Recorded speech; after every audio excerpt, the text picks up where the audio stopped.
The vaulted ceiling of the Awakening Hall rose 30 zhang high, 12 dragon-carved stone pillars upholding a solemn dome of dark gold. Sunlight cut in diagonally through the latticed, glazed windows, painting orderly patches of light upon the floor as specks of dust drifted slowly within the beams.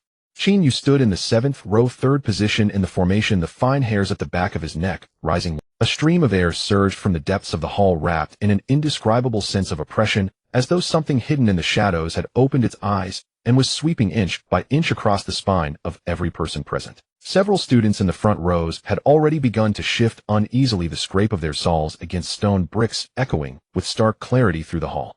Quiet. On the high platform, the awakening officer Lin Shenzhou spoke in a voice devoid of any rise or fall. He wore a long robe of deep gray, 3 silver bands embroidered at the cuffs. That emblem marked him as a 4th-rank beastmaster. On the stone dais before him, a fist-sized awakening stone pulsed with faint light. Pale cyan-white patterns rippled and contracted across the crystal surface like waves upon water, their rhythm steady as a beating heart. Qin Yu fixed his gaze on the stone, his Adam's apple rolling slightly. It had been 18 full years since he crossed into this world. In those 18 years, he had learned everything this place had to offer. Script, etiquette, beastmaster theory, even the skill of snatching the last serving of Qi Yin beef steak in the cafeteria. He had accepted that he lived in a world where beastmasters were revered, and that Awakening Day was the watershed of fate for all ordinary people. What he had never been able to accept was that he still had no idea what he himself would awaken.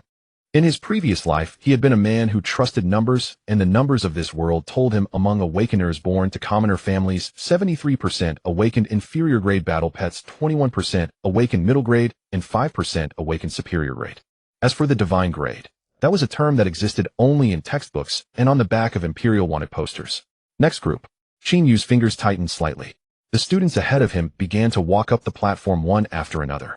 The first was a girl with a high ponytail. The instant her palm pressed onto the awakening stone, it let out a sharp hum. The light patterns turned crimson in an instant, and a wolf-shaped phantom of pure flame leaped forth from the stone, throwing back its head in a silent howl.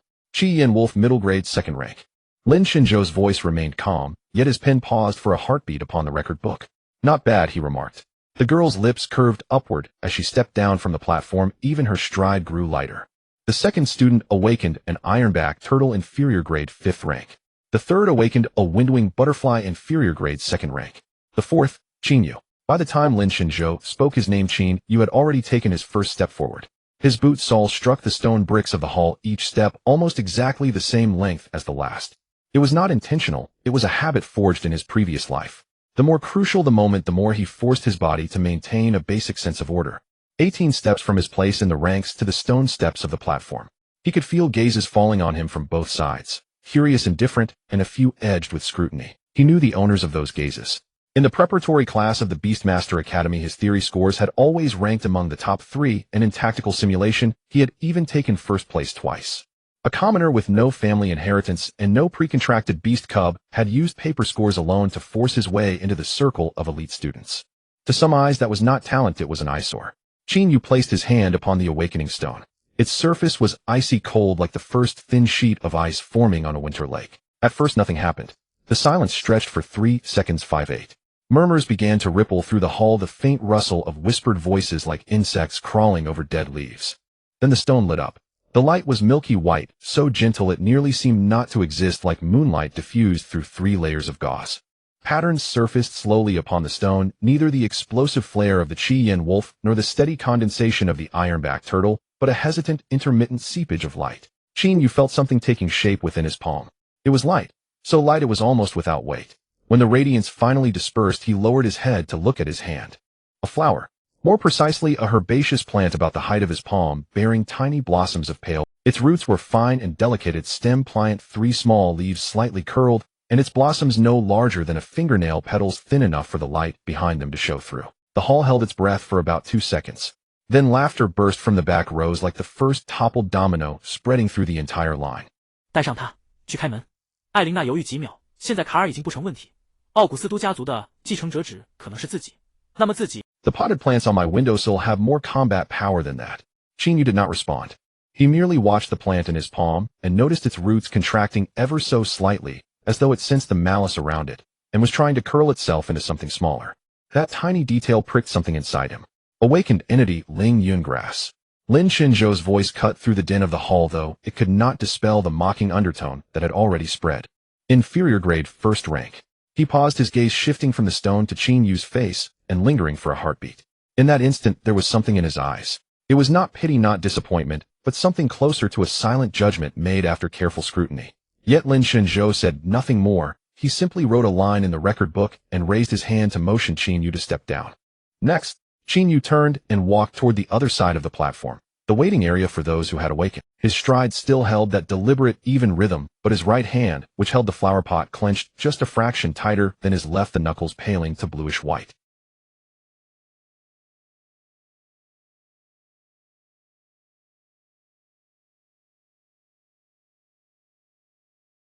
Ling Yun grass possessed no offensive capability, its defense nearly non-existent. Its sole trait was the release of a faint fragrance that exerted an extremely weak calming effect on low-ranked demon beasts. Even that effect was inferior to an ordinary calming talisman. Put plainly, it was a decorative vase. In an era when everyone was awakening fangs, claws, scales, and venomous glands, he had awakened a single blade of grass. Several awakeners were already seated in the waiting area. The owner of the Qi Yin Wolf, the girl named Shun Zhaoning, sat in the front row. When she saw Qin Yu approaching, her gaze paused briefly on the Ling Yun grass in his hand, then moved away at once, as though she had seen something she ought not to have looked at. Qin Yu took the last row by the wall and sat down. He set the Ling Yun grass upon his knees and lowered his head to regard it. Sunlight streamed in from the glazed windows, falling across the pale petals, which trembled faintly. It was afraid too. Qin Yu suddenly found the whole scene absurd. A transmigrator, a man who had climbed from salesperson to regional director over 31 years in his previous life, a man who believed he had already seen through every trick of fate. Now he sat in an awakening hall of another world, a shivering plant resting upon his knees, listening to his peers behind him mutter about his trash battle pet in suppressed tones.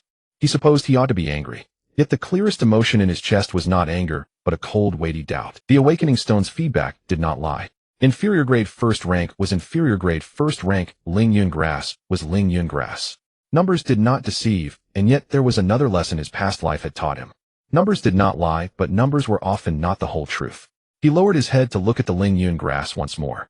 The trembling of its petals had ceased. Not because he had done anything, but because the plant itself had stilled. Its 3 leaves unfurled, its stem straightened slightly, the entire plant assuming a posture entirely different from before. Qin Yu's pupils contracted. Something was wrong.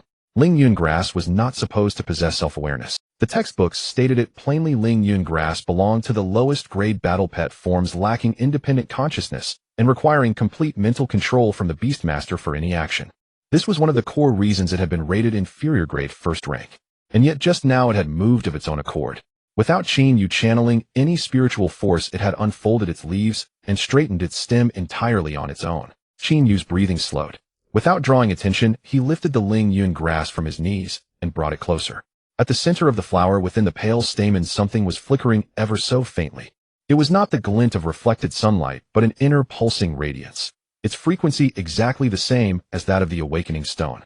He had not yet examined it closely when a hand suddenly reached over from the side, its fingertips nearly poking. Also, this is Ling Yun grass. First time I've seen a living one. Qin Yu turned his head. A round-faced boy was cheerfully leaning over, and the trainee badge on his chest bore the 2 characters, Zhou Yuan. Qin Yu knew him in the preparatory class. His grades were middling, and his family dealt in low-grade, beast-taming materials. Far from wealthy, yet never short of coin. I heard the fragrance of Ling Yun grass can soothe the mind, Zhou Yuan said as he leaned in closer, his nostrils faintly flaring. Why can't I smell anything? Because it has not yet bloomed, Qin Yu replied calmly, drawing the pot of Ling Yun grass slightly closer to himself. Ling Yun grass will not release its fragrance when a Beastmaster's spiritual power is below 10 points. Zhou Yuan's smile froze for an instant. Qin Yu's statistics were public knowledge. At the final spiritual power test before awakening, his score had been 9.8, placing him 4th in the entire class. Well, then that's really... Zhou Yuan forced a dry laugh and withdrew his hand. What a pity. No matter how high your spiritual power is, if your battle pet is weak, it's all for nothing. I heard that the compatibility between Beastmaster and battle pet matters far more than spiritual power. Your compatibility. He did not finish the sentence, yet the implication was already crystal clear. Qin Yu no longer responded. He set the Ling Yun grass back upon his knees and closed his eyes. The awakening ceremony in the grand hall continued. Yet another student had just awakened a mid-grade battle pet, stirring a small commotion. Some applauded, others whispered in low voices, and Lin Qinzhou's voice rang out every few minutes, precise and regular like the tolling of a clock. Eyes closed, Qin Yu let his focus sink into his own body. In the 18 years since he had crossed into this world, the thing he found hardest to grow accustomed to was not Taming, but spiritual power. In his previous life, he had relied on his brain to think, on intuition to judge, and on experience to decide. Yet in this world, spiritual power was a wholly different dimension of perception. It was as though he had grown an extra eye, one that perceived neither color nor shape, but could sense the weight and temperature of living things. Now he used this eye to gaze at the Lingyun grass resting upon his knees. He perceived nothing at all. In the perception of his spiritual power, the Lingyun grass was nearly a blank, like an unwritten sheet of paper, like an empty room devoid of furniture, like a mirror. Qin Yu snapped his eyes open. Not a blank. A reflection. When his spiritual power touched the Lingyun grass, it had neither been absorbed nor received, but had been returned to him intact with precise fidelity. It was like reaching out to touch a mirror. You imagine you are touching the glass, yet in truth, you only meet your own fingertips. This was not Lingyun grass. Lingyun grass did not possess such an ability. He lowered his head to study the plant once more, this time, with meticulous care, the texture of its stalk, the veins of its leaves, the structure of its stamens. Every trait matched perfectly the textbook illustration of Lingyun grass. Yet he noticed one detail in the heart of the flower. A faint pulsing point of light was flickering according to some pattern. 3 short, 3 long, 3 short. The SOS of Morse code. Qin Yu's fingertips tapped twice upon his knee, then stilled. There was no way it could be Morse code. This world knew nothing of Morse. That was knowledge from his previous life, with no intersection at all with this realm. Coincidence. It had to be coincidence.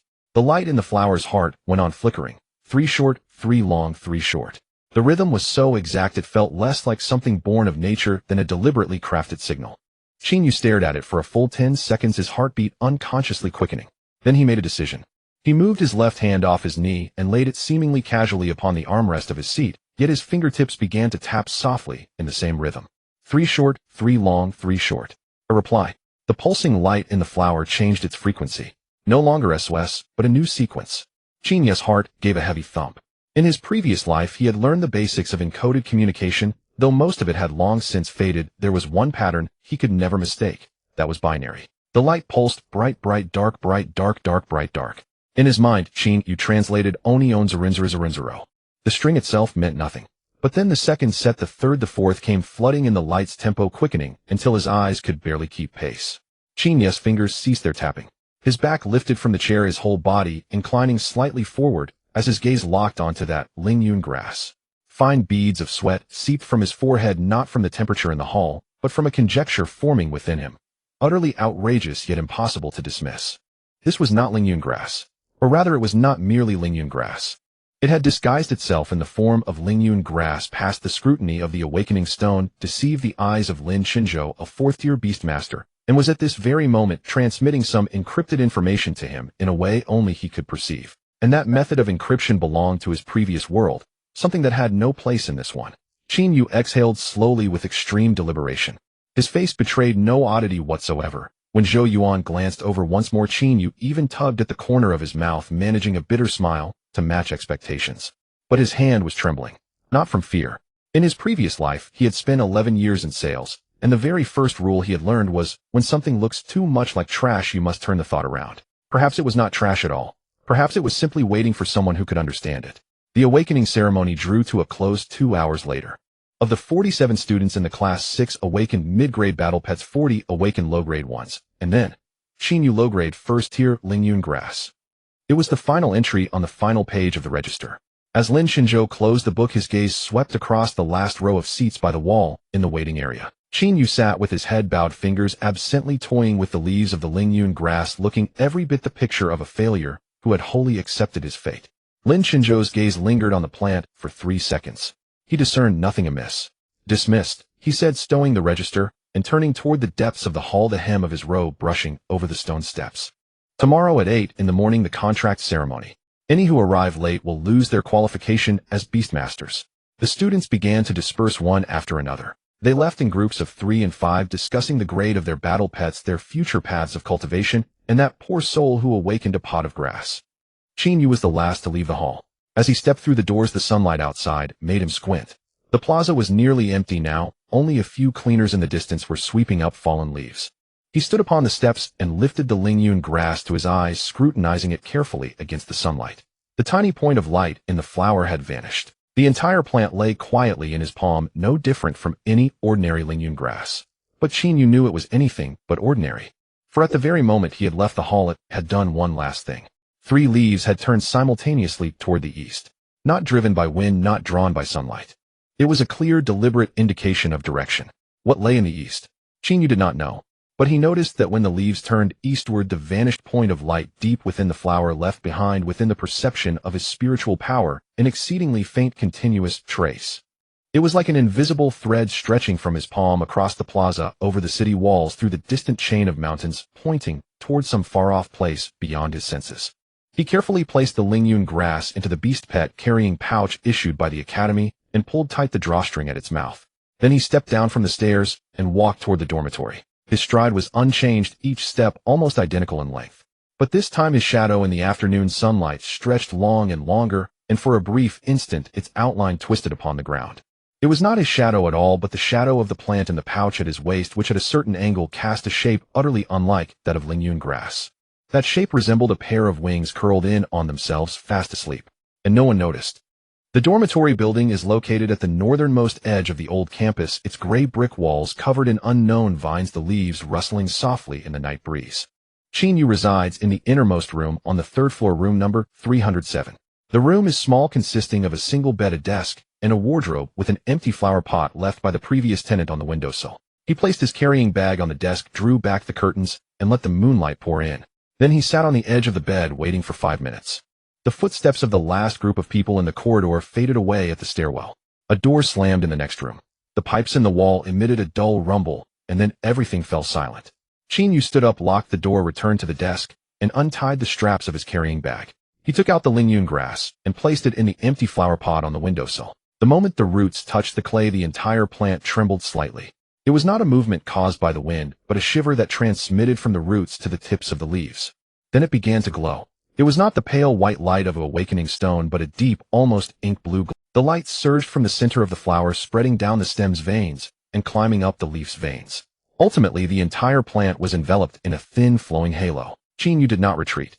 He took a step forward, his knee resting against the edge of the desk, his hands propped on the surface as he lowered his head to meet the plant's gaze.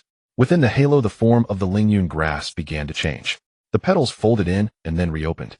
When folded, they were a pale white, and when spread they turned deep blue, as if the entirety of the night sky had been crushed and embedded within the petals. The patterns on the stem twisted and reorganized, forming a series of dense, orderly symbols. They were not the characters of this world, nor any language from his past life. Rather, they were a symbol system that hovered between text and pattern, filled with geometric beauty. Qin could not understand those symbols, but he could feel their meaning. This mode of perception was strange. It did not involve reading with the eyes and understanding with the brain, but rather the faint light emitted by those symbols projected directly onto his mental power, bypassing all processes of linguistic translation and reaching the very depths of his consciousness. The symbols were speaking. "I have waited for you for a long time." Qin's breath hitched. It was not, "I have waited a long time," it was, "I have waited for you for a long time." This distinction was immense. He opened his mouth, his voice slightly hoarse. "Who are you?" There was no response. The symbols continued to dance along the stem, the rhythm of the halo quickening, as if someone was anxiously organizing their words. Then the light point at the center of the flower reappeared. This time it no longer flickered Morse code or binary. Instead, it projected a thin beam of light directly onto the desk in front of Qin. The beam drew a pattern on the desk. A circle. In the center of the circle was a horizontal line. Beneath that line was a dot. Qin stared at the pattern for 3 seconds, his pupils suddenly constricting. That was the solar system. The circle represented the sun, the horizontal line was the ecliptic plane, and the position of that dot was the orbit of the 3rd planet, Earth. Qin's hand lifted from the desk, and then dropped back down, lifted again, and then dropped once more. His fingertips trembled, pressing against the wooden surface, leaving a shallow imprint. "Where are you from?" His voice was lowered to almost a whisper, only his lips moving. "The Lingyun grass." Or rather, the entity disguised as Lingyun grass responded. The beam from the flower center changed the pattern. This time it depicted a ship. Not a sailboat or airship from this world, but a sharply designed triangular aircraft full of industrial aesthetics. The tail of the aircraft had 3 jet trails which spread into countless tiny light points at their ends like seeds drifting in the wind.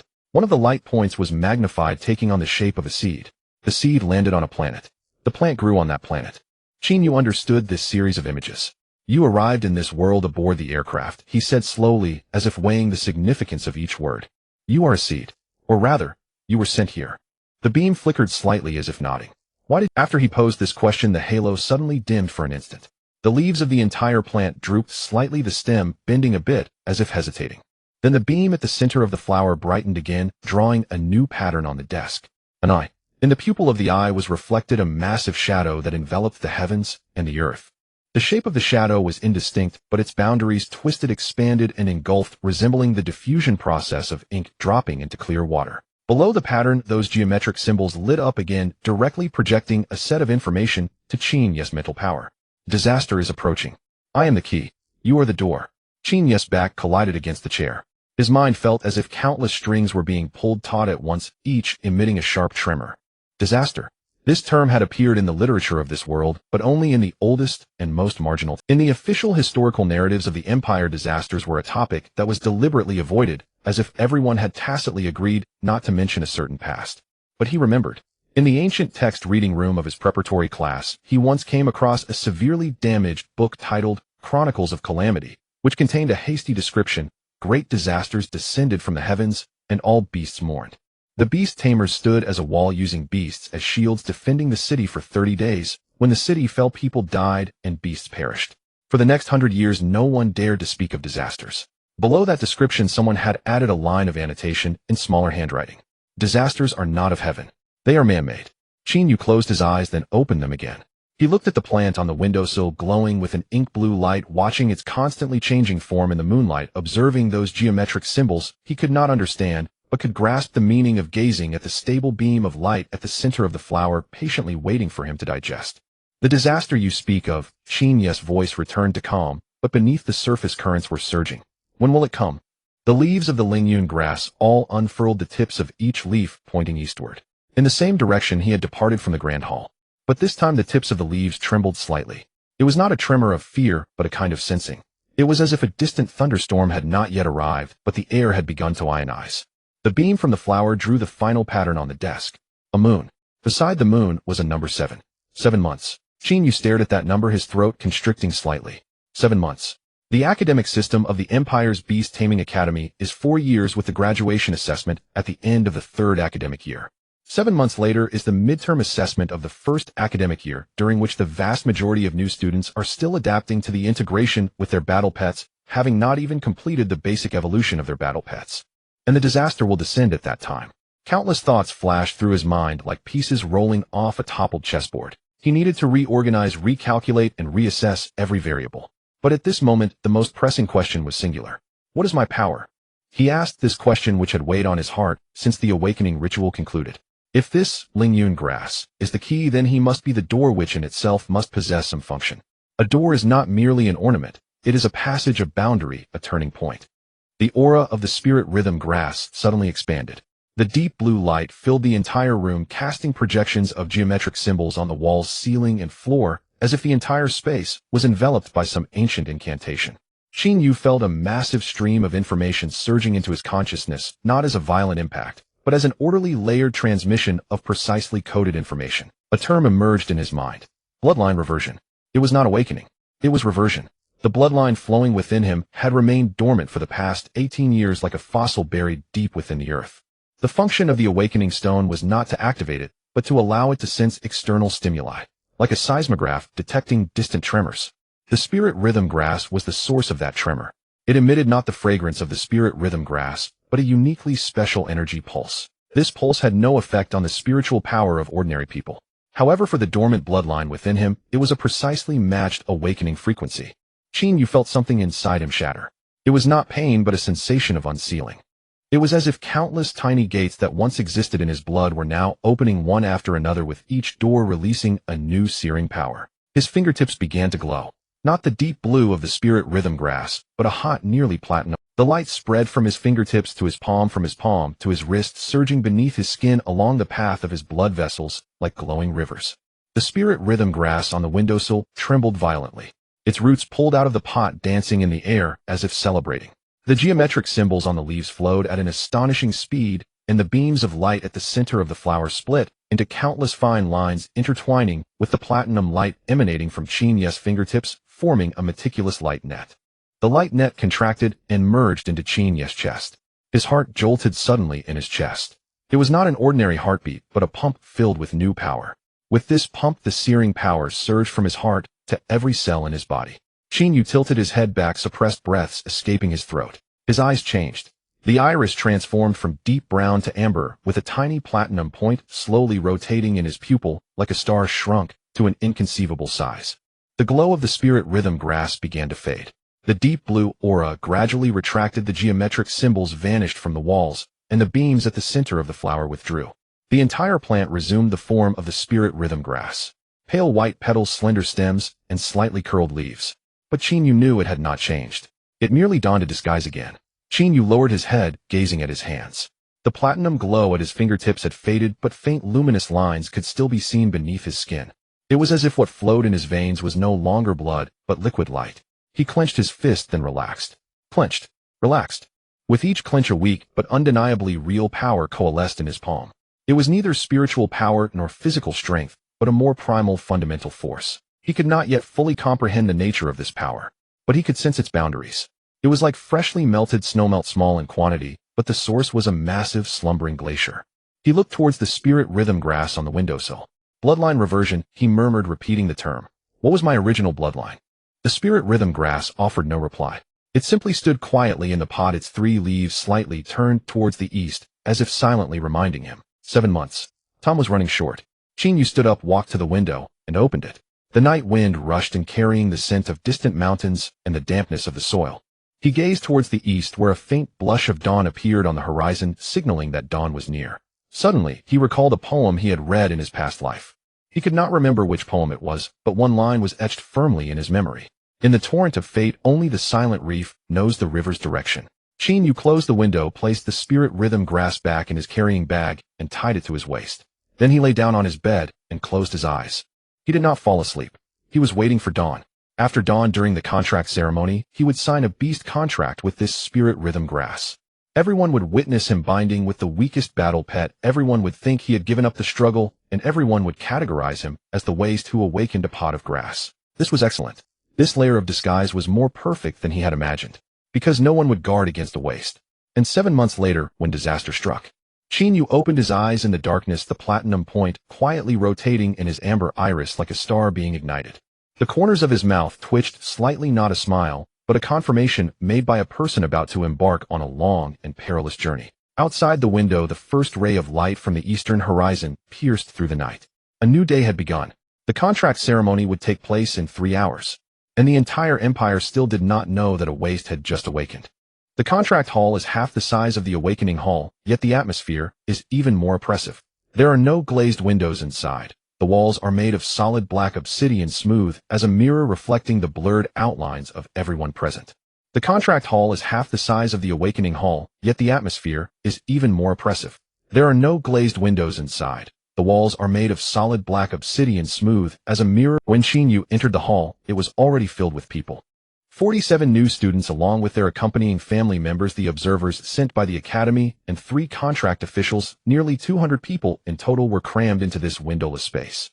The air was thick with the mixed scents of sweat, spices, and the unique aroma of battle pets. He sat down in the last row near the aisle. The Lingyun grass in the bag at his waist remained completely still, quiet as a real plant. Yet Qin Yu could sense the faintest movement at the ends of its roots, as if they were antennae sensing the changes in the surrounding airflow. Qin Yu. Someone called his name. It was not a contract official, but a middle-aged woman he had never seen before, dressed in a deep blue uniform, with a copper badge on her chest, inscribed with the words Academic Affairs Office. The woman approached him, looking down with a professional scrutiny in her gaze. Your contract ceremony has been scheduled. Why? Qin Yu raised his eyes. Students with battle pets of lower ranks require an extended observation period. The woman's voice was devoid of any emotional fluctuation. This is the regulation of the Academic Affairs Office. Qin Yu stared at her, remaining silent. Regulation. He had been in the preparatory class at this academy for 3 years and had never heard of this rule, because there had never been a student awakening a lower-tier battle pet before. Lower-tier first rank was not rare, it was so scarce that there were almost no Lingyun grass battle pets. In the Imperial Beast Assessment System, it was at the very bottom level, and normally no one would bring such a creature to the contract ceremony. This regulation was tailor-made for him. The last one is fine, Qin Yu said flatly. Saves me The woman's lips twitched slightly as if wanting to smile or say something, but in the end, she said nothing and turned to leave. Qin Yu leaned back against the chair, his gaze sweeping over the heads in front of him, landing on the contract stone on the high platform. The contract stone was 3 times larger than the awakening stone, irregularly oval, and covered with fine cracks. Dark red light flowed through the cracks, resembling magma, slowly coursing through the fissures of the Earth's crust. Above the stone hovered a thick contract codex, its pages turning automatically, producing the sound of dry paper rubbing together. The contract ceremony had begun. The first to step onto the high platform was Shen Ning. The crimson flame wolf in her arms had grown to half her height, its fiery red fur appearing nearly black under the ghostly green light. The crimson flame wolf crouched at her feet, its tail swaying slowly, leaving a faint heat wave in the air with each flick. The contract official was an elderly man with white hair, dressed in robes of a higher grade than Lin Qinzhou, with 5 golden patterns embroidered on the cuffs. He did not look at Shen Ning, but focused on the crimson flame wolf, his gaze intense, as if appraising an ancient artifact. Contract type: Master Servant Contract. The Beast Tamer, Shen Ning Battle Pet, Crimson Flame Wolf, grade medium, 2nd tier. Both parties are willing, with a spiritual synchronization rate of over 60%. Begin. Shen Ning bit her fingertip, letting her blood drip onto the contract stone. At the same time, the Crimson Flame Wolf placed a paw on the surface of the stone, blood seeping from the gaps in its claws. The 2 drops of blood merged on the stone's surface, and the dark red light in the cracks suddenly intensified. The 2 drops of blood wrapped, fused, and compressed into a blood-red crystal the size of a fingernail. The crystal flew back to the center of Shen Ning's forehead, merging into her skin, leaving a tiny red. The contract was complete. Applause erupted in the hall. The red dot on Shen Ning's forehead was vibrant, like a vermilion mole. This indicated that her spiritual synchronization rate was at least 75%. Her mother sat in the front row of the family section, her smile nearly overflowing. Qin Yu did not applaud. His attention was not on Shen Ning, but on the crimson flame wolf at her feet. At the moment the contract was completed, the wolf's tail stopped swaying. Something flashed in its pupils, and then extinguished rapidly. It was a very subtle change, one that would have gone unnoticed if Qin Yu had not been observing closely. He mentally noted this detail. The ceremony continued. The 2nd, 3rd, 4th. One by one, students stepped onto the high platform to sign contracts with their respective battle pets. The contract process for medium-tier battle pets generally proceeded smoothly, while that for lower-tier battle pets encountered more or less some setbacks. One student, awakening an ironback turtle, had a spiritual synchronization rate of only 41%, barely passing. The red dot left by the blood crystal on his forehead was faint, nearly invisible. His mother below the stage clenched her handkerchief tightly. Qin Yu continued to observe. He watched the immediate reactions of each battle pet upon the completion of. Some battle pets' pupils contracted, some had rigid tails, some emitted low whines, while others showed no These reactions had no direct correlation with the battle pet's rank, but Qin Yu noticed a pattern.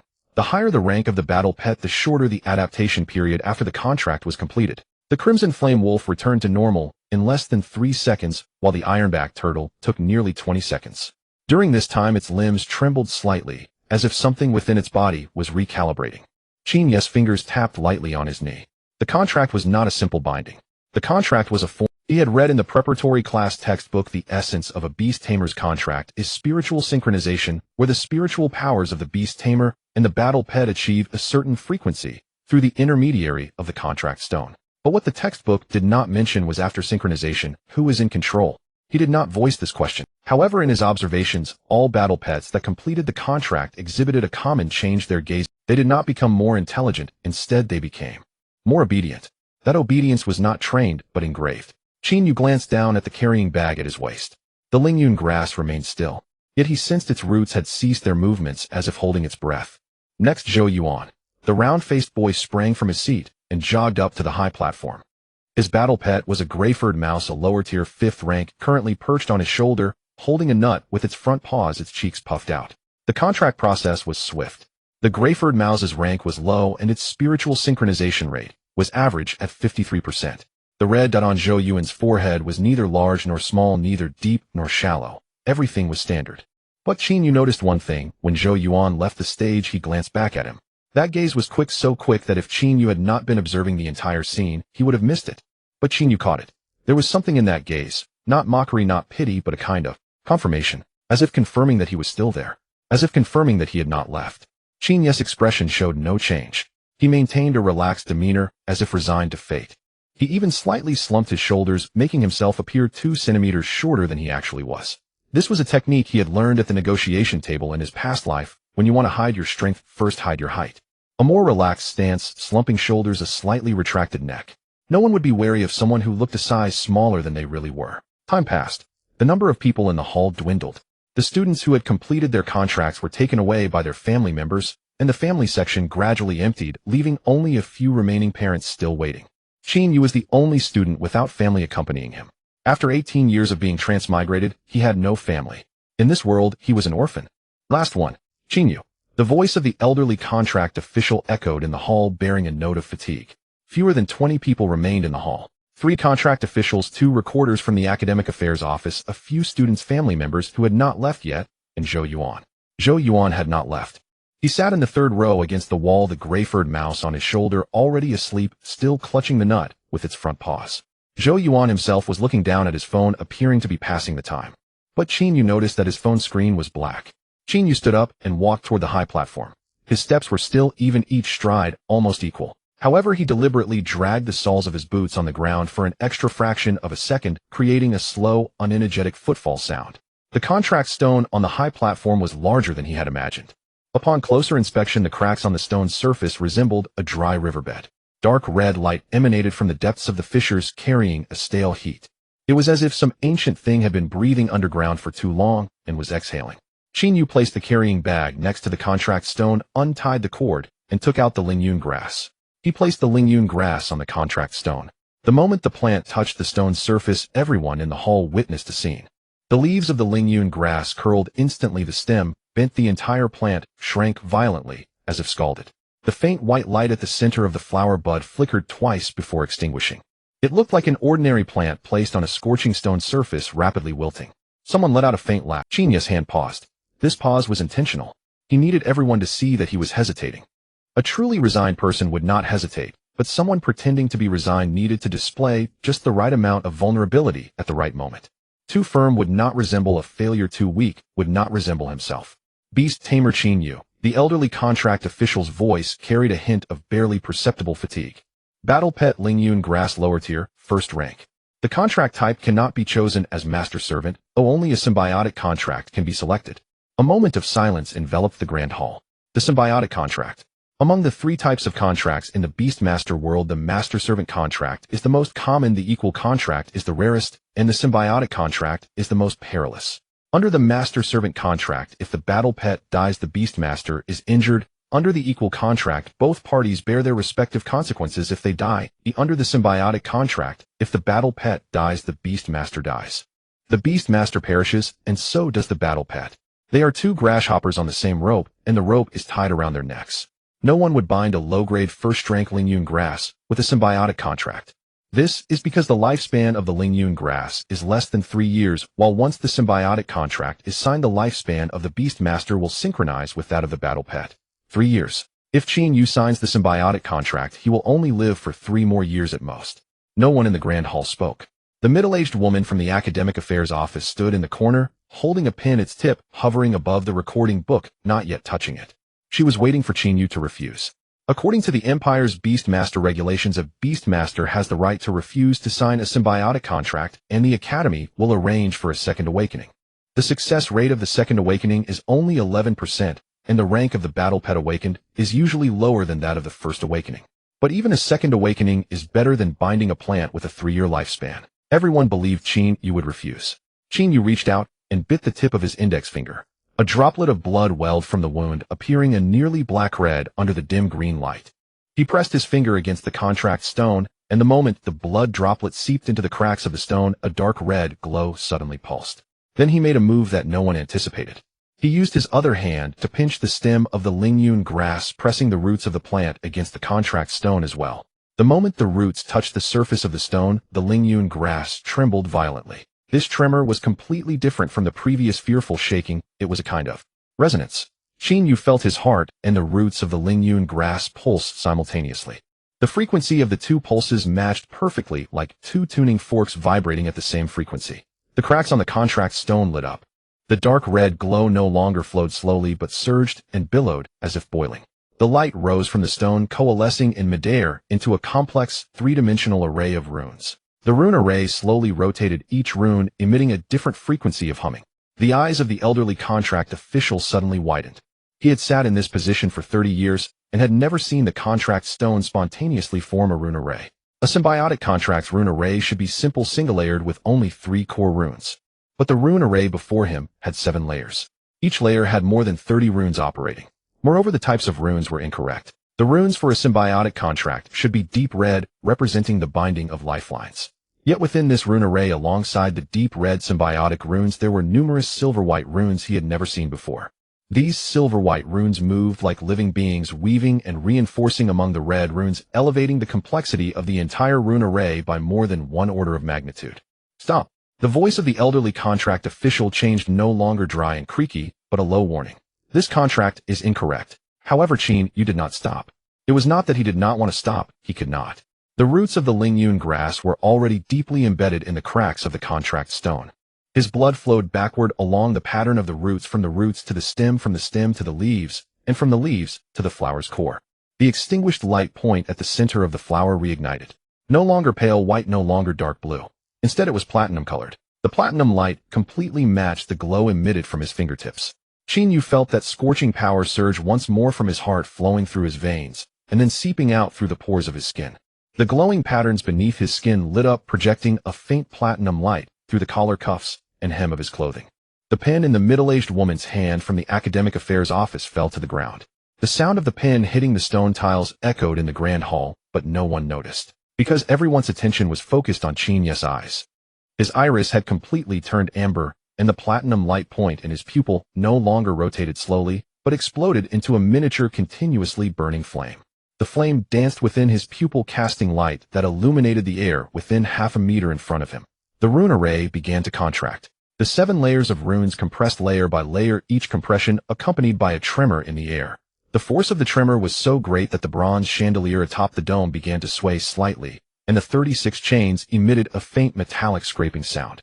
The elderly contract official raised his hand, and a massive amount of spiritual energy surged from him, trying to interrupt the contract ritual. But the moment his spiritual energy touched the edge of the rune array, it was repelled by a layer of silver-white light. The old man took a step back. The 5 golden patterns on his cuffs all lit up, indicating he was calling upon all his spiritual energy. Yet the glow of the 5 golden patterns in front of the silver-white light was like a candle flame meeting a searchlight, faint to the point of being nearly invisible. Everyone leave the grand hall. The old man's voice was no longer a warning, but a command now. People began to run out of the grand hall. Footsteps, the sound of chairs toppling, and exclamations blended into chaos. The middle-aged woman from the academic affairs office dropped her pen again and finally gave up, lifting her skirt as she rushed toward the hall's door. Zhou Yuan was the last to leave. He stood up from his seat, startling the gray-furred mouse on his shoulder, making the nut it was holding roll from its claws.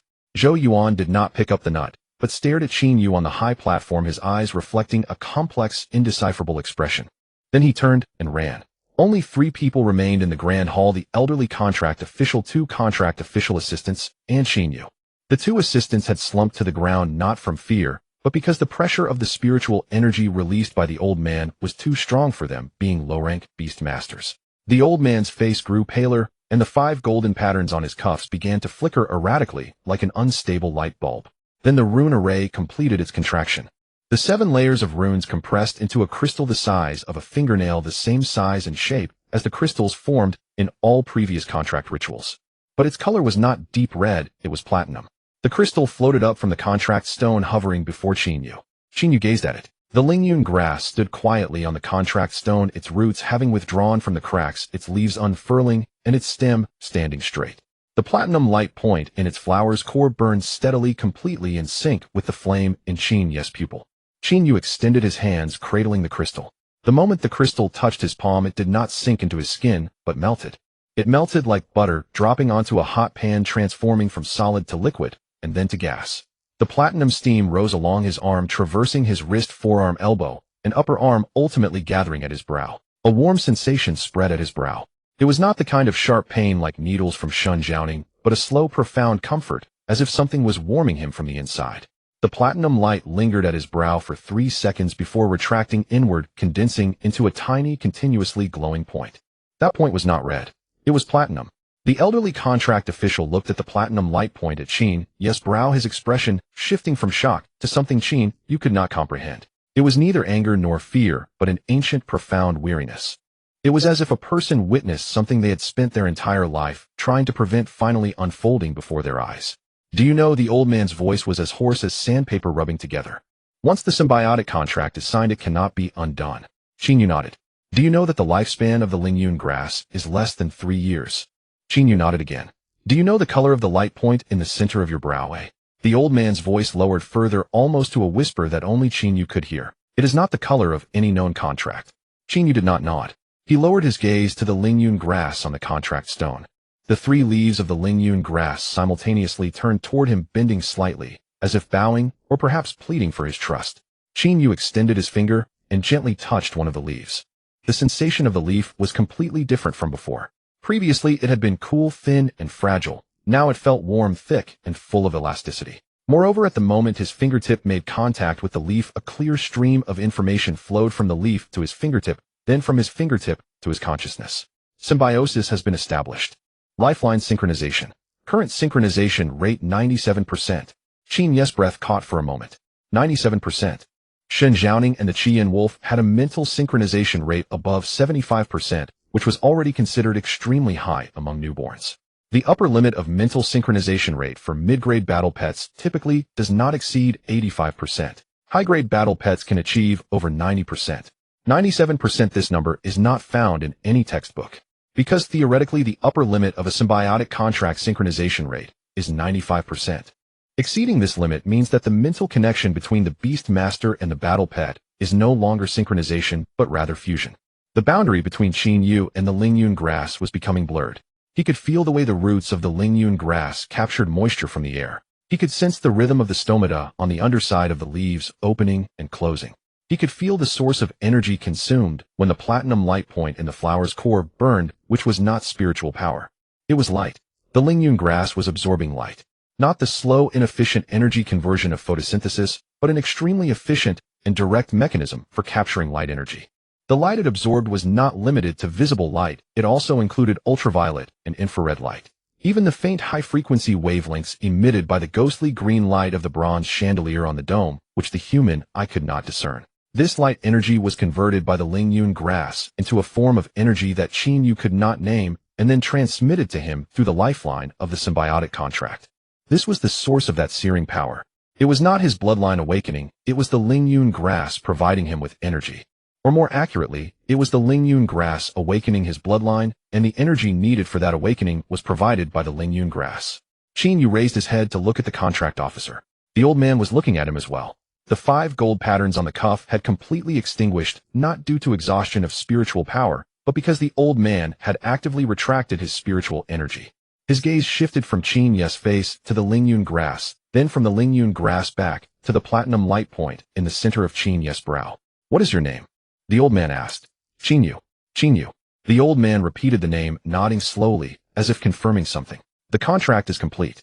You may leave. Qin Yu stood still, not moving. Is there anything else? The old man's voice returned to that dry, desiccated timbre, but Qin Yu detected a hint of something different within it. That dry twig had been broken. You just said that the color of this contract is not the color of any known contract. Qin Yu said. But you let me go? Don't you plan to report this? The old man fell silent for a long time. Long enough for Qin Yu to hear his own heartbeat synchronized completely with the pulsing energy capture of the Lingyun grass. Report to whom? The old man finally said, his voice carrying an emotion that Qin Yu had never heard from any beastmaster before, that of weariness. The Empire's beastmaster system is built on 3 types of contracts. Anything beyond those 3 types is undefined, and the Empire's code lacks corresponding handling procedures in its institutions and has no one among its people who can comprehend its existence. The old man turned away from Qin Yu, walking toward a small door deep within the hall that was only open to contract officers. Things that are undefined will not be acknowledged by the Empire. Things that are not acknowledged do not exist in the eyes of the Empire. His figure disappeared behind the door, his voice coming through the crack fuzzy, as if speaking from beneath the water. Things that do not exist will not pose a threat to anyone. The door closed. Qin Yu stood on the high platform, gazing at the closed door. He did not move. because he understood a deeper meaning behind the old man's words. The Empire would not acknowledge you because you do not exist within its system. But the fact that you do not exist within the Empire's system is itself the greatest threat. And an unacknowledged threat is more dangerous than an acknowledged enemy. Because there are established methods to deal with enemies, while anything that is non-existent can be dealt with by any means. Qin Yu bent down, lifted the Lingyun grass from the contract stone, and placed it back into his carrying pouch. His movements were gentle and careful, as if handling a fragile object. But the Lingyun grass did not require such caution. After the symbiotic contract was signed, the strength of its stem had increased by more than tenfold. The edges of the leaves began to show tiny serrated protrusions reflecting a metallic sheen in the light. It was evolving. Qin Yu tied the drawstring of the carrying pouch and turned to walk down from the high platform. The hall was empty. The overturned chairs lay scattered on the ground. The fallen nuts remained on the floor, and the pin dropped by the woman in the academic office was still there. The ghostly green light shone down from the dome, casting the scattered items in an absurd stage-like feat. Qin Yu walked toward the hall door. His pace changed. It was no longer that deliberate, sluggish, and lackluster sound of footsteps, but a steady rhythm, each step firmly planted. With each step, the platinum light point in the center of his brow flickered slightly, like the external manifestation of a heartbeat. Outside the hall door was deep night. The contract ceremony had begun at 8 in the morning and had continued until now it was already past midnight. When Qin Yu stepped out of the hall, the cold wind rushed into his collar, and the sweat on his body had cooled, sticking to his skin like a layer of icy membrane. He stood on the steps looking up at the sky. The moon was still there. Half a moon hung in the western sky, its light cold and clear. 7 months. He silently repeated that number in his mind. 7 months later, a calamity would descend. He possessed a symbiotic battle pet disguised as Lingyun grass of unknown origin, capable of providing him with an unknown form of energy. He had a symbiotic contract that was not acknowledged by the Empire, not fitting into any system, and whose color and type could not be classified. He had a mysterious bloodline that was awakening of unknown source, which he could currently only perceive the tip of the iceberg. 7 months. He needed to transform from a useless person who awakened a pot of grass into someone capable of surviving the calamity within these 7 months.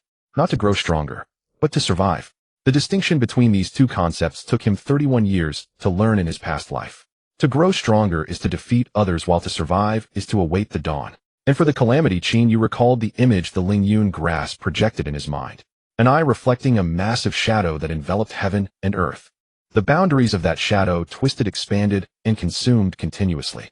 That shadow was not any known magical beast. That shadow was alive. And it was conscious. Moreover, its consciousness was spreading into this world.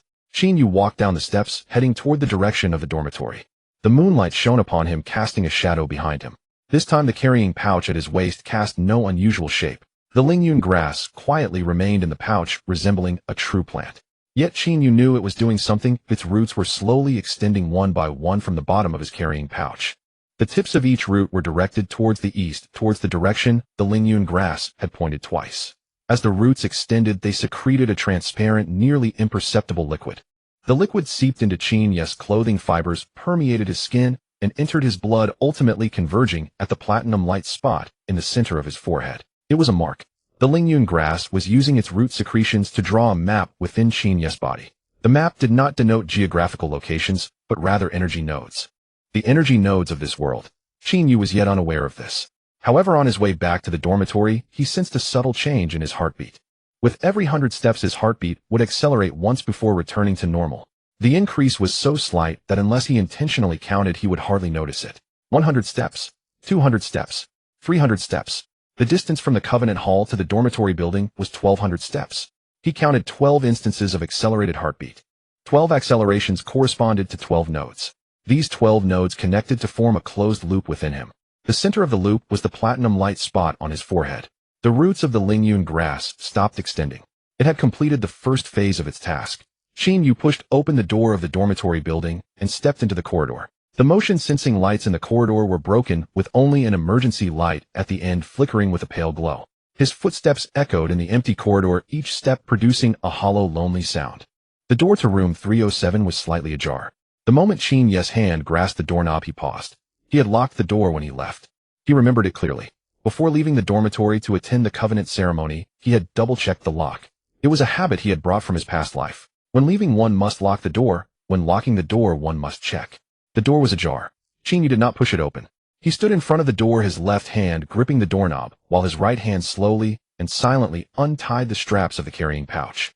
The leaves of the Lingyun grass poked out from the pouch, slightly rotating in the darkness like a radar scanning. After 3 seconds, the leaves stopped moving and pointed towards the inside of the door. It was not an alarm. The leaves of the Lingyun grass did not curl, the stem did not bend, and the light point in the flower center did not extinguish. This indicated that whatever was inside the door posed no threat. Qinyu pushed the door open. Moonlight streamed in through the window, illuminating the desk, bed, and wardrobe. Everything was in its place. However, Qinyu noticed an additional item on the desk, a letter. A brown paper envelope without a stamp, postmark, or signature. The envelope bore only 2 words, Qinyu. He walked over and picked up the envelope. The envelope was light, and it seemed to contain only a piece of paper. He pinched the thickness of the envelope with his fingertips to confirm there were no hard objects inside, then used his nail to open the seal. Inside was a trifold sheet of paper. The paper was ordinary white with handwritten text in black ink, the handwriting so neat it bordered on rigid. Your covenant ceremony was intriguing. Tomorrow night at 8th, 3rd floor of the old library. Come alone. Do not tell anyone. If you do not come, your Lingyun grass will be forcibly reclaimed by the Academic Affairs Office within 3 days. The reason being, it is unsuitable for the campus environment. Do you think they will find enough reasons? There was no signature. Qinyu placed the letter on the desk, staring at it for 10 seconds. Then he folded the letter back to its original form, returned it to the envelope, and placed the envelope in the drawer, closing it afterward. He sat on the edge of the bed, took the Lingyun grass from the carrying pouch, and placed it in the empty flower pot on the windowsill. The roots of the Lingyun grass automatically burrowed into the soil at the bottom of the pot, and the leaves gently unfurled in the moonlight. Qinyu watched it. Do you know the person who wrote the letter? He asked softly. The leaves of the Lingyun grass did not move. However, the platinum light point in the flower center flickered once. Not in Morse code, not in binary, just a single isolated flicker. Qinyu understood the meaning of that flicker. He did not know, but wanted to find out. He lay back down on the bed, his hands resting behind his head, staring at the ceiling. On the ceiling was a slender crack extending from the position of the lamp holder all the way to the wall corner. The shape of the crack resembled a bolt of lightning. Qinyu gazed at the crack, recalling the image the Lingyun grass had drawn in his mind. An eye with a shadow encompassing heaven and earth reflected in its pupil. The shadow was spreading. The crack was also spreading. He remembered that when he first moved into this dormitory, the crack was just a small segment next to the lamp holder. Now it had crawled up to the corner of the wall. The walls of the dormitory building were settling, the crack was growing. Everything was slowly and irreversibly heading towards collapse within this ancient structure. Just like this world. Qinyu closed his eyes. The platinum light point in the center of his forehead cast a small warm glow on the inside of his eyelids. The glow pulsed slowly in the darkness like a heartbeat, like a star, like a clock counting down. He silently recited 3 numbers in his mind. 7 months. Tomorrow night at 8. 97%. A natural disaster would arrive in 7 months. Tomorrow night at 8, someone had arranged to meet him on the 3rd floor of the old library. His symbiotic synchronization rate with the Lingyun grass was 97%. 3 numbers, 3 clues, 1 mystery taking shape. Qinyu turned over, facing the wall. On the wall were faint pencil marks left by a previous tenant, now barely discernible in the moonlight. Do not trust anyone. Qinyu looked at the words, his mouth twitching slightly. He reached out, rubbing his thumb to erase the words. The pencil marks had remained on the wall for who knows how many years, and with a single rub of his thumb they vanished, as if they had never existed. He withdrew his hand and closed his eyes. This time he truly fell asleep. The platinum light point in the center of his forehead continued to burn during his sleep, stable, quiet, and tireless. The Lingyun grass on the windowsill had its roots slowly extending into the soil, its leaves gently trembling in the moonlight, and the light point in its flower center pulsated in perfect synchrony with the light point on his forehead.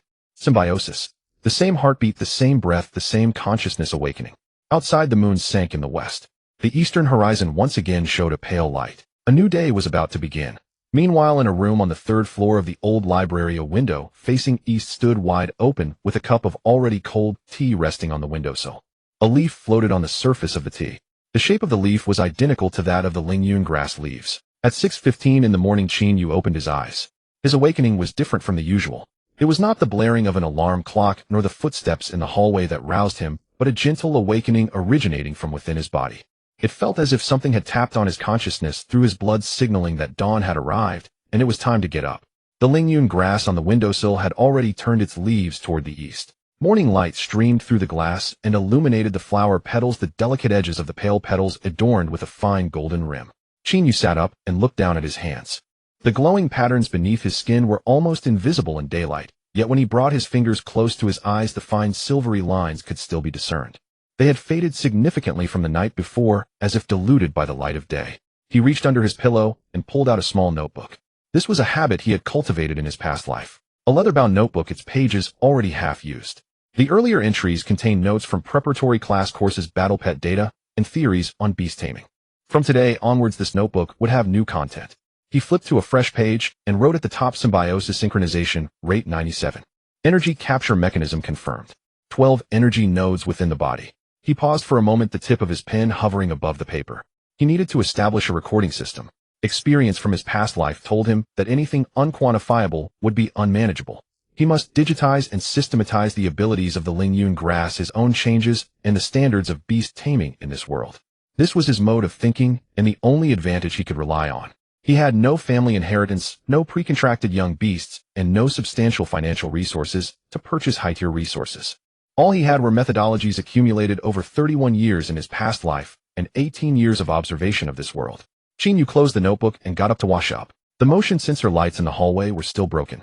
He walked through the dim corridor, down the stairs, across the playground, and headed toward the cafeteria.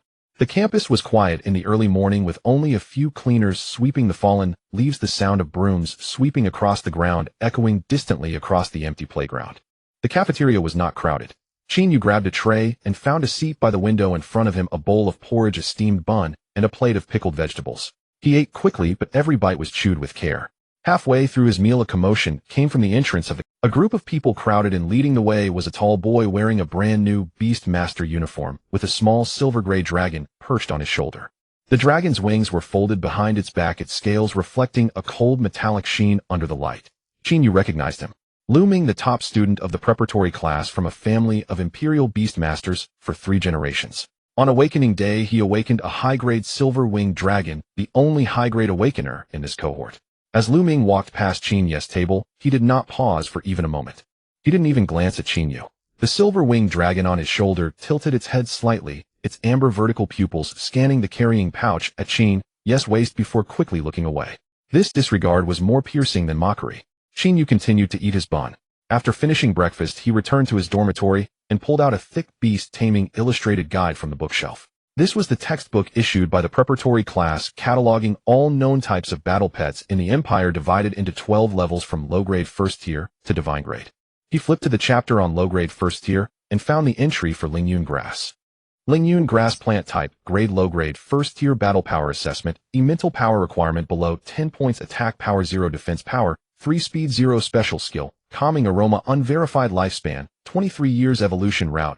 None. Qin Yu stared at the words evolution, route, none for a long time. One of the core reasons Lingyun grass was rated as the weakest battle pet was its lack of any evolutionary potential.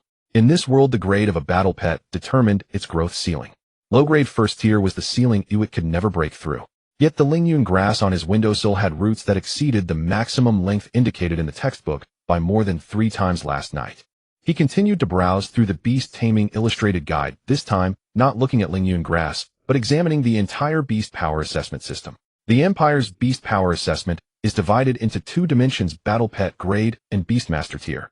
Battle pet grades range from low-grade first tier to high-grade third tier, with 3 legendary levels above: king grade, emperor grade, and divine grade.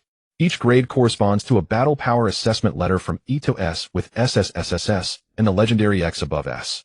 Low-grade first tier corresponds to E. Low-grade second tier corresponds to E. Low-grade third tier corresponds to D. And so on. High-grade third tier corresponds to A, king grade corresponds to S, emperor grade corresponds to SS, and divine grade corresponds to SSS.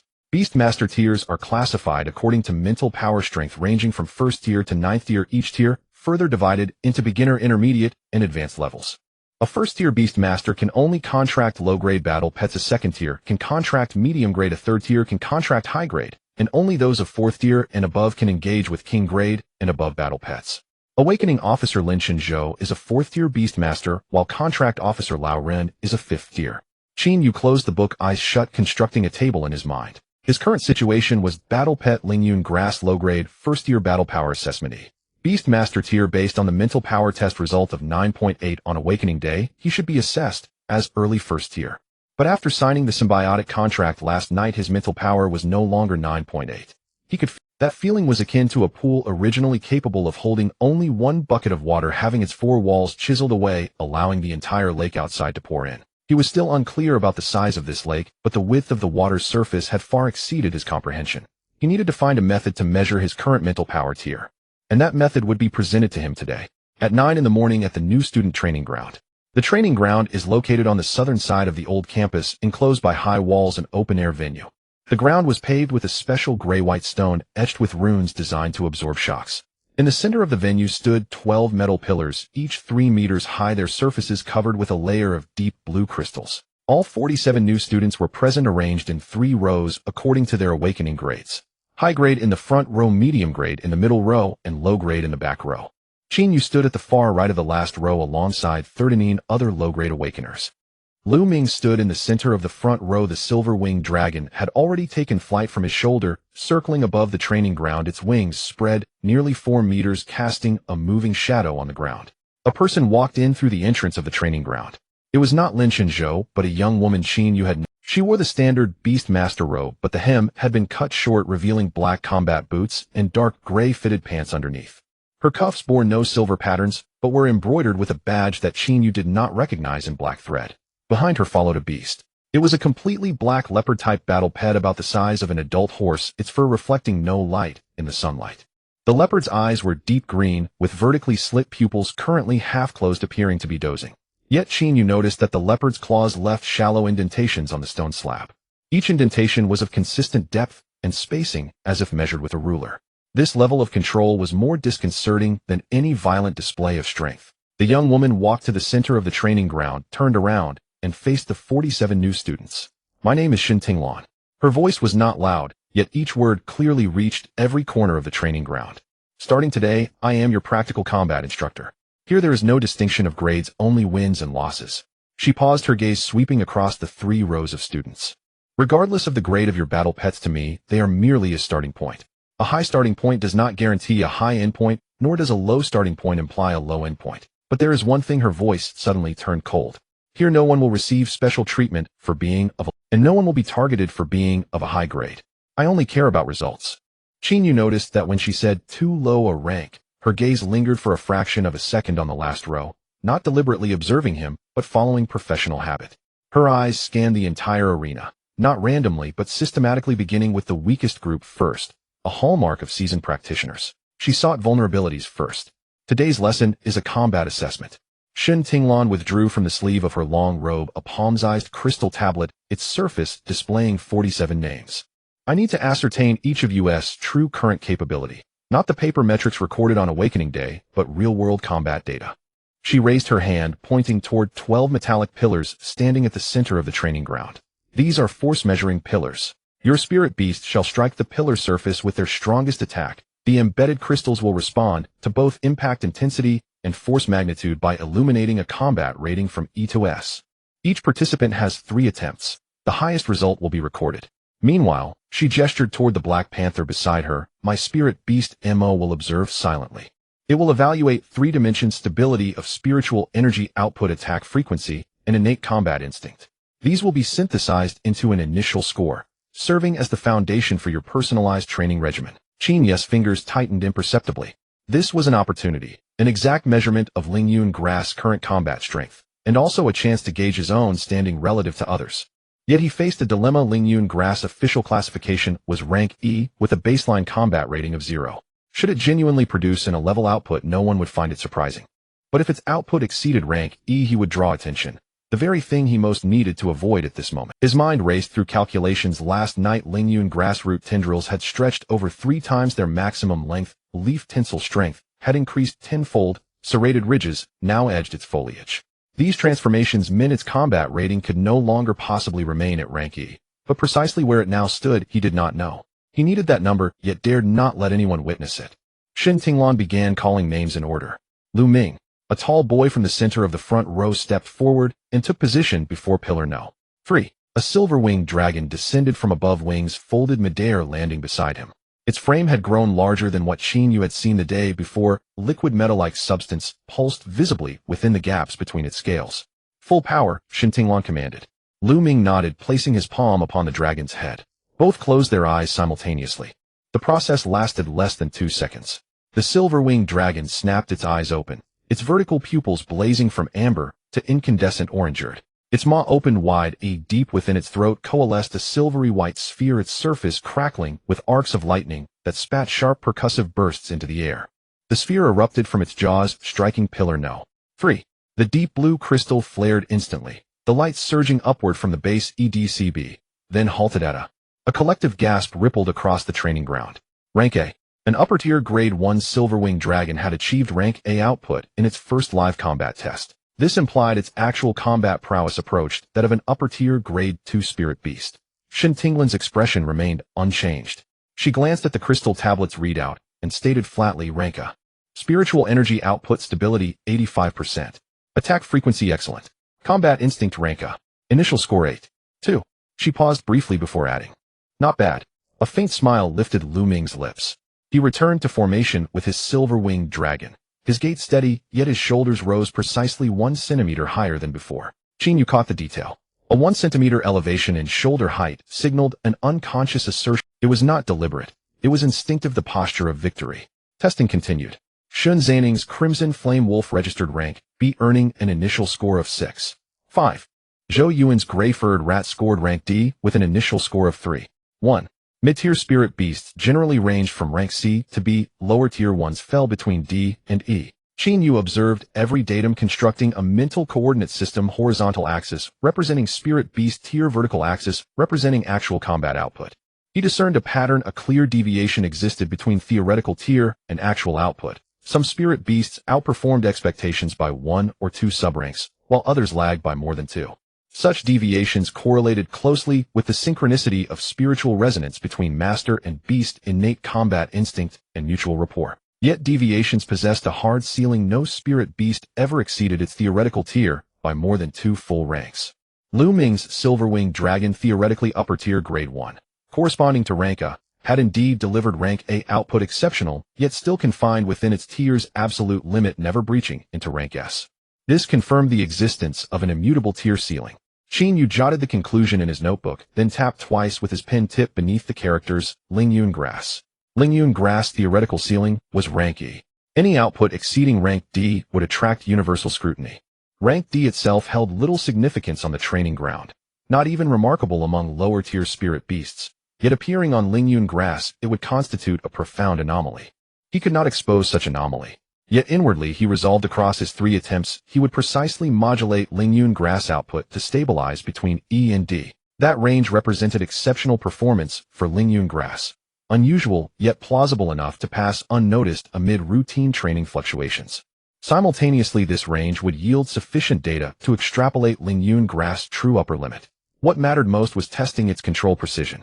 Control precision mattered more than raw power ceiling. For unrestrained force, however formidable, remained useless without exact command. Qin Yu. When Shun Tinglan uttered the name, a brief hush settled over the training ground. It was not intentional, merely an instinctive, reflexive silence. Everyone knew the name, everyone remembered his awakening ceremony, when he awakened a mere grass plant. This silence conveyed no respect, only the breathless anticipation preceding ridicule. Qin Yu stepped forward from the rear row, his pace identical to usual, each stride measured with near mathematical consistency. Yet his right hand hanging loosely at his side relaxed into a gentle curve, as though cradling something invisible in midair.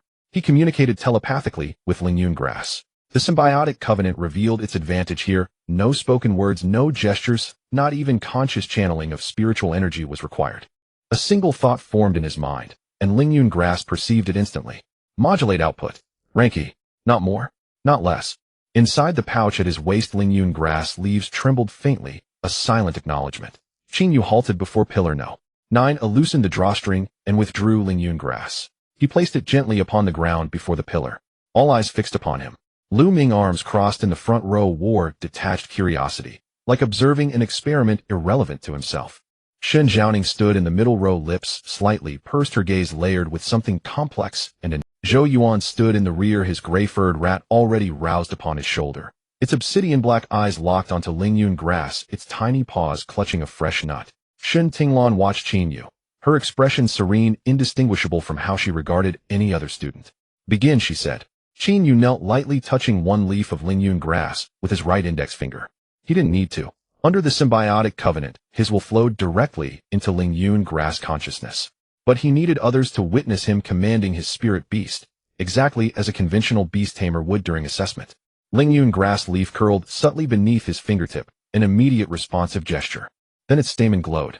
A soft pale white luminescence welled from its core, gentle subdued like distant city lights filtering through nocturnal mist. The light cascaded down the stem, pooling at the roots before radiating outward, forming a faint half-meter diameter halo around Ling Yun Grass. The halo held steady for 3 seconds, then contracted violently. At the moment of collapse, a visible shockwave detonated from the leaf edges, radiating omnidirectionally. The wave struck pillar No. 9. Its deep blue crystal ignited E. Light ascended from base to apex of the E designation and paused. Then it quivered, flickering upward a hair's breadth into the E zone, before settling back into E, finally stabilizing at the very bottom threshold of E. No one spoke. Rank E. A Ling Yun Grass, achieving rank E output. To any conventional beast tamer, this warranted no astonishment. Rank E remained solidly within the lower tier, grade 1 spectrum, still far from rank D. Yet for Ling Yun Grass, E signified surpassing its theoretical maximum output. Shin Tinglong glanced at the crystal tablet's data, her expression unaltered. Rank E. Spiritual energy output stability requires further evaluation. Her gaze shifted from the tablet to Qin Ye's face, holding for a heartbeat, then moved downward to Ling Yun Grass on the ground, pausing again for the same fleeting duration. 2 pauses, each under 1 second. Yet Qin Yu registered them both. He stood up, bent down to pick up the Ling Yun Grass, and placed it back into his carrying bag. His movement was quite natural, but at the moment he bent down, his peripheral vision caught sight of the serrated protrusions at the edges of the Ling Yun Grass leaves, which were larger than what he had seen earlier that morning. Moreover, at the tips of those protrusions, an extremely small amount of silvery liquid was seeping out. The Ling Yun Grass had secreted some substance during the battle. Qin Yu tightened his carrying bag and returned to the line. His heartbeat was about 15 beats faster than usual, but his breathing remained steady, his steps were unshaken, and his expression was composed. He replayed the scene in his mind. When the air wave burst from the edges of the leaves, those serrated protrusions simultaneously sprayed out an extremely small amount of liquid. The quantity of liquid was too small to be seen by the naked eye. However, from Qin Ye's vantage point, he saw a momentary hair-thin silvery line shoot out from the edge of the leaves, striking the measurement column. That was not an air wave.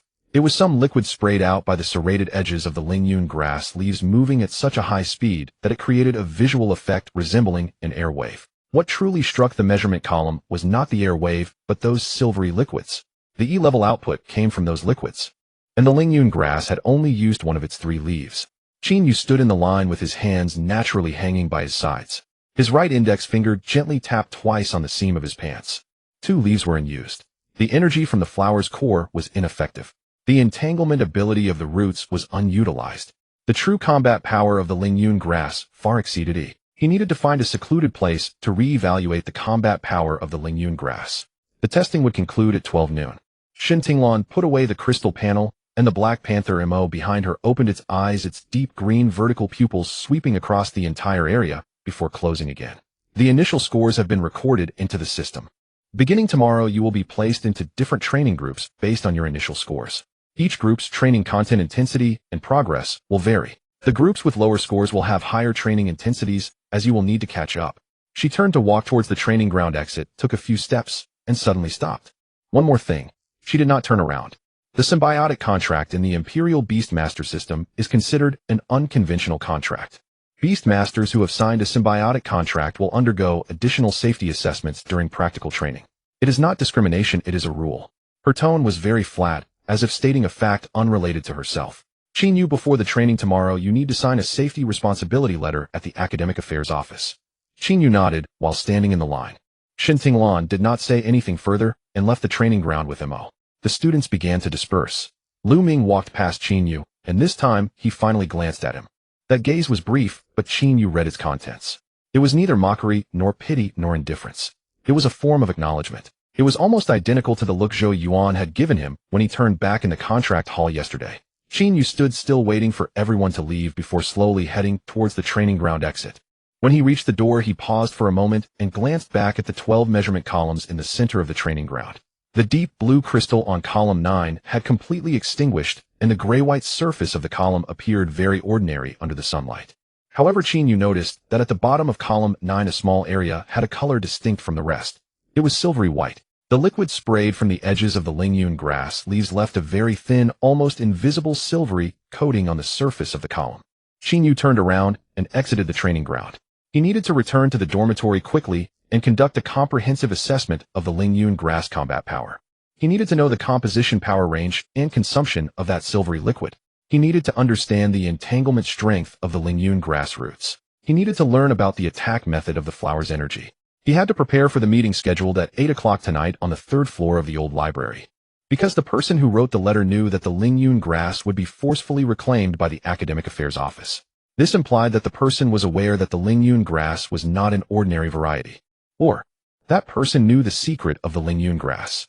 Xinyu walked back to the dormitory with steady steps, just as he had come, but his right hand was slowly and rhythmically winding around the strap of the carrying bag. This was a habit he had from his past life before negotiations. Before entering an unknown dialogue, he would let his hands engage in a repetitive rhythmic motion. This action helped to put his mind in a highly focused state, while allowing his exterior to appear completely relaxed. In his past life, he had used this habit to face the most troublesome clients, the most demanding bosses, and the most unpredictable competitors. Tonight, he would use it to confront a stranger who knew his secret. The dormitory building came into view. The vines on the gray brick wall appeared exceptionally lush under the afternoon sunlight, with small white flowers blooming between the leaves resembling the flowers of the Lingyun grass, though they were not the same species. Xinyu pushed open the main door of the dormitory and walked into the corridor. The motion sensor lights in the corridor lit up. It was not broken. It had been repaired. Xinyu paused for a moment, then continued walking forward. He passed the 1st floor, the 2nd floor, and the 3rd floor, stopping in front of room 307. The door was locked.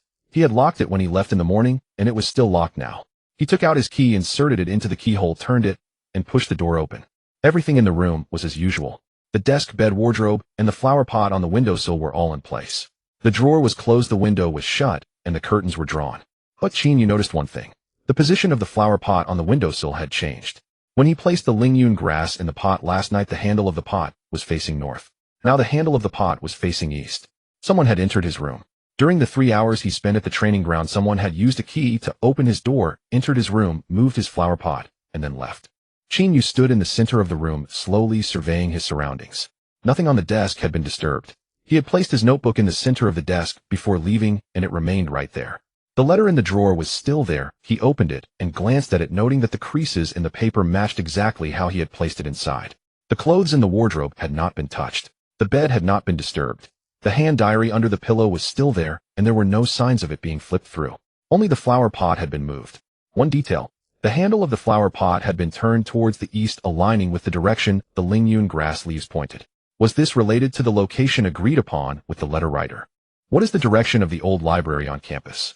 Xinyu walked to the window, opened it, and leaned out to look. The old library was located in the northeast corner of the campus. From his current position, it was obscured from view by several teaching buildings. But he could roughly determine the direction, which was slightly north of east. The direction the flower pot handle faced was precisely that way. Xinyu turned the flower pot back to its original position. Then he sat on the edge of the bed, took the Lingyun grass from the carrying bag, and placed it on the desk. "We need to conduct a test," he said softly. The leaves of the Lingyun grass slightly unfurled, and the platinum-colored light points within the flower core lit up. Xinyu rummaged through the drawer for a length of fine string, tying one end to the stem of the Lingyun grass and the other end to the doorknob. Then he pulled out an old t-shirt from the wardrobe, folded it into a thick stack, and placed it at the other end of the desk. "Use the edge of your leaves to shoot this t-shirt with the minimum force." The leaves of the Lingyun grass slightly raised the serrated edges, pointing at the stack of t-shirts. Xinyu could not see the spraying process of the silvery liquid, but he heard a sound, a very subtle hiss, like a needle piercing a bubble. A hole appeared on the t-shirt.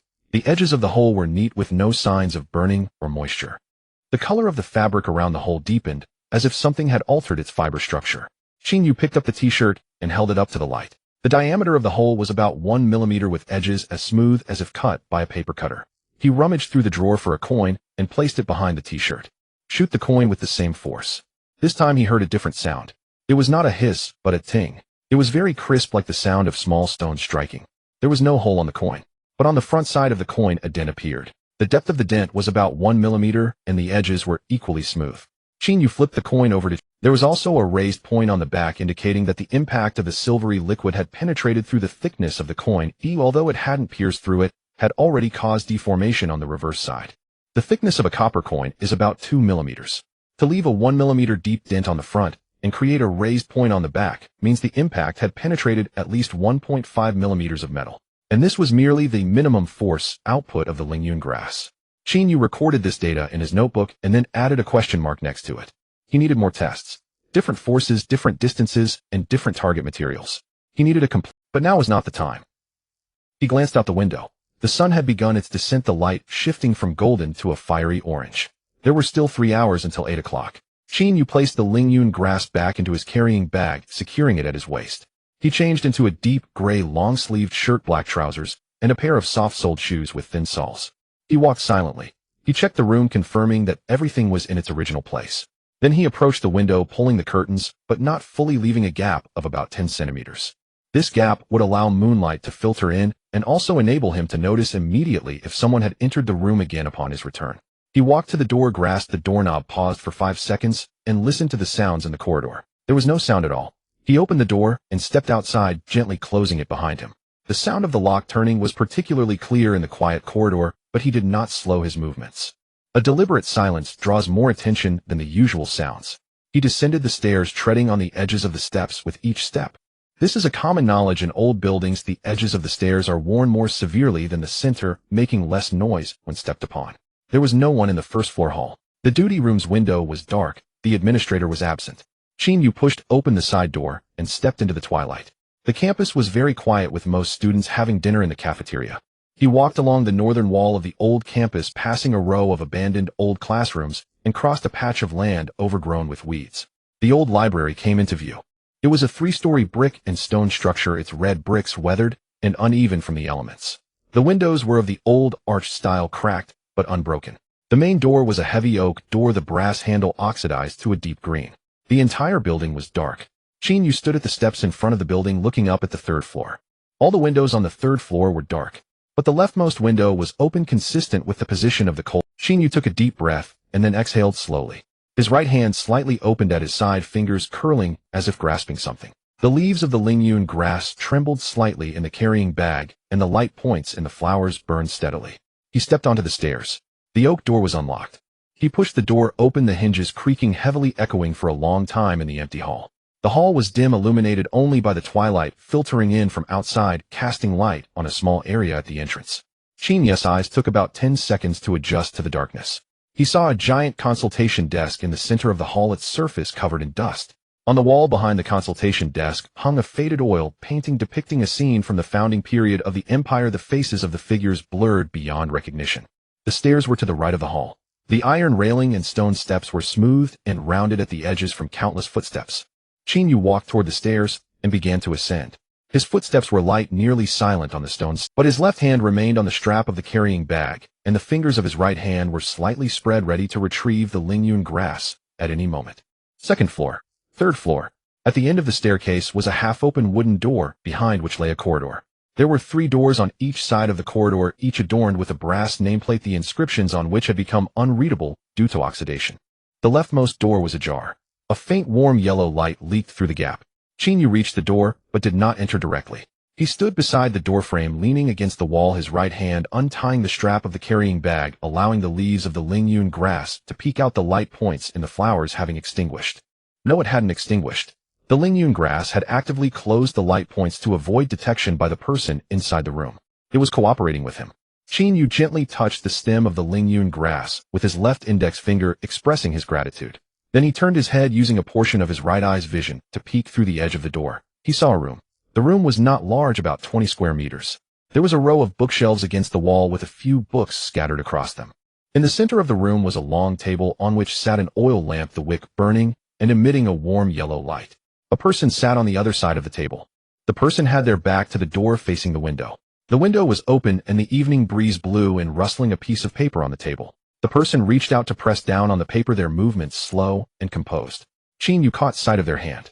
The fingers were long, the knuckles distinct, the skin pale from long exposure to darkness. On their wrist was a red cord tied with a very small, deep blue bead. Under the oil lamp's light, the bead displayed faint flowing light patterns within. Qin Yu recognized that light pattern. It was on the contract stone. The material of that bead was identical to the contract stone. Qin Yu stepped out from behind the doorframe and stood at the entrance. The person in the room did not turn around, but the hand pressing down on the paper paused. You've come, the person said softly as if afraid of disturbing something. Your letter, Chinyu said. His voice sounded somewhat abrupt in the empty room, but he did not lower his volume. Your Lingyun grass is not Lingyun grass. The person finally turned around. The light from the oil lamp illuminated their face. It was a young woman. She appeared to be in her early 20s with black hair tied in a low ponytail, no makeup on her face, and her lips a very light color. Her eyes were deep brown, but in the light of the oil lamp something within her pupils glimmered faintly bright as the platinum light point on Chinye's forehead. Chinye's gaze lingered on her face for 2 seconds before moving to her wrist. The deep blue bead on the red cord swayed slightly, the internal light patterns flowing faster than before. Who are you? Chinyu asked. The woman did not answer directly. She extended her right hand palm up, fingers slightly curled. A piece of paper on the table lifted by itself, folded twice in the air, then landed steadily in her palm. As the paper floated, there were no signs of any psychic energy fluctuations in the air. It was not psychic energy. It was another kind of power. Chinye's right fingers tightened. My name is Su Xiaowan, the woman said. I am from the previous batch of students. My battle pet died 3 months ago during an outdoor training exercise. Symbiotic contract. It died and I should have died too. She raised her left hand, pushing up her sleeve slightly. On the inner side of her forearm from wrist to elbow there was a long, deep red scar. The shape of the scar was not that of a cut or burn, but rather a mark resembling something that had been torn from within and had healed. 3 months ago, I encountered a minor beast tied during outdoor training. My battle pet died protecting me. The symbiotic contract was triggered, and my lifeline should have snapped at that moment. She lowered her sleeve, looking at Chinyu. But I did not die, because something within me took over my lifeline at the moment the contract broke. She placed the paper in her palm on the table and pushed it toward Chinyu. Written on the paper was a line of text. The handwriting was identical to that on the letter from last night, neat to the point of being mechanical. My bloodline and your bloodline are of the same kind. Chinyu stared at the words on the paper, remaining silent. The oil lamp in the room flickered and the wick emitted a small burst of flame. The wind outside blew and rustling the pages of a book on the bookshelf, the sound of the pages turning resembling an ancient code being deciphered. The Lingyun grass in the carrying bag slowly extended its roots one by one. This time it was not drawing a map toward the east. Instead it was directed toward the deep blue bead on Su Xiaowan's wrist. Su Xiaowan gazed into Chinye's eyes, her fingers gently twisting the deep blue orb. The luminous patterns within the orb began to swirl rapidly like the dark currents beneath a disturbed surface of water. The glowing patterns emerged from the orb, casting a myriad of ever-changing blue shadows upon her. Your Lingyun grass is absorbing the energy released by my contract stone fragments. Her voice was calm, but Chinyu noticed her fingers trembling slightly. It was not from fear, but because the orb was drawing something from her body. Her complexion had grown even paler, the color of her lips almost fading away. Your symbiotic contract did not kill you, Chinyu stated. It was not a question, but a confirmation. Su Xiaowan tucked the orb back into her sleeve, her fingers curling into a fist. Veins stood out on her fist, rising and falling, repeating this 3 times, as if enduring a persistent. It is not that the symbiotic contract did not kill me. It is that my bloodline reattached my lifeline when the. She lifted her gaze to meet Chin, yes, the glimmering object within her pupils becoming more pronounced under the light of the oil lamp. The symbiotic contract is a rope. When the rope breaks, one should fall. But someone laid out a net beneath the cliff. Your bloodline is that net. My bloodline is that net. She repeated, then walked around the table to the window, leaning against the windowsill. The evening breeze blew in from behind her, tousling her hair slightly. And your bloodline is another net. Larger, deeper, and more dangerous than mine. Chinyu remained silent, waiting. He was waiting for her to reveal what was truly important. Su Xiaowan was silent for a long time. Long enough for the oil lamp's wick to burst with a flare, long enough for the wind blowing in from the window to grow cold, long enough for the glowing patterns inside the orb on her wrist to complete a full cycle. Do you know how the Beastmaster system in this world came to be? As she finally spoke. Textbooks say it was gradually established by ancient Beastmasters during the wars with magical beasts. The textbooks are not wrong, but they do not mention how much the bloodlines of ancient Beastmasters were diluted over thousands of years of inheritance. Su Xiaowan walked over from the windowsill to the bookshelf, pulling out a thin book from the top. The book was very thin, its cover nearly falling off, revealing only a few remaining characters. She flipped to a page and placed the book on the table, pushing it in front of Chinyu. The page displayed a hand-drawn family tree. At the top of the family tree was a name now worn to the point of being illegible. From that name extended 12 lines, each connecting to 12 different surnames. The 12 surnames continued to branch out, subdividing further until the bottom of the family tree was densely packed with hundreds of names. Su Xiaowan's finger rested on the blurred name at the top of the family tree. This person is the founder of the Beastmaster system. His bloodline is the original bloodline, untainted by dilution or alteration, unbound by any contractual rules. His battle pets were not bound by contract stones, but were directly fused with his life through a method that has now been lost. She moved her finger downward, tracing along the 12 lines. His 12 descendants inherited his bloodline, but each inherited a different proportion. Some inherited 10%, some 5%, and some only a fraction of a percent. These descendants established 12 Beastmaster families, and the Empire's Beastmaster system was built upon these 12 families. Her finger continued downward, tracing the ever-branching lines. Thousands of years have passed. The bloodlines of the 12 families have been diluted through intermarriage, war, and migration. The current Beastmasters in the Empire have a concentration of original bloodline flowing through them of less than 1/10. Yet even so, this minuscule bloodline allows their mental strength to far exceed that of ordinary people. Her finger paused on a name at the bottom of the family tree. Below that name a remark was written in smaller text. Bloodline concentration below 1/1,000,000th is undetectable. Su Xiaowan retracted her finger and looked at Qin Yu. My bloodline concentration upon testing is 3/10. Qin Yu's breath hitched for a moment. 3/10. It is 300 times the bloodline concentration of an ordinary Beastmaster in the Empire. Your bloodline concentration, Su Xiaowan's voice grew softer. I cannot detect it. My testing tool was destroyed before you, and the last number it displayed was 11%. The silence in the room grew heavy. Qin Yu felt his heartbeat thud heavily in his chest, followed by a second, then a third. Each heartbeat was half a beat slower than his normal rhythm, but each was stronger. Blood surged through his veins, washing over those glowing patterns like a tide rising. What awakened during your awakening ceremony was not the Lingyun grass, Su Xiaowan said, her gaze falling on the carrying pouch at Qin Yu's waist. What awakened during your awakening ceremony was your bloodline. Lingyun grass was merely a medium chosen by your bloodline. If the concentration of your bloodline were just a fraction of a percent, you might awaken a mid-grade or high-grade battle pet. But your bloodline concentration is 11%. She paused. An 11% concentration of original bloodline means that there is no known battle pet in this world's battle pet system that can accommodate it. So your bloodline made a choice on its own. It chose to disguise itself, Qin Yu interjected. It chose to masquerade as the weakest, most unremarkable, and least noticeable Lingyun grass. Su Xiaowan nodded. Because if an 11% original bloodline were to be exposed, the entire empire would come to find you. Not to nurture you, but to study you. Qin Yu lightly tapped his fingers on the edge of the table twice. He needed to digest this information, but he could not take too long.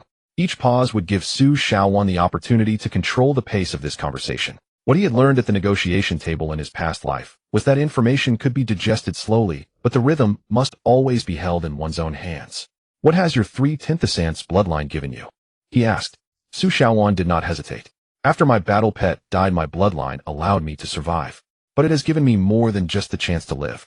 She raised her right hand palm up. This time she did not use any mental strength nor touch the orb. She simply opened her palm. In her palm the air began to warp. Not the invisible, hard-to-perceive kind of distortion from mental strength, but a visible distortion, like heat waves rising. The center of the distortion was at the very center of her palm, where something began to take shape. It was a drop. The droplet formed from nothing, growing larger until it coalesced into a clear, transparent water sphere the size of a pigeon egg in her palm. The water sphere slowly rotated in her palm, its surface reflecting the warm yellow light of the oil lamp. My bloodline attribute is water. A concentration of 3/10 allows me to condense liquid water out of thin air without relying on any battle pet. The quantity is small and the speed is not fast, but this means... She did not finish her sentence. Qin Yu completed it for her. This means you can wield the powers of a Beastmaster without needing a battle pet. Su Xiaowan's fingers curled, the water sphere shattered in her palm, turning into a fine mist that dissipated into the air. As the mist dispersed, Qin Yu caught a faint, indescribable fragrance. It was not the scent of Lingyun grass. It was another, more ancient and profound aroma. Those who possess the original bloodline do not need battle pets. Su Xiaowan's voice sounded somewhat distant amidst the mist. Battle pets are merely substitutes when the concentration of the original bloodline is insufficient. When the bloodline concentration is high enough, the Beastmaster themselves is the battle pet. Qin Yu glanced down at the carrying pouch at his waist. The leaves of Lingyun grass poked out from the pouch, trembling slightly in the air. It was absorbing the energy released by the water sphere that Su Xiaowan had condensed. That energy was like food for the Lingyun grass. You said the cataclysm will descend in 7 months. Qin Yu raised his head. How do you know? Su Xiaowan walked back to the table and picked up the piece of paper that the wind had been rustling. There were words on the paper, but not the same line about shared bloodline from before. On the paper was a drawing. It was almost identical to the image that the spirit resonance grass had projected into his mind within the contract hall. An eye. Reflected within its pupil was a shadow that loomed over the heavens and the earth. The edges of the shadow twisted, expanded, and devoured. But the shadow in Su Zaiwan's drawing was larger than the one the spirit resonance grass had cast into his mind. More than twice as large. 3 months ago on the day my battle pet died, I saw this at the heart of the beast tide. Su Shaoan flipped the paper over. There was another drawing on the back. It depicted a massive humanoid silhouette, its interior filled with densely packed interconnected lines resembling an anatomical diagram or a circuit schematic. This is no cataclysm. Su Zaiwan's voice dropped even lower. This is a person, or rather an existence that was once human, but is now transforming into something else. He slumbers somewhere in this world. His energy continuously radiates outward in his sleep, triggering beast tides, earthquakes, and climatic anomalies. In 7 months, he will awaken. Qin Yu stared at the humanoid silhouette. The dense lines within that silhouette bore a startling structural resemblance to the glowing patterns within his own body. Not identical, but different versions of the same blueprint. He is also a bearer of the primordial bloodline. Su Shaoan did not reply. She simply folded the paper, tucked it into her pocket, then walked to the window, turning her back to Qin Yu. According to my calculations, his bloodline concentration is 100%. There was no moon outside the window. The clouds were thick and low, shrouding the entire sky. A faint, almost invisible band of dark red light stretched across the distant horizon as though something was burning just below the edge of the world. Qin Yu stood still, watching Su Zaiwan's back. Her shoulders were narrow, her spine straight, and her low ponytail swayed slightly in the evening breeze. From behind, she did not look like someone who had witnessed her battle pet's death, suffered a severed lifeline, and then clawed her way back to life. She looked like someone standing at the edge of a cliff, gazing into the distance, calculating the angle and wind speed for a leap. You asked me here not just to tell me this, Qin Yu said. Su Shaoan turned around. There were traces of tears on her face. Not the marks of weeping, but the residue left by the dissipating water vapor that had condensed on her skin. 2 fine, glistening lines stretching from the corners of her eyes to her jaw reflected the faint light of the oil lamp. I need your help, she said. Once the bearer of a 100% primordial bloodline awakens, no force in this world can stop him. But a bearer of an 11% primordial bloodline combined with a bearer of a mere 0.03% might just be able to accomplish one thing.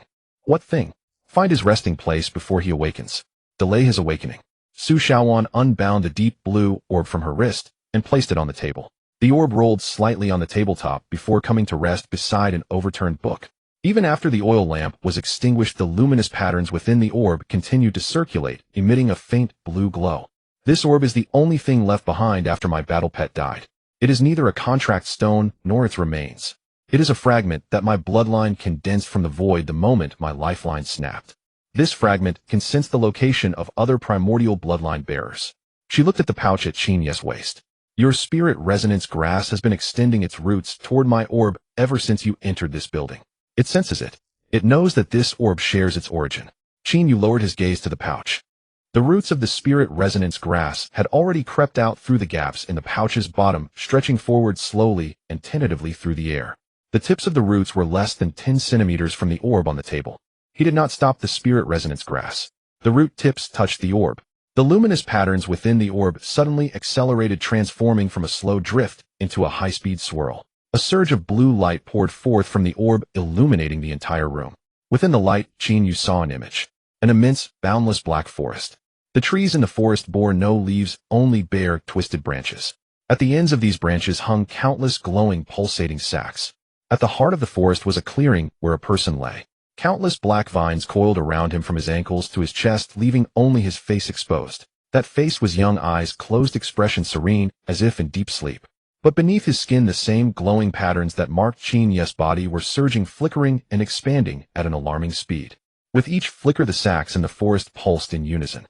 With each pulse, a new fissure split the ground from which oozed a substance that was dark red like magma, yet not quite magma.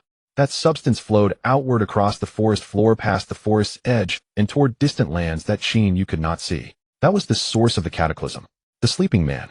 The bearer of the 100% primordial bloodline. The vision faded. The luminous patterns within the orb resumed their normal pace, and the roots of the spirit resonance grass retracted from the orb, retreating back into the pouch. Qin Yu found his palms slick with sweat. Where is he? He asked. Su Shaoan retied the orb to her wrist, pulling the red cord tight, until it left a faint mark on her pale skin. I don't know the exact location, but my orb can sense a direction. She raised her wrist. The luminous patterns within the orb were slowly yet unmistakably flowing toward one direction. The east. It was exactly the same direction the leaves of the spirit resonance grass pointed. Qin Yu closed his eyes, piecing together all the information in his mind. Since the day of its awakening, the spirit resonance grass had been pointing east. Su Zaiwan's orb also pointed east. The sleeping man was in the east. He would awaken in 7 months. Within 7 months they needed to find him and postpone his awakening. To postpone his awakening, what must be done? Qin Yu opened his eyes. Su Shaoan picked up the extinguished oil lamp from the table and set it on the floor. Then she pulled out a new sheet of paper from her pocket and spread it on the table. On the paper was a complex pattern composed of 12 concentric rings. Each ring was marked with different runes, their number increasing from the innermost layer outward. The outermost ring bore over 200 runes. The next morning Qin Yu woke up at the same time. He was not awakened by an alarm clock, but by a gentle call from within his body. However, today's awakening came a bit earlier than yesterday, approximately 15 minutes ahead. When he opened his eyes, the sky outside was still dim, the moon had not completely set, and a faint crescent moon hung on the western horizon. Qin Yu sat up and glanced at the Lingyun grass on the windowsill. The leaves of the Lingyun grass had fully— the 3 leaves were no longer in the slightly curled state of yesterday, but were flat and facing upwards as if welcoming the impending sunrise. The serrated edges of the leaves had increased compared to yesterday from 7 or 8 to over a dozen. The tips of the serrations reflected a faint silvery light in the morning glow. He pulled out his notebook from under the pillow and flipped to the page where he recorded data yesterday. In the column labeled number of serrations at the leaf edges, he crossed out 810 and wrote 1215 beside it. Then he turned to a new page and drew a table. He needed to establish a complete strength recording system for the Lingyun grass. This system could not be the simplified version with only 5 indicators from the Empire's official framework, nor could it be the overly complex version from Su Shaoan. What he needed was a middle ground that was sufficiently detailed, yet each indicator could be quantified, tracked, and He wrote in the first row of the table Lingyun grass plant type. After finishing this line, he moved to the next rank, low-grade, first level. He stared at this line for a few seconds. Low-grade, first level. This rank was the lowest in the Empire's system. But he knew this rank would soon become obsolete. The Lingyun grass was evolving, and the speed of its evolution far surpassed any known battle pet. He needed a new framework to record this evolution. He left a line blank below the rank, and continued writing combat power assessment, E to be revised. E was the result given by the Empire's strength measuring pillar. However, this result was based on the Lingyun grass, using only 1 leaf at the minimum strength. He needed to note to be revised in parentheses to remind himself that this data did not reflect its true level. Mental energy requirement below 10 points no longer applicable. The mental energy requirement for the Awakening Day test was based on the data from ordinary Lingyun grass. After the symbiotic contract was signed, the mental energy requirement of the Lingyun grass had undergone fundamental changes. It no longer needed to draw mental energy from Qin Yu. Instead, it was delivering energy to him. Attack power 0 to be revised.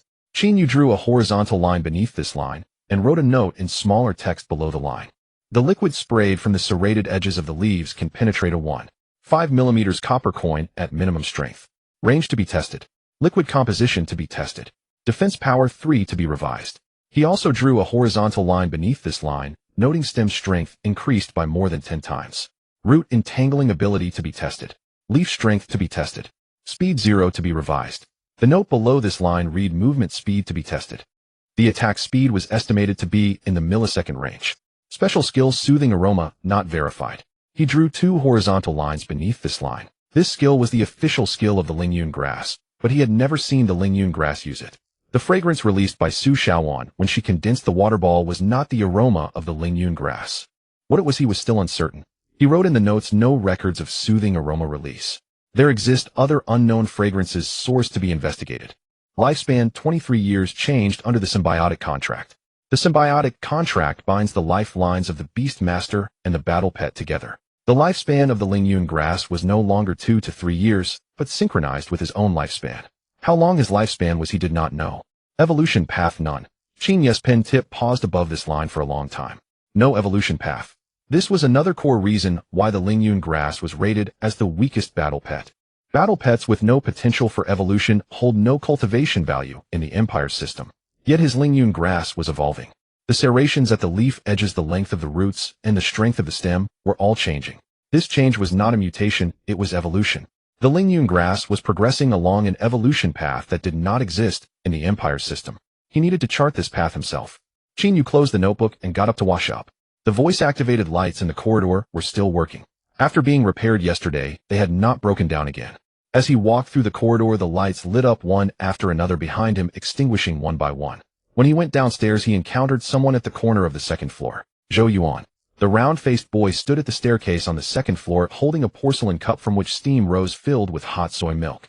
The gray-furred mouse on his shoulder was not there, probably still sleeping. When Zhou Yuan saw Qin Yu, his eyes widened slightly, then quickly returned to normal. "Good morning," Zhou Yuan said. "Good morning," Qin Yu replied as he walked past Zhou Yuan without pausing or slowing down. But in the moment of passing by, his peripheral vision caught a movement from Zhou Yuan. Zhou Yuan's left hand gently tapped twice on the wall of the porcelain cup. The rhythm was 2 short taps followed by 1 long. Qin Yu's pace did not change. He continued down the stairs, exiting the dormitory building, crossing the playground, and heading toward the cafeteria. But his right hand tightened slightly at his side. 2 short taps and 1 long. That rhythm was not random. It was almost identical to the rhythm he had tapped with his fingertips in the Awakening Hall. The rhythm he tapped in the Awakening Hall was 3 short taps, followed by 3 long. SOS. That was knowledge he brought from his previous life, and no one in this world should be able to recognize that rhythm. But Zhou Yuan tapped 2 short and 1 long. It was not SOS, it was another signal. Qin Yu entered the cafeteria, got porridge and steamed buns, and sat down in a wall-side position. He ate as quickly as he did yesterday, chewing every bite seriously. But his mind was racing. Zhou Yuan. In the preparatory class, he was average in grades, and his family was in the low-tier Beastmaster materials business. On the day of awakening, he awakened a gray-furred mouse, low-grade, 5th level. During the contract ceremony, the mental synchronization rate was 53%. After the contract was completed, he glanced back at Qin Yu. There was a confirming element in that look. This morning, he had waited for Qin Yu at the staircase. It was not a coincidence. The staircase on the second floor was the only way to the cafeteria, but Zhou Yuan's dormitory was on the first floor. He stood on the second floor with soy milk, waiting for Qin Yu to come down. The rhythm he tapped. Qin Yu took a bite of steamed bun and chewed slowly. That rhythm was not Morse code from his previous life. That rhythm was something from this world. He had seen something similar in the preparatory class materials, but it was not in written form. It was a kind of coded system used among Beastmasters. He needed to figure out Zhou Yuan's identity. Before that, he needed to act as if he had not noticed anything. After finishing breakfast, Qin Yu returned to the dormitory, took out the seed of the mutated spirit plant from his pocket, and placed it beside the Lingyun grass. The seed shone with a deep green luster in the morning light, and the natural patterns on its surface pulsed slowly. He placed the Lingyun grass into his carrying bag and secured it to his waist. The seed of the mutated spirit plant was also placed into the carrying bag, nestled against the roots of the Lingyun grass. The roots of the Lingyun grass wrapped around the seed. This was not an aggressive entanglement, but a kind of connection. The pulsing frequency of the seed began to synchronize with the pulsing frequency of the glowing points in the Lingyun grass flower. Qin Yu felt the changes brought about by this synchronization. A weak, continuous energy was transmitted from the carrying bag to his waist, climbing up along his spine, passing through his chest and throat, ultimately converging at the platinum light point in the center of his brow. The energy was faint, but very clear. It was as if someone far away was calling his name in a very low voice. He took a deep breath and stepped out of the dormitory. On the training ground in the morning, the sun was blazing.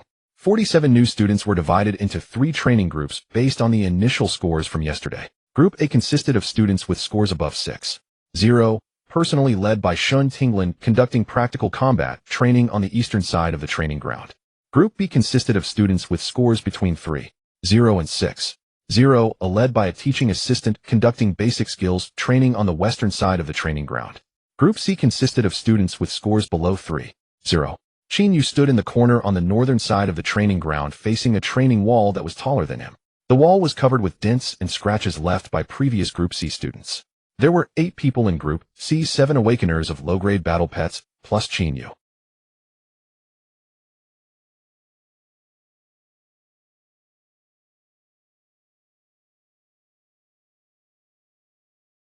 The training content for Group C is very simple, said the teaching assistant, a man around 30 years old with a hoarse voice, wearing a faded training uniform. Leave the strongest attack marks of your battle pets on this wall. I will evaluate your pet's attacking methods and strengths based on these marks, and then develop targeted training plans. The teaching assistant glanced at the carrying bag at Qin Yu's waist. You start first. Qin Yu walked up to the training wall, squatted down, and took out the Lingyun grass from his carrying bag. He placed the Lingyun grass on the ground at the base of the wall and gently touched one of its leaves with his right index finger. As with yesterday, the flower stamen of the Lingyun grass glowed.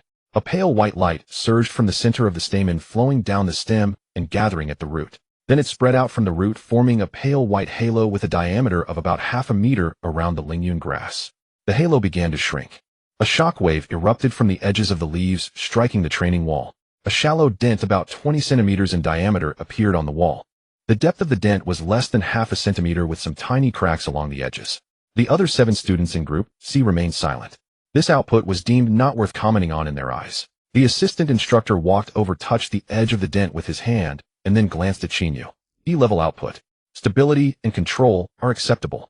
However, your battle pet's attack method is too singular, relying solely on shockwave attacks. What you need to train next is the diversification of attack methods. Chinyu nodded. He picked up the Lingyun grass, placed it back in the carrying bag, and stepped aside. He mentally recorded this data. Yesterday, when the Lingyun grass produced an E-level output on the power testing pillar, it used the minimum force of 1 leaf. Today on the training wall, he used the same force. The depth of the dent compared to the hole left on the t-shirt was vastly different. The shockwave attack was not the true attack method of the Lingyun grass. Those silvery liquid projectiles were. Yet the shockwave attack served as an excellent disguise, appearing ordinary enough that no one would look twice. The next to take the stage was Zhou Yuan. Zhou Yuan approached the training wall while the gray-furred mouse on his shoulder jumped down to the ground. This gray-furred mouse was larger than an ordinary one, with a longer tail adorned with a tuft of white fur at the tip.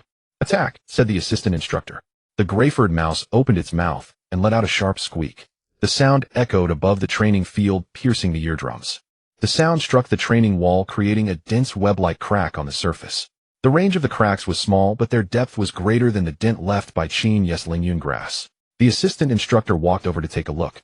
D-level output. Sonic attack area damage, medium penetration. Your gray-furred mouse has the potential to develop more advanced sonic skills.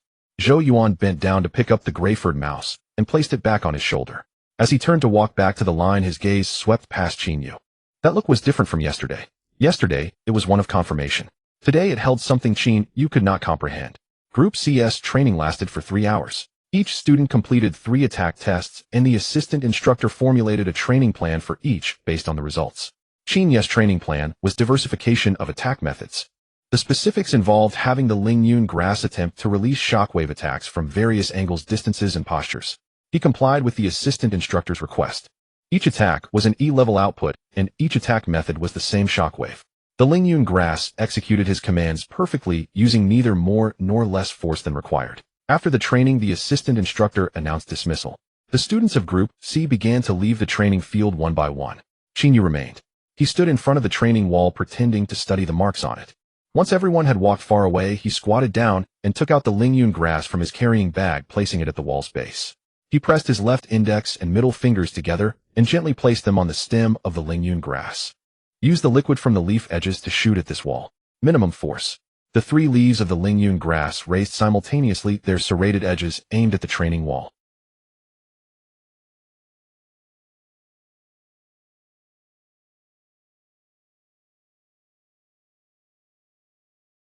Three small holes appeared on the wall. Each hole had a diameter of less than 1 millimeter. The 3 holes were arranged in an equilateral triangle, with each side measuring about 3 centimeters. The edges of the holes were neat, without any cracks or burn marks. The walls of the holes were smooth as though polished. Chinyu touched the edges of the holes with his finger. The moment his finger touched the wall of the hole, he felt a subtle, continuous pulling sensation. The holes were absorbing moisture from the air. This was not a capillary phenomenon caused by physical structure, but a form of energy-level attraction. He withdrew his finger and recorded this discovery in his notebook. The silvery liquid can penetrate the training wall. Depth to be tested. Energy absorption phenomena exist in the whole walls. The 3 leaves shot simultaneously with accuracy controllable within 3 centimeters. He closed the notebook, placed the Lingyun grass back in the carrying bag, and stood up. The training field was empty. The sunlight shone on the gray-white stone slabs, reflecting blinding white light. In the distance, the power testing pillar stood quietly in the sunlight, its deep blue crystal surface devoid of any luster. Chinyu turned and walked toward the exit of the training field. When he reached the doorway, he paused for a moment. On the doorframe at the entrance of the training field, a line of very small words was engraved. The writing was faint, almost indistinguishable due to erosion from wind and rain, but Chinyu's perspective allowed sunlight to shine from the side onto the writing, forming a sufficiently clear shadow. Training Field 12. Established in the 371st year of the Empire calendar. The 371st year of the Empire calendar. It is currently the 423rd year of the Empire calendar. This training field was built 52 years ago. Over the past 52 years, countless students from Group C have left their marks on this wall. Most of their battle pets were of low quality, and most of them worked in non-combat roles after graduation, with most of their names forgotten by anyone. Qin Yu withdrew his gaze and left the training field. He spent the afternoon in the library. Not the old library, but the new library. A 6-story modern building, its glass curtain walls sparkling in the sunlight, containing over 1 million books. Qin Yu found a seat by the window in the self-study area on the second floor and spread out 3 books in front of him. The first book was Directory of Registered Beast Masters of the Empire, recording the names and basic information of all registered beast masters in the Empire. He flipped to the chapter on the Academic Affairs Office and found the information on Deputy Director Zhao. Zhao Mingyuan, 42 years old, a 4th-tier beast master. A member of the Zhao clan's collateral line 7th generation. Formerly served as the Deputy Director of the Field Training Department, currently serves as the Deputy Director of the Academic Affairs Office. Main responsibilities include student discipline management and battle pet compliance review. Qin Yu drew a line beneath this text and noted in his notebook, Zhao Mingyuan, 7th generation of the Zhao clan's collateral line. The second book was Genealogy of the Beast Master Families of the Empire. This was a thick book that recorded all known branches of the 12 original Beastmaster families. He flipped to the chapter on the Zhao clan, starting from the 1st generation. The 1st generation of the Zhao clan was one of the 12 original Beastmasters during the founding period of the Empire. The concentration of the original bloodline was unclear, estimated to be between 5 and 10%. The concentration in the 2nd generation dropped to 3 to 5%. The 3rd generation dropped to 1 to 3%. From the 4th generation onwards, the bloodline concentration generally fell below 1%. Zhao Mingyuan is the 7th generation. Based on this rate of decline, his original bloodline concentration should be below 0.5%. Qin Yu noted this figure in his notebook and then drew a question mark beside it. The third book was a monograph on pet mutations titled Research on Mutated Spiritual Plants. He found the chapter on analysis of mutation causes in the table of contents and flipped to the corresponding page. The book stated, pet mutations are an extremely rare natural phenomenon. In the records of the Empire's Beastmaster Academy, there have only been 7 cases of mutated battle pets in the past 100 years. The causes of mutations are usually related to the mental energy traits of the Beastmaster.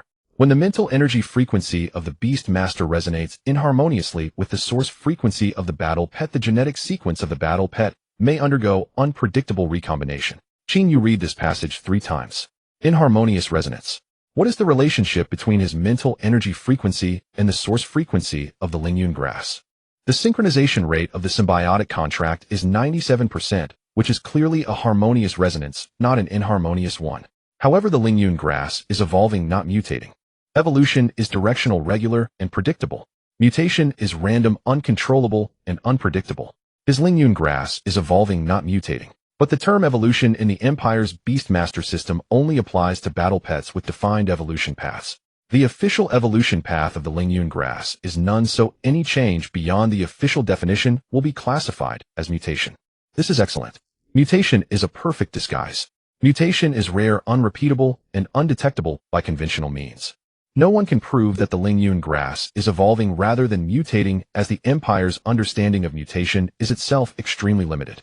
Qin Yu closed the book and leaned back in his chair. He glanced out the window.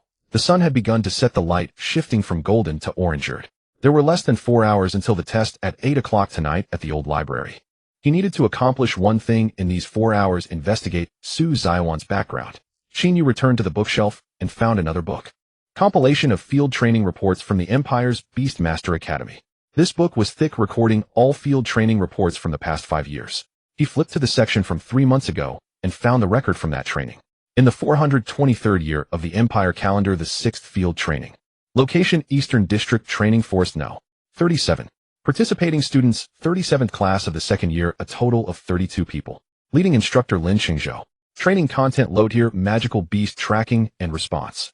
Qin Yu's finger moved across the paper and found the section on casualties. During the training, a small beast tide was encountered. All 32 students safely evacuated. One student's battle pet was killed during the cover of evacuation. Battle pet species by Shui Python. Rank medium tier, 3rd level. Cause of death: attacked by more than 3 high-tier magical beasts. The Beastmaster's symbiotic contract was triggered, resulting in serious injury, but survived after treatment. Qin Yu read this passage 3 times. By Shui Python. Medium tier, 3rd level. Symbiotic contract. Battle pet death. The Beastmaster survived after serious injury. Su Xiaowan was telling the truth. Her battle pet really died. It was clearly stated in the training records from 3 months ago. He continued reading and found the summary report from the lead instructor. The report was written by Lin Xingzhou with neat handwriting and rigorous wording. The scale of the beast tide encountered in this training exceeded expectations. After investigation, the cause of the beast tide was related to abnormal energy fluctuations deep within the Eastern District Training Forest No. 37.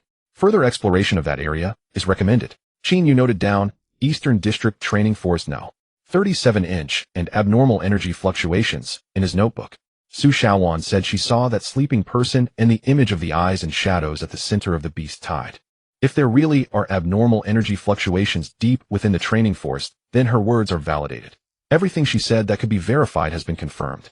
This made Qin Yu more vigilant. A liar will expose flaws in their details. But if someone tells 9 truths and lies on the 10th, you will never discover it. He closed the book, returned it to the shelf, and left the library. The campus at dusk is beautiful. The sunset has turned the horizon into a fiery orange, and the glass curtain wall of the teaching building reflects a shimmering golden light. On the playground, some are running, some are training their battle pets, and others are chatting on the grass. As Qin Yu passed the playground, he saw Lu Ming training against the silver-winged dragon on the eastern side of the training ground. The silver-winged dragon circled in the sky, each dive accompanied by a sharp sound of wind slicing through the air. Lu Ming stood on the ground, his hands constantly changing gestures, directing the dragon to perform various complex maneuvers. Their cooperation was seamless. A synchronization rate of over 75% was not to be taken lightly. However, Qin Yu noticed a problem. Lu Ming's gestures were too complex. Each command required a combination of 3 to 5 gestures, which indicated that there was a limit to the speed at which his instructions could be transmitted. In actual combat, this limit could be fatal. Qin Yu withdrew his gaze and continued walking. By the time he reached the old campus, the sky was completely dark. The old library appeared even more antiquated in the twilight, with cracks in the red brick walls resembling scars in the shadows. He did not enter through the front door. Su Xiaowan did not say he couldn't enter through the front door yesterday, but Qin Yu felt that it was not a good choice. If someone had laid surveillance around this abandoned building, the front door would be the easiest place to observe. He circled to the north side of the old library and found a half-basement window. The window's glass was shattered and the wood of the frame had rotted away. He gently pried at the window frame with his fingers, which made a faint cracking sound, and he removed the entire frame. He squeezed through, landing in a dust-covered basement. The floor of the basement was littered with shards of glass, rotten wood, and dried leaves. A strong, musty smell filled the air. He found the stairs and went upstairs. First floor, second floor, third floor.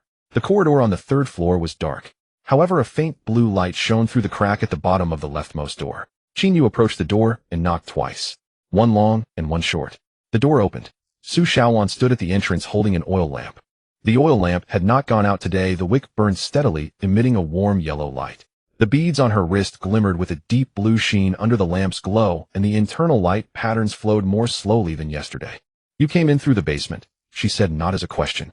The front door is too conspicuous. Su Xiaowan stepped aside to let him in. The arrangement in the room was different from yesterday. The long table had been moved against the wall. The bookshelves had been emptied, leaving about 15 square meters of open space in the center. On the ground of the open space, a circular rune array was drawn approximately 3 meters in diameter, consisting of 3 concentric circles. Each layer of concentric circles was filled with intricate runes drawn with some silver-white paint that glimmered faintly in the dark. What is this? Qin Yu asked. A temporary combat power assessment array, Su Xiaowan said as she placed the oil lamp on the bookshelf and walked to the side of the rune array. I designed this based on the principles of the original bloodline. The Empire's power measurement pillar can only measure the output level of battle pets, but this array can measure the source data of battle pets. When a battle pet stands at the center of the array, the runes will light up in different colors based on the pet's source attribute. The brightness of the colors represents the concentration of the source, while the distribution of colors indicates the structure of the source. With this information, I can deduce the true rank, evolution potential, and skill tree of the battle pet. Qin Yu looked at the rune array on the ground. There were 3 layers of concentric circles, and the number of runes on each layer was different. The innermost layer had 12 runes, the middle layer had 24, and the outer layer had 48. The shapes of the runes were somewhat similar to those silver-white runes he had seen in the contract hall, but not exactly the same. You designed this array? He asked. Su Xiaowan stood up, brushing off the dust from her hands. I spent 2 months researching the rune system of the original bloodline, then spent 3 weeks drawing this array. It is not perfect, but it is usable. Qin Yu took the Lingyun grass out of his carrying bag and placed it at the center of the rune array. The moment the roots of the Lingyun grass touched the ground, the rune array lit up. The 12 runes in the innermost layer lit up simultaneously. The color was platinum. It matched perfectly with the color of the light point on Qin Ye's forehead. Su Xiaowan lightly tapped her knee with her finger. Platinum. Her voice was low as if she were talking to herself. I guessed right. The 24 runes in the middle layer began to light up. However, they did not all light up at once. Instead, they lit up one by one in a clockwise order from the inside. With each rune that lit up, there was a faint hum, each with a different frequency combining to form a brief. When all 24 runes were lit, the melody was complete. Su Xiaowan's breathing changed, slowing down deeper, as if suppressing some emotion. The 48 runes in the outer layer did not light up. The entire rune array fell silent. The 12 platinum runes in the innermost layer continued to glow, while the 24 runes in the middle layer maintained a stable brightness after completing the melody. Only the 48 runes in the outer layer remained dark. Su Xiaowan squatted beside the rune array, pulled out a small notebook from her pocket, and opened it to a blank page. She stared at the rune array for a full 30 seconds before beginning to write in her notebook. Her writing was swift, the pen tip almost dancing across the paper. The 12 runes in the innermost layer are all lit platinum color, brightness 100%, she read aloud as she wrote. The source concentration is 12 units, which is 1/12. She looked up at Qin for a moment. 1/12. 0.12. This is your current source concentration under the symbiotic contract. Qin said nothing. The number was lower than he had expected. Su Xiaowan had said that his original bloodline concentration was 11%, but now the rune array measured only 1/12. The gap was significant. Su Xiaowan noticed his confusion. 11% is your bloodline potential, not the current activated concentration. Your bloodline was awakened during the awakening ceremony, but awakening does not equal activation. The only source power you can use right now is 1/12, while the remaining 10.88% is still asleep. She continued to write in her notebook. All 24 runes in the middle layer are lit with uneven brightness distribution. The brightest runes are number 7, 15, and 22. This indicates that your Lingyun grass has currently activated 3 main skill branches. She looked up, her gaze falling on the Lingyun grass. Rune number 7 represents physical attack skills. Rune number 15 represents energy attack skills. Rune number 22 represents support skills. All 3 branches have been activated, but the number and level of skills in each branch need further testing. Qin squatted down next to the rune array, looking at the glowing runes on the ground. Rune number 7 was positioned slightly to the left in the middle layer, shaped like an inverted triangle with 3 horizontal lines inside. Rune number 15 was directly below in the middle layer, shaped like an upright diamond with a dot inside. Rune number 22 was positioned slightly to the right in the middle layer, shaped like a hexagon with a spiral pattern inside. The 48 runes in the outer layer did not light up. There was a restrained excitement in Su Xiaowan's voice. This means that the current capabilities of your Lingyun grass have not yet reached this level. But when its evolution progresses to the next stage, the outer layer of runes will begin to light up. She closed the notebook, stood up, and walked to the bookshelf, taking a stone slab from the top. The surface of the slab was polished smooth with a blank table etched in fine lines. She placed the slab on the ground next to the bookshelf and lightly waved her finger above the rune array. The brilliance of the rune array changed. Platinum light rose from the runes, gathering in the air to form a curtain of light. Lines of text and numbers emerged on the light curtain. Qin looked at the curtain of light and saw a complete real-time panel of the Lingyun grass strength. Lingyun grass plant type, source concentration 0. 0012 activated 0. 11 total potential, current rank low grade, first level evolving combat power assessment, disguised state, to be tested, true state, attack methods, physical attack, leaf edge, spraying silver, liquid, level 1. Range 5 meters, medium penetration, high precision, physical attack, root, entanglement level 0, a not activated energy attack, flower core, light pulse level 0. Not activated auxiliary skill, calming fragrance level 0, or not activated auxiliary skill, source perception, level 1, can sense original bloodline energy sources within a radius of 100 meters, evolution path, phase 1, leaf strengthening, in progress, completion rate, 12, phase 2, root strengthening, not started, phase 3, flower core strengthening, not started, phase 4, complete form, unknown. Qin's gaze lingered on the line for source perception. Can sense original bloodline energy sources within a radius of 100 meters. The Lingyun grass turned towards the east in the awakening hall, not because it sensed the slumbering person. That person's distance was too far beyond the 100 meters sensing radius. The Lingyun grass turned east because it sensed something else. Su Xiaowan also saw this line. The beads on her wrist vibrated slightly in the light of the rune array. 100 meters, she said. Your Lingyun grass can sense original bloodline energy sources within a radius of 100 meters. My beads can only sense direction, but cannot sense distance. Qin Yu withdrew his gaze from the light curtain and looked at Su Xiaowan. You mentioned earlier that my Lingyun grass has activated 3 skill branches. Physical attack has already been activated to level 1. Source perception has also been activated to level 1.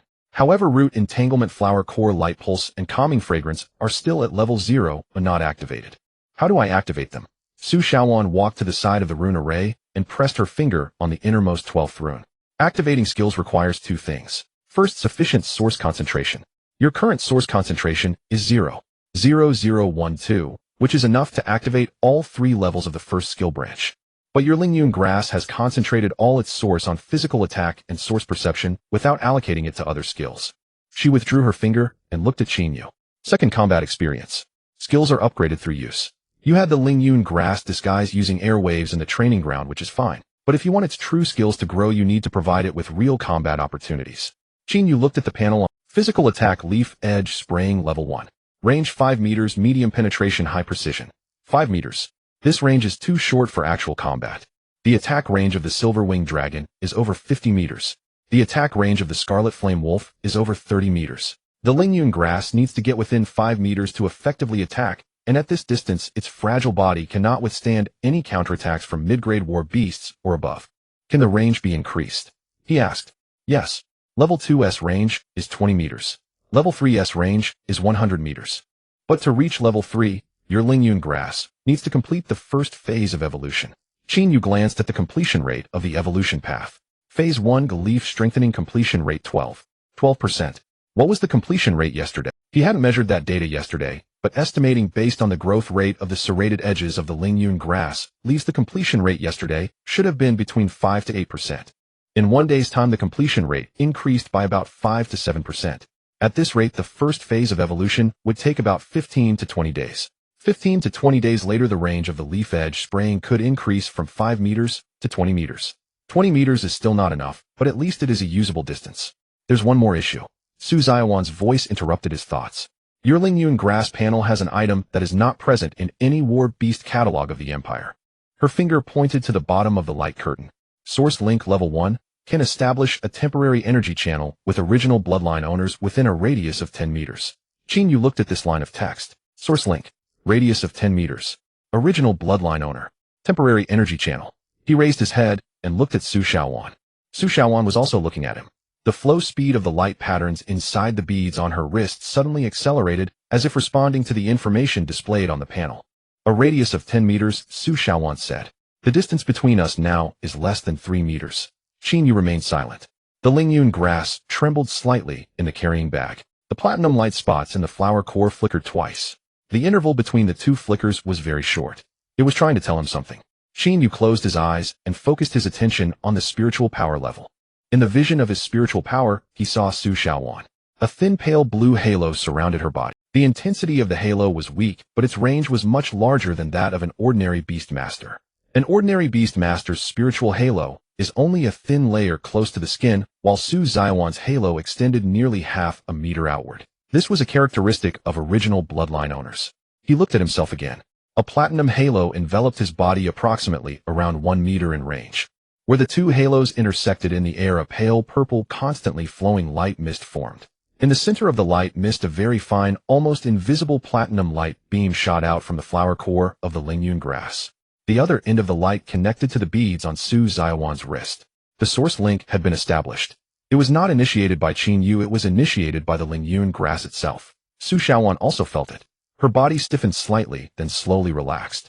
Your Lingyun grass is reading my source data through my beads. Her voice was calm, but Qin Yu noticed that her breathing rhythm changed, becoming deeper and slower, as if she was actively coordinating with the flow of a certain energy. Qin Yu looked at the light curtain. A new line of text appeared on the panel. Source link established. Link target Su Xiaowan. Source concentration 0.0003. Source attribute water. Compatibility assessment 87. This number is very high. High to an abnormal extent. The compatibility of the sources of 2 different individuals in the Empire's Beastmaster system generally does not exceed 60%. 87% means that Qin Yu and Su Xiaowan's sources confuse highly. Su Xiaowan also saw this number. She was silent for a long time. 87%, she finally spoke, her voice much lighter than before. This number means that if we join forces, our sources can produce resonance. In a resonant state, energy output is not 112, but 113, or even 115. She paused. This is also what is needed to break the ceiling array. My 0.0003 bloodline plus your 0.0012 bloodline can produce a source concentration equivalent to 0.0030 to 0.0050 in a resonant state. This concentration is sufficient to break the 4th to 7th layers of the ceiling array. Qin Yu took the Lingyun grass from the center of the rune array and placed it back in the carrying bag. The light curtain dissipated as the Lingyun grass left, and the rune array on the ground dimmed with only the silver-white painted lines still faintly glowing. You mentioned that you have already broken the first 3 layers, which took 3 months, Qin Yu said. The remaining 9 layers will take 6 months at our current pace. What is this calculation based on? Su Shaowan took a piece of paper from the bookshelf and spread it on the table. The paper depicted the ceiling array diagram of 12 concentric circles, based on 2 assumptions. First, your source concentration will not increase during the breaking process. Second, our resonance efficiency remains stable at 87%. She pointed to the 4th concentric circle. But your source concentration will increase. Once the first phase of evolution of the Lingyun grass is completed, your source concentration will rise from 0.0012 to around 0.0020. The first phase of evolution will take 15 to 20 days. During this time, we can focus on breaking the 4th layer first. Her finger moved to the 5th layer. The 5th layer requires a higher source concentration. But by then, your first phase of evolution will be completed, raising your source concentration to 0.0020. Together with my 0.0003 and the resonance effect, it will be enough to break the 5th and 6th layers. Her finger continued to move outward. The 7th to 9th layers need your second phase of evolution to be completed. The second phase is root strengthening. The completion time is unknown, but based on the first phase's progress, it may take 30 to 40 days. Her finger stopped on the outermost 3 concentric circles. The 10th to 12th layers require your third phase of evolution to be completed. The third phase is flower core strengthening. The completion time cannot be estimated, as the conditions for flower core strengthening are more complex than those for leaves and roots, requiring not only combat experience, but also some conditions I cannot determine yet. Qin Yu looked at the diagram. 12 concentric circles. Each layer requires a higher source concentration. Each layer requires a higher evolution stage. Time was compressed tightly with no room for error. But he noticed an issue. In Su Xiaowan's calculations, she did not consider her own evolution. What about you? He asked. Will your bloodline not evolve? Su Xiaowan's finger paused for a moment. My bloodline will also evolve, but at a much slower pace. My war beast is dead, and I have no war beast to carry my bloodline evolution. My bloodline can only slowly grow through my own cultivation. At the current pace, in 7 months my source concentration will probably rise from 0.0003 to 0.0005. From 0.0003 to 0.0005. An increase of less than 1 time. Meanwhile, Qin Yu's source concentration can increase from 0.0012 to 0.0020 through the first phase of evolution of the Lingyun grass. An increase of nearly 1 time. This is just the first phase. Su Shaowan put the diagram away and placed it back on the bookshelf. It's getting late. You said you would bet that I could help you. Do you still think so? Su Shaowan turned around and looked at him. Zhou Yuan. The one from the 2nd year. The one with the gray mouse. 1st year. Same cohort as me. Group C. Gray mouse, low grade, 5th level. Su Shaowan shook her head. I don't know him. What's wrong? Nothing, Qin Yu said. Just asking. He walked. As he reached the door, he paused. Su Shaowan. You said last night that you bet I could help you. Su Shaowan did not answer immediately. She stood by the bookshelf, the light from the oil lamp casting shadows on her face, revealing details that Qin Yu had not noticed before. Her cheekbones were slightly higher than normal, her cheeks thinner than average, and her eye sockets deeper than usual. These features appeared particularly pronounced in the light of the oil lamp, as if someone had drawn a new map on her face with shadows. 3 months. 3 months ago her war beast died. 3 months ago her lifeline was severed. 3 months ago she reconnected her own life. For the past 3 months, she had been alone on the 3rd floor of the old library, studying ceiling arrays, drawing runes, and searching for another original bloodline owner. For 3 months, she had not spoken to anyone about these matters. Until last night. I still think, so, she said, her voice soft yet steady. Qin Yu nodded slightly and left the room. He walked through the corridor, down the stairs, across the 1st floor hall, and exited through the front door. Tonight, he didn't need to go through the basement. He needed to let anyone see that he had been here. If someone had placed eyes around this building, he wanted them to see him come and go. There was nothing to hide. A Group C student wandering in an abandoned old library was not something worth paying. He walked steadily on the way back to the dormitory. The moon was full tonight, and the moonlight brightened the path. His shadow stretched long behind him, and the outline of the shadow twisted for a moment on the ground. He did not look back, but he knew that the Lingyun grass in the carrying bag was slowly extending its roots, each root's end pointing towards the east. East. That slumbering person. 100% original bloodline. Natural disaster. 7 months. He walked into the dormitory building, went upstairs, opened the door, and walked into his room. The flower pot on the windowsill faced north, just as it had when he left. He placed the Lingyun grass into the flower pot, and set the seed of the mutated spirit plant beside it. The roots entangled the seed, pulsing in sync. Everything was as usual. He sat on the edge of the bed, opened his notebook, and wrote a new line below Su Zaiwan's page. Su Zaiwan's war beast did indeed die in the practical training 3 months ago. The records can be checked. Her rune array can indeed measure the source data of Lingyun grass. Her panel shows that the Lingyun grass has a source link skill. The link has been established. Compatibility 87. He closed the notebook and placed it under his pillow. Then he lay on the bed facing the ceiling, looking at the crack. The crack had grown longer. He closed his eyes. The platinum light spot in his forehead projected a small warm patch of light on the inside of his eyelids. The light patch pulsed in the darkness, synchronizing with his heartbeat with the light spot in the flower core of the Lingyun grass, and with the rotation of the 12 energy nodes within his body.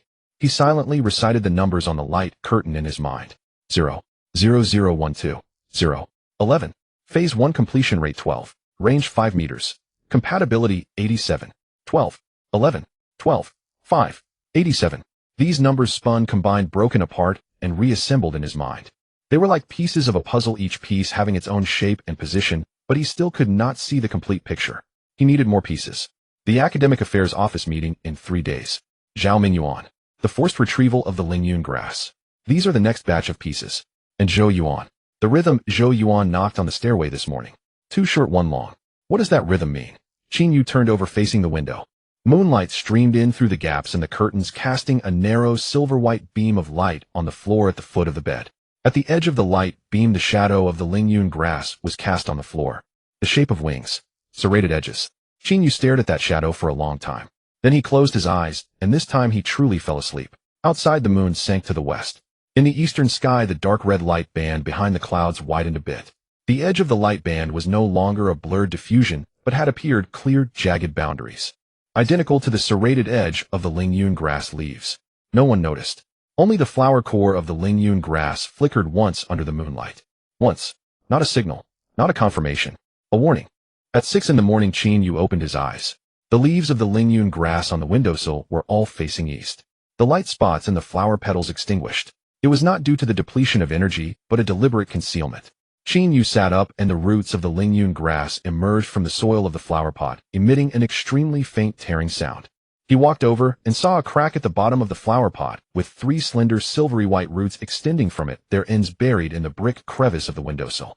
He gently pulled out one root, which had a bit of grayish-white powder on its end, with faint energy fluctuations within the powder. There was something inside the brick crevice. Qin Yu placed the root back into the crevice without disturbing it. He opened his notebook and wrote a new line beneath last night's notes. The roots of the Lingyun grass have penetrated the flower pot and delved into the building structure. The target remains unknown. He then closed the notebook and got up to wash up. The voice-activated light in the corridor was malfunctioning again. Qin Yu walked through the dim corridor, his footsteps echoing in the empty hallway. There was no one at the corner of the 2nd floor. Zhou Yuan was not present today. He went downstairs, crossed the playground, and headed towards the cafeteria. Someone was jogging on the playground, an unfamiliar senior wearing a faded training outfit, followed by a medium-sized wind wolf. The wind wolf's 4 hooves silently treaded on the grass, each step as light as if floating.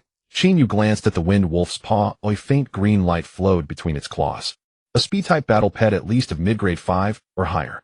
He withdrew his gaze and continued walking. There weren't many people in the cafeteria. Qin Yu got some porridge and a steamed bun, sitting down at a table by the window. When he took his 3rd bite, someone sat down opposite him. Zhou Yuan. The round-faced boy had deep dark circles under his eyes, as if he hadn't slept all night. He had no gray mouse on his shoulder and held a porcelain cup filled with soybean milk. He took a sip of soybean milk, then set the cup down and looked at Qin Yu. Do you know Vice Director Zhao from the Academic Affairs Office? Zhou Yuan's voice was very soft, barely audible to anyone but Qin Yu. Qin Yu continued to eat his porridge without looking up. I do, he replied. He reviewed your file yesterday. Zhou Yuan tapped his fingers lightly on the porcelain cup. 2 short taps followed by 1 long. The same rhythm as yesterday. Qin Yu set down his bowl and looked at Zhou Yuan. Who are you? You don't need to know who I am. Zhou Yuan's voice grew even softer. You just need to know that Zhao Mingyuan will propose the forced reclamation of your Lingyun grass at tomorrow's meeting in the Academic Affairs Office. The reason being it's unsuitable for the campus environment. Qin Yu lightly tapped his fingers on the table. Once, just as Su Shaowan had said. The meeting in 3 days tomorrow is the third day. Why are you telling me this? Qin Yu asked. Zhou Yuan lifted the porcelain cup and took another sip of soybean milk. His Adam's apple bobbed slightly, then he put down the cup, the bottom clattering against the table. Because someone is— that person asked me to tell you. He stood up carrying the cup away. After taking 2 steps he paused, but did not. Zhao Mingyuan is not the biggest problem. The biggest problem is the person behind him. The Zhao family ranks 7th among the 12 original beast-taming families. They have been searching for individuals with a high concentration of original bloodlines. He left. Qin Yu remained where he was finishing the rest of his steamed bun. He chewed the last bite of steamed bun for a long time before swallowing, then stood up carrying his tray towards the recycling area. Outside the cafeteria window, sunlight had already reached the center of the playground. The Wind Wolf and its owner disappeared at the other end of the track. Only a few cleaning staff remained on the playground. Qin Yu exited the cafeteria and headed towards the training ground. Today's training ground had a different atmosphere. Shin Tinglan stood in the center, followed by the Black Panther Mo. Mo was not napping today. Its deep green vertical pupils were wide open, scanning every student entering the training ground. When Qin Yu walked in, Mo's pupils slightly constricted. Then it averted its gaze. Qin Yu moved to the C group area and stood properly. The teaching assistant did not come. Standing in front of Group C instead was Shun Tinglan herself. The training content has changed today. Shin Tinglan's voice was not loud, but everyone in the training ground heard her. The school-wide practical assessment has been moved up from next Monday to this Friday. A low murmur erupted across the training ground. Today is Wednesday. This Friday is the day after tomorrow. What is the assessment content? Lu Ming's voice came from the A group area. Solo outdoor survival. Shin Tinglan surveyed the entire ground. The location is the training forest number 37 in the Eastern District. Everyone will act independently with battle pets accompanying throughout. The assessment criteria are survival time, combat performance, and battle pet status evaluation. Qin Yu's fingers tightened. The training forest number 37 in the Eastern District. The place where Su Xiaowan's battle pet died. The place where energy anomalies appeared 3 months ago. Students who fail the assessment, Shin Tinglan's voice held no fluctuations, will lose their qualifications for any outdoor training this semester.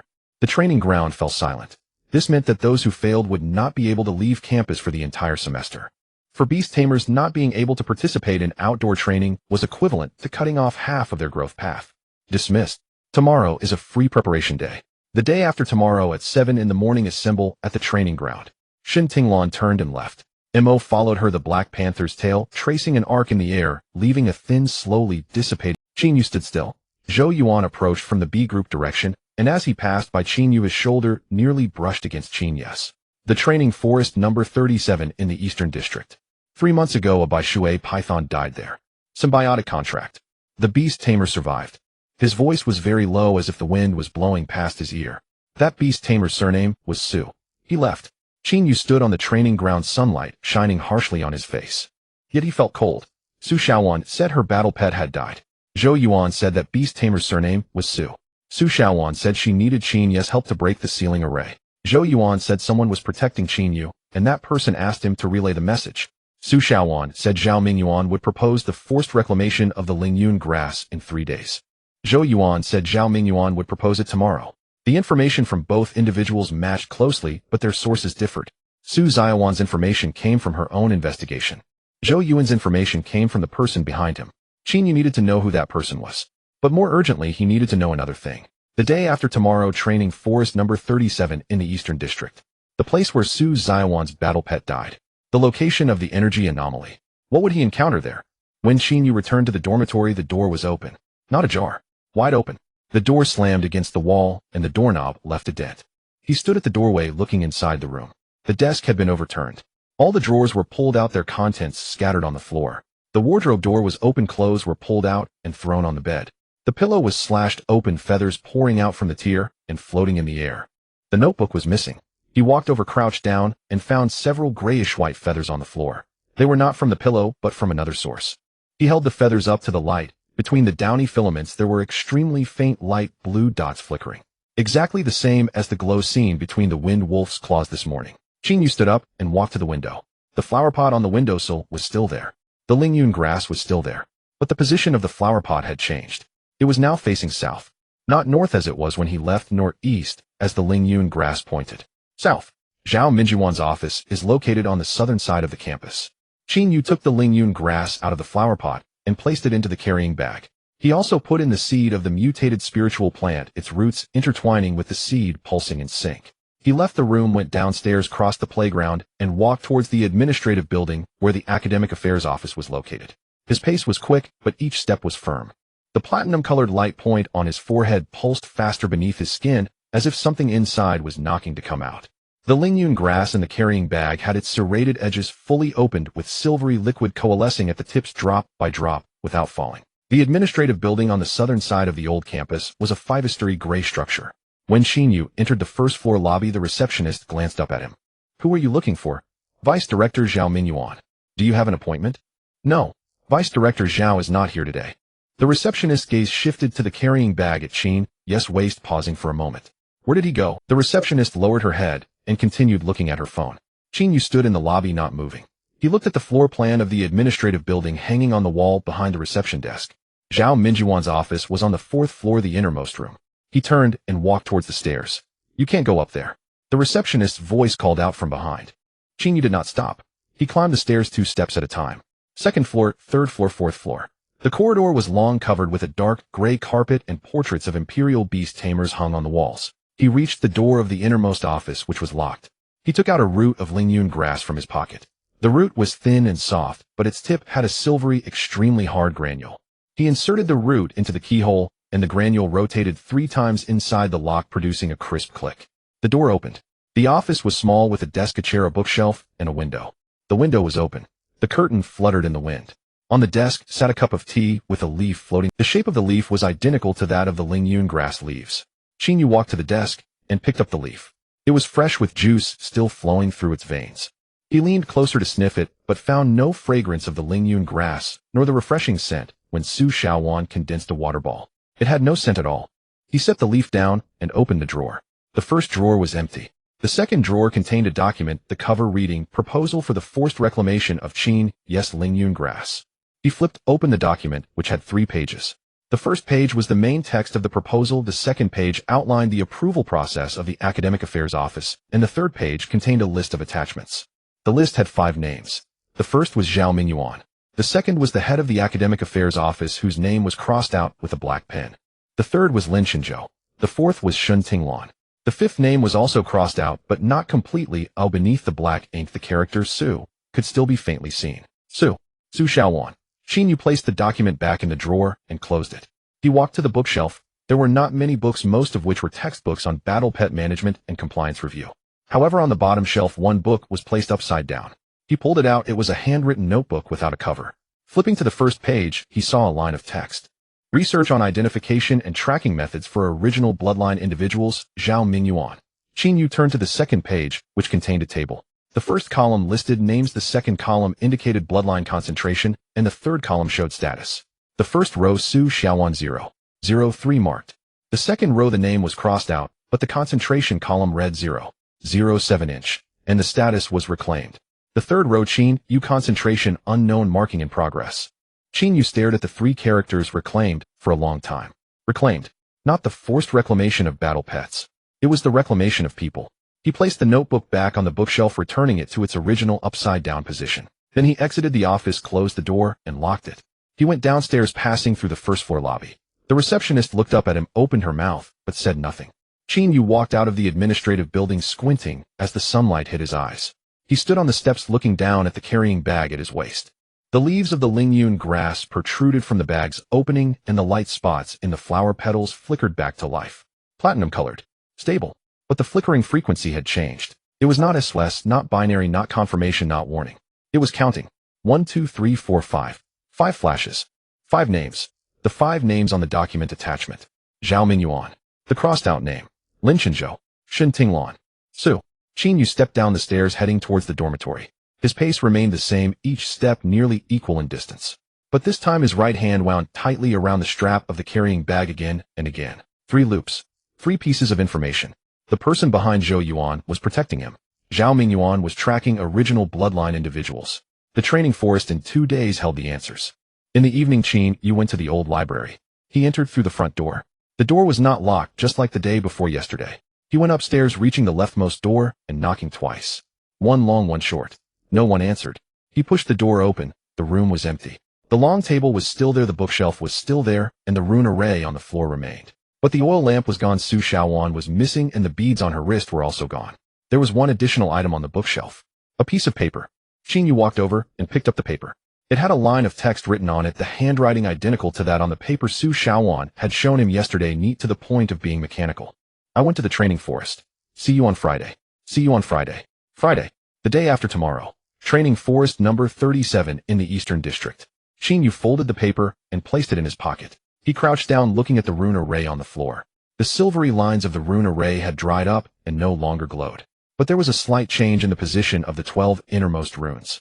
In the center of each rune, there was a minuscule needle-sized pit. The shape of the pit was not round, but triangular. It was exactly the same shape as the serrated edge of the Lingyun grass leaves. Qin Yu extended his finger and pressed it against one of the pits. The depth of the pit was shallow, but when his fingertip touched the bottom, a faint and cold stream of information surged into his consciousness. It was not text, not an image, but a sensation. Loneliness. Not Su Zaiwan's loneliness. A different kind. Older, deeper, like a loneliness from deep underground that had slumbered for thousands of years. Qin Yu withdrew his finger and stood up. He left the room, descended the stairs, and exited the old library. The sky had turned dark. The moon had not yet risen, the sky was deep blue, with a thin dark red light band on the eastern horizon. The edges of the light band were serrated, identical to the serrated edges of the Lingyun grass leaves, identical to that leaf in the office of the administrative building, identical to the shape of the pits in the rune array. Qin Yu stood on the steps of the old library, gazing at the dark red light band. The Lingyun grass in the carrying bag flickered once. Once. It was not a signal, not confirmation, not a warning, not counting. It was a response. A response to that loneliness which had been slumbering for thousands of years, coming from deep underground. On Thursday, Qin Yu had the entire day free for preparation and did not leave his dormitory. He repaired the door and reinforced the lock cylinder from the inside with the roots of the Lingyun grass. He replaced his pillow with a new one and discarded the old one. He lost his notebook and bought a new one with a deep blue cover from the school convenience store. He sat at his desk, opened the first page of the new notebook, and wrote down 3 lines. Lingyun Grass Current Combat Power Assessment. First Stage Evolution Plan. Survival Strategy for the Training Forest. He first drew a table similar to the panel he saw yesterday on the runic array's light screen. Lingyun Grass Plant Type, Grade Low Grade, First Level Evolving Combat Assessment, Disguised to be Tested, Real Attack, Method Leaf Edge Jet, Silver White Liquid, Level 1, Range 5 meters, Medium Penetration, High Accuracy Attack Method, Root Entanglement Level 0, or Not Activated Attack Method, Flower Stamen Light Energy, Pulse Level 0, or Not Activated Auxiliary Skill, Calming Fragrance Level 0. Not Activated Auxiliary Skill, Source Perception, Level 1, a Radius, 100 meters, Evolution Route. First Stage Leaf Enhancement Completion 12. Tomorrow he would go to the training forest with the goal of raising the Leaf Jet to Level 2, increasing the range from 5 meters to 20 meters, while also activating at least one other skill. Whether it was Root Entanglement or Flower Stamen Light Energy Pulse, he would use whichever activated first. Qin Yu took the Lingyun grass out of his bag and placed it on his desk. The 3 leaves of the Lingyun grass fully unfolded, and the number of serrations on the leaf edges was greater than yesterday. He counted and found about 20 serrations on each leaf. Silver white liquid was condensing at the tips of the serrations with droplets small but very bright. Tomorrow we will face real combat. Qin Yu spoke in a low voice as if talking to himself. I don't know what we will encounter, but you need to be ready. The flower stamen of the Lingyun grass flickered once. Confirmation. Qin Yu rummaged through the drawer and pulled out a roll of thin rope, a pair of scissors, several copper coins, and an old t-shirt.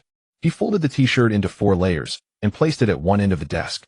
Then he put the Lingyun grass at the other end, about 3 meters away from the t-shirt. Shoot. Apply a bit more force than last time.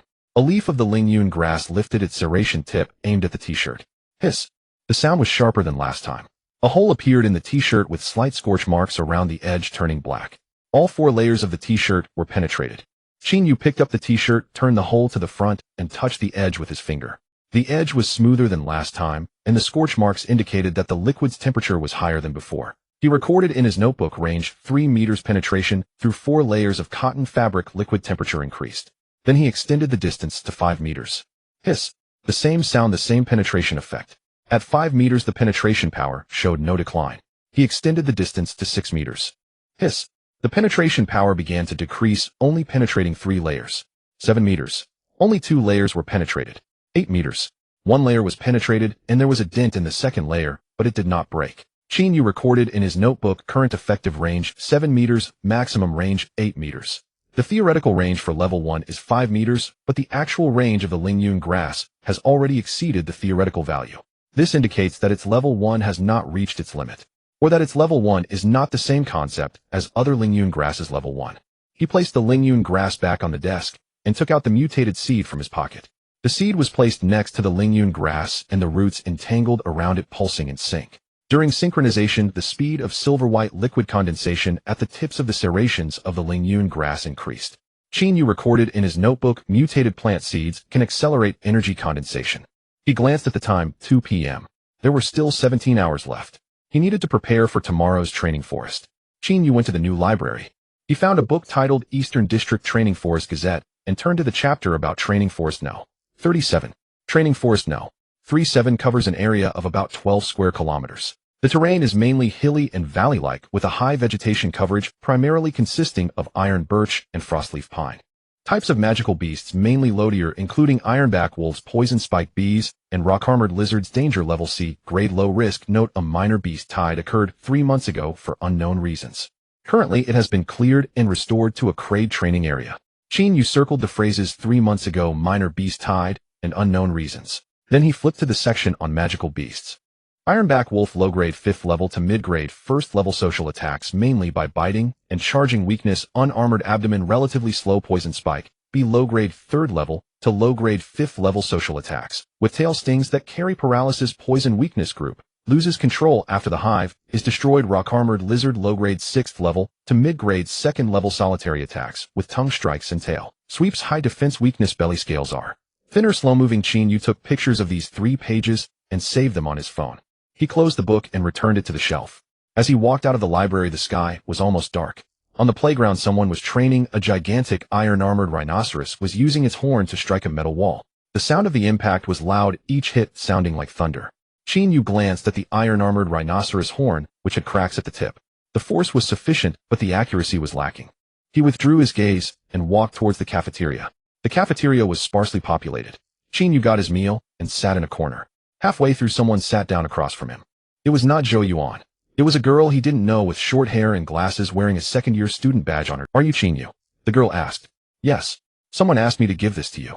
The girl took an envelope out of her pocket, placed it on the table, then stood up and left. Qin Yu did not call out to her. He looked at the envelope, made of craft paper without a signature or postmark. It was the same type of envelope as the first letter. He opened it, and inside was a piece of paper with only one line of text. "After entering the forest tomorrow, walk east along the creek. Do not take the main road." The handwriting was neither Su Zhiawan's nor Zhou Yuan's. It was a rough, heavily stroked script, as if carved into the paper with a knife. Qin Yu folded the letter and put it in his pocket. He continued eating, making sure to finish every grain of rice on his plate. Then he took his tray to the recycling area, placed it down, and walked out of the cafeteria. The night was deep. The moon had not yet risen, and the sky was a dark black. The dark red glow on the eastern horizon was wider than last night, with clearer serrated edges. Qin Yu stood on the steps at the entrance of the cafeteria, looking for 3 seconds. Then he turned and walked back to his dormitory. At 9 p.m., Qin Yu checked the Lingyun grass one last time.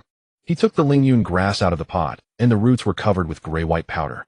The powder came from something in the cracks of the windowsill bricks. He still didn't know what that thing was, but the roots of the Lingyun grass had been absorbing it. The absorption rate was faster than during the day. Qin Yu dipped a bit of powder with his fingertip and placed it on his tongue. It was very bitter and astringent, with a faint electric sensation. The current spread from his tongue to his gums, from his gums to his throat, and from his throat to his chest, ultimately converging into a platinum light point at his brow. The light point flickered. Energy. That powder was a solid substance formed from some kind of energy condensation. Qin Yu recorded in his notebook, solid energy substance exists in the cracks of the windowsill bricks, and the roots of the Lingyun grass can absorb it. He placed the Lingyun grass back in his carrying bag along with the mutated plant seed. The color of the seed was deeper today than yesterday, shifting from dark green to ink green. The frequency of the surface patterns pulsing had also increased. Qin Yu pulled the drawstring of the carrying bag tight and tied it around his waist. He lay on the bed facing the ceiling. The crack had grown again, spreading from the corner of the wall to the top edge of the window. He closed his eyes. Tomorrow. Eastern District Training Forest No. 37. Su Xiaowan. The person behind Zhou Yuan. The list of Zhao Minyuan. The dark red glow. Solid energy powder. 7 months. Natural disasters. These fragments swirled in his mind like an unfinished jigsaw puzzle. He turned over. The Lingyun grass was in the carrying bag, the light point in the flower stamen burning steadily, quietly, and tirelessly. Xinyu fell asleep. On Friday morning at 6 o'clock, when Xinyu woke up, it was raining outside. The rain was not heavy but rather fine and continuous, a chilly autumn rain that seeped into one's bones. He sat up and glanced outside the window. The sky was gray and white with the clouds pressed very low. The dark red glow on the eastern horizon was obscured by the clouds. He washed up and put on a dark gray waterproof jacket, tucking his pant legs into his boots. The carrying bag was tied at his waist, covered by a loose raincoat. He did not want anyone to see the Lingyun grass. As he walked out of the dormitory, the rain hit his face, feeling very cold. There were already people gathering on the playground. 47 freshmen plus Shin Tinglan and 3 teaching assistants, along with 2 healing butterflies for medical use. Shin Tinglan stood at the front of the line with the black leopard Mo crouched at her feet. Mo's fur showed no change in the rain. The raindrops slid off as if they were on glass. Count the number. Shin Tinglan's voice remained clear in the rain. The teaching assistants began to call names. Lu Ming, present. Shin Zhaoning, present. Zhou Yuan, present. Qinyu, present. 47 people, all present. Set off. Shin Tinglan turned and walked towards the school gate with Mo following behind her. The line followed in 3 columns, silently passing through the campus and out of the school gate. Outside the school gate, 3 military trucks were parked, their olive-green bodies bearing the emblem of the Empire's Beastmasters. The students climbed into the truck beds, which had no seats, only 2 long benches. Qinyu sat in the corner with Zhou Yuan on his left and an unfamiliar C Group student on his right. Zhou Yuan did not speak. The gray-haired mouse on his shoulder was awake today, its black bean-like eyes staring at the rain outside the truck. The gray-haired mouse's front paws tightly gripped Zhou Yuan's collar, its claws digging into the fabric. It was nervous. Qinyu glanced at the Lingyun grass. The opening of the carrying bag was covered by the raincoat, so he could not see the state of the Lingyun grass. But he could feel it. The Lingyun grass was very quiet. Not a fearful quiet, but the quiet of a hunter lying in wait. The truck started. The truck bed shook as it drove out of the campus and onto the road. The rain drummed on the roof of the truck, producing a dense sound akin to a beating drum. No one spoke. After about 40 minutes, the truck came to a halt. Qinyu jumped down from the vehicle, his feet sinking 2 centimeters into the muddy ground. He looked up and saw the entrance to the 37th Training Forest in the Eastern District. The entrance consisted of 2 rusty iron gates with a faded wooden sign hanging on them. The sign read 37th Training Forest and Danger Level C. The iron gates were open. The path behind the gates was a narrow dirt road flanked by tall birch trees, their canopies intertwining above to form an impenetrable gray dome. Rain dripped through the gaps in the leaves, each drop large and heavy. Shin Tinglan stood at the entrance holding a tablet in her hand. Assessment rules. Her voice was not loud, but it still reached every ear clearly amidst the rain. Everyone will enter the training forest through different entrances and act independently. The assessment will start at 8 in the morning and end at 8 the next morning, lasting a total of 24 hours. During the assessment, the use of any communication devices is prohibited. Contact with other students is not allowed, and you must not leave the designated area. The status of each person's battle pet will be transmitted in real time to the monitoring center via the contract stone fragments. If your battle pet's life signs drop below a danger threshold, or if you actively send a distress signal, the assessment will be terminated immediately. She looked up, sweeping her gaze over everyone. Are there any questions? No one spoke. Good. Shin Tinglan tapped on her tablet, and 47 green lights lit up on the fence beside the iron gates. Each light had a corresponding number. Find your entrance and go in. Tomorrow at 8 in the morning, return here to gather. Begin. The student Qinyu found his entrance numbered 23. The entrance was a narrower path covered with fallen leaves, making the ground nearly invisible. He stood at the entrance, taking a deep breath. The rain hit his face, cold and biting. He took his first step. His boots crunched on the fallen leaves, producing a rustling sound. The trees on either side of the path grew denser, completely blocking out the sky with their canopies. The light dimmed, as if stepping from day into dusk. After about 10 minutes of walking, you reached a fork in the path. To the left was an uphill slope, and to the right a downhill slope. He paused and pulled out the letter from his pocket from the night before. Follow the stream eastward. Do not take the main road. There was no stream where he currently stood. He needed to find the stream first. Qinyu chose the downhill path. The slope was narrower and slicker with each step, leaving a deep imprint. After about 5 minutes, he heard the sound of water. It wasn't a stream. It was a temporary waterway formed by rainwater flowing down the hillside, washing over the path. The waterway was narrow, only a palm's width. But the flow of water was directed eastward. Qinyu walked along the waterway in that direction. The path became increasingly difficult to navigate, with branches on either side reaching out and snagging at his jacket, producing an irritating scratching sound. The waterway was narrow, only a palm's width, but the flow of water was directed eastward. Qin Yu walked along the waterway in that direction. The path became increasingly difficult to navigate with branches. The stream was murky, carrying silt and dead leaves washed down from upstream. Qin Yu stood by the stream, observing the direction of the water. Eastward. He walked along the stream to the east. After less than 100 meters he stopped. On the opposite bank of the stream stood an ironback wolf. The ironback wolf was larger than described in textbooks, nearly a meter tall at the shoulder with a deep gray coat, and the stiff bristles on its back stood on end in the rain like a row of steel needles. Its eyes were yellow with vertical slit pupils, and at that moment it was staring intently at Qin Yu. Ironback wolves are classified as low-grade 5th tier to middle-grade 1st tier creatures and tend to be social. But Qin Yu saw only one. It was alone. Qin Yu's right hand moved to his waist, unzipping his jacket. The opening of the carrying pouch revealed the leaves of the Lingyun grass sticking out. The ironback wolf's nose twitched. It was sniffing the scent of the Lingyun grass. The flower cluster of the Lingyun grass glowed. Platinum-colored. The ironback wolf's hind legs bent. It was gathering strength. Qin Yu retrieved the Lingyun grass from the pouch, crouched down, and placed the Lingyun grass in the mud by the stream. The roots of the Lingyun grass burrowed into the soil, and all 3 leaves unfurled fully, the serrated edges wide open. The ironback wolf lunged towards him. It was incredibly fast, its limbs digging deep grooves in the mud as it leaped through the air in a straight line, its open mouth revealing 4 curved canine teeth, the tips glistening with a pale yellow mucus. Qin Yu did not retreat. His right index finger brushed against a leaf of the Lingyun grass. Shoot. Maximum force. All 3 leaves of the Lingyun grass lifted simultaneously, their serrated tips aimed at the ironback wolf. Sizzle. Not one sound but 3. The 3 sounds nearly coincided, merging into a sharper, 3 silvery liquid projectiles shot from the edges of the leaves, striking the ironback wolf. The first struck its head, leaving a small hole in its forehead. The second hit its neck, penetrating through firm muscle and trachea. The third hit its front leg joint, break. The ironback wolf lost its balance in the air, tumbling down to the ground, splattering mud and water. Its limbs twitched in the mud twice before falling still. The entire process took less than 2 seconds. Qin Yu stood still, watching the corpse of the ironback wolf. The 3 leaves of the Lingyun grass remained raised, the tips of the serrated edges gathering silvery liquid, preparing for a second shot. No need for that. Qin Yu crouched down and touched the stem of the Lingyun grass with his finger. Stop. The leaves of the Lingyun grass folded in, and the light at the serrated tips extinguished. The light points in the flower cluster burned steadily, platinum-colored, without flickering or changing. How much energy did it consume in this attack? Qin Yu did not know, but he noticed a change. The number of serrations at the edges of the Lingyun grass leaves had increased from about 20 per leaf to about 22. 2 more had appeared. Had the completion rate increased from 12 to 13? He was uncertain, but one thing was clear. The Lingyun grass had grown through battle. Qin Yu stood up and walked over to the corpse of the ironback wolf. He crouched down, examining the small hole in the wolf's forehead. The hole's diameter was less than a millimeter, its edges neatly formed with no trace of blood. The walls of the hole were blackened as if charred. He touched the walls of the hole with his finger, feeling a familiar sensation at his fingertip. It was like the energy fluctuations of the grayish-white powder in the cracks of the windowsill bricks.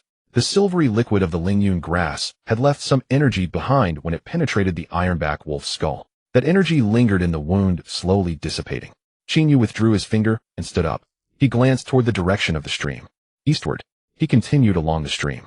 The rain continued to fall. The Lingyun grass was in the carrying pouch, its roots entwined with the seeds of mutated spiritual plants, and the light points in the flower cluster burned steadily.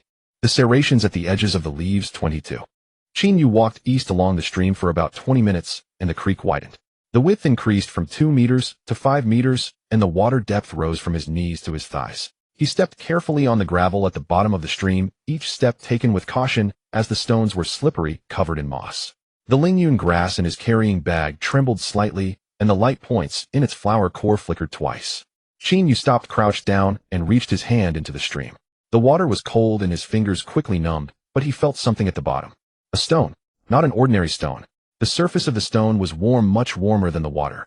He pulled it out. It was a fist-sized, deep red crystal. The surface of the crystal was covered in tiny cracks, and a dark red light flowed within, as if it were alive. Qin Yu held the crystal up to his eyes. Raindrops hit its surface, splashing small droplets. The splashes evaporated into white vapor upon hitting the cracks. He had seen this kind of thing in his preparatory class materials. A fire attribute crystal and energy core condensed within a magical beast, which could be used to enhance a battle pet's fire attribute skills. This crystal was not large, and its quality was not particularly high, but its presence indicated one thing. There were magical beasts nearby. Moreover, they were not low-tier beasts like the ironback wolf, but mid-tier beasts capable of condensing crystals. Qin Yu placed the crystal in his pocket and stood up. The roots of the Lingyun grass stretched out from the gaps in the carrying bag, quivering slightly in the air with the tips pointing upstream. Something was upstream. Qin Yu walked upstream along the stream, the water growing deeper and swifter. After less than 50 meters, he spotted a series of footprints on the muddy bank. The footprints were large, bigger than his palm, with clear traces of 5 toes, the tips, marked by sharp claws sunk deep into the mud. The spacing between the footprints was wide, indicating that this magical beast was sizable, with a stride exceeding 1 meter. Qin Yu crouched down and measured the length of the footprints with his finger. From the heel to the longest toe, it was approximately 35 centimeters. He recalled a book he had seen last night in the library. The rock-armored lizard, an adult, measured 3 to 4 meters in length with footprints about 30 to 40 centimeters long. This rock-armored lizard was medium to large among adults.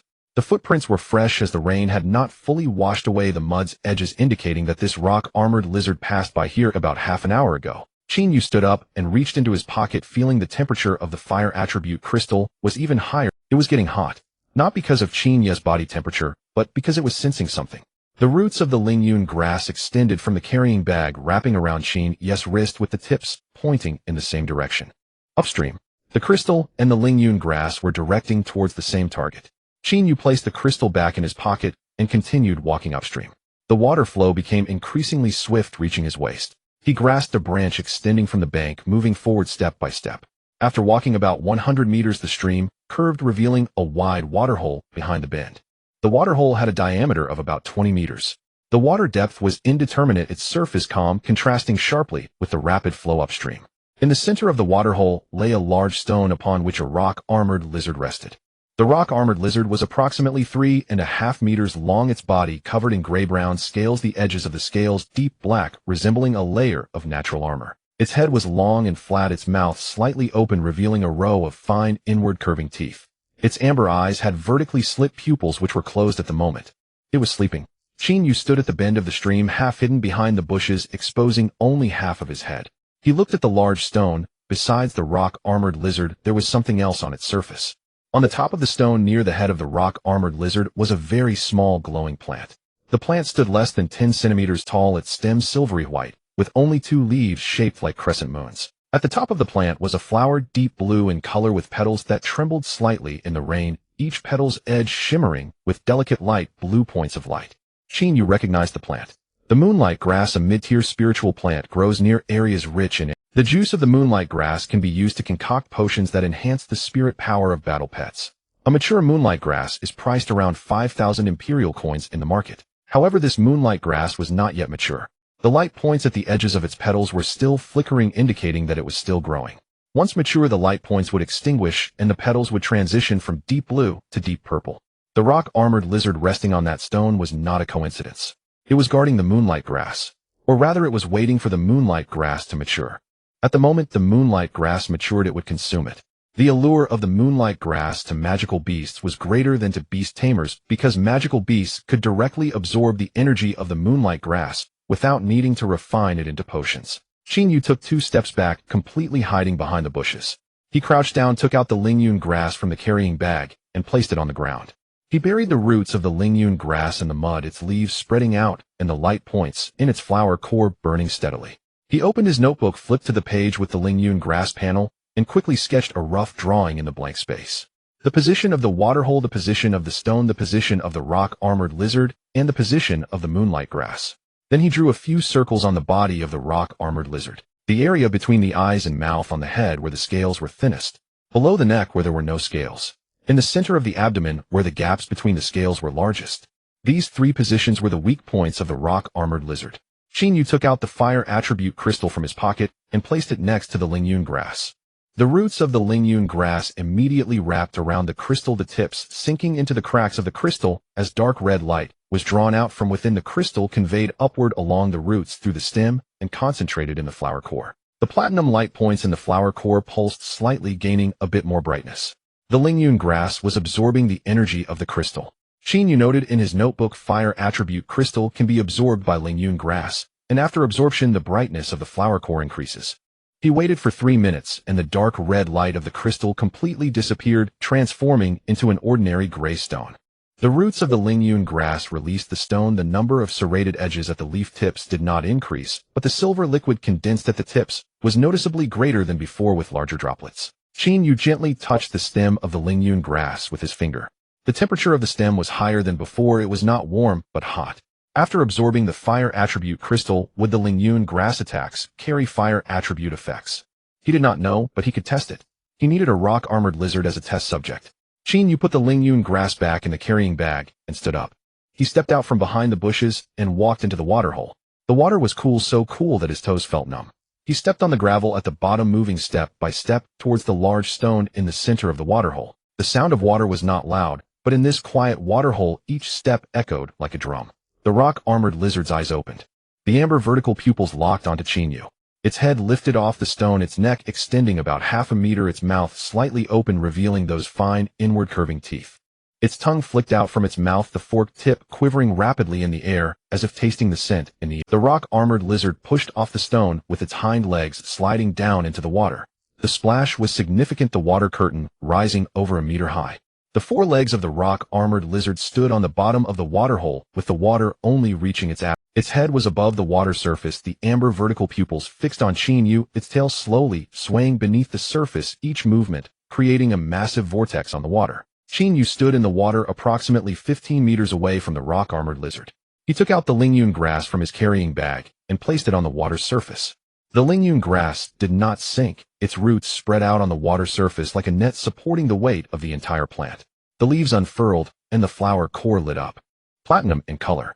The rock-armored lizard's mouth opened wider, and a deep rumbling sound emanated from its throat. It was warning Qin Yu. Qin Yu did not retreat. His right index finger touched a leaf of the Lingyun grass. Fire maximum force, aim for the head. The 3 leaves of the Lingyun grass lifted simultaneously, their serrated tips aimed at the head of the rock-armored lizard. Zing! 3 silver, liquid lines shot out from the edges of the leaves, piercing through the rain curtain and striking the head of the rock-armored lizard. The first struck its nose bridge, shattering the scales, and the liquid penetrated, leaving a small hole on the bridge. The second hit its right eye, the eyeball, exploding black liquid pouring from the eye socket, mixing with the rainwater and flowing into the water. The third struck its forehead. The scales did not shatter, the liquid sliding across the surface of the scales, leaving only a shallow scratch. The rock-armored lizard let out a sharp hiss. The sound echoed above the waterhole, causing Qin Yu's eardrums to ache. Its head suddenly whipped, and its body leaped from the water, lunging towards Qin Yu. It was much faster than the ironback wolf, covering the 15-meter distance in just a second. Qin Yu had no time to retreat. He crouched down, lifted the Lingyun grass from the water's surface, and held it in front of him. The rock-armored lizard's mouth opened, its inward curving teeth resembling a row of hooks biting down towards Qin Yu's head. Qin Yu aimed a leaf of the Lingyun grass at the inside of the rock-armored lizard's open mouth. Fire! Zing! This time there was only one sound. The Lingyun grass used only the first leaf. Silver white. The liquid line shot into the mouth of the rock-armored lizard, striking its upper jaw. The muscle of the upper jaw was soft, lacking the protective scales, allowing the liquid to penetrate through the flesh, through the bones, and into its brain. The body of the rock-armored lizard froze in midair. Its mouth stopped just half a meter away from Qin Yu, with its teeth nearly brushing against his hair.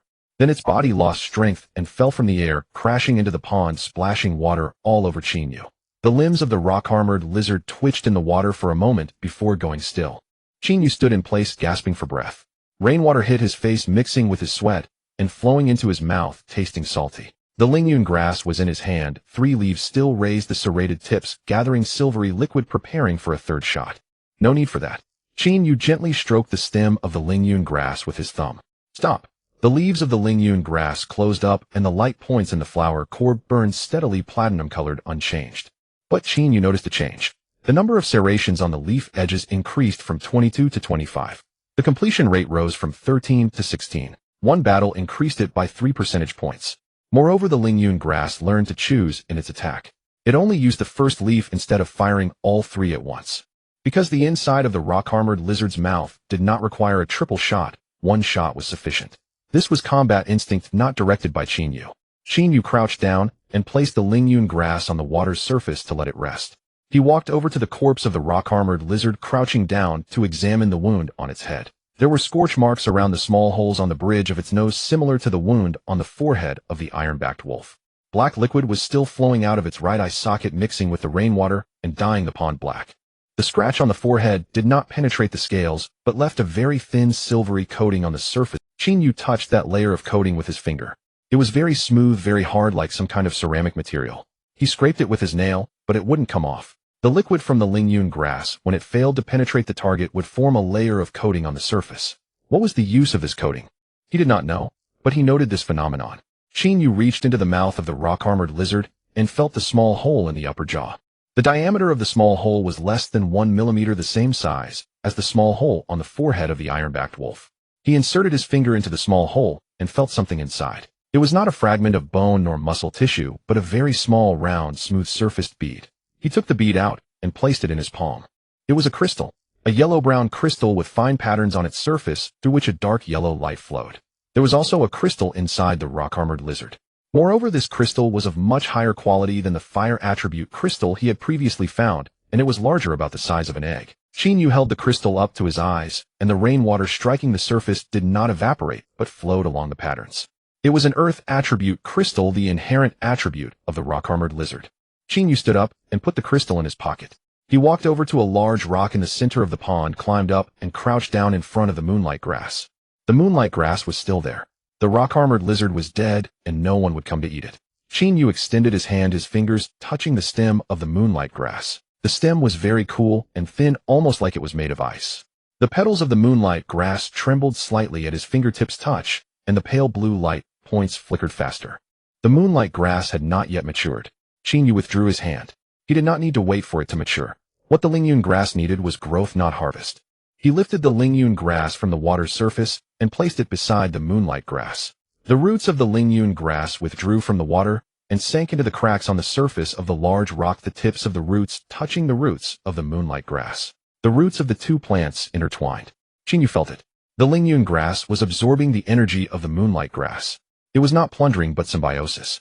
The tips of the Lingyun grass roots secreted that silvery liquid which seeped into the roots of the moonlight grass, and the roots of the moonlight grass were also conveying something to the Lingyun grass. Pale blue light flowed down from the petals of the moonlight grass along the stem, along the roots, flowing into the roots of the Lingyun grass, climbing up the stem of the Lingyun grass, and converging in the flower core. The flower core of the Lingyun grass lit up. Platinum and pale blue intertwined, the light points of the two colors flickering alternately in the flower core, like two hearts beating at different frequencies. Then they synchronized. The platinum and pale blue merged into a new color of bluish white. It was exactly the same color as the light pattern on the awakening stone. Qin Yu opened his notebook, recording the Lingyun grass and moonlight grass roots are symbiotic. The Lingyun grass absorbs the energy of the moonlight grass, leading to a change in the flower core's color. He closed the notebook and looked at the Lingyun grass. The number of serrations on the leaf edges had not increased, it remained at 25. But the color of the leaves had changed, turning from deep green to a deep green with a hint of pale blue luster. The thickness of the leaves had also changed, now about twice as thick as before. He extended his finger and gently flicked one of the leaves. The sound was no longer the soft fabric-like muffled thud it had been before, but a crisp metallic hum.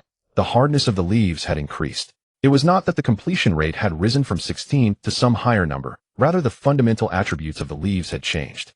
This was not evolution, it was enhancement. The Lingyun grass absorbed energy from different attributes and used this energy to strengthen its body. The fire attribute crystal allowed it to achieve a higher attack temperature and faster energy condensation. The earth attribute crystal had not yet been used, but Qin Yu speculated that the earth attribute crystal might enhance its defensive power. The energy from the moonlight grass increased the hardness and thickness of its leaves, which might be a reinforcing effect of some spiritual or water attribute.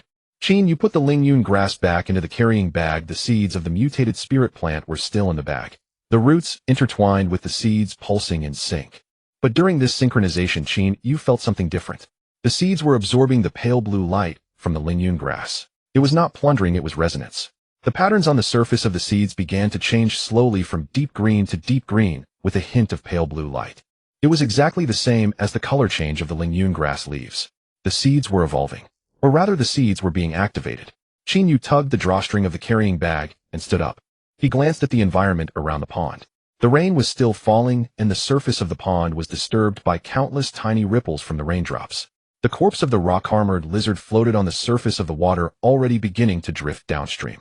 The moonlight grass was still growing on the rock, After its roots separated from the roots of the Lingyun grass, the light points on the edges of its petals had dimmed somewhat. It had lost quite a bit of energy, but it was still alive. Once it matured, it would recover. Qin Yu jumped off the rock and walked into the water. He continued walking east along the stream. The water became deeper and faster. After walking for an hour with a pace that would typically take 2 hours, he encountered 2 more iron-backed wolves. One was alone, and the other was with another.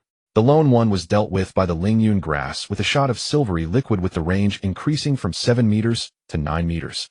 In the encounter with the two together, Qin Yu had the Lingyun grass fire twice. The first shot killed one, while the second shot pierced the throat of the other as it lunged at him.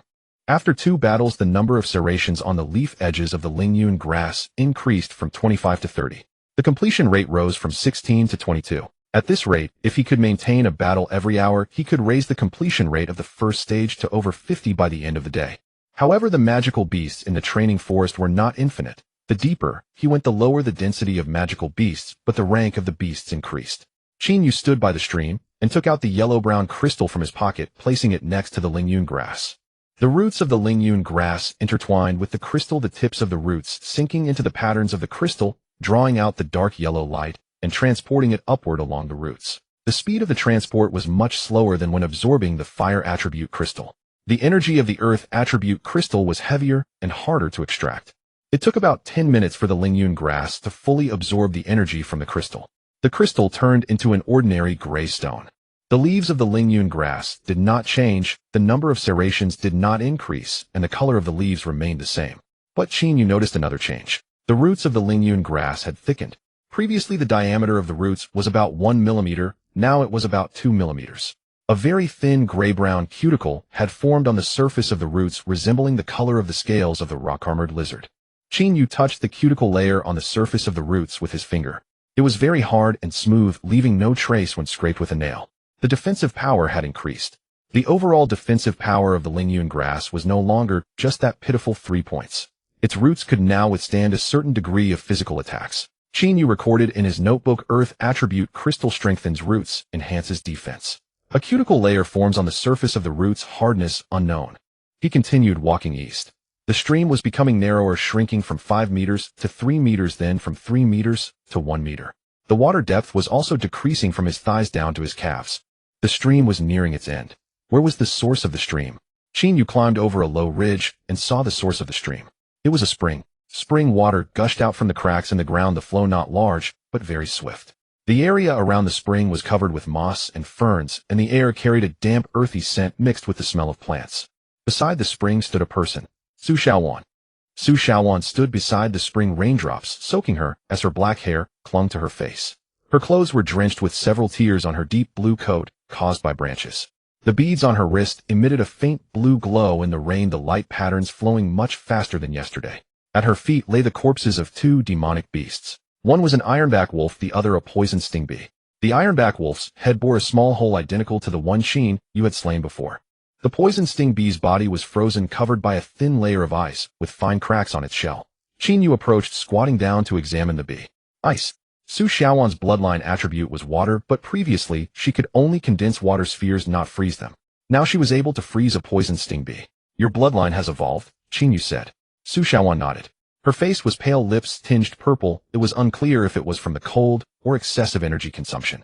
I came in last night, she whispered, her voice faint and hoarse with fatigue. I wanted to explore ahead and see what was around the spring. What did you find? Su Xiaowan did not answer. She turned toward the spring, crouched, and dipped her hand into the clear, deep water, unable to see the bottom. She retrieved a stone from the water's depths. The stone was deep blue, twice the size of the fire element crystal Qin Yu had found before, its surface covered with dense white patterns. The patterns resembled snowflakes. An ice element crystal, Su Xiaowan said, handing the stone to Qin Yu. There are over a dozen more beneath the spring, spanning different elemental types. Qin Yu took the crystal, its icy touch spread from his palm to his fingers. The energy fluctuations inside were intense, far stronger than those of fire element crystals. Why don't you take them? Su Xiaowan stood, wiping the rain from her face. I can't, she said, pointing. There is something beneath the spring guarding these crystals. Whenever I get close, it awakens. Qin Yu moved to the spring's edge, peering down. The water was deep and dark, light unable to reach the bottom. Yet he saw something moving beneath. Not fish, not a demonic beast, but a shadow. Large and black, it moved slowly along the bottom. Countless tiny tentacles waved at its edges, their tip Blue light. Exactly the same hue as the patterns on the ice element crystals. What is that? Qingyu asked. I don't know, Su Xiaowan replied softly. But its aura is powerful 10 times stronger than a rock shield lizard. Qingyu squatted by the spring, pulling out Lingyun grass from his carrying pouch. The leaves of Lingyun grass unfolded its stamen glowing pale blue. After absorbing the energy of moonlight, the stamen's color shifted from platinum to pale blue. The roots of the Lingyun grass drooped from Qinyu's hand, extending toward the spring's surface. The moment the roots touched the water, a thin layer of ice formed on the surface. It wasn't the Lingyun grass freezing, but the entity beneath the spring reacting. It was sensing the Lingyun grass. The roots retracted their tips, covered with fine frost. The frost melted in the air, dripping onto the ground. Qingyu observed the frost on the roots and formed a... The creature beneath the spring was at least a mid-level demonic beast, possibly mid-grade 5th rank, or higher, perhaps even top grade. With Lingyun grass's current strength, its level 1 leaf spray had a maximum range of 9 meters and could only pierce the scales of a rock shield lizard, ineffective against such a beast. But he did not need to kill it. He only needed to retrieve the crystals from the bottom. Qingyu stood, placing the Lingyun grass back into the pouch. He surveyed the surroundings, noting the terrain. The spring lay in a depression surrounded by gentle slopes covered in iron birch trees and shrubs. The spring's diameter was about 3 meters with an estimated depth of over 5 meters. Crystals scattered across the bottom emitted various colors flickering beneath the water. Red, blue, yellow, green, purple. All elemental crystals were present. This was an exposed vein of... Qingyu quickly sketched a map in his notebook marking the spring's location, Su Xiaowan's position, and the movement range of the shadow beneath the water. He then wrote a few lines in the blank space. Objective: obtain the underwater crystals. Obstacle: underwater demonic beast, unknown rank, suspected mid-level or above, possessing ice elemental attack capabilities. Strategy: distract the beast, retrieve the crystals. Division of labor: 1 distracts, 1 retrieves. He handed the notebook to Su Xiaowan. She finished reading and looked up at Qingyu. Who will distract it? I will, Qingyu replied calmly. Lingyun grass's range is 9 meters. I can stand by the spring and shoot at the underwater beast to lure it out. Once it leaves the spring, you enter the water to retrieve the crystals. Su Xiaowan glanced at the spring. The shadow beneath still moved slowly, its tentacles glowing blue at the tips. How will you escape after distracting it? Run uphill. There are many hiding spots in the iron birch forest. Su Xiaowan was silent for 3 seconds.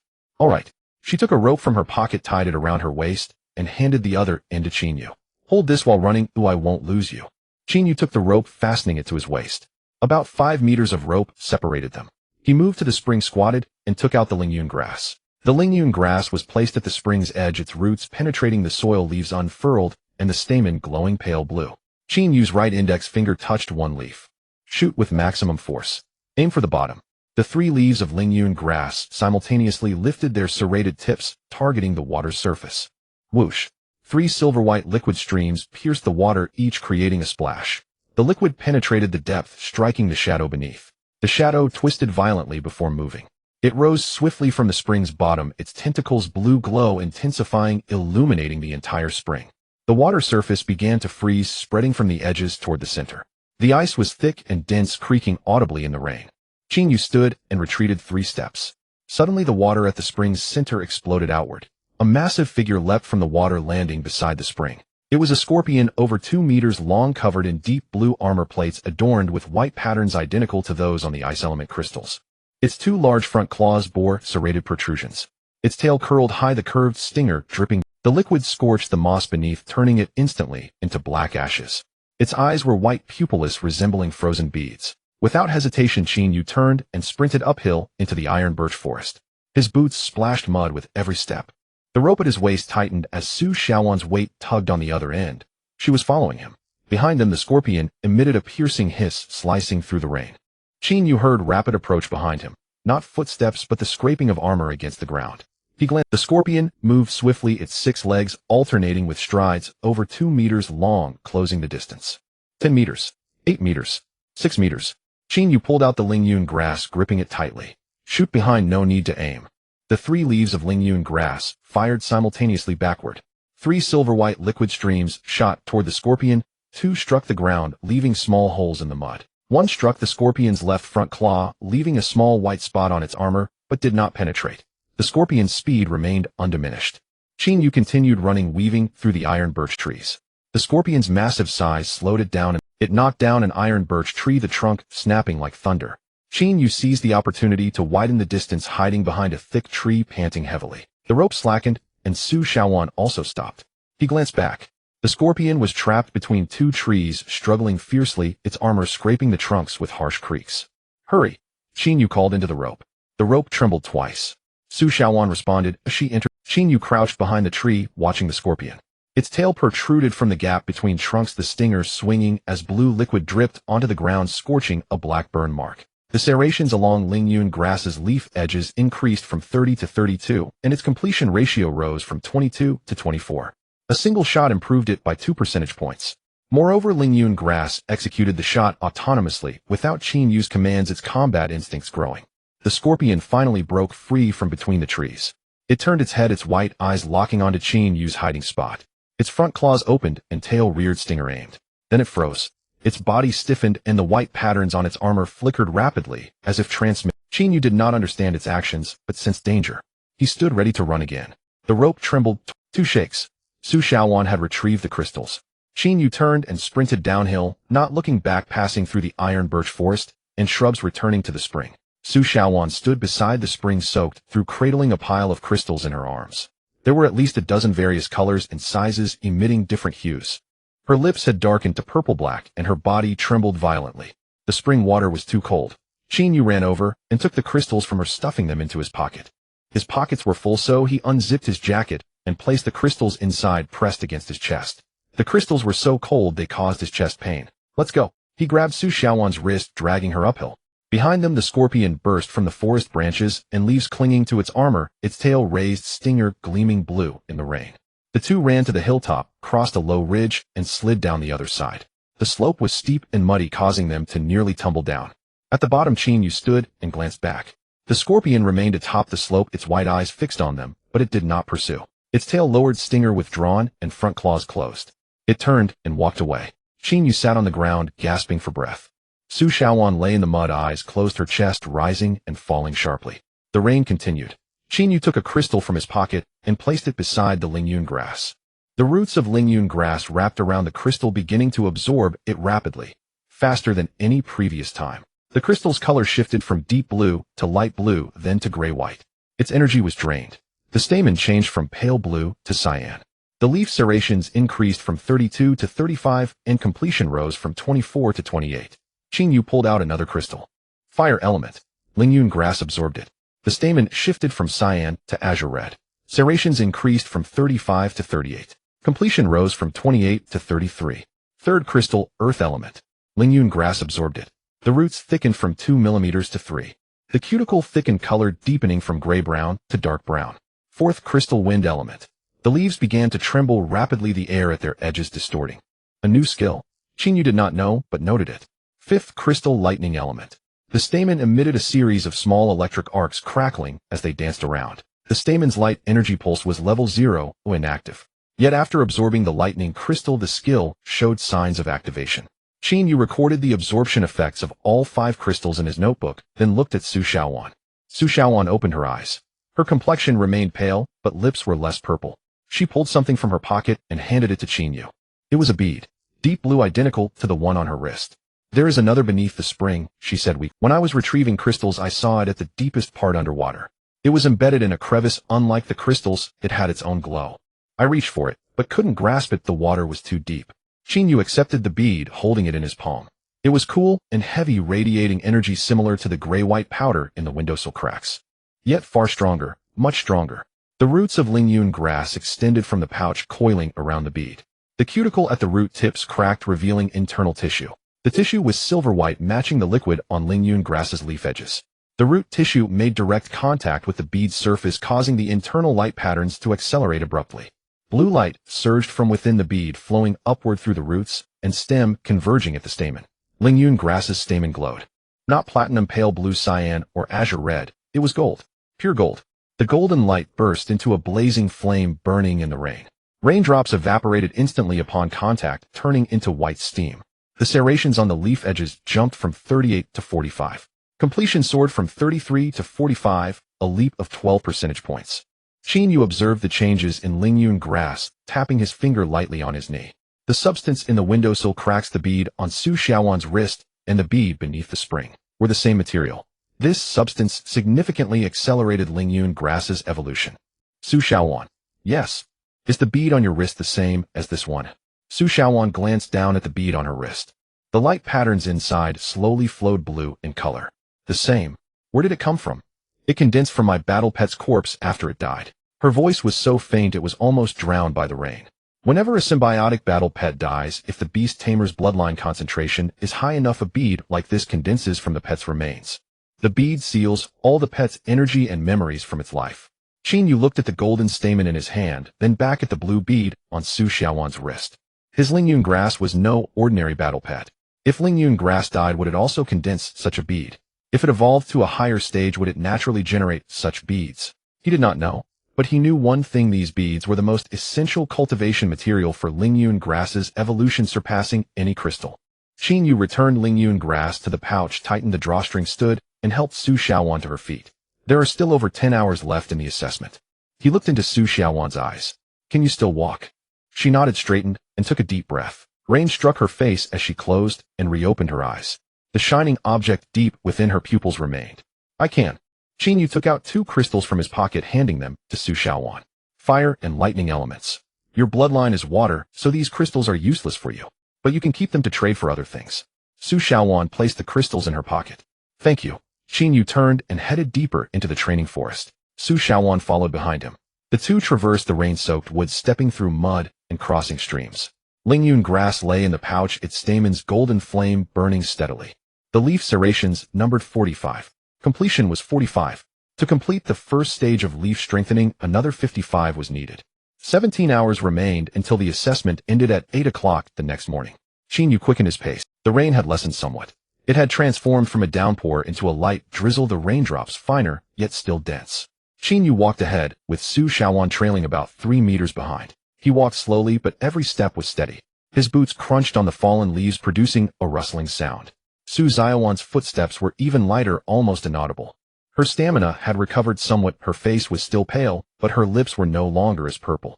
Qin Yu took out a crystal from his pocket and examined it in his palm. It was of the lightning attribute. The surface of the crystal bore fine purple patterns with tiny arcs of electricity flowing within, tingling against his palm. He did not let the crystal be absorbed by the Lingyun grass. The Lingyun grass had already absorbed 5 crystals, and with the addition of that bead, its energy intake was already considerable. He needed to observe the condition of the Lingyun grass to confirm there were no side effects before continuing to feed it. The Lingyun grass remained quiet in the carrying bag. The golden flame in the flower core burned steadily, without flickering or fluctuation. The number of serrations at the leaf edges had not increased, remaining at 45. The completion percentage remained at 45. Qin Yu put the lightning attribute crystal back into his pocket and continued walking. After about 20 minutes, the forest grew denser. The spacing between the iron birch trees had decreased, and the trunks had thickened, the thickest exceeding a meter in diameter. The canopies above completely closed off, with rainwater dripping down through the gaps in the leaves, each drop sizable. Qin Yu stopped and looked around. The energy concentration here is higher. Su Xiaowan's voice came from, my bead is operating at an accelerated pace. Qin Yu looked down at the bead on her wrist. The speed of the light patterns within the bead had indeed increased, significantly changing from a slow rotation to a rapid spin. Blue light emanated from the bead, casting a blue glow on her pale wrist. The source of the crystal vein might be nearby. Su Xiaowan walked beside Qin Yu, pointing ahead. There's a cave over there. I checked the topographic map before coming here. This location is marked as an abandoned mine. Qin Yu followed the direction she pointed. About 100 meters ahead, there was a black cave entrance, mostly obscured by vines and bushes, revealing only a narrow gap. The edges of the cave entrance had a regular square outline, a sign of artificial excavation. He walked over and pushed aside the vines, exposing the entrance. The entrance was about 2 meters wide and about 1.8 meters high, requiring him to bend down to enter. A thin layer of grayish-white powder coated the cave walls, identical to the kind found in the crevices of window sills. Qin Yu dipped a finger into the powder and touched it to his tongue. It was very bitter and astringent, with a much stronger electric sensation compared to before. Energy. The concentration was over 10 times higher than that of the windowsill powder. There might still be crystals in the mine. Su Xiaowan stood behind him, her voice very low. There could also be magical beasts. Qin Yu took out the Lingyun grass from his carrying bag and placed it on the ground at the cave entrance. The roots of the Lingyun grass burrowed into the soil. The tip of the root's outer layers split open, revealing silver-white tissues. The tissues made direct contact with the grayish-white powder on the ground, quickly absorbing the energy within. The powder surrounding the roots transformed into ordinary gray dust within seconds. The flower core of the Lingyun grass pulsed slightly, and the brightness of the golden flame increased a bit. Xinyu picked up the Lingyun grass and placed it back in the carrying bag. He bent down and crawled into the mine. It was very dark inside, devoid of light. Xinyu took a few steps before his eyes adjusted to the darkness. Occasionally weak glimmers appeared on the cave walls, remnants of crystal fragments embedded in the rock, various colors, but all small, the largest no bigger than a fingernail. Su Shaoan followed behind him, the blue light from the bead on her wrist illuminating the cave walls. The blue light seemed cold and dim in the narrow mine, but it was enough to see the path ahead. The mine was deep. After walking about 200 meters, the width and height of the cave remained unchanged, but the direction gradually veered to the right. He noticed that the crystal fragments on the cave walls had increased, changing from one every few meters to one every meter. The size of the fragments was also growing from fingernail-sized to coin-sized. There were also crystal fragments on the ground beneath his feet, crunching underfoot. Xinyu squatted down and picked up a fragment. It was of the wind attribute. The fragment was small and its energy was weak, but it was indeed a crystal. The entire rock wall of this mine was embedded with crystal fragments. This indicated that the vein was nearby. Xinyu stood up and continued walking. After about another 100 meters, the mine suddenly widened. It expanded from 2 meters wide to over 10 meters, and the height also increased from 1.8 to 5 or 6 meters. It was an underground cavern. Xinyu stood at the edge of the cavern, while Su Shaoan stood behind him, both raising their light sources simultaneously. The platinum light in the center of his brow lit up. The blue light from the bead on Su Zaiwan's wrist shone brightly. The two lights converged in the cavern, illuminating the entire space. The cavern was large, about the size of a basketball court. The walls were densely embedded with crystals of various colors and sizes, ranging from fingernail-sized to fist-sized, resembling a mural inlaid with gems. In the center of the cavern stood a stone platform about 1 meter high with a flat surface. On the platform rested a large crystal. It was larger than Xinya's head. The crystal was transparent, and within it flowed 7 colors of light: red, blue, yellow, green, purple, cyan, and white. The 7 colors intertwined, spiraled, fused, and separated within the crystal, resembling a miniature galaxy. Xinyu stared at the crystal, his pupils constricting. The 7-colored crystal. He had seen this term in the preparatory class textbooks, but it was merely a legend. The 7-colored crystal was the core of a vein, and each vein would only have one. It contained energy of all attributes, and was the top-tier cultivation material for evolving battle pets. Its market price in the Empire was priceless, for no one would sell it. The Lingyun grass in the carrying bag began to tremble violently. It was not out of fear, but excitement. Its roots extended from the seams of the carrying bag, thrashing wildly in the air, the silver-white tissue at the tip fully exposed, secreting a large amount of silver-white liquid. The liquid dripped from the tips of the roots, falling to the ground, corroding small pits into the stone surface. It craved that crystal. Xinyu pressed down on the carrying bag, preventing the Lingyun grass from escaping. He scanned the cavern, confirming there were no magical beasts.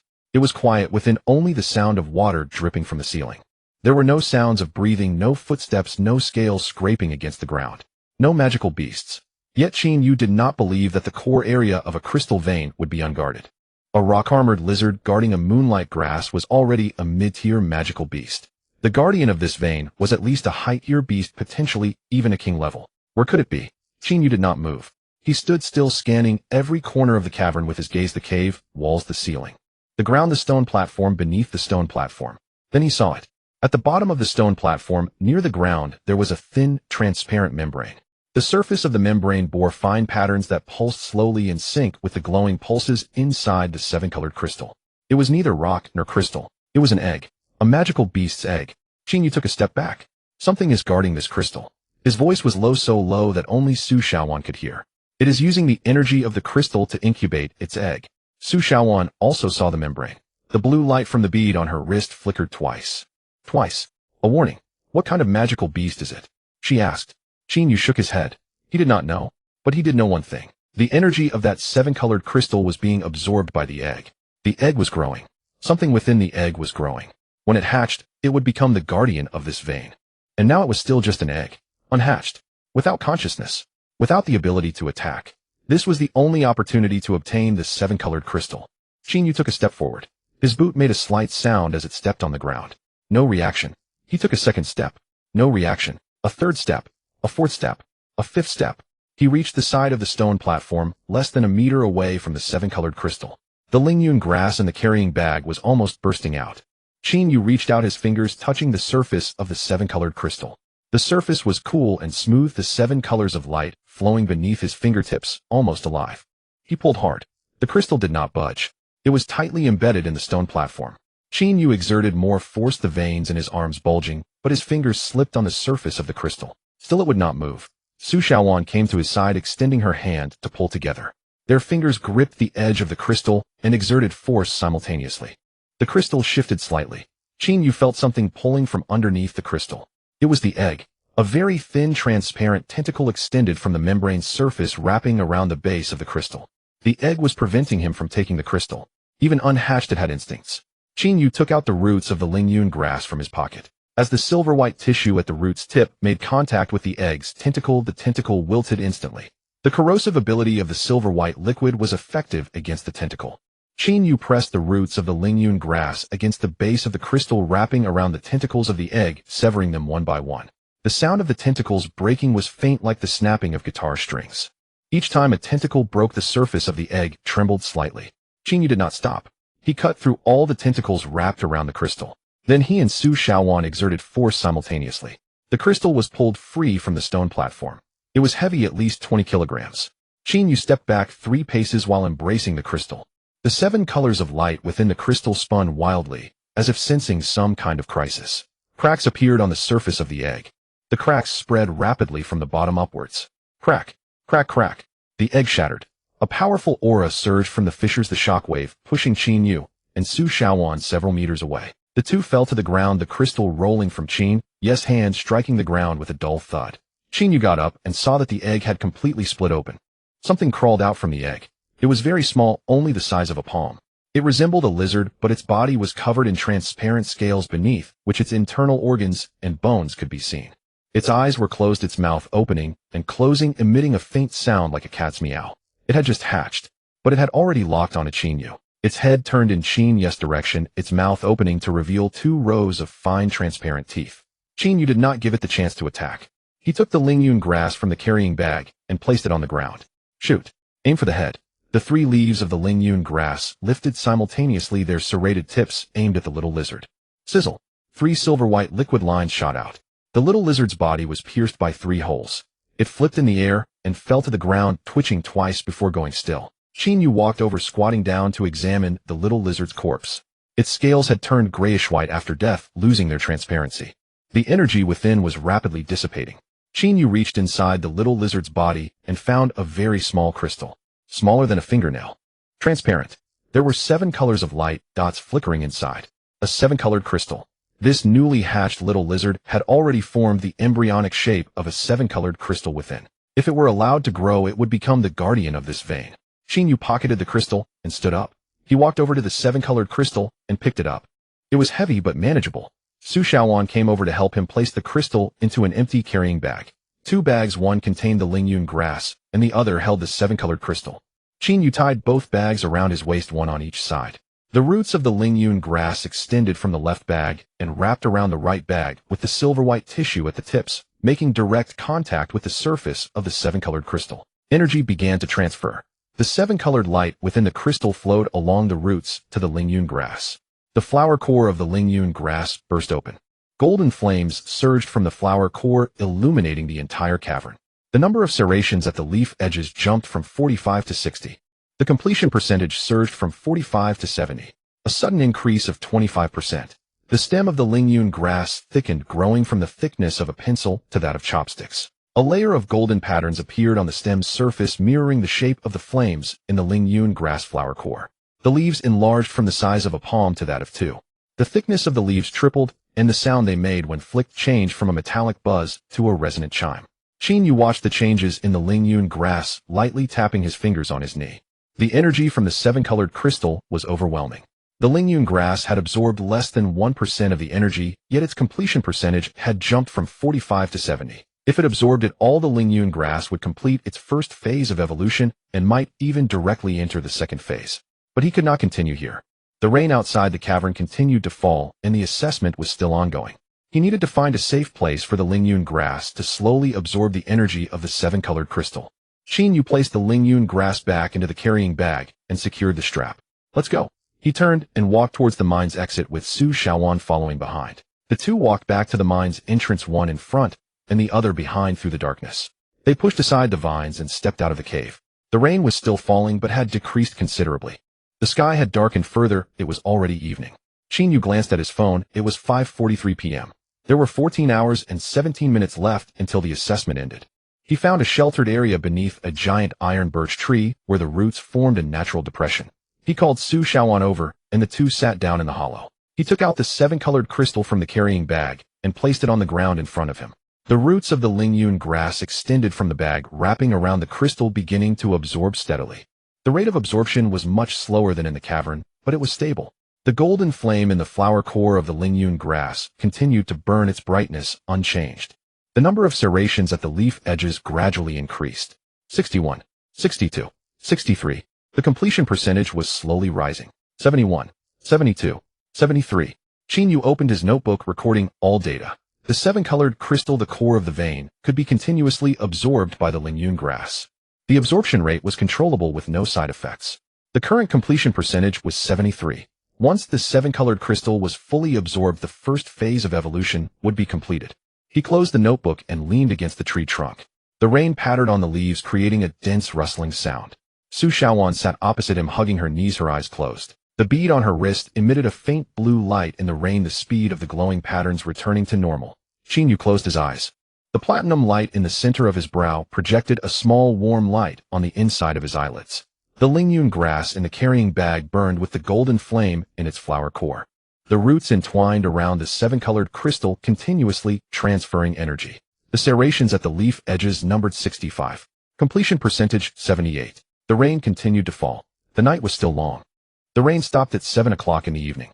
The clouds did not disperse and the moon was completely obscured, making the training forest as dark as if ink had filled every crevice. Qin Yu opened his eyes. The first thing he did was check the Lingyun grass.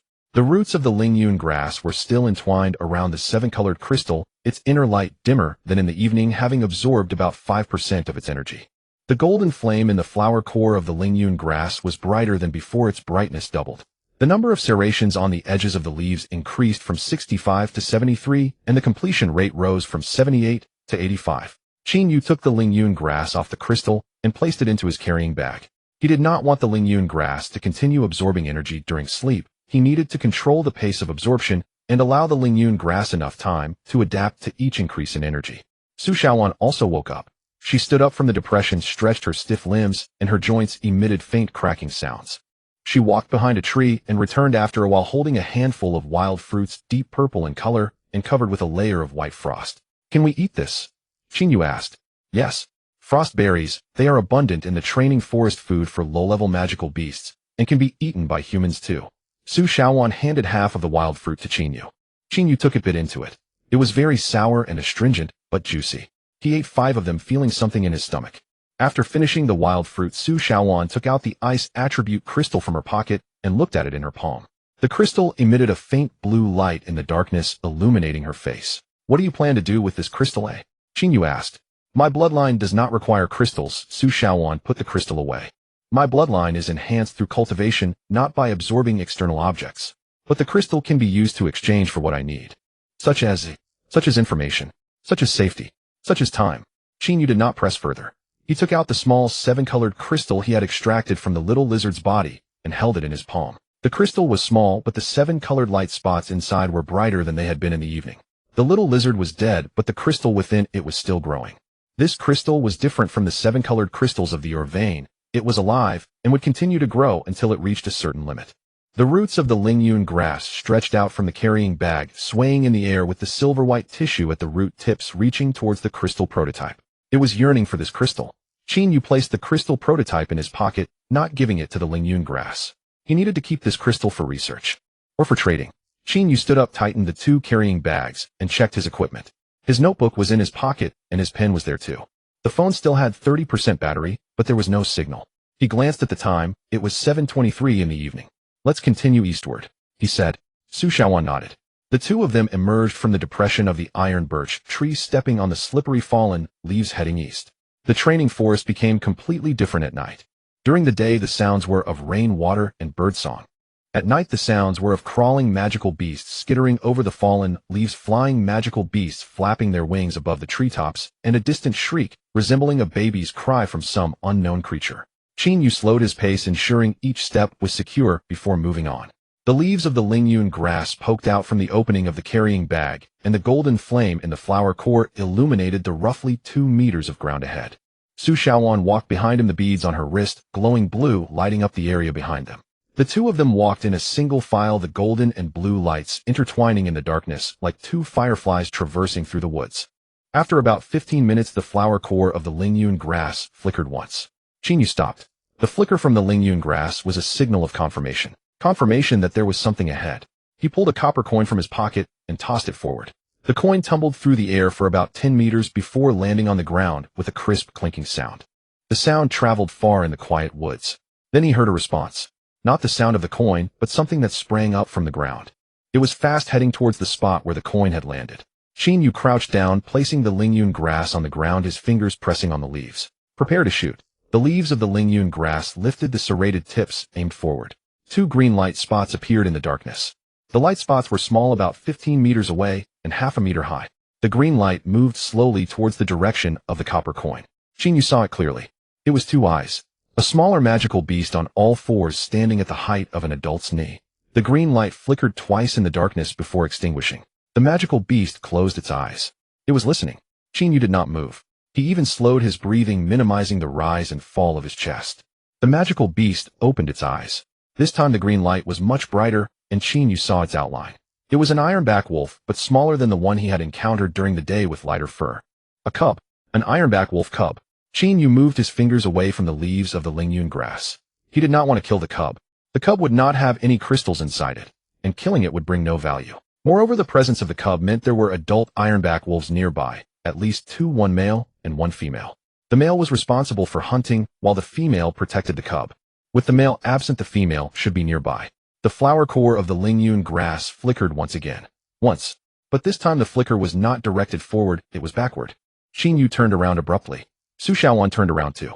The light sources of both illuminated the area behind them. At the intersection of golden and blue light, an adult ironback wolf stood less than 5 meters away. A mother wolf. Smaller than the male wolf, but much larger than the cub. Its mouth was slightly open, revealing curved canine teeth with a light yellowish slime dripping from them. Its back legs were bent, and its front legs stiff, its body low to the ground. It was gathering strength. Qin Yu had no time to command the Lingyun grass. He picked up the Lingyun grass from the ground and held it in front of himself. The mother wolf lunged at him. It was fast. The 5 meters disappeared in less than half a second. Its mouth aimed for Qin Yu's throat. The 3 leaves of the Lingyun grass shot simultaneously. Swoosh. 3 silvery lines of liquid shot into the open mouth of the mother wolf. The mother wolf's body froze in midair, less than 20 centimeters from Qin Yu's throat. The green light in its eyes extinguished, and its body fell to the ground, splattering mud and water. Qin Yu took 2 steps back, breathing heavily. He looked down at the corpse of the mother wolf. There were 3 small holes in its mouth, the walls of which were charred with no traces of blood. The Lingyun grass completed the aiming and shooting in a fraction of a second without Qin Yu's command.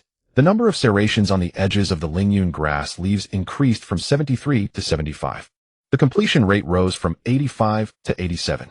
Qin Yu crouched down and reached into the mother wolf's mouth, extracting a crystal through the small hole in its upper jaw. It was wind, a tribute the size of a coin of medium quality. He placed the crystal in his pocket and stood up. The cub had already run away. The green light flickered twice in the depths of the woods before disappearing. Qin Yu did not chase after it. He turned and continued eastward. Su Xiaowan followed behind, silent. The 2 of them walked for about an hour without encountering any more magical beasts. The woods began to thin out. The iron birch trees decreased, replaced by a type of tree that Qin Yu did not recognize. The trunks were black with vertical cracks in the bark, seeping a deep red resin. The resin emitted a faint red glow in the darkness, as if the trunks were bleeding. Su Xiaowan walked to a tree, dipped her finger in some resin, and smelled it under her nose. Blood maple tree, she said. These trees only grow in places with an extremely high energy concentration. There shouldn't be blood maple trees in the training forest. They usually grow deep within magical beast forests. Qin Yu looked around. There were at least a dozen blood maple trees nearby, each oozing red resin from its trunk. The red light of the resin merged in the dark, dyeing the entire forest a dark red. The color was identical to the dark red light band on the eastern horizon. Qin Yu walked to a blood maple tree, took out a copper coin from his pocket, and scraped off some resin with the edge of the coin. The resin was sticky and thick, solidifying into a layer of red film on the surface of the coin. He brought the coin to his nose and sniffed it. There was no scent, but the roots of the Lingyun grass stretched out from the carrying bag wrapping around the coin, and the silver-white tissue at the root tips absorbed the resin. The flower core of the Lingyun grass pulsed. It was not a flicker, it was a pulse, like a heartbeat. The completion rate did not increase and the number of serrations did not rise, but the golden flame in the flower core deepened in color, changing from golden yellow to orange gold. The resin was beneficial for the Lingyun grass. It did not enhance the evolution completion rate, but changed the attributes of the flower core. Qin Yu scraped all the resin off the copper coin, placed it in a small bag, then walked to each blood maple tree to scrape off the resin. After scraping a dozen trees, he collected a small half bag of resin, about 50 grams. He tied the bag and placed it in his pocket, continuing onward. After walking less than 200 meters, the woods came to an end. The blood maple trees disappeared, replaced by a large clearing. The clearing was vast with a diameter of over 100 meters, the ground bare only grayish-white, cracked soil. In the center of the clearing was a massive pit. The diameter of the pit was about 30 meters, and its depth was estimated to exceed 10 meters. The edges of the pit had a regular stepped structure, not naturally formed, but the result of human excavation. Qin Yu stood at the edge of the clearing, looking down into the large pit. Something was glowing at the bottom of the pit. It was not the light of a crystal, but something else. It was very dark and cold, resembling phosphorescence. Su Shaoan walked beside him, and the beads on her wrists suddenly vibrated violently. The light patterns within the beads flowed at the highest speed Qin Yu had ever seen. Blue light surged from the beads, illuminating a radius of several meters around them. "There's something below." Su Xiaowan's voice trembled, not from fear, but from resonance. Her bloodline was resonating with something at the bottom of the pit. Qin Yu took the Lingyun grass from his carrying bag and placed it at the edge of the clearing.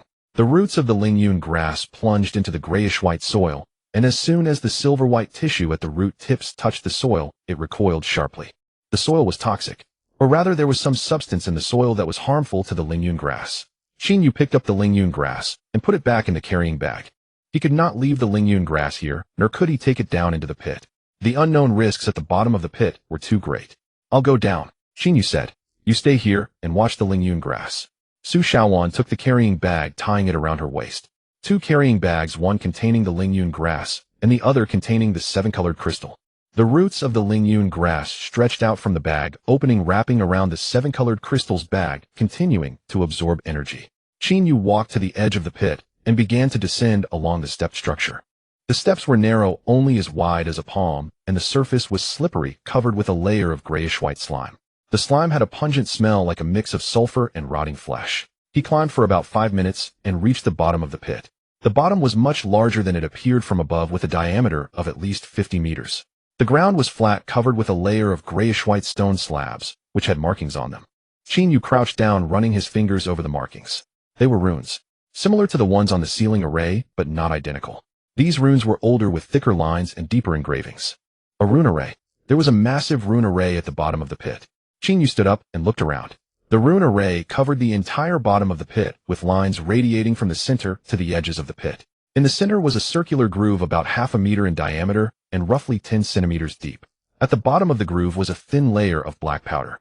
Qin Yu walked over and crouched beside the groove. He extended his finger and touched a bit of the black powder. The powder was fine and light, resembling ashes on his fingertip. He brought the powder to his nose and sniffed it. There was no scent, but the powder contained an extremely weak energy fluctuation, similar to the energy absorbed by the Lingyun grass, but darker, colder, and heavier. He placed the powder into a small bag and stood up. Then he noticed something at the bottom of the groove. It was not powder, but a palm-sized metal piece embedded in the bottom of the groove. The surface of the metal piece was silver-white with no rust, emitting a faint, cold light in the darkness. Qin Yu pried at the edge of the metal piece with his fingernail, and it loosened. He pried it out from the bottom of the groove and held it in his palm. The metal piece was thin, about 2 millimeters thick, and very light. Its surface was covered with dense, small characters that were too small to read without bringing them close to his eyes. The characters were not from this world, nor from his past life. They were of a third kind, but he could understand them, as the Lingyun grass was projecting the meaning of the characters directly into his consciousness through their symbiotic contract. The metal piece read, "Third seal. The Guardian is dead." The seal was broken on the Empire calendar, June 17th, a year 423. Warning: a catastrophe is approaching. Seek the original bloodline. Rebuild the seal. Empire calendar, June 17th, a year 423. 3 months ago, the day Su Xiaowan's battle pet died. The day the beast tide occurred. The day the seal was broken. Qin Yu placed the metal piece in his pocket and looked up at the pit wall. The markings of the runes on the pit wall glimmered faintly in the dark, but the light was weak, scattered, and incoherent. The seal was broken. The guardian was dead. This rune array at the bottom of the pit was meant to suppress something, and what was suppressed had broken free 3 months ago. Qin Yu climbed out of the pit and returned to the surface. Su Shaoan sat at the edge of the clearing, hugging the carrying bag with the roots of the Lingyun grass entwined around her wrist. She was establishing some connection with the Lingyun grass. "What is at the bottom of the pit?" she asked. Qin Yu handed her the metal piece. Su Shaoan took the metal piece, looking down at the characters on it. Her fingers trembled. "Third seal." Her voice was very soft. "On the day my battle pet died, the seal shattered. The guardian is dead. What was suppressed has escaped." "What was suppressed?" Su Shaoan shook her head. "I don't know, but there are 12 seals. This is the third one. There are still 9 left." Qin Yu took the metal piece back from her hand and placed it in his pocket. He retrieved the carrying bag from Su Zaiwan's waist and tied it around himself. The roots of the Lingyun grass wrapped around his wrist, the silver-white tissue at the root tips pulsing in. "Let's keep going," he said. Su Shaoan stood up. The two of them walked around the massive pit and continued east. The woods reappeared to the east of the giant pit, but they were not blood maple trees or iron birch trees, but a type of tree that Qin Yu had never seen before. The trunks were silver-white, the bark smooth as a mirror, reflecting the golden glow of the Lingyun grass and the blue glow of Su Zaiwan's beads in the darkness.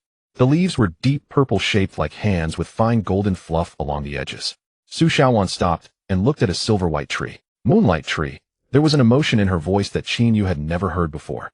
"Oh, this tree only grows near seals. The energy from the seal leaks out, altering the soil's composition, allowing only the moonlight tree to survive in such soil." Qin Yu walked to a moonlight tree and reached out to touch its trunk. The trunk was very smooth and cool, as if he had touched a metallic mirror. The surface reflected his face and the platinum-colored light spot on his forehead. But the light spot's reflection in the mirror was not platinum, it was golden. The same color as the golden flame in the Lingyun grass flower core.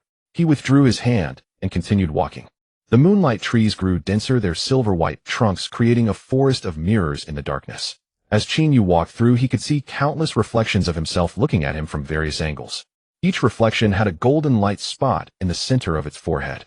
The flower core of the Lingyun grass began to flicker. It was not once nor twice. It was a rapid, continuous flicker, as if sending a long message. Qin Yu stopped, closed his eyes, and focused his attention on the level of mental energy. In the vision of mental energy, he saw the information being sent by the Lingyun grass. It was not text or images, but a string of numbers. 12, 11, 10, 9, 8, 7, 6, 5, 4, 3, 2, 1. A countdown. Not 7 months, but 12 days. 12 days. Qin Yu opened his eyes, a golden flame flickering deep within his pupils. The stamen of the spirit rime grass ceased its shimmering. The moonlight wood grove fell silent once more. Countless reflections of Qin Yu were cast upon the silver-white tree trunks, each bearing a golden light at the brow. Su Shaoan approached him. The blue light of the beads on her wrist had dimmed considerably. "The spirit rime grass told you?" she asked. Qin Yu nodded. 12 days. Not 7 months. Su Shaoan pressed her lips into a thin line. "My calculations were wrong. Or perhaps after the seal shattered, the calamity's arrival accelerated." Qin Yu pulled the metal shard from his pocket. Under the golden light of the spirit rime grass, he read the inscription anew. "Third seal. Guardian deceased. Seal shattered on the 17th day of the 6th month, imperial calendar year, 423. The 17th of June. Today was the 19th of September. 3 months and 2 days. The seal had been broken for 3 months, and the countdown to the calamity began from the 12th day." Qin Yu placed the metal shard back in his pocket and retrieved the 7-colored crystal from his carrying pouch. The 7-colored radiance within the crystal had dimmed by roughly 10%. The spirit rime grass had absorbed 1/10 of its energy. He set the crystal beside the silver trunk of a moonlight wood tree, then crouched down. He took the spirit rime grass from its pouch and placed it atop the crystal. The roots of the spirit rime grass immediately coiled around the crystal. The silvery white tissue at their tips opened fully, like tiny mouths latching onto the crystal's surface. The 7-colored light traveled up the roots at twice the previous speed. Qin Yu could sense the energy's trajectory through the roots like blood surging through veins. The orange-gold flame within the spirit rime grass stamen began to shift. It transformed from orange gold to crimson gold, then to pure gold, and finally to a hue Qin Yu had never seen before. A platinum white laced with golden threads, the gold itself interwoven with silvery white specks of light. The central point of light in the stamen was no longer a point, but a miniature rotating halo. The halo had 3 layers, each rotating in a different direction. The innermost layer spun clockwise, the middle layer counterclockwise, and the outermost layer clockwise. As the three layers revolved, the air around the stamen began to distort. The range of the distortion expanded from a diameter of 10 centimeters to half a meter. A wind began to stir in the moonlightwood grove. It did not blow in from outside, but emanated from the stamen of the spirit rime grass. The wind was cold, carrying a scent Qin Yu had never smelled before. It was not the fragrance of flowers nor the scent of resin. It was the smell of ozone, the very odor that permeates the air before a thunderstorm. The leaves of the spirit rime grass began to tremble violently. The number of serrations along the leaf edges jumped from 75 to 80, then 85, and finally, the silvery white liquid gathered at the tips of the serrations was no longer static droplets. They spun at high speed, each droplet forming a miniature vortex at the serration's tip. The direction of the vortex matched the rotation of the stamen's halo. The leaves themselves were also changing. Their color shifted from a deep green with a faint blue luster to a deep green veined with gold. The shape of the veins was identical to the stamen's halo, 3 concentric circles, each with dense flowing runes. The thickness of the leaves increased again from 2 millimeters to 5. Qin Yu flicked a leaf with his finger. The sound was not the hum of metal nor the echo of a bell. It was a low sustained resonance. It was as if someone far away had struck a massive bronze bell, and the sound, after traveling an immense distance, arrived here, with only its deepest frequency remaining. The completion percentage jumped from 87 to 90, then 92, then 95. Qin Yu stared at the number, tapping his fingers lightly on his knee. 95%. The first stage of the spirit rime grass leaf strengthening was nearly complete. He needed to prepare for the second stage. The second stage was root strengthening. Qin Yu took the nascent 7-colored crystal extracted from the small lizard's body from his pocket and placed it beside the spirit rime grass roots. One root of the spirit rime grass detached from the main crystal and coiled around the nascent one. The 7-colored light within the nascent crystal spun wildly, its energy being drained by the root at an astonishing speed. Within 3 seconds, the nascent crystal turned from transparent to grayish white, then shattered into a pile of powder. The root of the spirit rime grass had absorbed all its energy. The roots began to change. Where they were once 3 millimeters in diameter, they now became 5. The cuticle on the root's surface changed from dark brown to black. Upon the black cuticle appeared golden veins, their shape mirroring the 3 concentric circles on the leaves. The length of the roots also grew. From the bottom of the carrying pouch, they extended from a mere 10-odd centimeters to half a meter. The roots swayed slowly in the air as if sensing the environment. One root touched the silver trunk of a moonlightwood tree. The root was cutting into the moonlight wood. Qin Yu did not know the hardness of moonlight wood, but its trunk's mirror-like smoothness indicated a high density.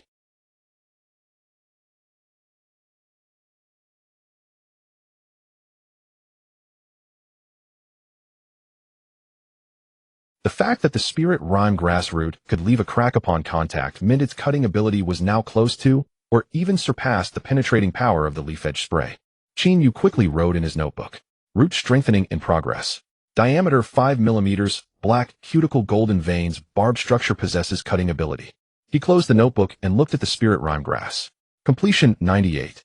The 7-colored light within the crystal had dimmed by about 30%. The spirit rime grass had absorbed a third of the crystal's energy, raising the first stage's completion from 45 to 98. 2 percentage points remained. Qin Yu took the wind attribute crystal extracted from the Shewolf from his pocket and placed it beside the spirit rime grass. The root coiled around it, draining its energy in 3 seconds. Completion 98. 5. He then took out the earth attribute crystal from the rock armor lizard. Completion 99. He then took out the fire attribute crystal from the first ironback wolf. Completion 99. 5. He then took out the half bag of blood maple resin, opened it, and placed it by the roots. The roots of the spirit rime grass reached into the bag, absorbing all the resin. Completion 99. 8. Qin Yu searched through all his pockets. No more crystals. 0.2% remaining. He looked up at Su Xiaowan. Su Xiaowan pulled 2 crystals from her pocket. One was IC attribute, the other lightning attribute. She handed both to Qin Yu. Use them. Qin Yu took the crystals and placed them beside the spirit rime grass. The roots coiled around the ice attribute crystal first. Its energy was drained. Completion 99. 9. Then they coiled around the lightning attribute crystal. Its energy was drained. Completion 100. The stamen's halo of the spirit rime grass suddenly expanded from a diameter of half a meter to 2 meters. The edge of the halo swept across the silver-white trunks of the moonlightwood grove, leaving dense fine cracks on their surfaces. The shape of the cracks was identical to the runes on the spirit rime grass leaves. 3 concentric circles. The leaves of the spirit rime grass fully unfurled. The length of the 3 leaves grew from the size of a palm to the length of a forearm. The number of serrations on the leaf edges stopped increasing, settling at exactly 100. At the tip of each serration was a small rotating halo identical in structure to the stamen's halo. The stem of the spirit rime grass thickened from the width of a chopstick to that of a finger. Scaly patterns appeared on the stem's surface. The patterns were golden. Gaps between the scales revealed a platinum-white light. The roots of the spirit rime grass extended from the carrying pouch, their number increasing from a dozen to several dozen. Each root was over a meter long, swaying in the air like serpents. The silvery white tissue at the root tips was no longer exposed. It was encased in a transparent hard sheath. The tip of the sheath was needle-like with golden light flickering at its point. Qin Yu extended his hand, allowing a root to coil around his finger. The touch of the root was no longer soft and moist. It was dry, rough, and brimming with power. The root coiled with considerable force, enough to turn his finger white as blood flow was constricted. He softly said, "Release," and the root immediately loosened. The spirit rime grass could understand his commands and control its strength with precision. Qin Yu opened his notebook and drew a new panel. Spirit rime grass plant type. Grade low rank, first mid rank, first stage, evolution complete. Combat assessment, E disguise, B true form. Attack mode, leaf edge spray, silvery white liquid, level 2, range 20 m, high penetration, high accuracy, inflicts high temperature burns. Attack mode, root entanglement, level 1, A, range 5 m, root length, strong cutting ability, inflicts energy absorption. Attack mode, stamen light pulse, level 1, range 10 m, medium power, inflicts lightning paralysis. Support skill, soothing aroma, level 0, O, inactive. Support skill, origin perception, level 2, can perceive sources of primal bloodline energy within a 500 m radius. Evolution path, stage 1, leaf strengthening completed. Evolution path, stage 2, root strengthening in progress, completion 0. Qin Yu looked at the numbers on the panel, tapping his fingers twice on his knee. Mid-rank, first stage. The spirit rime grass had evolved from low-rank first to mid-rank first. It had crossed an entire major rank. If he were to go back to the training ground for the strength pillar test, now the spirit rime grass true combat assessment would be rank, not the previous E. But he would not reveal its true power on the training ground. The E disguise was still the best camouflage. Su Shaoan walked over, observing the spirit rime grass new form. Its roots are only 5 meters long, she asked. Currently, yes. The limit for level 1 is 5 meters. Level 2 is 20 meters. Level 3 is 100 meters. Once the second stage of root strengthening is complete, the level will increase.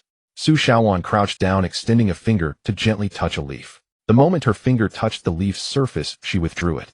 A fine red scratch appeared on her fingertip. The serrations on the leaf edge don't need to spray. Mere contact is enough to cut.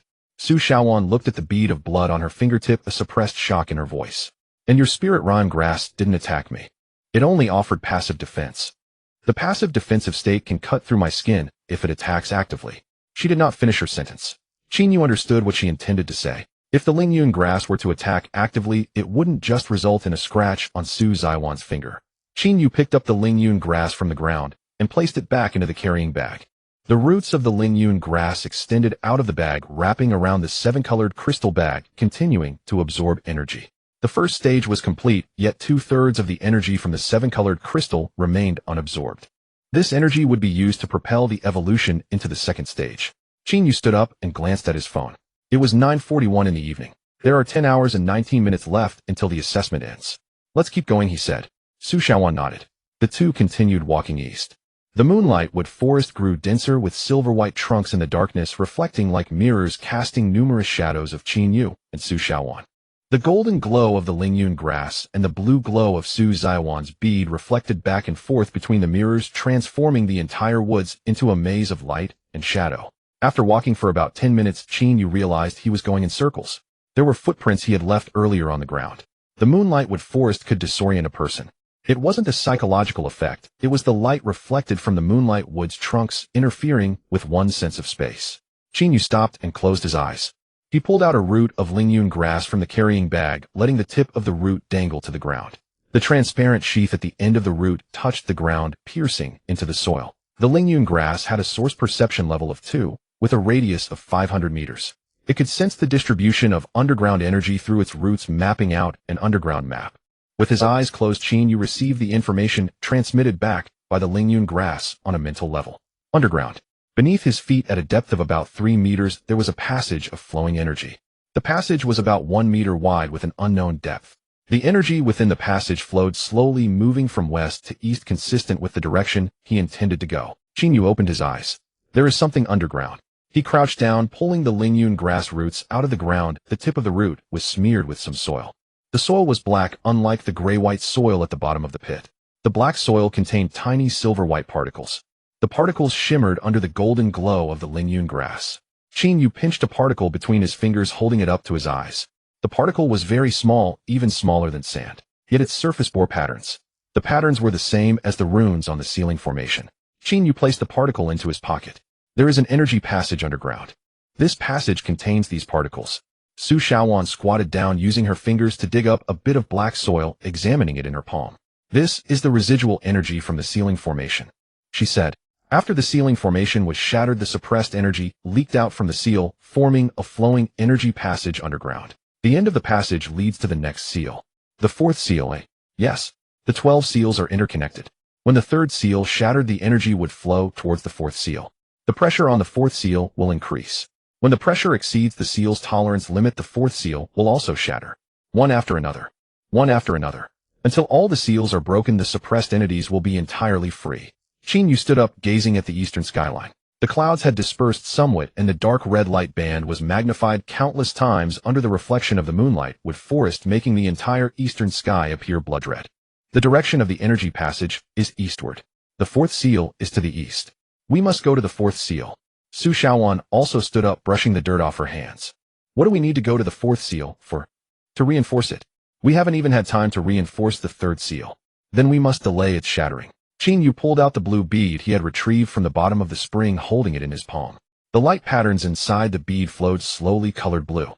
Your bead was condensed from the body of a battle pet. If my Lingyun grass dies, it will also condense a bead. But the Lingyun grass won't die. He placed the bead back into his pocket and turned to walk east. This time he did not walk on the ground. He followed the direction of the underground energy passage sensed by the Lingyun grass, finding a route parallel to the passage above ground. The moonlight-wood forest was on his left, the energy passage was 3 meters beneath his feet, and the dark red light band in the east lay ahead of him. Su Xiaowan followed closely behind, the distance between them narrowing to 2 meters. Her bead's blue light dimmed, not due to energy depletion, but because something in the environment suppressed the bead's glow. Qin Yu felt it too. There was an invisible pressure in the air akin to the pressure on the eardrum when water depth increases. With each step eastward, the pressure increased slightly. The flower petal halo of the Lingyun grass began to spin faster, the rotation speed of the 3 layers of halos shifting from slow to rapid, with the innermost halo nearly transforming into a platinum ring, while the middle and outer layers of gold and silver intertwined, forming a rotating light shield. The light shield enveloped Qin Yu's body, blocking the external pressure. Su Xiaowan had no light shield. Her complexion grew paler, her lips turning from purple to blue, and the luminous object deep within her pupils flickered violently. She could not move. Qin Yu stopped and turned to look at her. Su Xiaowan bent over, her hands resting on her knees, gasping heavily. A layer of fine beads of sweat appeared on her forehead, the beads being blue and refracting a strange glow under the golden light of the Lingyun grass. Your bloodline is operating at overload. Qin Yu approached her. You need to rest. Su Xiaowan shook her head. I can't stop. If I stop, I won't be able to move again. She pulled out an ice attribute crystal from her pocket, holding it in her palm. The energy of the ice attribute crystal was absorbed by her water attribute bloodline, and her complexion improved slightly, her lips returning from blue to purple, but still dark purple. Let's go. She straightened her body. Qin Yu looked at her without moving. Your bloodline concentration is 3 tenthasants. Mine is 12 tenthasants. My Lingyun grass can protect me. Your bloodline can only rely on yourself. If you go any further, your body won't be able to withstand it. I know. Then why are you still going? Su Xiaowan looked at him. The luminous object deep within her pupils flickered like a star on the verge of extinguishing in the dark. Because if the fourth seal shatters, the natural disaster won't arrive in 12 days. It might be tomorrow. Qin Yu was silent for 3 seconds. He pulled a root of the Lingyun grass from the carrying bag, offering it to Su Xiaowan. Hold on to it. Su Xiaowan extended her hand and grasped the root of the Lingyun grass. The moment the transparent sheath at the end of the root touched her palm, the tip of the sheath pierced her skin. A drop of blood oozed from the puncture site, being absorbed by the root. The flower petal halo of the Lingyun grass expanded slightly, encompassing Su Xiaowan within the range of the light shield. Su Xiaowan's breathing steadied. Her complexion shifted from pale to light red, her lips from purple to a faint red. The Lingyun grass was establishing a source link with her. This was not initiated by Qin Yu, it was done by the Lingyun grass itself. A new line of text appeared on source link established link target Su Shaoan source concentration 3 tenthasants, current 5 tenthasants potential source attribute water compatibility 87 energy, sharing enabled Qin. You looked at the line stating energy, sharing enabled lightly tapping his fingers on his knee. The Lingyun grass was sharing its energy with Su Shaoan. The water attribute bloodline within her began to activate under the nourishment of the Lingyun grass energy. The luminous object deep within her pupils reignited no longer a star on the verge of extinguishing, but a flame just lit. Qin Yu turned and continued walking east. Su Shaoan followed closely behind, holding onto the roots of the Lingyun grass. The distance between them shrank from 2 meters to 1 meter. The roots tightened, resembling a golden rope connecting the carrying bag at Qin Yu's waist to the palm of Su Zaiwan's hand. The dark red light band in the east grew wider and brighter. The moonlight-wood forest came to an end. Ahead lay an open plain. There were no trees, no grass, no plants of any kind on the plain. The ground was covered with a thick layer of gray-white ash. The ash was very light, and stepping on it would kick up a cloud of gray-white dust. In the center of the plain stood a massive structure. It was neither a palace, nor a temple, nor any building Qin Yu had ever seen. It was a circular stepped structure resembling an inverted bowl or a pyramid with its top flattened. The surface of the building was covered with dense runes, the lines of the runes dark red, pulsing in the darkness like veins. At the top of the building was an opening from which a dark red beam of light shot into the sky, connecting with the dark red light band on the eastern horizon. The fourth seal. Qin Yu stood at the edge of the plain staring at the structure. The roots of the Lingyun grass extended from his carrying bag one by one, piercing into the gray-white ash on the ground. The tips of the roots pierced through the layer of ash digging into the soil beneath. The source perception of the Lingyun grass was transmitting information to Qin Yu. The energy intensity of the seal. The remaining lifespan of the seal. The weak points of the seal. Qin Yu closed his eyes, reading this information on the mental level. The energy intensity of the fourth seal was 3 times that of the third seal. The remaining lifespan of the seal was about 15 days. However, if the energy leaking from the third seal continued to flow into the fourth seal, the remaining lifespan would shorten. From 15 days to 10 days, 5 days, 1 day. Qin Yu opened his eyes. We need to find a way to reinforce the seal within 12 days. Otherwise the fourth seal will shatter. The natural disaster will arrive early. Su Shaoan stood beside him, still holding onto the roots of the Lingyun grass. She gazed at the enormous ceiling structure in the distance, her voice soft. 12 days. Is that enough? Qin Yu did not answer. He pulled out the metal piece from his pocket, looking at the engraved words. Seek the primal bloodline. Rebuild the seal. The primal bloodline. He and Su Shaoan were the primal bloodline. But was their bloodline concentration sufficient? 12 tenthasants and 3 tenthasants. Together they amount to 15 tenthasants. Not even a fraction of 1%. That sleeping person is 100%. 12 days. Qin Yu placed the metal piece back into his pocket. Whether it's enough or not, we have to try. Qin Yu stood at the edge of the plain. Beneath him lay grayish-white ashes, and before him stood a massive ceiling structure. A dark red beam of light shot from the opening at the top of the building, surging into the sky. The beam had a diameter of approximately 10 meters, slowly rotating in the night sky, like a pillar connecting heaven and earth. As it rotated, ripples appeared on the surface of the beam, spreading upwards from the base, each expansion accompanied by a low-frequency vibration. The vibrations traveled through the ground to Qin Yu's feet, and he could feel the layer of ashes slowly sinking under the tremors. The roots of the Lingyun grass extended from the carrying bag, piercing into the ashes one by one. The needle-like tips at the ends of the roots pierced through the layer of ashes, embedding themselves into the soil below. The source perception of the Lingyun grass was transmitting more information to Qin Yu. The ceiling structure stood about 50 meters tall, with a base diameter of approximately 200 meters. Its outer walls were constructed from a type of gray-black stone brick, and the gaps between the bricks were filled with a dark red gelatinous substance. The gelatinous substance pulsed, its rhythm matching the frequency of the ripples on the surface of the beam. The surface of the building was covered in runes.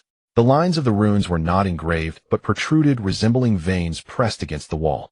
The color of the runes was dark red, the same as that of the beam. Some rune lines were intact, while others, from the fractured spots, dark red liquid seeped out, flowing down the wall and into the ashes below. The seal was leaking. Su Shaoan walked up to Qin Yu, still holding the roots of the Lingyun grass in her hand. Her complexion had returned to normal, and the glowing element deep within her pupils burned steadily. The energy sharing from the Lingyun grass nourished her water attribute bloodline, and her body was adapting to this high-intensity environment. How much longer can the fourth seal hold? She asked. Qin Yu closed his eyes, reading the information transmitted back from the Lingyun grass. The energy intensity of the seal was slowly decreasing. The rate of decline was about 1% per hour. At this rate, the fourth seal could hold for another 100 hours. A little over 4 days. The energy leaking from the third seal was still flowing into the fourth seal. The inflow rate was accelerating. 2% per hour. 3%. 5%. Qin Yu opened his eyes. At the current rate, 4 days. But if the rate continues to increase, it may not last 2 days. Su Xiaowan's fingers tightened around the roots of the Lingyun grass, her knuckles turning white. 2 days. We won't even have enough time to return to school. Qin Yu did not respond. He took out the metal piece from his pocket and glanced at the text inscribed upon it. The third seal. The Guardian is dead. The seal shattered on the 17th of June year 423 of the Empire. Warning: natural disasters are imminent. Seek the original bloodline. Rebuild the seal. Rebuilding the seal. Not reinforcing, but rebuilding. The third seal was shattered and needed reconstruction. The fourth seal was close to breaking and also required reconstruction. But what was needed to rebuild the seal? Qin Yu did not know. It was not written on the metal piece. He needed to find someone who knew how to rebuild the seal, or find literature that recorded methods for rebuilding the seal. The school library. The old library. Had Su Xiaowan found any materials regarding seal reconstruction during her 3 months of study on the 3rd floor of the old library? Su Xiaowan, did you find any records about seal reconstruction in these 3 months? Su Xiaowan shook her head. All I found were blueprints of the sealing array. 12 layers of concentric circles, hundreds of runes. Those are blueprints for breaking the seal, not for rebuilding it. Breaking the seal and rebuilding the seal are 2 different matters. Qin Yu put the metal piece back into his pocket. Where did the blueprints for breaking the seal come from? From the information within my bead. Su Xiaowan looked down at the bead on her wrist. After my battle pet died, when the bead condensed, it carried that information inside. I don't know who left the information, or it might have been obtained from somewhere by the battle pet during its life. Qin Yu stared at the bead on Su Xiaowan's wrist. It was blue. The light patterns flowed. It resembled the blue bead that the Lingyun grass absorbed. The Lingyun grass had absorbed 1 blue bead, increasing its completion by 12%.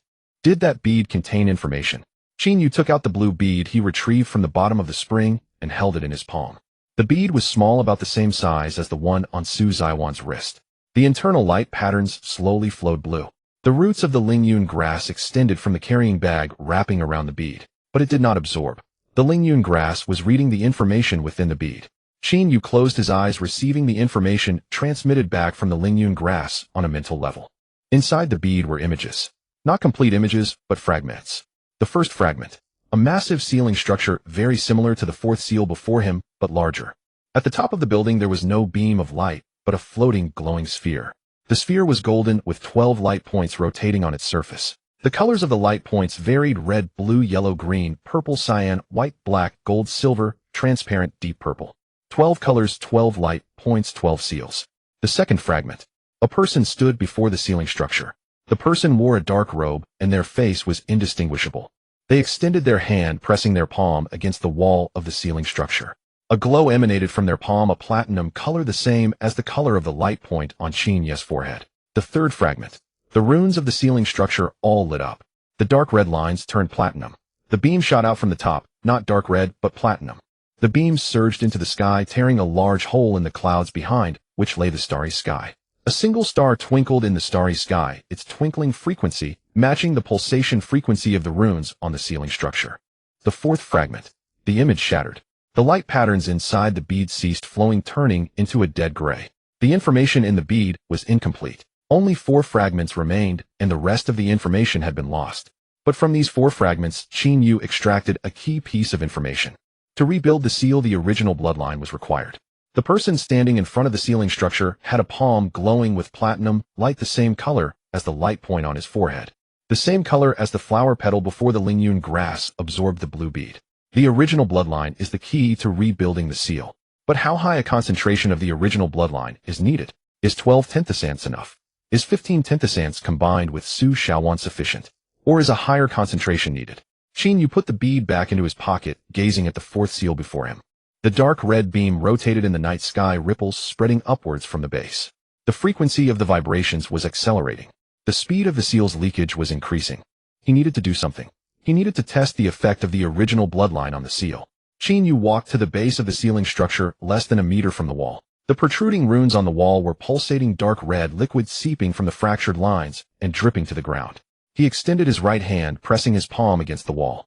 His palm pressed against the dark red gelatinous substance, feeling very hot, as if pressing against a recently extinguished stove. The platinum light point on his forehead began to pulse more rapidly. A faint stream of heat surged within his palm, flowing from his palm to his fingertips, and from his fingertips to the wall. The runes on the wall lit up momentarily. Not dark red, but platinum. It only glowed for an instant, less than half a second. Then it extinguished. But Chinyu saw it. The original bloodline reacted to the seal. His concentration of 12 tinthasants was enough to change the runes of the seal from dark red to platinum, even if only for a moment. If he could maintain this change, perhaps he could rebuild the seal. But his concentration was insufficient. He could not maintain it. Chinyu retracted his hand, revealing a red mark on his palm, a sign of a burn. The roots of the Lingyun grass extended from the carrying bag, wrapping around his wrist with the needle tips at the ends piercing into his skin.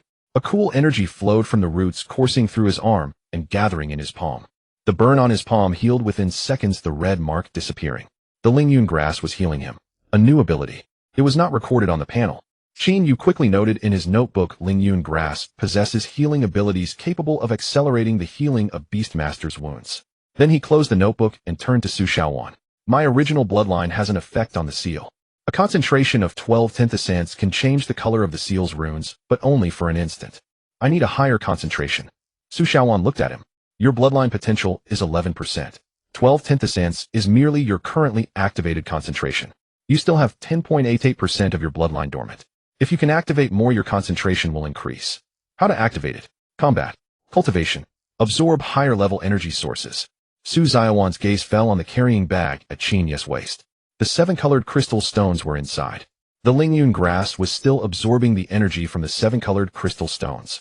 The evolution of the Lingyun grass will stimulate the activation of your bloodline. When the Lingyun grass evolves from low-grade first tier to mid-grade first tier, how much will your bloodline concentration increase from 12 tinthasants? Chinyu did not know. He had not measured it. But he could feel it. The platinum light point on his forehead was brighter than before, more than twice as bright. The speed of the rotation of the 12 energy nodes within his body had also increased fast enough that he could sense the position of each node within him. The first node is at the forehead. The second node is at the throat. The third node is at the heart. The fourth node is in the stomach. The fifth node is in the dantian. The sixth node is at the tailbone. The 7th to 12th nodes are distributed at the connections of the limbs and torso. The 12 nodes rotated in sync, each rotating in a different direction, but at a consistent frequency. The frequency matched that of the Lingyun grass flower petal halo. Chinyu closed his eyes, feeling the rotation of the 12 nodes. Each node was releasing energy flowing through his veins and converging at his heart. The heart pumped energy throughout his body. The glowing patterns beneath his skin were 10 times brighter than before. Even through his clothes, he could see the faint platinum glow seeping from his collar and cuffs. He opened his eyes. My concentration has increased. But without measuring tools, I do not know the exact number. Su Shaowan took out a small notebook from her pocket and flipped to one of the pages. On that page was a simple rune array drawn consisting of a single layer of concentric circles and 12 runes. This is a simple concentration testing array. It requires very little energy. I can draw one on the spot. She crouched down using her hand. She drew a circle on the grayish-white ashes. The circle had a diameter of about half a meter and a depth of approximately 1 centimeter. Within the circle, she inscribed 12 runes, each varying in size and shape. After finishing the drawing, she took a small knife from her pocket and cut her finger. Blood dripped onto the center of the rune array. The rune array began to glow.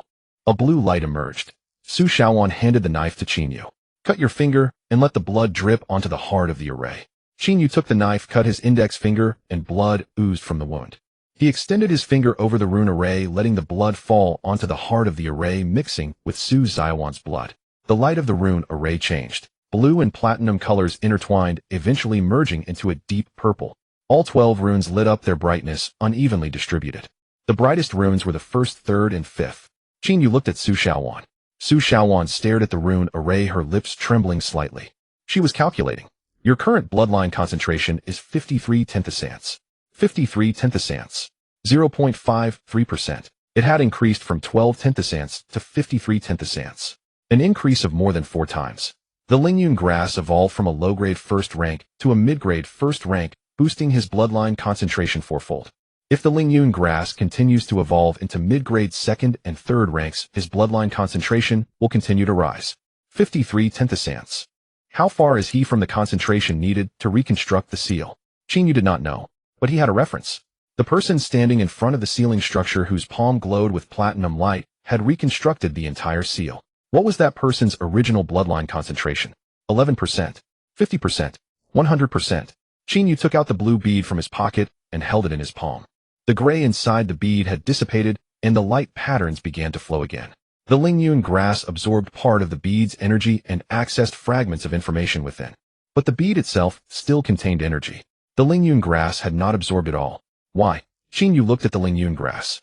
The flower's halo spun with 3 layers of color platinum gold and silver white. The light point at the center of the flower was no longer just a point, but a miniature rotating sphere. The surface of the sphere had 12 light points rotating. It was identical to the sphere atop the ceiling structure in the first fragment. The Lingyun grass was replicating the structure of that sphere. It was learning the method to reconstruct the seal. Qingyu crouched down, took the Lingyun grass out of the carrying bag, and placed it at the base of the ceiling structure. The roots of the Lingyun grass burrowed into the ashes, into the soil, and into the crevices of the stone wall. The needle-like tip at the end of the roots pierced the lines of runes on the wall. Dark red liquid seeped from the broken rune lines, and was absorbed by the roots of the Lingyun grass. The flower sphere of the Lingyun grass began to spin faster. The colors of the 12 light points began to change. From a uniform white they transformed into various colors. Red, blue, yellow, green, purple, cyan, white, black, gold, silver, transparent, deep purple. It was identical to the sphere atop the ceiling structure in the first fragment. The Lingyun grass was absorbing the energy leaking from the seal, using that energy to simulate the core structure of the seal. Qingyu observed the changes in the Lingyun grass, gently tapping his fingers 3 times on his knee. The Lingyun grass was not merely evolving. It was learning. It had learned the structure of the seal from the fragments of information within the blue bead. It had learned the operation of the seal from the energy leaking from it. It was using its own body to simulate the core of the seal. If the Lingyun grass could completely replicate the structure of the seal's core, perhaps it could become the new seal. Qingyu opened his notebook and quickly wrote, "The Lingyun grass possesses the ability to simulate the structure of the seal. It is currently absorbing the energy leaking from the 4th seal, simulating the core sphere of the seal." The surface of the sphere already had 12 light points, and their colors matched those in the seal fragment. He closed the notebook and looked at Su Xiaowan. Su Xiaowan squatted beside the Lingyun grass, the bead on her wrist connecting to the roots of the Lingyun grass. Her bead was transmitting information to the Lingyun grass. Information about the seal. The bead condensed from her battle pet's corpse stored not just the blueprints for breaking the seal, but also the history of the seal, its structure, and its weaknesses. Her battle pet had spent a long time near the 3rd seal, absorbing much of the energy leaking from the seal, storing that information within. The battle pet died, leaving the information in the bead. Su Xiaowan had spent 3 months deciphering only 1% of the information within the bead. The remaining 99% was incomprehensible to her. But the Lingyun grass could understand it. The roots of the Lingyun grass absorbed information from Su Xiaowan's bead, and the speed of absorption was rapid. The light patterns inside the bead flowed at high speed. Blue light erupted from within, traveling along the roots upward through the stem of the Lingyun grass, converging in the flower sphere. The 12 light points on the sphere's surface grew brighter, their colors deepening. The halo of the Lingyun grass began to expand, growing from a diameter of 2 meters to 3 meters. The edge of the halo swept across the wall of the ceiling structure, causing the runes on the wall to change. Golden patterns emerged within the dark red rune lines. The golden patterns spread outward from the point where the Lingyun grass roots penetrated, like a drop of ink falling on rice paper, slowly but inexorably expanding outward. The seal was being repaired. The Lingyun grass was repairing the 4th seal. Qingyu observed the spreading golden patterns on the wall and formed a judgment in his mind. The Lingyun grass did not need to wait until it evolved to a higher stage to reconstruct the seal. It could repair the seal right now. It could use its energy to fill the cracks in the seal, using its roots to connect the broken rune lines, using its flower sphere to stabilize the core of the seal. But repairing required energy. A lot of energy. The Lingyun grass energy came from the 7-colored crystal stone. 2/3 of the energy in the 7-colored crystal stone remained. Was it enough to repair the 4th seal? Qingyu did not know, but he had no other choice. Su Xiaowan, have your bead transmit all the information about the seal to the Lingyun grass. All of it. Su Xiaowan nodded. She unfastened the bead from her wrist and placed it next to the roots of the Lingyun grass. The roots of the Lingyun grass intertwined with the bead, and the needle-like tips at the end pierced the surface of the bead. The flow speed of the light patterns inside the bead reached its limit, and blue light surged from within, illuminating the entire plane. The speed at which the golden patterns spread on the wall of the ceiling structure accelerated. It turned from slow spreading to rapid climbing. The golden patterns crawled up to the top of the building, reaching the dark red light column. The bottom of the light column began to change color, from dark red to gold. The gold ascended from the bottom slowly but steadily. 1 meter, 2 meters, 5 meters, 10 meters. The speed of the Lingyun grass flower sphere's rotation increased so fast that you could no longer see the positions of the 12 light points. A halo formed on the surface of the sphere, its colors constantly changing: red, blue, yellow, green, purple, cyan, white, black, gold, silver, transparent, deep purple. 12 colors flickering in the halo. The leaves of the Lingyun grass fully unfurled, with the lengths of the 3 leaves exceeding that of his forearm. The serrations at the edges of the leaves increased from 100 to 110, then 120. Completeness was no longer the focus. The Lingyun grass was simultaneously wrapping up the first phase and initiating the second phase. The roots were also changing. The number of roots increased from dozens to over 100. Each root exceeded 3 meters in length. Golden patterns flowed on the black keratin layer of the roots, mirroring the shapes of the runes on the wall of the sealing structure. The Lingyun grass was using the runes on its body to match those of the seal. Where it matched successfully, the seal was repaired. Where the match was unsuccessful, the seal continued to leak. You could feel the spiritual power of the Lingyun grass, transmitting a map to his consciousness. The complete picture of the fourth seal. Every stone brick of the structure, every rune, every broken point. The Lingyun grass had marked all the locations that needed repairing. A total of 47 broken points. The Lingyun grass had repaired 3. There were still 44 remaining. Qin Yu opened his eyes and looked at Su Xiaowan. The Lingyun grass needs the energy distribution data of the 47 broken points. Do you have it in your bead? Su Xiaowan closed her eyes, and the information flow inside the bead unfolded in her consciousness. Her brows furrowed. Yes, but it's incomplete. I only have data for 32 of the broken points. The remaining 15 were not recorded by my battle pet. What about this one? Qin Yu took out the blue bead from his pocket. Su Xiaowan took the bead, closed her eyes, and yes, all 47. She returned the bead to Qin Yu. Qin Yu placed the blue bead next to the roots of the Lingyun grass. The roots of the Lingyun grass intertwined with the second blue bead. The information inside the bead was extracted and transported along the roots, converging in the flower sphere. The 12 light points on the surface of the sphere flickered 3 times. 3 times. Confirmed. The Lingyun grass acquired the data for all 47 broken points. The speed at which the golden patterns spread on the wall accelerated again. The 4th broken point was repaired. The 5th. The 6th.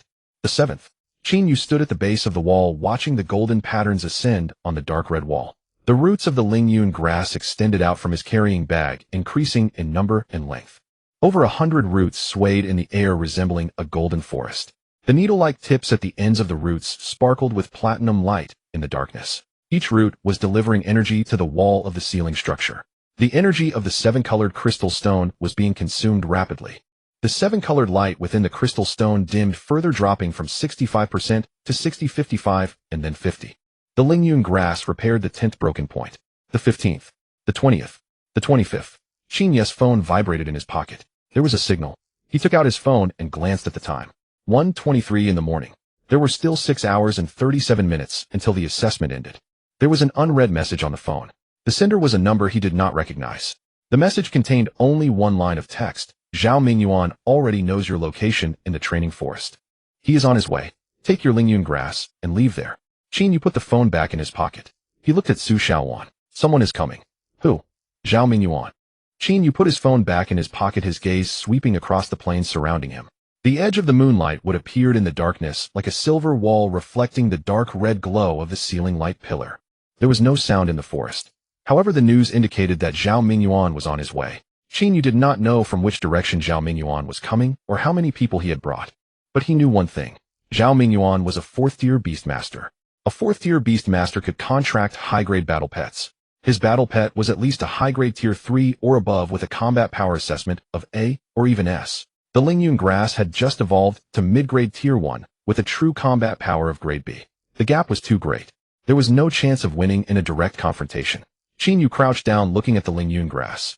The roots of the Lingyun grass were still delivering energy to the ceiling structure, the golden patterns slowly creeping up the wall. The 26th rupture point was in the process of being repaired. The energy of the 7-colored crystal had already been depleted to 48%. Lingyun grass stop.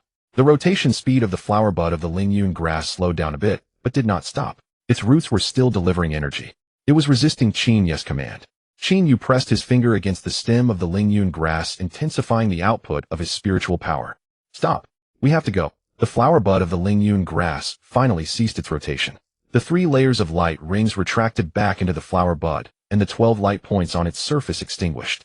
The roots were pulled out one by one from the wall of the ceiling structure, with dark red liquid dripping from the needle tips. The liquid fell to the ground, making a hissing, corrosive sound. Qin Yu picked up the Lingyun grass from the ground and placed it into a carrying bag. The roots of the Lingyun grass retracted into the bag, the leaves curled up, and the flame in the flower bud dimmed to its lowest brightness. It had consumed too much energy. Qin Yu picked up the 7-colored crystal from the ground and put it in another carrying bag. The 7-colored glow inside the crystal had dimmed considerably, with about 45% of its energy remaining. He tied both bags to his waist, tightening the straps. Let's go. Su Xiaowan had already stood up holding her bead and retied it to her wrist. Her complexion had improved significantly. The energy shared by the Lingyun grass had nourished her bloodline thoroughly. Which way should we go? She asked. Qin Yu glanced at his phone. There were no new messages. He did not know Zhao Mingyuan's exact position, but he knew Zhao Mingyuan's target was him. Zhao Mingyuan wanted to retrieve the Lingyun grass. Or rather, Zhao Mingyuan wanted to retrieve him. Qin Yu thought of a place. The third seal. The third seal had been shattered, and no one would go there. The testing area of the practical forest did not include the position of the third seal. Other students and instructors would not approach there. Moreover, the third seal had energy leakage, and the energy fluctuations would interfere with the tracking ability of battle pets. No matter how strong Zhao Mingyuan's battle pet was, it would be difficult to lock onto a target in an area with energy leakage. Let's go to the third seal, Qin Yu said. Su Xiaowan's pupils constricted slightly. The third seal has been shattered. The energy leakage there is severe, and my bead nearly failed when getting close to the third seal. Exactly because of that, Qin Yu turned and walked in the direction they had come. As he passed the edge of the moonlight, he glanced back at the fourth seal. The dark red light pillar was still rotating in the night sky, with ripples expanding upwards from the bottom. There were 25 golden patterns on the wall standing out against the dark red runes. The Lingyun grass had repaired 25 rupture points. There were still 22 left. However, the golden patterns had begun to dim. Without the energy from the Lingyun grass, the repaired parts would crack open again. Qin Yu withdrew his gaze and entered the moonlight wood. Su Xiaowan followed closely behind him, maintaining a distance of 1 meter between them. A root of the Lingyun grass extended from the carrying bag, hanging near Qin Yu's hand. Su Xiaowan grasped the root. The energy sharing was re-established. The moonlight would reflected the silhouettes of the two figures. Countless Qin Yu and Su Xiaowan moved along the silver-white tree trunks. Qin Yu walked ahead, his pace quick, each step landing on the footprints he had left behind. He did not want to leave new traces. After walking for about 20 minutes, the moonlight became sparse. The distance between the silver-white trunks widened, and the grayish-white ashes on the ground thinned, revealing the black soil underneath. Qin Yu stopped, crouched down, and dug a bit of black soil with his finger. The soil contained silver-white particles similar to what he had dug up above the energy channel. Remnants of sealing energy. The third seal was nearby. Qin Yu stood up and looked around. At the end of the moonlight wood was a ruin. It was not a naturally formed ruin, but rather the remnants of collapsed buildings. Huge stone bricks were scattered on the ground, their surfaces marked with runic inscriptions, but all the runes were broken, dim, and devoid of light. In the center of the ruins was a large pit, larger and deeper than the one in front of the fourth seal. At the bottom of the pit was a broken stone platform split in half, with black vines growing in the cracks. The stems of the vines were black, and the leaves were also black with dark red patterns along the edges. The patterns pulsed slowly. Su Xiaowan walked to the edge of the pit and looked down at the broken stone platform. The third seal. Her voice was very low, barely audible. My battle pet died here. Qin Yu stood beside her, looking at the bottom of the pit. There was a layer of deep brown dried liquid on the fragments of the stone platform. Bloodstains. The blood of the battle pet. The blood of the Beastmaster. Su Xiaowan's blood. Take care, Qin Yu said. Su Xiaowan did not respond. She crouched down, picking up a fragment of a stone brick from the edge of the pit. The edges of the fragment had burn marks, and it was blackened. She placed the fragment in her pocket and stood up. Let's go. Qin Yu walked halfway around the edge of the pit and found a place to hide. On the eastern side of the pit, there was a huge stone brick leaning against the pit wall, forming a triangular space. The space was small, just enough for 2 people to squeeze in. Qin Yu crawled inside, unbuckled the carrying bag, and placed it on the ground. Su Xiaowan also crawled in and sat across from him. The distance between the two was less than half a meter. The roots of the Lingyun grass stretched out from the carrying bag, weaving a net at the entrance of the triangular space. The net was dense, with holes the size of needle tips. The tips of the roots secreted a silver-white liquid which solidified in the air, forming a transparent membrane. The membrane separated the triangular space from the outside world. The Lingyun grass was establishing a barrier. The barrier could block energy leakage and tracking. Qin Yu took out the 7-colored crystal from the carrying bag and placed it on the ground. The 7-colored glow inside the crystal flickered slightly in the darkness, illuminating Su Xiaowan's face. There were tear stains on her face. They were not from just now, but they were old. The traces of tears had dried, leaving 2 white lines on her face. Qingyu did not ask. He took the Lingyun grass out of the carrying bag and placed it on top of the 7-colored crystal. The roots of the Lingyun grass coiled around the crystal and began to absorb energy. The absorption speed was much slower than before because the Lingyun grass needed to rest. It had consumed too much energy to repair the 4th seal.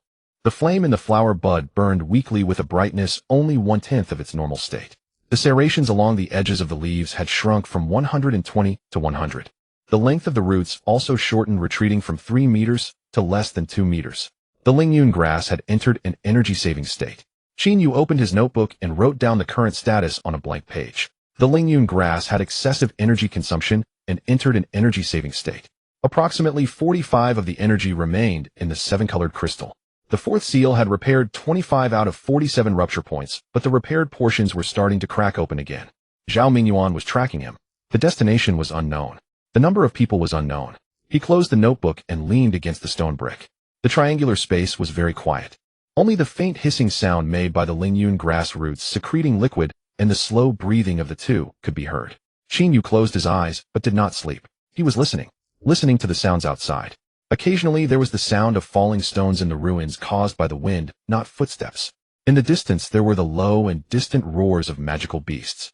Further away something was moving, making a light and regular sound resembling footsteps. But they were not human footsteps. They were the footsteps of 4-legged beasts. The footsteps were approaching.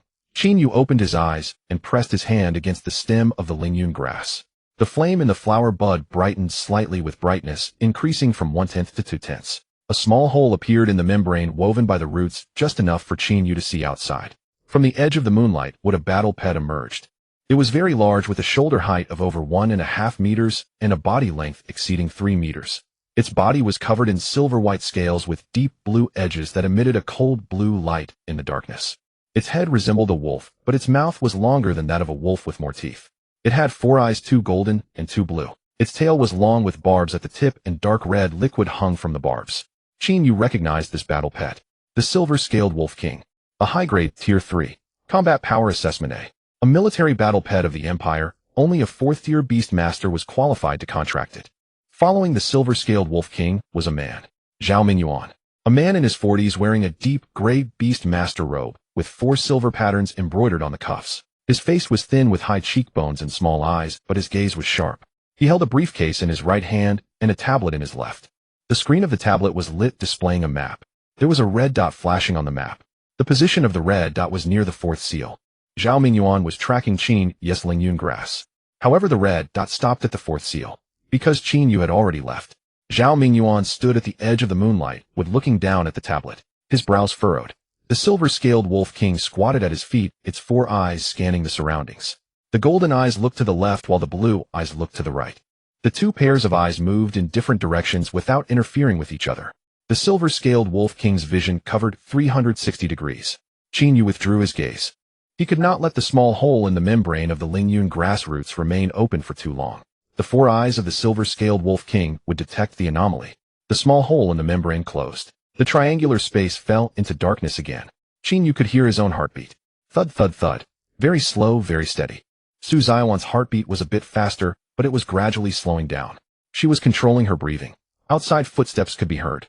Zhao Mingyuan was walking, not towards the 3rd seal, but towards the 4th seal. The footsteps grew fainter. Qingyu waited for 3 minutes, confirming that the footsteps had completely disappeared before reopening the small hole in the membrane. The edge of the moonlight was empty. Zhao Mingyuan and the Silver-Scaled Wolf King had already left. Qingyu leaned against the stone brick and closed his eyes. The platinum light spot at his brow glowed faintly in the darkness, very weak, but stable. The Lingyun grass was absorbing the energy of the 7-colored crystal, and the flame in the flower bud recovered from 2/10 to 3/10. The length of the roots recovered from 2 meters to 2.5 meters. The serrations along the edges of the leaves increased from 100 to 105. The recovery speed was slow, but it was indeed recovering. Qingyu took out his phone from his pocket and glanced at it. It was 2:58 in the morning. There were 5 hours and 2 minutes left until the end of the assessment. There were 2 new messages on the phone. The first was from the unfamiliar number. Zhao Mingyuan has left the 4th seal. He is heading towards the exit of the practical forest. But he has left a battle pet near the 4th seal. That battle pet is waiting for you to return. The second message was from Zhou Yuan's number. Shin Tinglan has learned about Zhao Mingyuan entering the forest. She is hurrying towards the fourth seal. If you are still there, hurry up and leave. If you are not, do not go back. Qin Yu put his phone back in his pocket. Zhao Mingyuan had left a battle pet near the fourth seal. Shin Tinglan was hurrying towards the fourth seal. The fourth seal had become a conflict point. He could not go back. He also could not stay at the third seal. Although the energy leakage at the third seal was severe, Zhao Mingyuan would eventually search here. He needed to find a safer place. There was no safe place in the practical forest. He needed to leave the practical forest. But the assessment would not end until 8 o'clock tomorrow morning. Leaving the practical forest early meant failing the assessment. Failing meant losing the qualification to participate in field training this semester. But he could not afford to care about the assessment now. Qin Yu opened his eyes and looked at Su Xiaowan. I need to leave the practical forest early. Zhao Mingyuan is looking for me. It's not safe to stay here. Su Xiaowan looked at him, the shining thing deep in her pupils flickering in the darkness. Which direction are you? East. There is a small path on the eastern side of the practical forest that leads to the main road. That path has surveillance. I know, but Zhao Mingyuan won't think I took the monitored path. He will believe I hid deeper inside.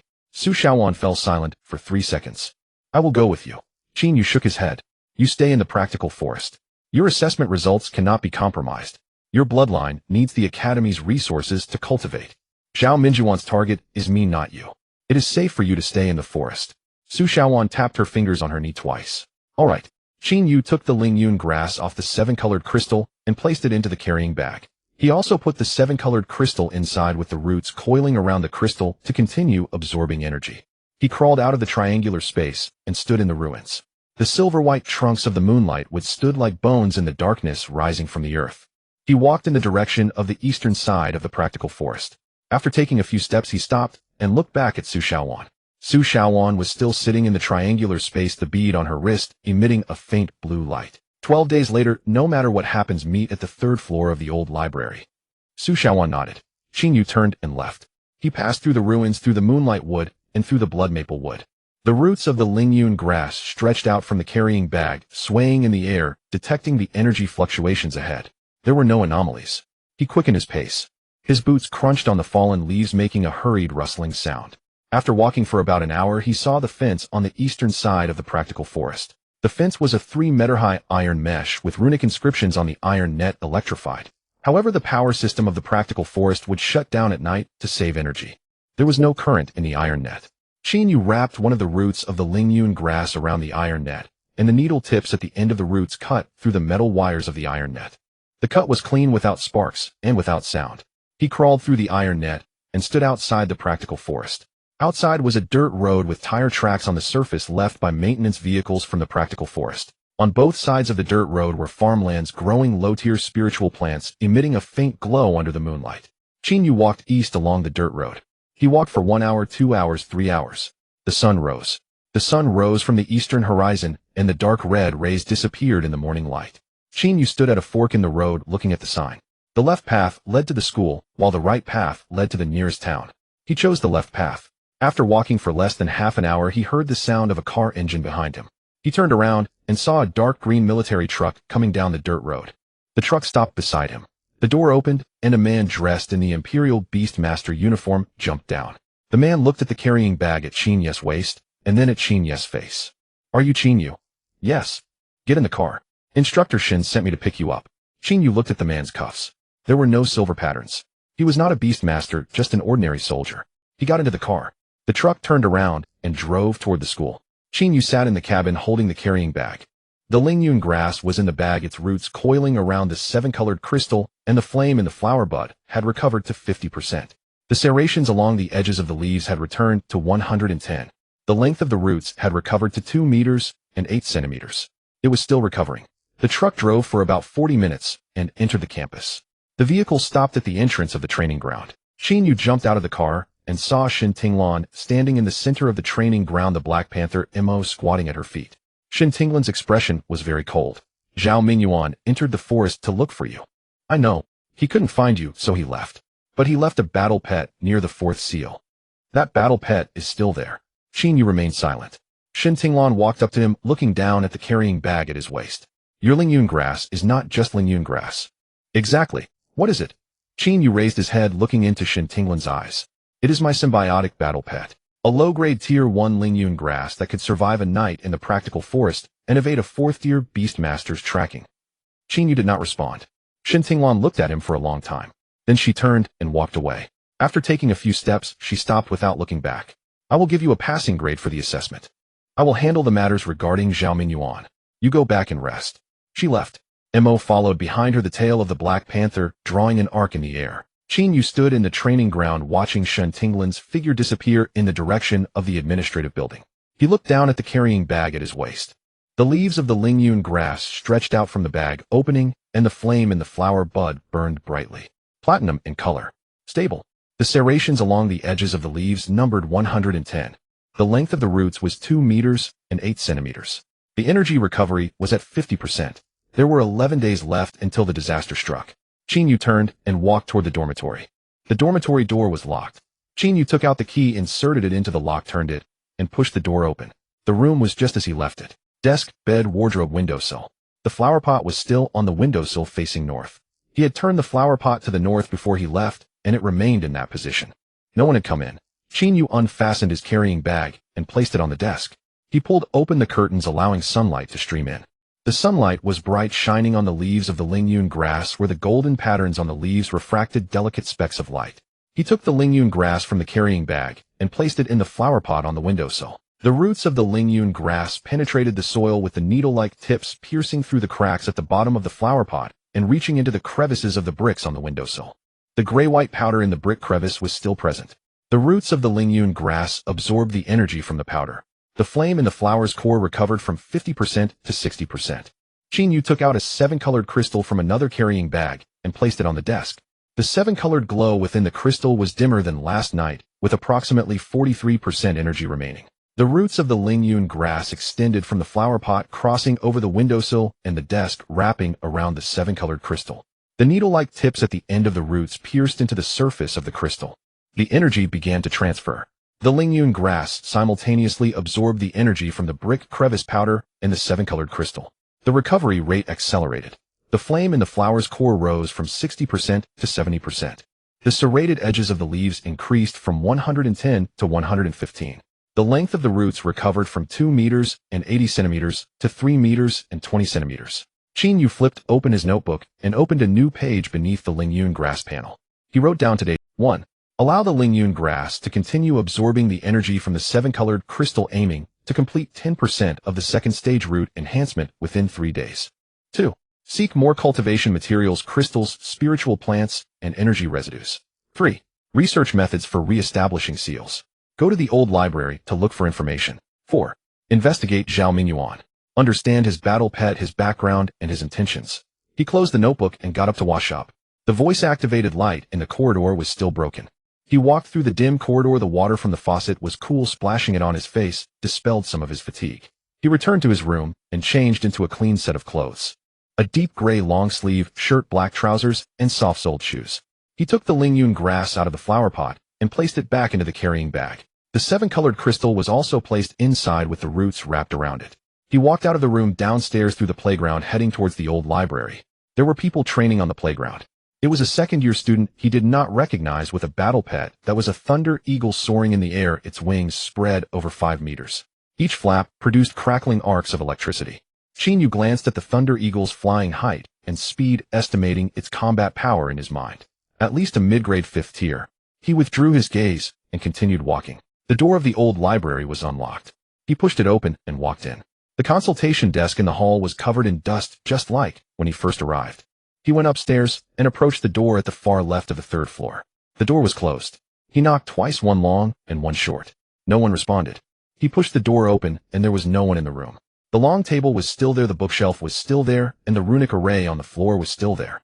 However, the silver-white lines of the runic array had completely dried and no longer glowed. There were several more books on the bookshelf. Qingyu walked over and picked up the thickest one.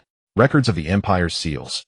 The cover was made of dark brown leather, the corners were worn, the pages were yellowed, and it exuded the scent of aged paper. He flipped open the first page and saw the table of contents. Qingyu flipped to chapter 5. The first line read, rebuilding the seal requires the original bloodline. The bloodline concentration must not be lower than 1%. 1%, 1/10%. Qingyu's current bloodline concentration was 53/10%. 0.53%. Still nearly half short. He continued to read. Those with insufficient original bloodline concentration can temporarily enhance their concentration through bloodline crystal stones. The refinement of bloodline crystal stones requires high concentration original bloodline as a catalyst combined with 7-color crystal powder and moonlight grass juice refined within a specific rune array. The effect of the bloodline crystal stone lasts for 1 hour. After 1 hour, the bloodline concentration returns to normal. Side effects of using bloodline crystal stones using continuously for more than 3 times may lead to permanent damage to the bloodline. Qin Yu read this passage 3 times.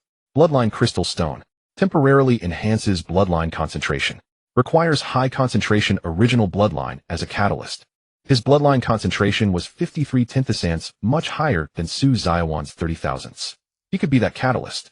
7-color crystal powder. He had a whole 7-color crystal with 43% energy remaining. He could use a portion to grind into powder. Moonlight grass juice. The moonlight grass in the training forest. It was still there. Qin Yu closed the book and put it in his pocket. He glanced at the other books on the shelf. Most were specialized texts on seals, and some were handwritten notes, the handwriting messy and difficult to read. He flipped through them, but found no more useful information. He left the room, went downstairs, and exited the old library. The sunlight was intense. He stood on the steps squinting at the sky. The eastern horizon did not have a dark red glow. It was not visible during the day. But the countdown continued. 11 days. He needed to go to the training forest. That moonlight grass might have matured, but he couldn't enter through the main gate. Zhao Mingyuan might still be monitoring the entrance of the training forest. He needed to enter through a gap in the fence. Qin Yu walked towards the dormitory, preparing to grab some tools. As he reached the bottom of the dormitory building, he saw someone. Zhou Yuan. The round-faced boy sat on the steps at the entrance of the dormitory, his gray-furred rat on his shoulder, was awake today, its 2 black bean-like eyes fixed on Qin Yu. The rat held a nut in its front paws different from the previous one. This one was golden. Zhou Yuan stood up upon seeing Qin Yu. You're back, he said. Yeah. Zhao Mingyuan looked for you in the training forest for a long time last night. He couldn't find you and was very angry. Zhou Yuan's voice was low, so low that only Qin Yu could hear it. He looked for Shun Tinglan this morning. The two had a quarrel in the administration building. Qin Yu looked at Zhou Yuan. The person behind you, is it Shun Tinglan? Zhou Yuan did not answer. He took an envelope from his pocket and handed it to Qin Yu. The envelope was white and unsigned. Qin Yu opened it, and inside was a piece of paper. There was only 1 line of text on the paper. The method for refining bloodline crystal stones is on the bottom shelf of the 3rd floor of the old library in a notebook with a black cover. There was only 1 line of text on the paper. The method for refining bloodline crystal stones is on the bottom shelf of the 3rd floor of the old library in a notebook with a black. He folded the letter and put it in his pocket. Thank you. Zhou Yuan nodded and turned to leave. After taking a few steps, he stopped, but did not look back. The nut of the gray-furred rat is golden. Do you know why? Qin Yu looked at the golden nut in the rat's front paw. No idea. Because it has been eating crystal stones. The gray-furred rat is of low-grade 5th tier, but after eating golden nuts for 3 months, its true combat power has reached mid-grade 2nd tier. Zhou Yuan left. Qin Yu stood at the bottom of the dormitory, watching Zhou Yuan's figure disappear at the other end of the playground. The gray-furred rat squatted on his shoulder, the golden nut shining in the sunlight. 3 months. From low-grade 5th tier to mid-grade 2nd tier. It had crossed a whole major tier. Just like the evolution rate of the Lingyun grass. Zhou Yuan was not just here to deliver a message. He was telling Qin Yu that crystal stones could be directly consumed by battle pets. No energy absorption needed, no rune array required, no complex refining process. Just eat it. Qin Yu turned around and walked back to the old library. He went upstairs, entered the room, and walked to the bookshelf. The bottom shelf. A notebook with a black cover. He pulled it out and flipped to page 47. There was a drawing of a rune array on the paper with 6 concentric circles, each layer having a different number of runes. In the center of the rune array was a groove shaped like a circle with a diameter of about 5 centimeters. Surrounding the groove were 4 small holes positioned to correspond to the cardinal directions. The notebook detailed the steps for refining bloodline crystal stones. First step, grind the 7-color crystal into powder, take 10 grams, and place it in the groove. Second step, drip moonlight grass juice into the 4 small holes, 3 drops per hole. Third step, drip the blood of the original bloodline owner into the groove, mixing it with the 7-color crystal powder. The amount of blood must not be less than 10 drops. Fourth step, activate the rune array. The rune array will fuse the blood crystal powder and moonlight grass juice into a bloodline crystal stone. Fifth step, wait for 10 minutes. Once the crystal is formed, it can be used. Qin Yu also put the notebook in his pocket. He now had 2 books to take back, records of the Empire's seals and Shun Tinglan's notes. He stepped out of the old library and returned to his dormitory. He placed 2 books on the desk, opened them to the required pages, and compared them side by side. The Imperial sealing record stated that the effect of the bloodline crystal would last for 1 hour, and it could not be used more than 3 times in succession. Shin Tinglin's notes indicated that activating the rune array required mental power which needed to be at least at the level of a 3rd-tier Beastmaster. What is Qin Ye's level of mental power? He had never formally tested it. However, after the Lingyun grass evolved to the mid-grade 1st tier, his mental power also increased. He closed his eyes and released his mental power. It surged from his brow like a thin mist filling the room. The mist touched the books on the desk, causing the pages to flutter. It brushed against the flower pot on the windowsill, making it tremble slightly. It nudged the wardrobe door, which creaked softly. His mental power enveloped the entire room with a diameter of about 10 meters. A 3rd-tier Beastmaster's mental power coverage ranges from 10 to 20 meters. His mental power had just reached the threshold of the 3rd tier, allowing him to activate the rune array. Qin Yu opened his eyes and closed the 2 books. He needed to go to the training forest to collect the juice of the moonlight grass, grind the 7-colored crystal into powder, refine the bloodline crystal, and enhance the bloodline concentration. Re-establishing the seal, he glanced at the time, 10:23 in the morning. There were 11 days left until the disaster struck. He took the Lingyun grass and the 7-colored crystal and left the dormitory. This time he did not use the front door. He went around to the north side of the campus, climbed over a low wall, and slipped through the trees on the back mountain, entering the training forest from the north side. The barbed wire of the fence was cut open by the roots of the Lingyun grass, creating a similar gap. He slipped inside and landed in a patch of bushes. The air in the training forest was very humid, and the soil was soft, leaving deep footprints when stepped on. He tried to step on stones and tree roots to minimize his traces. He walked toward the direction of the pond. The moonlight grass was in the pond near the 3rd seal. However, there was an energy leak near the 3rd seal, and Zhao Minjuan's battle pet might still be there. He needed to be cautious. Qin Yu slowed his pace, observing his surroundings with each step before proceeding. The roots of the Lingyun grass extended out of the carrying bag, swaying in the air, detecting the primal bloodline energy source within a 500-meter radius. There were no abnormalities. After walking for about 40 minutes, he reached the pond. The surface of the pond was calm, just like 3 days ago. The large rock in the center of the pond was still there, and the moonlight grass was still present. But the moonlight grass had changed. Its petals had shifted from deep blue to deep purple. The light spots on the edges of the petals had extinguished. It had matured. Qin Yu walked to the edge of the pond, took off his boots and socks, rolled up his pant legs, and stepped into the water. The water was cold, numbing his toes. He approached the large rock, climbed up, and crouched in front of the moonlight grass. The stem of the moonlight grass had changed from silvery white to silvery gray, the leaves from crescent-shaped to fulmon-shaped, the petals from deep blue to deep purple, and the stamen from light blue to dark blue. He reached out and gently scratched the stem of the moonlight grass with his nail. A few drops of milky white juice flowed out, sweet and rich in aroma. Moonlight grass juice. He took out a small glass bottle from his pocket, pulled out the cork, and aimed the mouth of the bottle at the cut on the stem. The milky white juice flowed down the stem into the bottle. 1 drop, 2 drops, 3 drops. He needed 12 drops. 4 drops would be used to refine the bloodline crystal, and the remaining 8 drops would be kept for later use. 12 drops of juice flowed from the stem's cut before it stopped. Qin Yu corked the glass bottle and placed it in his pocket. He touched the stem of the moonlight grass with his finger. The cut had already begun to heal. The moonlight grass was still alive. Qin Yu jumped down from the rock, walked into the water, and returned to the shore. He put on his boots and socks, crouched by the shore, and took out the 7-colored crystal from his carrying bag. The 7-colored glow inside the crystal had dimmed significantly, with about 40% of its energy remaining. He used the roots of the Lingyun grass to cut a small piece the size of a fingernail from the surface of the crystal. The fragment fell into his palm, with 7 colors swirling within it. He placed the fragment into a small stone mortar and began to grind it with a pestle. The fragment was very hard, and it took a long time to turn into powder. The powder was grayish-white, but in the sunlight 7 colors of light could be seen flickering within it. He weighed it, and it was about 10 grams. That was enough.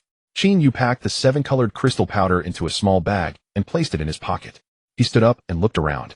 The area around the pond was very quiet. There were no magical beasts, no people, and no battle pets. He retraced his steps, climbed over the fence, passed through the woods, scaled the low wall, and returned to the campus. Everything was normal in the dormitory. Qin Yu locked the door, pulled the curtains, and turned on the desk lamp. He flipped Shin Tinglin's notes to page 47 and laid out the diagram of the rune array on the desk. He needed to draw a matching rune array on the floor. The dormitory floor was made of concrete, which could be drawn on with chalk. He found a box of colored chalk in the drawer, crouched down, and began to draw the rune array according to the diagram. 6 layers of concentric circles. The innermost layer had a diameter of 10 centimeters. The second layer had a diameter of 20 centimeters. The third layer had a diameter of 40 centimeters. The fourth layer had a diameter of 80 centimeters. The fifth layer had a diameter of 160 centimeters. The sixth layer had a diameter of 320 centimeters. The dormitory floor was not large enough. The 320 centimeter diameter exceeded the width of the dormitory. He needed to make the rune array smaller. Qin Yu recalculated the proportions, reducing the innermost layer's diameter to 5 centimeters and the sixth layer's diameter to 160 centimeters. 160 centimeters was just enough for the width of the dormitory. He began to draw, starting with the 6 concentric circles, then drawing the runes on each layer. The first layer had 12 runes. The second layer had 24 runes. The third layer had 48 runes. The fourth layer had 96 runes. The fifth layer had 192 runes. The sixth layer had 384 runes. He drew for nearly 2 hours using 3 boxes of chalk. His fingers had been rubbed raw. The rune array was completed. Qin Yu stood up and stretched his stiff neck, looking at the rune array on the ground while checking it against the notes. All the rune positions were correct. All the lines were continuous. In the center of the rune array was a circular groove which he had carved into the concrete floor with a small knife, with a diameter of 5 centimeters and a depth of 1 centimeter. There were 4 small holes around the groove which he had drilled with nails corresponding to the 4 cardinal directions. He poured the 7-colored crystal powder into the groove, exactly 10 grams. He took the glass bottle from his pocket, pulled out the cork, and dripped 3 drops of moonlight grass juice into each of the 4 small holes. The milky white juice seeped into the holes, absorbed by the concrete. Then he cut his index finger. Blood droplets flowed from the wound, dropping into the groove and landing on the 7-colored crystal powder. 1 drop, 2 drops, 3 drops. He dripped 12 drops. The blood mixed with the crystal powder, turning into a dark red paste. Qin Yu placed his finger in his mouth and sucked on the wound. Then he crouched beside the rune array, pressing his hands against the outer edge of the array. He closed his eyes and poured his mental power into the rune array. The mental power surged from his brow, flowing down his arms, through his palms, and into the chalk drawing on the ground. The chalk lines lit up. First, the 6th layer with 384 runes illuminated simultaneously with a white glow. Then the 5th layer with 192 runes lit up with a yellow glow. The 4th layer with 96 runes shone with a green glow. The 3rd layer with 48 runes glowed blue. The 2nd layer with 24 runes radiated purple. The 1st layer with 12 runes glowed red. The 6 layers of light intertwined above the rune array, forming a swirling halo. The colors of the halo changed, constantly cycling through white, yellow, green, blue, purple, and red. The dark red paste in the groove began to transform. It changed from a paste to a liquid, from a liquid to a semi-solid, and from a semi-solid to a solid. A layer of gloss appeared on the surface, golden in color. 10 minutes later, the light of the rune array extinguished. In the groove lay a crystal the size of a fingernail, round with a smooth surface, deep red in color and golden patterns flowing within. The bloodline crystal. Qin Yu reached out and took the crystal out of the groove. The crystal was very hot, burning his fingers red. He held it in his palm, gazing at it. The speed of the flowing golden patterns inside was rapid, as if something were racing within. The roots of the Lingyun grass extended from the carrying bag, swaying in the air, but not wrapping around the crystal. It did not want to absorb this crystal. It understood that the crystal was not meant for it. Qin Yu placed the bloodline crystal into his pocket. He glanced at the time, 1:05 in the afternoon. There were 10 days and 23 hours left until the disaster struck. He needed to test the effect of this crystal. But he could not test it in the dormitory. After enhancing the bloodline concentration, his body would change, potentially being detected by Zhao Minjiwan's monitoring equipment. He needed to find a safe place. The 3rd floor of the old library. There was residual energy from the rune array, which could mask his bloodline fluctuations.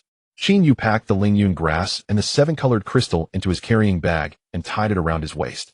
He also placed the 2 books into his pocket. He left the dormitory, went downstairs, crossed the playground, and headed towards the old library. There were people playing football on the playground, the noise loud and lively. No one paid him any attention. He entered the old library, went upstairs, and walked into the leftmost room. The room was dark, the curtains drawn. He closed the door and locked it. He walked to the center of the room, crouched down, and took out the bloodline crystal from his pocket. The roots of the Lingyun grass extended from the carrying bag, wrapping around his wrist. The needle tip at the end of the root pricked his skin. The Lingyun grass was informing him. It could monitor his physical state. If the side effects of the bloodline crystal exceeded a safe range, the Lingyun grass would cut off the energy supply. Qin Yu held the bloodline crystal in his palm, clenching his fist. The heat from the crystal spread from his palm to his fingers, from his fingers to his wrist, and from his wrist to his arm. The heat flowed through his veins like a red-hot iron wire moving through his body. The warmth passed through his elbows, shoulders, and heart. It flowed to his brow. The platinum light point in the center of his brow suddenly brightened. Its brightness doubled then tripled. Qin Yu felt his bloodline concentration soaring. 53 tenthasants, 60 tenthasants, 70 tenthasants, 80 tenthasants, 90 tenthasants, 100 tenthasants, 1%. The bloodline concentration reached the minimum requirement for re-establishing the seal. Qin Yu opened his eyes. His pupils had completely turned golden. Not the kind of gold from the Lingyun grass pistol, but a deeper, richer gold, like molten gold. The glowing patterns under his skin illuminated, and the platinum light shone through his clothes, brightening. The roots of the Lingyun grass released their grip from his wrist. When the needle tip was pulled out, it drew a drop of blood. The blood was golden. Qin Yu stood up. He felt a surge of power within his body. The strength did not come from his muscles, but from his bloodline. It surged from every cell. He walked to the window and pulled back the curtains. Sunlight streamed and shining on his face. He looked at the eastern horizon. The dark red light band was invisible during the day, but he could feel it. He could sense its location, its intensity, and its pulsation. With a bloodline concentration of 1%, he could perceive the source of the disaster. That sleeping person. His energy fluctuations came from the east, traveling hundreds of kilometers, directly impacting Qin Yu's consciousness. Qin Yu closed his eyes, took a deep breath, and then opened them. He took out the bloodline crystal from his pocket. The color of the crystal had lightened, changing from deep red to light red. The speed of the flowing golden patterns inside also slowed down. The effect could only last for 1 hour. He needed to accomplish something useful within that hour. He needed to go to the fourth seal to re-establish the seal. The door on the third floor of the old library was unlocked. Qin Yu pushed the door open, and Su Shaoan stood by the window with her back to him. The curtains were drawn and sunlight poured in, illuminating her figure. She had changed her clothes, no longer wearing the soaked jacket from the training forest, but a clean, deep blue hoodie. Her hair had also been washed, cascading over her shoulders, the tips still glistening with moisture. She turned around and looked at Qin Yu. You succeeded. It was not a question but a statement. Qin Yu nodded. He closed the door and locked it. He walked to the long table, unstrapped the carrying bag, and placed it on the table. The fourth seal has been repaired and reinforced. Su Shaoan approached, sitting on the opposite side of the long table. She took out a small cloth pouch from her pocket, placed it on the table, and untied its string. Inside were spirit stones. 6 of them. Red, blue, yellow, green, purple, and cyan. Various attributes, different sizes. I found these in the training forest, she said. After leaving the third seal, I walked downstream along the creek and picked these up on the riverbank. Qin Yu picked up the red spirit stone and held it in his palm. Fire attribute. Of medium quality, similar to the one he picked up from the creek bed earlier. He placed the spirit stone beside the roots of the Lingyun grass. The roots of the Lingyun grass extended from the carrying bag, wrapping around the spirit stone and starting to absorb it. Red light was drawn from the spirit stone, transported upward along the roots. Within 3 seconds, the spirit stone turned gray. The flame intensity of the Lingyun grass flower core rose from 5 tenths to 6 tenths. The serrated edges of the leaves increased from 115 to 117. Qin Yu picked up the blue spirit stone. Ice attribute. Absorbed by the Lingyun grass. Flame intensity of the flower core at 7 tenths. Serrated edges at 119. Flame intensity of the flower core at 8 tenths. Serrated edges at 122. Green wind attribute spirit stone. Flame intensity of the flower core at 9 tenths. Serrated edges at 125. Purple thunder attribute spirit stone. Flame intensity of the flower core at 10 tenths. Serrated edges at 130. Cyan water attribute spirit stone. Su Shaoan picked up the last spirit stone and held it in her palm. I will keep this one. Qin Yu did not. The water attribute spirit stone would aid Su Xiaowan's water attribute bloodline if she needed it for her cultivation. Qin Yu took the Lingyun grass out of the carrying bag and placed it on the table.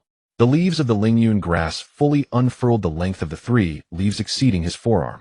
The serrated edges were densely packed, totaling 130, with a tiny golden light point at the tip of each serration. The scale-like patterns on the stem deepened, and the platinum light shining through the gaps between the scales was brighter than before. The roots extended from the carrying bag, slowly crawling across the table as if exploring new territory. Su Shaoan gazed at the Lingyun grass, and the shining thing deep within her pupils flickered. Its energy has recovered significantly. The 6 spirit stones restored 50% of its energy. How much energy is left in the 7-colored spirit stone? Qin Yu took out the 7-colored spirit stone from another carrying bag and placed it on the table. The 7-colored light within the spirit stone had dimmed considerably, with only a small, weak cluster of 7-colored light still flowing at the center. About 10%. Su Shaoan frowned slightly. 10%. Not enough to repair the 5th seal. I know. Qin Yu returned the 7-colored spirit stone to the carrying bag and put the Lingyun grass back as well.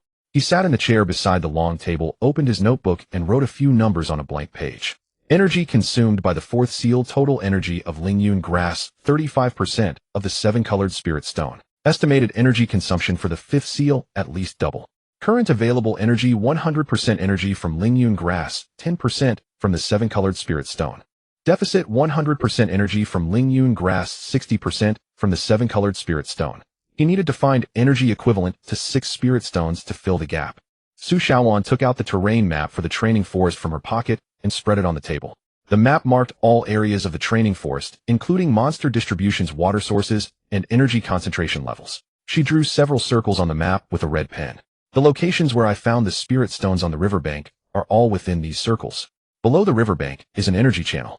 The energy leaked from the third seal flowed through the underground channel to these locations, condensing into spirit stones on the surface. If the energy channel is still delivering energy, new spirit stones should be found at these locations. Qin Yu looked at the red circles on the map. 3 circles. Located on the east and south sides of the training forest, about 2 hours' journey from the school. Let's go tomorrow morning. Su Xiaowan nodded. She folded the map and put it in her pocket. There's one more thing. Zhao Mingyuan held a meeting at the administrative building this morning. Qin Yu lightly tapped his fingers on the edge of the table. What meeting? A meeting about the compulsory recovery of battle pets. Originally scheduled for yesterday, it was postponed to today. What was the outcome? Su Xiaowan fell silent for 2 seconds. The proposal passed. Qin Yu's fingers halted on the edge of the table. The voting results of the Academic Affairs Office meeting were 3 votes in favor, 1 against, and 1 abstention. In favor were Zhao Mingyuan, the head of the Academic Affairs Office Lin Yuanshan, and the head of the Discipline Department Zheng Hong. Against was Lin Shenzhou. Abstained was Shen Tinglan. Qin Yu's fingers began to tap again. 1, 2. Lin Shenzhou opposed. Shen Tinglan abstained. Zhao Mingyuan approved. Lin Yuanshan approved. Zheng Hong approved. 3 to 1. The proposal passed. When will it be executed? In 3 days. Zhao Mingyuan will personally come to recover your Lingyun grass in 3 days. The reason is that mutated spirit plants are not suitable for the campus environment and need to be transferred to a specialized research institution for observation. Qin Yu withdrew his fingers from the edge of the table and placed them on his knees. A specialized research institution. Zhao's family's private laboratory. Su Xiaowan's voice was low. Zhao Mingyuan is not going to send the Lingyun grass for research. He intends to send the Lingyun grass for dissection. Qin Yu remained silent. He gazed at the carrying bag on the table. The leaves of the Lingyun grass extended out of the bag, and the flame in the flower core burned steadily. He was listening to him speak. 3 days. In 3 days Zhao Mingyuan will come. We need to accomplish 3 things in these 3 days. First, find enough spirit stones to restore the Lingyun grass full energy and preferably complete the 2nd stage of evolution. Second, refine more bloodline spirit stones. I still have 2 chances to use. Third, find the location of the 5th seal. After the 4th seal was reinforced, the pressure on the 5th seal would increase. We need to reach there before the 5th seal shatters. Su Xiaowan took out the blue orb from her pocket and placed it on the table. The light pattern inside the orb flowed slowly. My orb sensed the direction of the 5th seal in the training forest. It is to the east, further away than the 4th seal. How far? About 100 kilometers. 100 kilometers. 3 days. A round trip of 200 kilometers. Adding the time to find spirit stones, the time to repair the seal, and the time to deal with Zhao Mingyuan. There is not enough time. Qin Yu sketched a timeline in his notebook. Day 1, find spirit stones and restore the energy of the Lingyun grass. Day 2, refine the bloodline spirit stone and set off for the 5th seal. Day 3, repair the 5th seal and return to school. Zhao Mingyuan came on the 3rd day to collect the Lingyun grass. If he is not returned by the 3rd day, Zhao Mingyuan will come looking for him. If he returns on the 3rd day, Zhao Mingyuan will wait for him at school. In either case, he must face Zhao Mingyuan on the 3rd day. Unless before the 3rd day he strengthens the Lingyun grass enough to contend against the Silver Scale Wolf King, a 4th-tier Beastmaster. Qin Yu gazed at the numbers in his notebook. Silver Scale Wolf King, top-tier 3rd stage combat power assessment A. Lingyun grass, mid-tier 1st stage true combat power B. There is a difference of 2 major tiers. Even if the Lingyun grass completed its 2nd stage of evolution, reaching mid-tier 2nd stage, its combat power assessment would only be B. Still insufficient. He needs the Lingyun grass to evolve to mid-tier 3rd stage, or even top tier. But 3 days' time from B to A is nearly impossible, unless he has a large quantity of high-quality cultivation materials. The 7 colored spirit stones are almost used up. The energy from the blue orb has also been absorbed mostly by the Lingyun grass. He needs a new source of energy. Qin Yu lifted his head to look at Su Xiaowan. Do you know where there are more blue orbs? Su Xiaowan shook her head. My orb was condensed from the corpses of Blue orbs are relics left behind after a symbiotic contract battle pet dies. Only when a symbiotic contract battle pet dies will an orb be condensed. You won't find a second one unless you kill a symbiotic battle pet. Chinya's fingers froze. To kill a symbiotic battle pet, beast masters will die. Chin, you closed the notebook. No more searching for blue orbs. Let's find spirit stones. There are multiple spirit stone veins in the practical training forest. We have found the vein near the 3rd seal. There should be one near the 4th seal as well, and even more near the 5th seal. Su Shaoan spread out the map again and drew a line between the 4th seal and the 5th seal with a blue pen. The energy channel runs along this line. The energy concentration on the ground will be higher where the channel passes. Spirit stones will form more easily. Qin Yu looked at the blue line. The blue line crossed the eastern side of the practical training forest, passing through an area he had never visited. The terrain of the area was marked as hills and valleys. The distribution of magical beasts was marked as primarily mid-tier. The danger level was marked as Grade B. Grade B, one level higher than the C grade of the practical training forest. Mid-tier magical beasts. Rock-armored lizard is mid-tier. Ironback wolf is low-tier. Mid-tier magical beasts have spirit stones within them of a much higher quality than low-tier magical beasts. Qin Yu closed the map. We set off at 4 o'clock tomorrow morning. We must enter the forest before Zhao Minjuan's people discover us. Return before nightfall. Su Shaoan nodded. She stood up from her chair and walked to the window. The sunlight outside had begun to slant westward, the light shifting from golden to orangered. There's one more thing. She didn't turn back. Why did Shin Tinglan forfeit? Qin Yu looked at her back. Her forfeiture does not mean she does not support you, nor does it mean she supports Zhao Mingyuan. Her forfeiture is because she cannot publicly stand by your side at the academic council. But she informed me of the refining method for the bloodline spirit stone. Su Shaoan turned around and looked at him. Who is Shin Tinglan? Qin Yu shook his head. I don't know. But her Black Panther MO is not an ordinary battle pet. The depth of the marks left by Mo's claws on the stone slab is completely consistent with equal spacing. Such control is beyond what a top-tier battle pet can achieve. MO is at least king-tier. Su Xiaowan's pupils contracted slightly. King-tier battle pets. 4th-tier beast masters cannot contract king-tier battle pets. Shin Tinglan is not 4th tier. Qin Yu took Shin Tinglan's notes out of his pocket and placed them on the table. What tier is she? I don't know. But her ability to write out the refining method for the bloodline spirit stone shows that her research on the original bloodline is much deeper than Zhao Minjuan's. Her forfeiture is not neutral. She is waiting. Waiting for what? Qin Yu flipped to the 47th page of the notes and pointed at the diagram of the rune array. Waiting for me to prove myself. Su Shaoan fell silent. She walked to the long table, sat down, and retied the blue orb to her wrist. The light patterns within the orb flowed slowly, casting a cold light on her wrist. Tomorrow at 4 o'clock in the morning, I'll wait for you by the low wall on the north side. Qin Yu nodded. He put the notebook and map into his pocket, fastened the carrying bag to his waist, stood up, and walked towards the door. When he reached the door, he paused. Su Shaoan. My. What is your battle pet's name? Su Xiaowan's fingers paused on the orb. She was silent for a long time. Long enough for the sunlight outside to shift from orangered to dark red. Long enough for the light in the room to dim, with only the blue light on her wrist illuminating her face. Bishui. Her voice was soft. Its name is Bishui. Qin Yu nodded and stepped out of the room.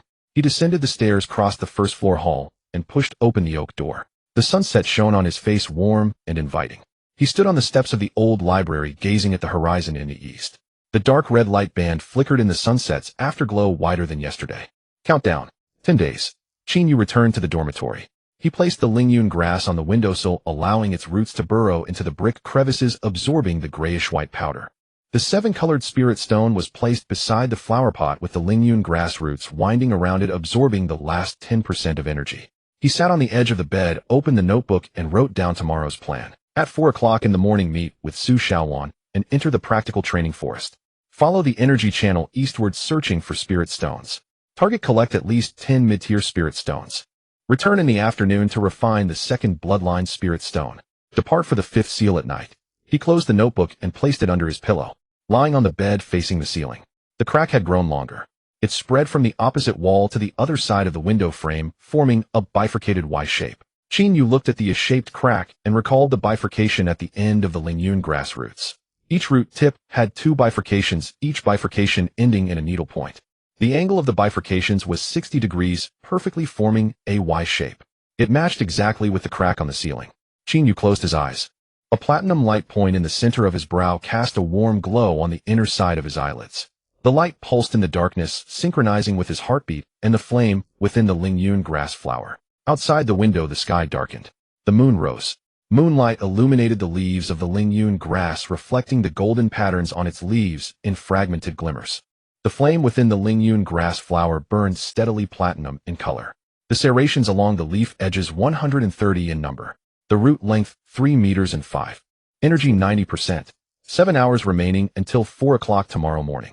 Qinyu fell asleep. At 4 in the morning, before dawn had broken, Qinyu climbed over the low wall on the north side, where Su Shaoan was already standing at the foot of the wall. She wore a dark-colored jacket with 2 carrying bags tied around her waist, and the beads on her wrist emitted a faint blue glow in the darkness. Let's go. The two of them passed through the woods, climbed over the fence, and entered the training forest. The sky changed from pitch black to deep blue, then from deep blue to grayish-white. The sun had not yet risen, and a thin dark red band of light appeared on the eastern horizon, as if the horizon had been cut open. Qinyu walked ahead, with Su Shaoan following behind. The roots of the Lingyun grass extended from the carrying bag, wrapping around his wrist with a needle tip, pricking his skin, initiating energy sharing. The sensing level of the Lingyun grass was 2, with a radius of 500 meters. It could perceive the direction of the underground energy channels and the distribution of energy concentration on the surface. Qinyu closed his eyes, receiving the information transmitted back by the Lingyun grass at the level of mental power. 300 meters ahead, the depth of the underground energy channel was 2 meters, the width was 1.5 meters, and the energy flow rate had increased by 20% compared to yesterday. After the strengthening of the 4th seal, the pressure of the energy channel increased. More energy flowed from the 4th seal to the 5th. On the surface, the highest energy concentration was directly above the channel, about half a meter from the ground. Crystals might form there. Qinyu opened his eyes and walked in that direction. After about 15 minutes, he arrived at a valley. The sides of the valley were gentle slopes covered with low shrubs and moss. At the bottom of the valley was a small stream with water just barely covering his ankles. The roots of the Lingyun grass released from his wrist and pierced into the mud at the bottom of the stream. The needle tip at the end of the roots probed into the mud for a few seconds before retracting. A tiny fragment of crystal was stuck to the needle tip. The fragment was only the size of a grain of rice, pale green in color, of very low quality, but it was indeed crystal. Qinyu placed the fragment into the bag and continued upstream along the valley. Having walked less than 50 meters, the roots of the Lingyun grass once again penetrated into the stream bed. This time the roots pulled out an intact crystal from the mud. The crystal was the size of a fingernail, of wind attribute and of medium quality. Qinyu cleaned the crystal and put it in his pocket. Su Shaoan picked up a stone from the stream, its surface covered with a thin layer of pale blue crystalline. She scraped off the crystal with her fingernail and tasted it on the tip of her tongue. Salt. Energy salt. The precursor to crystals. When the energy concentration is high enough, these salts will congeal into crystals. Qinyu crouched down, examining the stones by the stream. The surface of the stone was covered with a layer of pale blue crystals about 1 millimeter thick, unevenly distributed. In some areas the thickness varied, in some places there was none at all. Beneath the thicker layers there were tiny cracks, through which faint blue light could be seen flowing. Energy was seeping from within the stone outward. There are crystals underneath this, Qinyu said. He took the Lingyun grass out of the carrying bag and placed it on the stone. The roots of the Lingyun grass penetrated into the cracks of the stone, with the needle tip piercing into the stone's interior. The needle tip probed inside the stone for about 5 seconds before retracting. The flower of the Lingyun grass flickered 3 times. 3 times. Confirmation. There were crystals beneath the stone, approximately 20 centimeters deep. Qinyu took a small shovel from his backpack and began to dig. The soil was soft and easy to dig. After about 10 shovels, the shovel tip struck something hard. He set down the shovel and began to clear the surrounding soil with his hands. Beneath the soil lay a crystal the size of a fist. It was deep blue in color, with white patterns on its surface resembling snowflakes. Of ice attribute. Its quality was higher than any crystal he had previously found. Qinyu took the crystal out and held it in his palm. It weighed twice as much as an ordinary crystal of the same size, and its temperature was very low, cold enough to turn his fingers white. The roots of the Lingyun grass wrapped around the crystal, but did not absorb it. It waited for Qinyu's command.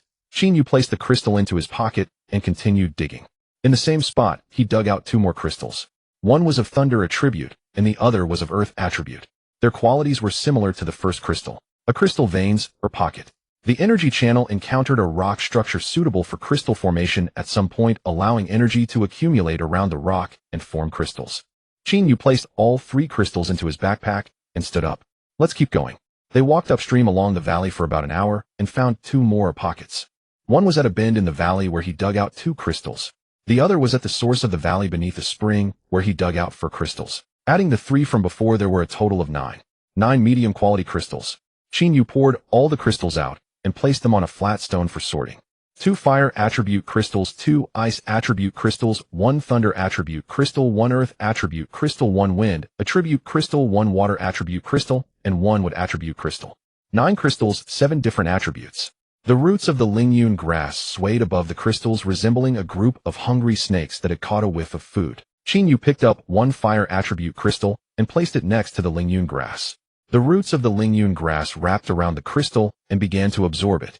Red light was drawn out from within the crystal and transferred upward along the roots.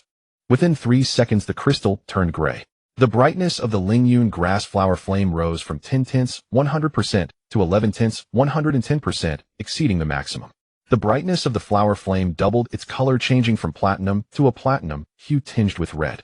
The serrations along the edges of the leaves increased from 130 to 135. The root length increased from 3.5 meters to 4 meters. The completion rate of the second stage jumped from 0 to 2. Qin Yu picked up the second fire attribute crystal and placed it next to the Lingyun grass. Absorption. The flower flame reached 12 tenths. The serrations numbered 140. The root length was 4.2 meters. Completion rate 4. He then picked up the ice attribute crystal. Absorption. The flower flame reached 13 tenths. The serrations numbered 145. The root length was 4.5 meters. Completion rate 6. Thunder attribute crystal. During absorption, the flower flame erupted with arcs of electricity, which crackled through the air. The flower flame reached 14 tenths. The serrations numbered 150. The root length was 4.8 meters. Completion rate 8. Earth attribute crystal. The cuticle of the roots thickened, changing from black to deep black, and the golden patterns became brighter. The flower flame reached 15 tenths. The serrations numbered 155. The root length was 5 meters. Completion rate 10. Wind attribute crystal. The tips of the serrations along the leaf edges began to rotate in the same direction as the flower flame. The flower flame reached 16 tenths. The serrations numbered 160. The root length was 5.2 meters. Completion rate 12. Water attribute crystal. Su Xiaowan picked up the water attribute crystal from the stone and held it in her palm. The water blue light inside the crystal flowed in her palm, spreading along the patterns of her skin like liquid. Her beads lit up and the speed of the blue light patterns increased. She was absorbing the energy of the water attribute crystal. The crystal slowly shrank in her hand from the size of an egg to that of a walnut, then from walnut size to that of a jujube. Finally, it became a deep blue crystal the size of a grain of rice embedded in her palm. She flipped her palm over, and the deep blue crystal fell from her palm to the ground, shattering into powder. The glowing object deep in Su Xiaowan's pupils brightened, doubling in intensity, transforming from a dim star to a bright star. Her bloodline concentration increased. Qin Yu looked at Su Xiaowan. 4 in 10,000. Su Xiaowan nodded. 4 in 10,000. A high-quality water attribute crystal increased the concentration by 1 in 10,000. Qin Yu picked up the last crystal. What attribute? The crystal was emerald green, with fine patterns on its surface resembling the veins of a leaf. The roots of the Lingyun grass wrapped around the wood attribute crystal, absorbing it much more slowly than the other crystals. Emerald green light was drawn out from within the crystal, flowing upward along the roots, passing through the stem and converging at the flower. The light in the flower did not brighten, but its color changed.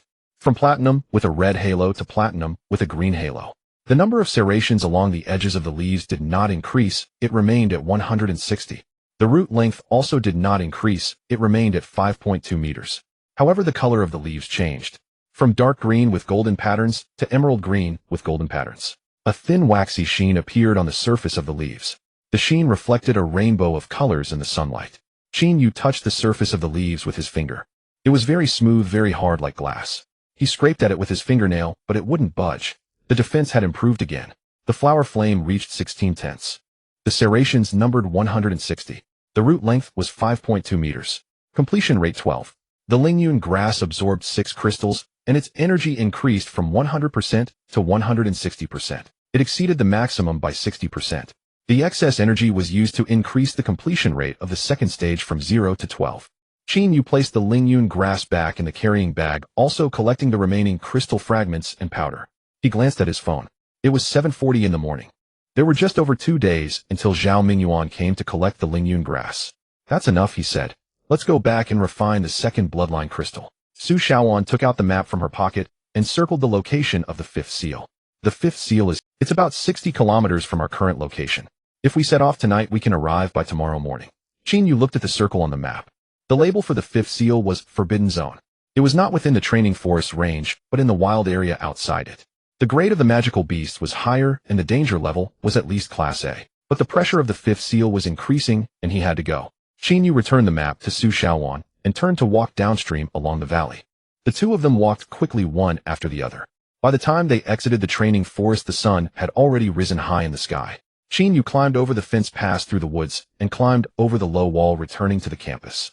There were people training on the playground. He glanced over but didn't recognize anyone. He walked back to the dormitory, went upstairs, and opened the door. He placed the Lingyun grass on the windowsill, allowing its roots to penetrate into the brick crevices. He took out the 7-colored crystal from the carrying bag and placed it on the table. The 7-colored light within the crystal was almost invisible, with only a very faint white light flickering at its center. The energy remaining was less than 5%. Qin Yu placed the 7-colored crystal next to the Lingyun grass, which wrapped its roots around it, absorbing the final 5% of energy. The crystal turned grayish-white, then shattered into a pile of powder. The 7-colored crystal was used up. Qin Yu took out Shun Tingtan's notes from his pocket and flipped to page 47. He needed to refine the second bloodline crystal. The rune array he had drawn on the ground was still there, but the chalk lines were already blurred and needed to be redrawn. Qin Yu crouched down and redrew 6 layers of concentric circles and all the runes with colored chalk. It took almost an hour. His fingers were worn raw again. He poured the powder from the 7-colored crystal out from the bag and placed it into the groove. The 7-colored crystal was used up, but there was still some powder left from the fragments he had previously cut off, about 8 grams. 2 grams short. Qin Yu took out the crystal fragments and powder from his pocket, selected fragments of 7 different attributes, crushed them together in a stone mortar, weighed out 2 grams, and placed them into the groove. 10 grams of 7-colored powder. He poured out the juice from the moonlight grass from the glass bottle, dripping 3 drops into each of the 4 small holes. Then he cut his index finger and dripped 12 drops of blood. As the blood mixed with the powder, it turned into a dark red paste. Qin Yu placed both hands on the outer edge of the rune array and infused his mental power. The 6 layers of concentric circles lit up in sequence. White, yellow, green, blue, purple, red, the 6 colors of light swirled above the rune array. The paste in the groove began to change. 10 minutes later, the rune array extinguished. Lying in the groove was a bloodline crystal. Similar to the first one, it was the size of a fingernail, deep red, with golden patterns inside. Qin Yu picked up the crystal and placed it into his pocket. He stood up and stretched his stiff neck. He glanced. It was 9:23 in the morning. There were just over 2 days until Zhao Mingyuan came to collect the Lingyun grass. There were still more than 9 days until the disaster struck. He needed to rest. In the afternoon, he would head to the 5th seal. Qin Yu lay down on the bed and closed his eyes. The Lingyun grass was on the windowsill, its roots penetrating into the brick crevices, the light in the flower burning brightly. Energy at 160%. The serrations along the edges of the leaves 160. Root length 5.2 meters. Completion rate of the second stage 12%. Medium quality first tier combat power assessment B. There was still 88% completion needed for medium quality second tier. Qin Yu turned over facing the wall. The line of pencil writing he had erased earlier reemerged faintly in a certain angle of light. Don't. Qin Yu stared at the line of words for a long time. Then he closed his eyes. Outside the window, the sun slowly moved across the sky. Time was passing. At 3 in the afternoon, Qin Yu awoke. Sunlight streamed in through the gaps in the curtains, casting a slender beam of light on the floor. He sat up and glanced at the Lingyun grass on the windowsill. The leaves of the Lingyun grass had fully unfurled, their emerald green adorned with golden veins shimmering in the sunlight. The serrated edges of the leaves were densely packed with 160 points, each golden tip slowly rotating. Roots extended from the cracks at the bottom of the flower pot, crawling along the windowsill and up the wall, with the root tips piercing into the gray crevice of the wall. A circle of fine cracks appeared on the wall, mirroring the shape of the Lingyun grass flower stamen, halo forming 3 concentric circles. Qin Yu stood up, walked to the window, and took the Lingyun grass out of the flower pot. As the roots were pulled from the wall, a bit of grayish-white powder was dislodged, similar to the powder from the brick crevices before. He placed the Lingyun grass into a carrying bag and secured the drawstring. The 7 colored spirit stones had been used up, leaving only the Lingyun grass and a few fragments of spirit stones in the bag. He checked his backpack. A small shovel, a glass bottle, about 20 drops of moonlight grass juice, a notebook, a pen, a phone, a power bank, 2 bottles of water, and a bag of compressed biscuits. He took 3 fragments of spirit stones from the drawer and put them in his pocket. Then he exited the dormitory, went downstairs, and walked towards the low wall on the north side. Su Shaowan was already waiting at the foot of the low wall.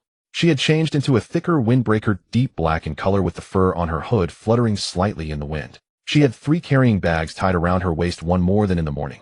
Her backpack was also much larger than before, bulging with unknown contents. "I brought an extra carrying bag for spirit stones," she said. Xinyu nodded. The two of them climbed over the low wall, traversed the woods, and crossed the fence, entering the training forest. The light in the training forest was much dimmer than in the morning. The sun had already dipped to the west, and the treetops intertwined above, forming an impenetrable gray dome, with only occasional beams of light piercing through the leaves, casting slender pillars of light on the ground. Xinyu walked in front, with Su Shaoan following closely behind, maintaining a distance of 1 meter between them. The roots of the Lingyun grass extended from the carrying bag, winding around his wrist, with the tips piercing into his skin, activating energy sharing. Origin perception level 2, radius 500 meters. Xinyu closed his eyes, receiving the information transmitted back by the Lingyun grass on a mental level. The depth of the underground energy channel increased from 2 meters to 3 meters, and the width expanded from 1.5 meters to 2 meters, with the energy flow rate accelerating by 30% compared to the morning. After the reinforcement of the 4th seal, more energy flowed from the 4th seal to the 5th seal, and the energy channel was expanding. Xinyu opened his eyes and quickened his pace. They walked east in the direction of the energy channel. The terrain of the training forest changed from flat ground to a gentle slope, then from a gentle slope to a steep incline. The trees transformed from iron birch to blood maple, then from blood maple to moonlight wood. After about 2 hours, they reached the end of the moonlight wood forest. Ahead lay an open, hilly area devoid of trees, only low bushes and waist-high wild grass. The wild grass was grayish-white, with narrow, rigid leaves and densely packed backward barbs along the edges. Xinyu brushed aside the wild grass, getting his pant leg caught on the barbs, the fabric tearing with a rip. "Forbidden zone grass," Su Zaiwan's voice came from behind. "This type of grass only grows in areas with extremely high energy concentrations. The backward barbs on the leaves contain trace amounts of toxins that paralyze the nerves when they scratch the skin." Xinyu took out a small knife from his pocket and cut the grass leaves hanging from his pant leg. A milky white sap oozed from the cut surface of the leaves, its pungent odor reminiscent of ammonia. He dipped the knife tip into a bit of the sap and held it up to his eyes. Tiny silver particles flowed within the sap, resembling the particles of sealing energy residue. The Forbidden Zone grass absorbs the leaking energy from the seals. Xinyu wiped the sap off the knife and continued forward. The hilly terrain fluctuated greatly, ascending and descending. With each rise, the ground ahead became higher. Xinyu counted his steps, noting a number in his mind for every 100 steps he took. After approximately 3,000 steps, he climbed over a tall slope, standing at the peak, witnessing the scene before him.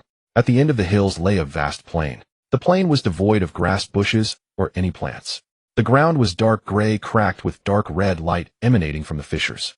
In the center of the plain stood a massive structure 3 times larger than the 4th seal. The building soared over 100 meters high, with a base diameter exceeding 500 meters. The surface of the building was not made of bricks, but rather a single massive piece of dark gray rock.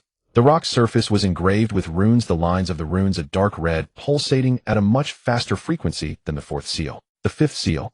A dark red beam of light shot out from the opening at the top of the structure, the diameter of the beam exceeding 30 meters, soaring into the clouds. The beam rotated clockwise, spinning rapidly, creating a blurred afterimage on its surface. At the top of the beam, the clouds were torn apart, revealing a massive hole, behind which lay the deep blue sky. In the sky, 12 stars twinkled, visible even during the day. Xinyu fixated on the 12 stars, his pupils contracting. The positions of the 12 stars precisely matched the positions of the 12 light points on the surface of the Lingyun grass flower stamen. The connection between the seal and the Lingyun grass was not limited to the 4th seal. The 5th seal was also linked. Su Shaoan approached him, and the beads on her wrist began to vibrate violently. The light patterns within the beads flowed at an unprecedented speed, blue light surging from within the beads, illuminating the surrounding area for several meters. Her body trembled, not from fear, but from resonance. Her bloodline resonated with the 5th seal. Unlike the 4th seal, the energy of the 5th seal was stronger, and the resonance was more intense. "The pressure of the 5th seal is immense." Su Zaiwan's voice trembled. "It can barely hold on anymore." Xinyu took the 2nd bloodline spirit stone from his pocket and placed it in his palm. The spirit stone was deep red, with golden veins flowing within.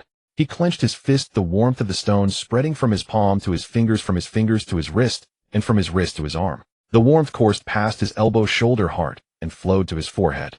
The platinum light point at his forehead suddenly brightened, increasing in brightness by 1, 2, 3 times. The bloodline concentration surged from 53 tenths to 1%. His pupils turned golden, the luminous patterns beneath his skin illuminating, with the platinum light radiating through his clothes illuminating the surrounding grayish-white wild grass. He took the Lingyun grass out of the carrying bag and placed it on the ground. The roots of the Lingyun grass buried themselves into the dark gray soil with the tips piercing into the ground's crevice. The dark red light within the crevice was absorbed by the roots, transported upward through the stem, converging at the flower stamen. The flame within the stamen transformed from a platinum color with a green halo to pure gold, doubling in brightness. The serrated edges of the leaves increased from 160 to 170, the root length extended from 5 meters, 2 to 6 meters, and the completion percentage of the second stage jumped from 12 to 15. The Lingyun grass was absorbing the energy leaking from the seal. The leaking energy from the seal was stronger, purer, and more suitable for the evolution of the Lingyun grass than that of the spirit stones. Qin Yu walked towards the fifth seal. His strides were quick, each step exceeding 1 meter. Golden blood surged through his veins, and his heart beat at 120 beats per minute, pushing the bloodline energy throughout his body with each heartbeat. He ran to the base of the ceiling structure and pressed his hands against the wall. The moment his palms touched the rock, a surge of immense energy flowed into his body from the wall. The energy was scorching and violent, 3 times stronger than the fourth seal. His body trembled violently, his teeth chattering and veins bulging on his forehead. Golden sweat trickled down from his forehead, dripping onto the ground and corroding small pits. The roots of the Lingyun grass penetrated his wrist, the tips piercing into his veins. The Lingyun grass was helping him bear the impact of the energy. The roots climbed up from his wrist, along his forearm, along his upper arm, reaching his shoulder and chest. Dozens of roots wove a net across the surface of his body with very small and dense openings, each root's tip piercing into his skin. Energy surged from the wall into his body, flowing from his body into the roots of the Lingyun grass, from the roots into the flower stamen, and from the flower stamen into the opposite wall of the ceiling structure. 3 individuals, Qin Yu, Lingyun grass, and the seal. Energy circulates between the 3 entities. The runes on the wall begin to change. Golden patterns emerge within the dark red lines, rapidly spreading from the point where Qin Yu's palm, 1 meter, 2 meters, 5 meters, 10 meters. The spreading speed is much faster than the fourth seal because Lingyun grass is simultaneously repairing the seal from multiple positions. Dozens of tendrils crawl along the wall, each tendril repairing a rupture. Qin Yu closes his eyes, observing the map transmitted back by Lingyun grass at the level of mental power. The fifth seal has 127 rupture points, double that of the fourth seal. Lingyun grass is repairing 12 rupture points simultaneously, quickly, but consuming energy at an alarming rate. The energy of Lingyun grass begins to decline from 160%, 150, 140, 130. Qin Yu increases his output of mental power. The energy from the bloodline crystal stone surges from his forehead, flowing along his arm into the wall. He repairs more rupture points than Lingyun grass, and at a faster rate. He single-handedly repairs 15 rupture points while Lingyun grass repairs 12. 27 rupture points are repaired within 10 minutes. The golden patterns on the wall increase in number and density. The golden patterns climb from the base of the wall to the building's waist, and then to the top, reaching the dark red light column. The base of the light column begins to change color, transforming from dark red to gold, with the gold rising rapidly from the bottom. 10 meters, 20 meters, 30 meters. However, the height of the fifth seal's light column is 100 meters, double that of the fourth seal. The ascent slows when it reaches 30 meters. This is because Qin Yu's energy is insufficient. The effect of the bloodline crystal stone has passed 30 minutes, with 30 minutes remaining. Yet the repair of the seal is less than 30% complete. Qin Yu grits his teeth and injects more mental power into the wall. The platinum light point on his forehead reaches its maximum brightness, with fine electric arcs appearing around it, striking his forehead and producing crackling sounds. His nose begins to bleed, golden blood flowing from his nostrils and dripping onto the ground. The voice of Su Shaowan comes from behind. Use this.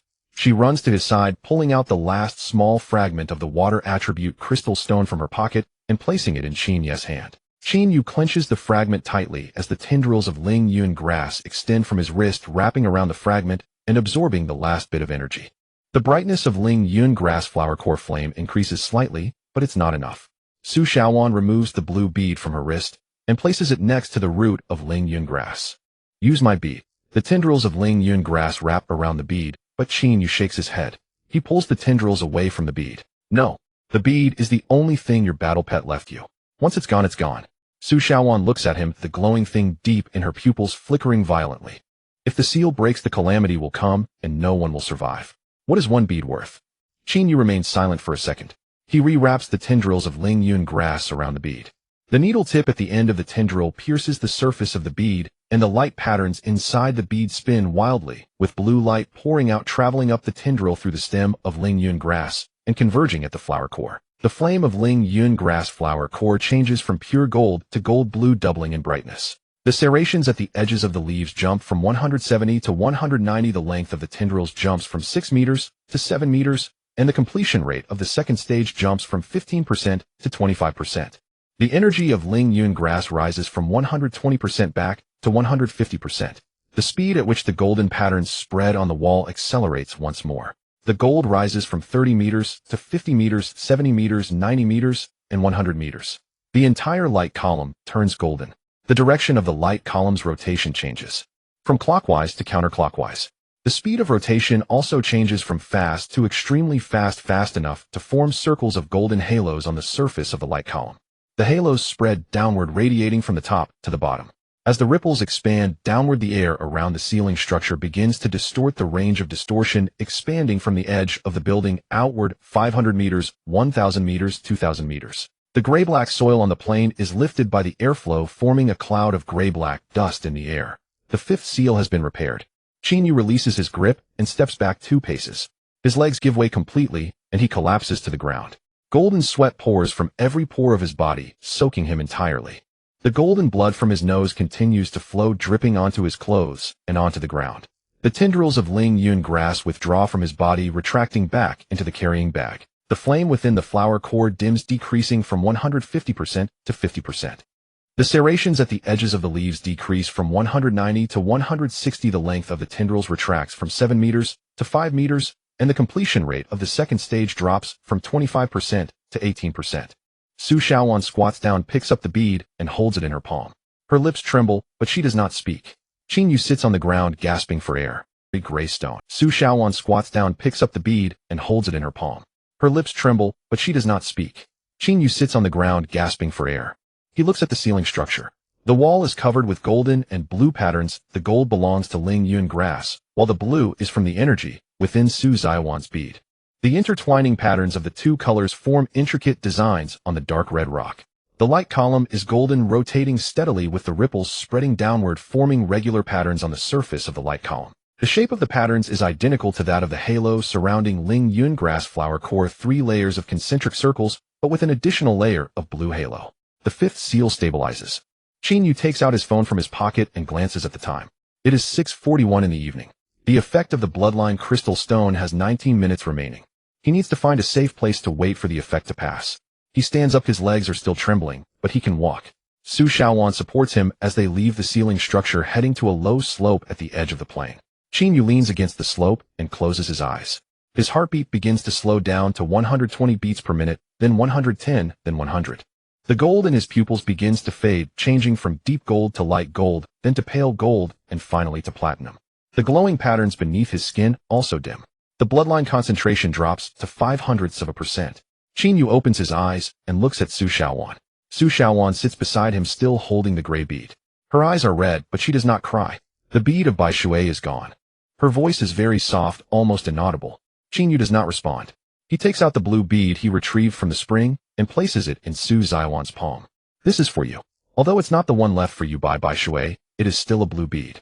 Its energy can help you cultivate. Su Xiaowan looks at the blue bead in her palm, the light patterns inside slowly swirling, the blue glow illuminating her face. She tightens her grip on the bead and ties it around her wrist. Thank you. Qin Yu stands up and gazes at the eastern horizon.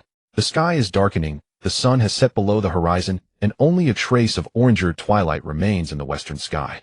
The dark red light band in the east appears particularly prominent in the dusk, wider than yesterday, about double the width. The countdown 9 days. Let's go. Back to school. Zhao Mingyuan will come to collect Ling Yun grass the day after tomorrow. We need to prepare. Su Xiaowan stands up, adjusts her backpack, and tightens her carrying bag. The 2 turn and walk westward, heading towards the school. Behind them, the golden light column of the 5th seal spins in the dusk, illuminating the entire plain. As Qin Yu and Su Xiaowan stepped out of the training forest, the sky had already turned completely dark. The moon had yet to rise, and the deep black sky was pierced by a striking crimson band of light in the east, resembling a gaping wound across the horizon. The edges of the light band were no longer jagged. Instead, they had taken on a fiery appearance, with the dark red glow curling outward as if it were ablaze. Qin Yu climbed over the fence, his knees buckling slightly upon landing. He steadied himself by gripping the iron mesh. The side effects of the bloodline crystal had not yet fully subsided, and the sense of emptiness deep within him felt more intense than yesterday. His fingers trembled slightly, not from the cold, but from energy depletion. Su Xiaowan walked unsteadily behind him. The azure beads had turned to gray stones. Although Qin Yu had given her a new blue bead, it had not yet synchronized completely with her bloodline. Her complexion was pale, her lips devoid of color, and the luminous object deep within her pupils had dimmed significantly. The two of them traversed through the woods, scaled a low wall, and returned to campus. The playground was deserted. The streetlights illuminated the track with a soft yellow glow, casting long shadows of the two figures. Qin Yu's shadow stretched across the ground as a slender black line. At the end of the line, the shadow of the Lingyun grass emerged from the carrying bag, resembling a curled tail. "Go back and rest," Qin Yu said. "See you in the training ground tomorrow morning." Su Xiaowan nodded and turned towards the girls' dormitory. Her silhouette appeared frail under the streetlight, with narrow shoulders and 3 carrying bags tied around her waist, clinking softly against each other as she walked. Qin Yu returned to the dormitory, climbed upstairs, and opened the door. The room was dim. He did not turn on the light. Instead, he removed the carrying bag and placed it on the desk, taking out the Lingyun grass and placing it in the flower pot on the windowsill. The roots of the Lingyun grass burrowed into the soil, and the cracks in the bricks beginning to absorb the dwindling gray-white powder. Only a thin layer remained in the cracks. The flower's glow of the Lingyun grass was dim, at only 50% of its normal brightness. The serrated edges of the leaves had decreased from 160 to 150, and the root length had shrunk from 5 meters to 4.5. It needed rest. Qin Yu sat on the edge of the bed, opened his notebook, and recorded today's data. The 5th seal had been repaired.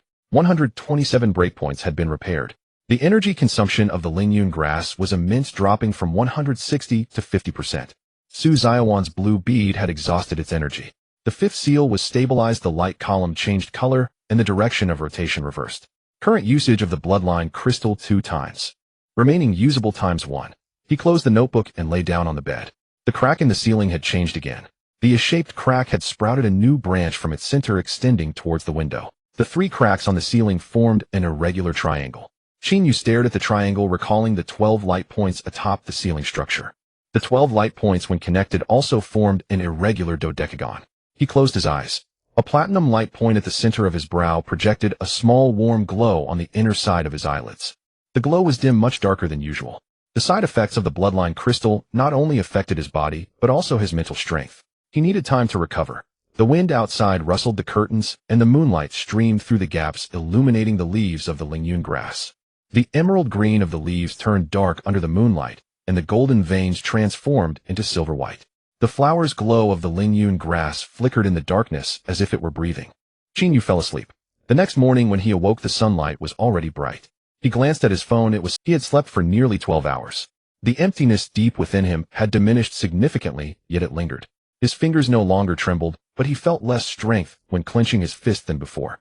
He sat up, gazing at the Lingyun grass on the windowsill. The flower's glow of the Lingyun grass had recovered from 50 to 60%. The serrated edges of the leaves increased from 150 to 155, and the root length had grown from 4.5 back to 4.8. The recovery speed was slower than before, as the gray-white powder in the cracks was nearly depleted. Qin Yu took the Lingyun grass out of the flower pot and placed it back into the carrying bag. He pried open the cracks at the bottom of the flower pot, scraping out all the remaining gray-white powder and putting it into a small bag. The powder weighed only about 2 grams, insufficient for the Lingyun grass to absorb in one go. He washed up and changed into a clean outfit, a dark gray long-sleeve shirt, black pants, and soft-soled. He packed his notebook, pen, phone, moonflower grass, juice, a small shovel, 3 crystal shards, 2 grams of gray-white powder, and 1 bloodline crystal into his backpack. Then he tied the carrying bag around his waist and exited the dormitory.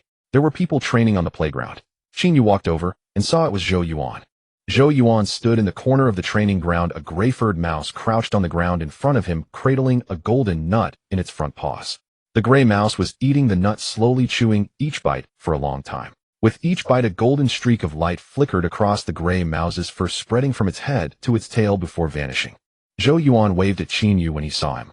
Qin Yu walked over, squatted down, and looked at the gray mouse. The gray mouse's black bean-like eyes fixed on him, its mouth still moving as crumbs from the nut fell from the corners of its mouth, landing on the ground with a faint crackling sound. Among the crumbs were faint golden specks shimmering. "It is eating crystals," Qin Yu said. Zhou Yuan nodded. The golden nut is not a nut, it is a gold attribute crystal. My family deals in low-tier beast taming materials, and gold attribute crystals are among the most expensive. My dad gives me one every month to feed the gray mouse. After 3 months it has evolved from a low-quality 5th tier to a mid-quality 2nd tier. That's right, Chinyu remarked, observing the gray mouse. The gray mouse had grown much larger than 3 months ago, its tail had also lengthened significantly, and the white fur at the tip of its tail had turned golden. Its eyes were no longer pure black, but now contained golden specks similar to the light points at the tips of the serrated edges of the Lingyun grass leaves. What special effect do gold attribute crystals have on the gray mouse? Gold attributes strengthen its claws and teeth. Zhou Yuan picked up the gray mouse from the ground, flipping it over to reveal its claws. The claws were small yet sharp, their tips golden and glistening in the sunlight. Its claws can now cut through metal sheets. 3 months ago it couldn't even tear paper. Chinyu extended his finger, gently touching the tip of the gray mouse's claw. The tip was hard and sharp, and he sustained a tiny cut on his fingertip with a bead of blood oozing out. The gray mouse's claws were far inferior to the serrated edges of the Lingyun grass leaves, but for a low-quality 5th-tier battle pet to evolve to this extent was already remarkable. Crystals are useful for any battle pet. Zhou Yuan placed the gray mouse back on his shoulder. It's just that most people either don't know or can't afford them. A gold attribute crystal costs 20,000 imperial coins. My dad gives me one a month, that's already the limit. Chinyu looked at Zhou Yuan. Why are you telling me all this?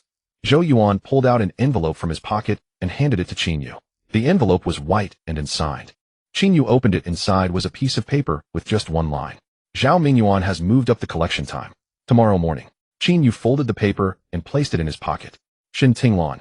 Zhou Yuan did not reply. He took the gray mouse off his shoulder, placed it on the ground, and turned to leave. After walking a few steps he stopped, but did not turn back. Instructor Shin asked me to tell you that at 3 o'clock this afternoon, she will personally accompany you for training. Bring your Lingyun grass with you. He left. Chinyu stood on the training ground, watching Zhou Yuan's figure fade away at the other end of the playground. The gray mouse perched on his shoulder, having finished the golden nut, its front paws empty, but the golden light at the tips of its claws shone brightly in the sunlight. Tomorrow morning. Zhao Mingyuan arrived early. Chinyu returned to the dormitory, set down his backpack, and only took his carrying pouch and phone.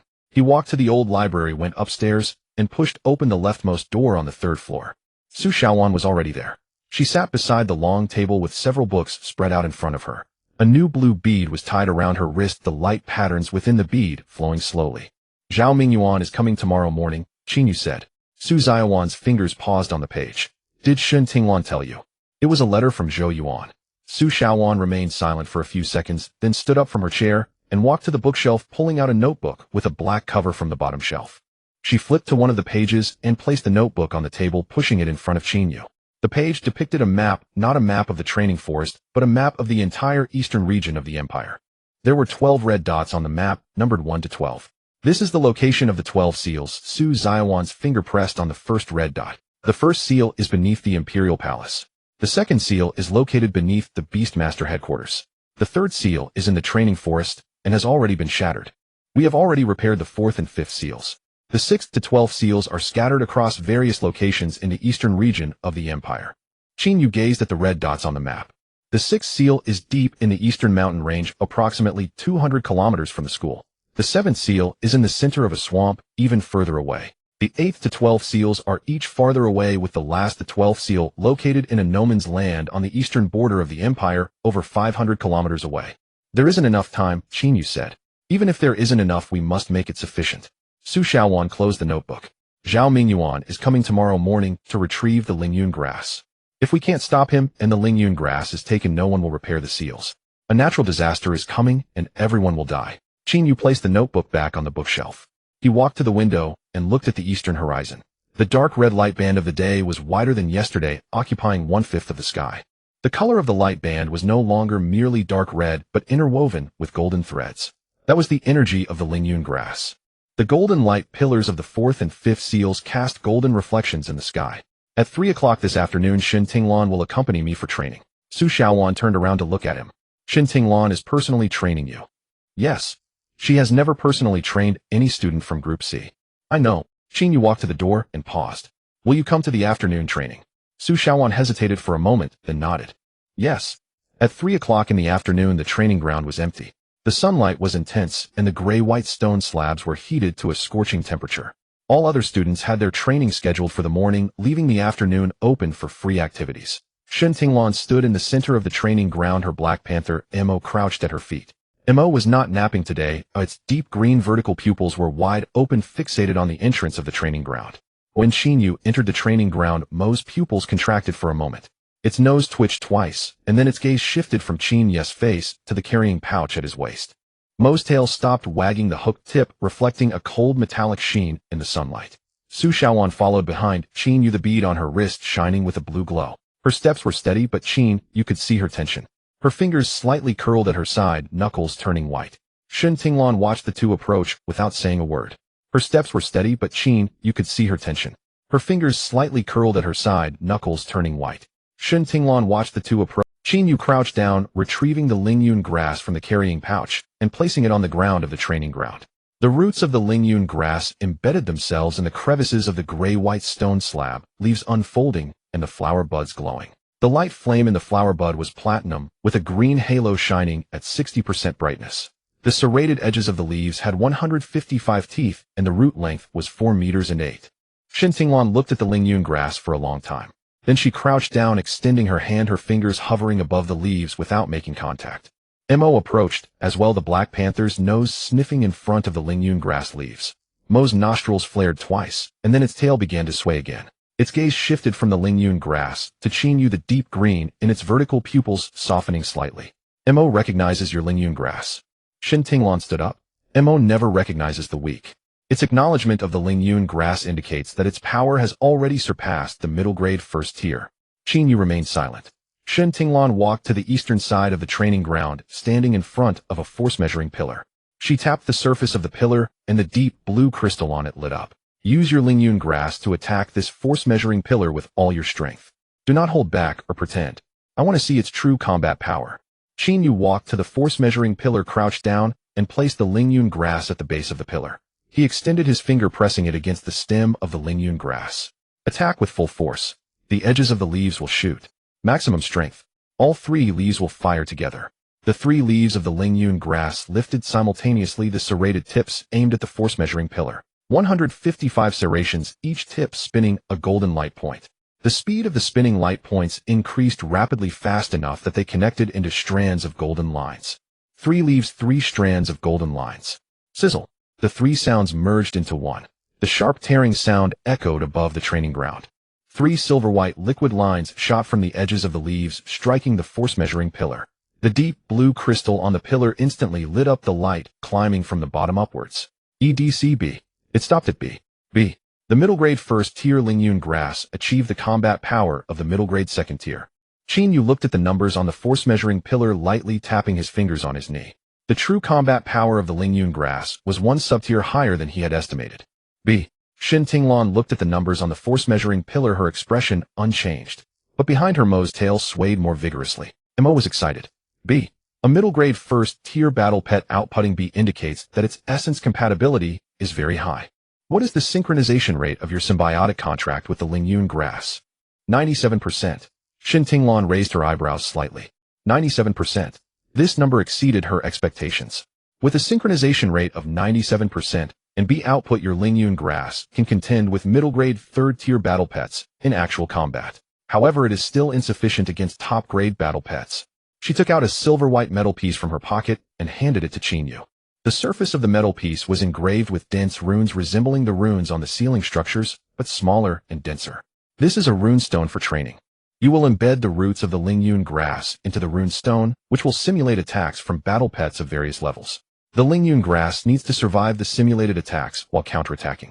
Yu took the runestone and placed it next to the Lingyun grass. The roots of the Lingyun grass wrapped around the runestone, the tips piercing into the small holes on the surface of the runestone.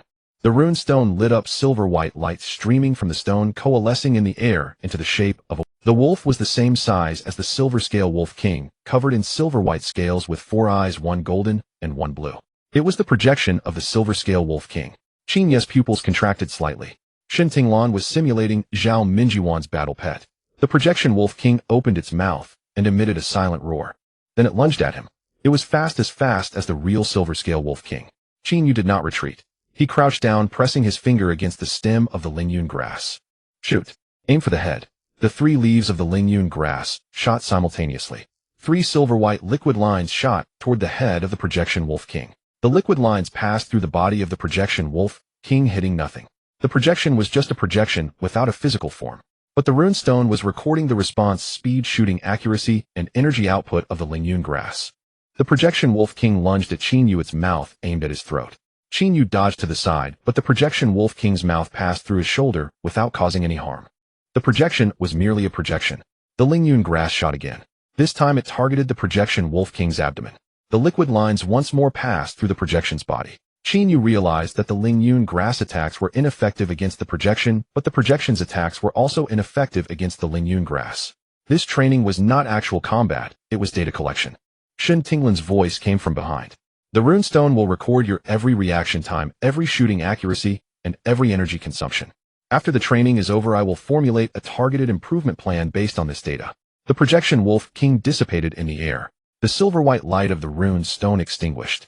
The roots of the Lingyun grass pulled away from the rune stone, the tips coated with some silver-white liquid, which was secreted by itself. Shen Tinglin walked over, picked up the rune stone, and looked at the data on it. Her brow furrowed, then relaxed. Reaction time is 0.3 seconds, shooting accuracy is 95%, energy consumption is moderate. Your Lingyun grass combat instinct is good, but there is one issue. What issue? Its attack method is too singular. It only has one ranged attack method using the edge. The root entanglement and flower bud light energy pulse have not been activated. If you encounter a battle pet with high defense, the silver-white liquid will not penetrate, and you will have no other means of attack. Qin Yu knew this problem. The silver-white liquid of the Lingyun grass could penetrate the scales of the rock-armored lizard, but not the scales of the silver-scale Wolf King. In the training forest, when the Lingyun grass attacked the silver-scale Wolf King, the liquid only left a white dot on the scales. How do you activate the root entanglement and flower bud light energy pulse? Combat. A lot of combat. Let the Lingyun grass use these skills in actual combat. Skills are upgraded through use and activated through use. If you don't use it, it will never activate. Shen Tinglin put the rune stone into her pocket and turned to leave. The Mo followed behind her, the Black Panther's tail tracing an arc in the air. Tomorrow morning, Zhao Mingyuan will come. What I can do is to enhance your Lingyun grass training data to the highest level this afternoon. The rest depends on you. She left. Qin Yu stood on the training ground watching Shen Tinglin's figure disappear in the direction of the administrative building. He crouched down, picked up the Lingyun grass from the ground, and placed it back into his carrying bag. The glow of the grass flower core diminished from 60% to 55%, indicating a 5% energy consumption. The serrations along the edges of the leaves increased from 155 to 158, while the root length extended from 4.8 meters to 5 meters. Training also aids in evolution. Su Shaoan walked up to him, holding a new blue orb in her hand. The flow of light patterns within the orb had quickened compared to before, and her synchronization rate with the orb was improving. Shen Tinglin is right. The attack method of the Lingyun grass is too simplistic. You need to activate more. How do I activate them?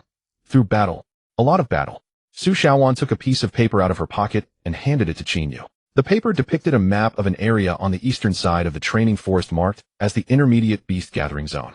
The area contains several monster nests indicated by red dots, at least a dozen. This is the edge of the training forest, the boundary of the forbidden zone. There are many intermediate monsters here, including rock-armored lizards, ironback wolf kings, venomous sting queens, and even more powerful ones. If you want the Lingyun grass to activate new skills, this is the best training ground.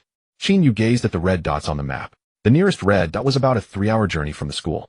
A round trip would take 6 hours plus battle time requiring at least 8 hours.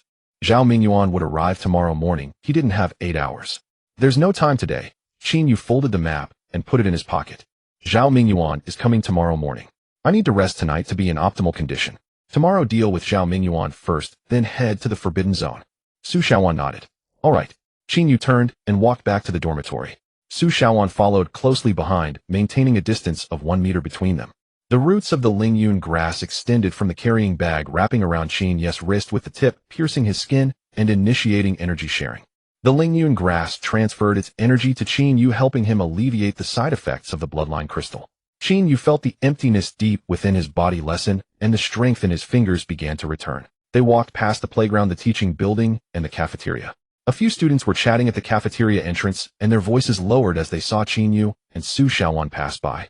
Qin Yu heard his name along with the words Lingyun grass. He did not stop. Upon reaching the bottom of the dormitory, Su Shaoan halted. They'll wait for you here tomorrow morning. If Zhao Mingyuan comes, I will face him with you. Qingyu looked at her. The glowing object deep within her pupils burned steadily, its brightness much stronger than yesterday. The new blue orb emitted a faint blue light from her wrist, and the speed of the light patterns swirling within grew ever faster. All right.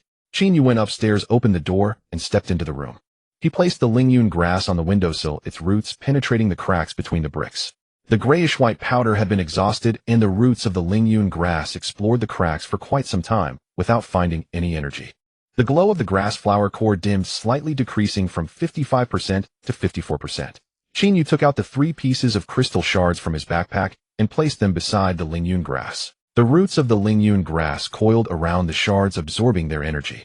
The flower core's glow recovered from 54% back to 60%. The serrations along the edges of the leaves increased from 158 to 160, and the root length extended from 5 meters to 5.2 meters.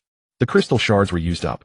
Qingyu rummaged through his pockets and found the 2 grams of grayish-white powder, placing it beside the Lingyun grass as well. The roots of the Lingyun grass absorbed the powder, and the flower core's glow rose from 60% to 62%. The energy was minimal, but it was useful. Qingyu sat on the edge of the bed, opened his notebook, and wrote down the plan for tomorrow. Tomorrow morning, Zhao Mingyuan would come to collect the Lingyun grass. He needed to prepare a countermeasure. Plan 1: persuade Zhao Mingyuan, proving that the Lingyun grass is not a mutated spirit plant, but an evolved spirit plant with research value, and thus cannot be collected. Plan 2: if persuasion fails, resist with force. The combat power of Lingyun grass is B, while the combat power of the silver-scaled Wolf King is A, making the odds of victory slim. External assistance is needed. Shin Tinglan, Lin Shenzhou, Su Xiaowan. Plan 3: escape. Leave the school with the Lingyun grass, head to the Forbidden Zone, and continue repairing the seals. But escaping means losing the protection of the academy, and Zhao Mingyuan would employ more resources to pursue him.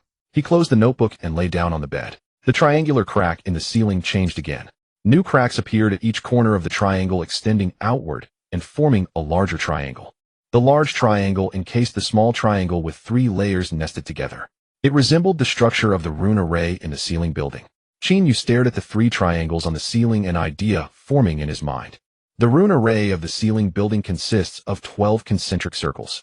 The glow of the Lingyun grass flower core is comprised of 3 concentric circles. The cracks in the ceiling form 3 triangular layers. Different shapes, the same number of layers. 3 layers.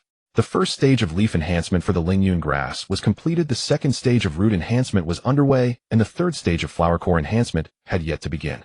3 evolutionary stages correspond to 3 layers of structure. What will the Lingyun grass become after completing all 3 stages of evolution? Qingyu did not know. But he knew one thing.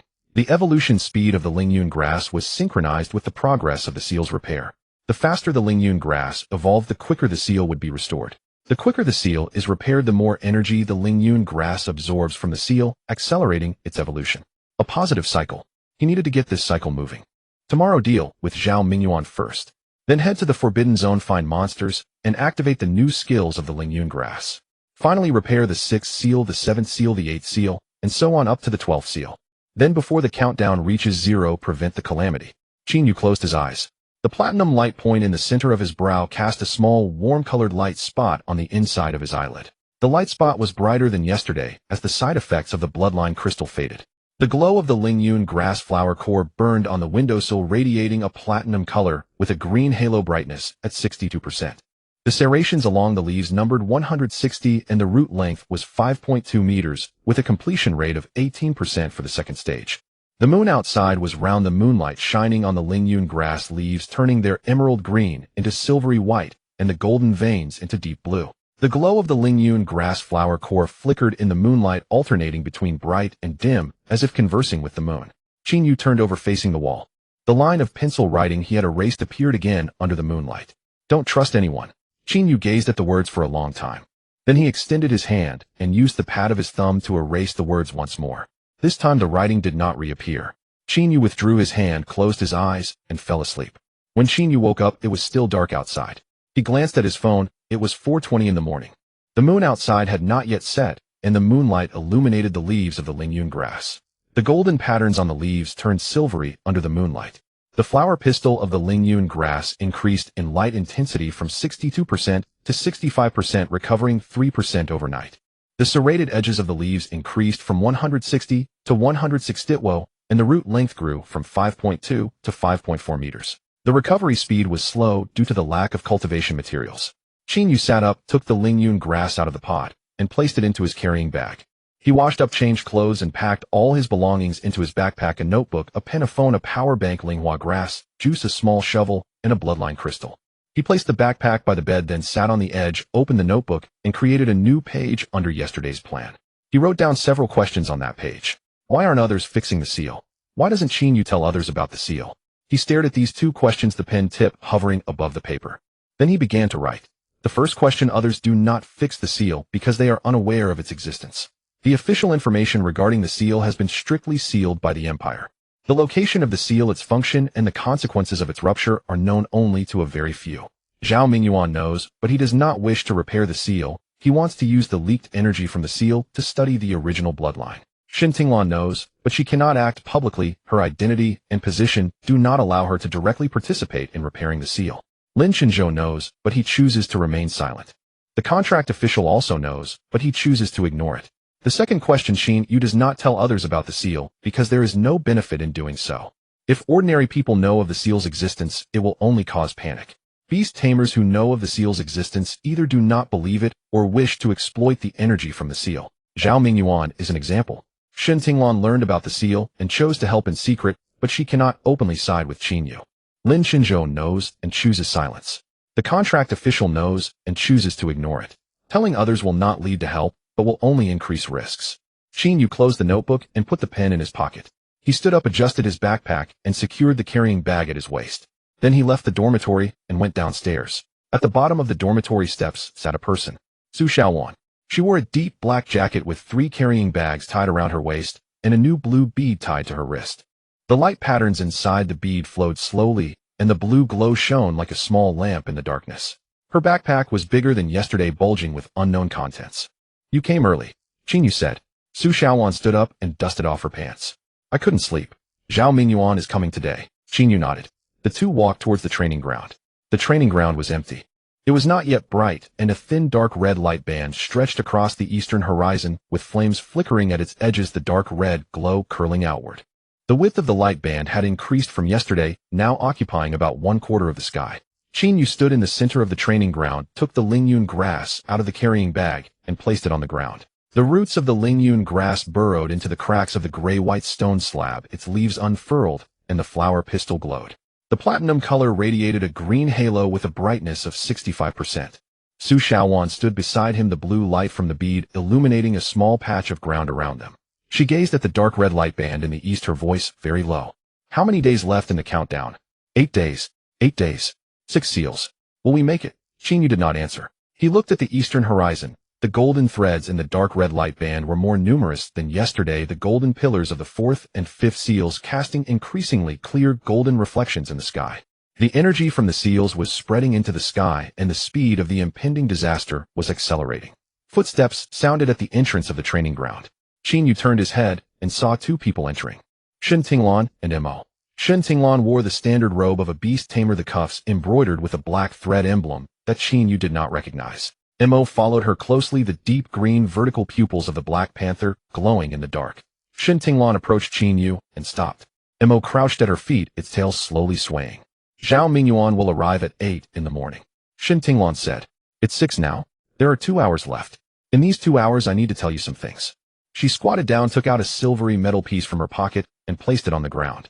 The surface of the metal piece was engraved with dense runes different from the rune stones used in previous training. This metal piece was larger, the runes denser, and the runes flowed slowly, as if alive. She pressed her finger on the metal piece, and the runes lit up. Silvery light surged from the metal piece, coalescing into an image in the air. The image depicted a massive structure resembling the ceiling structure, but larger and older. The surface of the building was covered in runes. The lines of the runes were golden, not dark red. At the top of the building was a floating sphere with 12 light points rotating on its surface. 12 colors: red, blue, yellow, green, purple, cyan, white, black, gold, silver, transparent, and deep purple. This is the first seal. Shen Tinglan's voice was low. The first seal is located underground in the Imperial Palace. It is the core of the 12 seals. If the first seal is stable, the other seals will also be stable. If there is a problem with the first seal, the other seals will also have problems. The image changed. The building of the first seal began to shake. The golden rune lines on the walls developed cracks, and dark red liquid seeped from the cracks. The sphere at the top stopped rotating, and the 12 light points extinguished one by one. The air surrounding the building began to warp. The distorted area expanded outward. The ground cracked, and dark red light surged from the fissures. This is the scene when the first seal shattered, Shin Tinglan said. The first seal broke once 300 years ago. Qin Ye's pupils constricted. 300 years ago, the first seal broke. That time the disaster almost descended. The Empire mobilized all its strength, sacrificing 12 royal-level beast tamers and their combat pets to reseal the source of the disaster. The first seal was repaired, but not completely. Since then, the first seal has been leaking energy. The leaking energy flowed eastward through underground channels, forming the second seal to the 12th seal in the eastern region. These seals were not built by humans, they were formed by the energy released by the source of the disaster. The voice of Su Shaowan came from behind Qin Yu. The source of the disaster formed the seals by itself. Why would it seal itself? Shin Tinglan looked at her gaze heavy. Because it has not completely awakened yet. The energy it releases during its slumber forms the seals, which in turn suppress its awakening. There is a balance between the seals and the source. The stronger the seals, the slower the source awakens. The weaker the seals, the faster the source awakens. Qin Yu looked at the metal piece on the ground. The cracks in the image of the first seal were still expanding. 300 years ago, the first seal shattered, and 12 royal-level beast tamers sacrificed themselves to reseal the source. But they did not rebuild the first seal. They reinforced the second seal to the 12th seal with their life energy, allowing these seals to bear the task of suppressing the source. For 300 years, the second seal to the 12th seal has been bearing the pressure. Their energy is slowly depleting, and the seals are slowly breaking. The third seal has shattered, and the fourth and fifth are about to break, while the sixth to 12th are also crumbling. Why doesn't the Empire send people to repair these seals? Qin Yu asked. Shin Tinglan stood up, picked up the metal piece from the ground, and put it in her pocket. Because the Empire is unaware of the existence of these seals. The history of the first seal shattering has been sealed off. The sacrifices of the 12 royal-level beast tamers have been covered up. The truth of the disaster is known only to emperors through the ages and a few families. The Zhao family is one of them. But they choose to exploit the energy of the seals to study the original bloodline rather than repair the seals. Qin Yu lightly tapped his fingers on his knee. Zhao Mingyuan knows of the seal's existence. He knows the seal is breaking. He knows the disaster is coming. But he doesn't care. What he cares about is the original bloodline. He wants my Lingyun grass because its energy comes from the seal, from the source of the disaster. He wants to study Lingyun grass to find a way to enhance the concentration of the original bloodline. Shin Tinglan nodded. Exactly. Qin Yu stood up, picked up the Lingyun grass from the ground, and returned it to the carrying bag. He looked into Shin Tinglan's eyes. Knowing so much, why don't you repair the seal yourself? Shin Tinglan, Mo crouched at her feet, its tail stopping its swaying. The deep green vertical pupils of the Black Panther fixed on Qin Yu, revealing something he had never seen before. It was neither anger nor sadness, but an ancient and profound weariness identical to the tiredness in the eyes of the contract official. Because my bloodline concentration is insufficient. Shin Tinglan finally spoke. She rolled up her sleeve, revealing the inner side of her forearm. On her forearm was a long, deep red scar identical to the scar on Su Zaiwan's arm. It was the scar left after the symbiotic contract shattered. I once had a symbiotic combat pet. It died. My bloodline concentration is only 2/10 insufficient to survive after the symbiotic contract shattered. It was Mo who saved me. Mo connected my lifeline with its own life energy. Mo was originally a royal-level combat pet. To save me, its rank was lowered from royal to superior. My bloodline concentration also dropped from 5/10 to 2/10. Qin Yu looked at the scar on Shin Tinglan's arm and remained silent. Shin Tinglan lowered her sleeve. My bloodline concentration is not enough to repair the seal. Lin Xinzhou's is also insufficient. The contract officials is also insufficient. In the entire empire besides you, no one has a bloodline concentration exceeding 10/10. Your 53/10 is the highest in 300 years. Why not tell others about the seal? Qin Yu asked. Telling more people might help find more individuals with high bloodline concentrations. Shin Tinglan shook her head. First, individuals with high concentrations of original bloodlines are not found, they are awakened. Awakening requires specific conditions and the stimulation of sealing energy. The rupture of the third seal leaked energy, stimulating your bloodline awakening. Without the breaking of the third seal, your bloodline might never have awakened. Second, telling others about the seal will cause panic. Panic leads to chaos, and chaos causes the seals to break even faster. Third, the Zhao family is monitoring all individuals with high bloodline concentrations. Once they learn someone can repair the seal, they will stop at nothing to control that person. Qin Yu recalled the document in Zhao Minjuan's office. The words "already recovered" stood out. Su Xiaowan had been marked.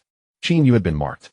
Those who were marked ultimately would be found by the Zhao family and then recovered. So you don't tell others, Qin Yu said. Not because you don't want to, but because you can't. If you tell others, Zhao Mingyuan will find out. If Zhao Mingyuan knows, he will act in advance. Shen Tinglan nodded.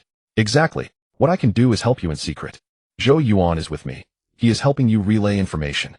Lin Shenzhou voted against the proposal at the academic meeting. He is protecting you in his own way. The contract official chose silence. His silence is also a form of protection. But our capabilities are limited. The Zhao family's influence in the Empire's beast taming system is too great for us to openly confront them. Su Xiaowan stepped out from behind Qin Yu and stood in front of Shen Tinglan. She unfastened the blue bead from her wrist, held it in her palm, and offered it to Shen Tinglan. This bead was given to me by Qin Yu. Its energy can help Mo restore its rank. You should take it. Shen Tinglan looked at the blue bead for a long time. The light patterns inside the bead flowed slowly, and the blue glow illuminated her face. There was a flicker of light in her eyes, not tears, but the blue light reflecting from the bead. Then she shook her head and pushed the bead back towards Su Xiaowan. No need. Mo cannot restore. Once a royal-level combat pet is demoted, it can never return. Keep this bead. It can help you cultivate. The higher your bloodline concentration, the greater the help to Qin Yu. Su Xiaowan reattached the bead to her wrist. Footsteps sounded at the entrance of the training ground. This time it wasn't one person, but several. Qin Yu turned his head and saw 4 people entering the training ground. Leading the way was Zhao Mingyuan.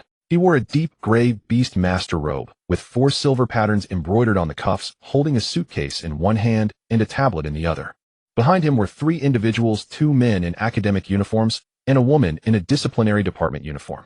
All 3 had silver patterns on their cuffs, indicating they were 3rd-tier beast masters. Following Zhao Mingyuan was a battle pet, the silver-scaled wolf king. It was larger than the one seen in the training forest, standing over 1.6 meters at the shoulder and measuring more than 3.5 meters in length. Its silver-white scales reflected a cold metallic sheen in the morning light, with deep blue edges that matched the mirror-like colors of the moonlight wood. Its 4 eyes, 2 golden and 2 blue, simultaneously fixed on the carrying bag at Qin Yu's waist. Zhao Mingyuan walked to the center of the training ground and stopped. He looked at Qin Yu with a cold gaze. Then he turned to Shen Tinglan, a slight movement at the corner of his mouth. Not a smile, but a confirmation. Instructor Shun, you're here at the training ground so early. Shen Tinglan did not respond. Mo crouched at her feet, its deep green vertical pupils fixated on the silver-scaled wolf king, its tail slowly swaying. Mo slightly lowered its body, its hind leg muscles tensing. It was preparing for battle. Zhao Mingyuan raised the tablet, directing the screen towards Qin Yu. The screen displayed a document titled Proposal for the Mandatory Reclamation of Qin Yu's Lingyun Grass. Below the document were the red seals of the Academic Affairs Office and 3 signatures. Zhao Mingyuan, Lin Yuanshan, Zheng Hong. This is the resolution of the Academic Affairs Office. It is to be executed today. Zhao Mingyuan's voice was devoid of any inflection. Qin Yu, hand over your Lingyun grass. Qin Yu stood his ground, unmoving. He looked into Zhao Mingyuan's eyes, which were small yet sharp, like 2 knives. Qin Yu's hands hung at his sides, fingers slightly splayed, ready to untie the straps of the carrying bag. Lingyun grass is my symbiotic battle pet. The symbiotic contract cannot be undone. If you take it away, I will die. Zhao Mingyuan put the tablet back into his pocket. The symbiotic contract can be forcibly terminated. Article 47 of the Empire's Beastmaster Regulation states that if a battle pet poses a threat to the campus environment or the safety of others, the Academy has the right to forcibly terminate the contract. The success rate of forcibly terminating the contract is 60%. If it fails, the Beastmaster may die. However, there is no prohibition against this practice under Imperial law. A forceful termination of the symbiotic contract requires the written consent of the Beastmaster himself. Shen Tinglan's voice came from behind Qin Yu. Qin Yu did not consent, so you cannot forcibly terminate it. Zhao Mingyuan looked at Shen Tinglan. The Academic Affairs Office has already approved the proposal. Instructor Shen, your abstention means you have forfeited your right to speak on this matter. Shen Tinglan did not back down. Abstaining does not equate to consent. You have not gained my support, nor have you gained Lin Shen's support. The proposal from the Academic Affairs Office received only 3 votes in favor, which does not meet the absolute majority. According to the regulations of the Empire's Beastmaster Academy, a 2/3 majority is required to forcibly terminate a symbiotic contract. 3 votes equals 60%, not 2/3. 2/3 is 66.7%. Your proposal is illegal. Zhao Mingyuan tapped his expression remained unchanged, but Qin Yu noticed that the silver-scaled wolf king's tail had stopped swaying. Zhao Mingyuan was suppressing his emotions. Instructor Shin, you are challenging the authority of the Academic Affairs Office. I am upholding the regulations of the Empire's Beastmaster Academy. The two locked eyes for 3 seconds. Then Zhao Mingyuan turned to the 3 people behind him. Take the Lingyun grass away. The 2 men in academic uniforms stepped forward. Their battle pets emerged from behind, an iron-armored rhinoceros and a thunder eagle. The iron-armored rhinoceros was large, standing over 2 meters tall, with a horn measuring 1 meter long and a metallic sheen at the tip. The thunder eagle circled in the air, its wings spread over 6 meters with arcs of electricity dancing at the tips. Both battle pets were superior first year with a combat rating of a. Qin Yu reached for the straps of the carrying bag. Su Shaoan walked up to him, the beads on her wrist glowing with a blue light. Shin Tinglan stood still, but Mo lowered its body further, its hind leg muscles tensed to the limit, its tail completely rigid, the barbs at its tip reflecting a cold gleam in the sunlight. Footsteps echoed again at the entrance of the training ground. Qin Yu turned his head and saw a person entering. Lin Shen, a 4th-tier beast master and awakening officer wearing a deep gray robe with 3 silver patterns embroidered on the cuffs. He had no battle pet behind him, but his spiritual power surged from his body, forming an almost invisible barrier in the air. The barrier advanced, overpowering the psychic fields of the iron-armored rhinoceros and the thunder eagle. The iron-armored rhinoceros took a step back, and the thunder eagle's flight altitude dropped by 2 meters. Lin Shen stopped in front of Zhao Mingyuan. He looked into Zhao Mingyuan's eyes, his gaze calm, so calm it bore no emotion. Deputy Director Zhao, your men are challenging the laws of the Empire. Zhao Mingyuan's fingers paused on the tablet. Awakening Officer Lin, this matter has nothing to do with you. I am an awakening officer. My duty is to oversee the legality of all contract actions. Forcibly terminating a symbiotic contract requires the written consent of the Beastmaster and also my supervision. I have received no notification and have not seen Qin Yu's written consent. Your proposal is illegal. Lin Shen took a piece of paper from his pocket and handed it to Zhao Mingyuan. The paper bore the emblem of the Empire's Beastmaster headquarters with a line of text beneath it. Upon investigation, the symbiotic contract between Qin Yu and the Lingyun grass complies with all the regulations of the Empire's Beastmaster regulations. The Lingyun grass does not belong to the category of mutated spirit plants. It is a normal evolutionary spirit plant. The proposal for mandatory reclamation is invalid. Zhao Mingyuan stared at the paper for a long time. His fingers tapped the tablet 3 times before he put it back in his pocket. He turned to the 3 people behind him. Leave. The silver-scaled wolf king stood up from the ground, its 4 eyes shifting away from Qin Yu, following Zhao Mingyuan towards the entrance of the training ground. The 2 men in academic uniforms retracted their battle pets and followed behind him. The woman in the disciplinary department uniform walked last, stopping at the entrance of the training ground to glance back at Qin Yu. Her gaze lingered for a second on the carrying bag at Qin Yu's waist before she turned and walked away. The training ground fell silent. Lin Shen put the paper back in his pocket and looked at Qin Yu. This paper will only hold Zhao Mingyuan back for a while. He will find another way. Be prepared. Lin Shen turned and walked away. His figure elongated in the morning light, the hem of his robe trailing a faint mark on the ground. His pace was slow and steady, but Qin Yu noticed that his shoulders had slumped slightly more than on the day of the awakening ceremony. It was not fatigue, but heaviness. Shin Tinglan approached Qin Yu, looking down at the carrying bag at his waist. Lin Shen helped you fend off once. Next time he won't be able to. The Zhao family behind Zhao Mingyuan has more power than you can imagine. They will not give up on the Lingyun grass. Qin Yu took the Lingyun grass out of the carrying bag and held it in his palm. The leaves of the Lingyun grass trembled slightly, and the flames within the flower's pistil burned steadily, glowing platinum with a hint of green, with a brightness of 65%. There were 162 serrated edges along the leaf's margins, and the roots measured 5.4 meters in length. He looked at the Lingyun grass, and the pistil flickered momentarily. Once. Confirmation. I understand. Qin Yu placed the Lingyun grass back into the carrying bag and secured the straps. He looked at Su Shaoan. Go to the Forbidden Zone. Find magical beasts. Activate new skills. Su Shaoan nodded. Qin Yu turned and walked towards the exit of the training ground, with Su Shaoan following closely behind. Shin Tinglan stood still, watching the 2 leave the training ground. Mo crouched at her feet, the Black Panther's tail drawing circles on the ground. 1 circle, 2 circles, 3 circles. As Qin Yu crossed the playground, the sun had already risen from the eastern horizon. The sunlight illuminated the dark red light band in the east, changing its color from dark red to orange with golden threads shimmering in the sunlight. Countdown 8 days.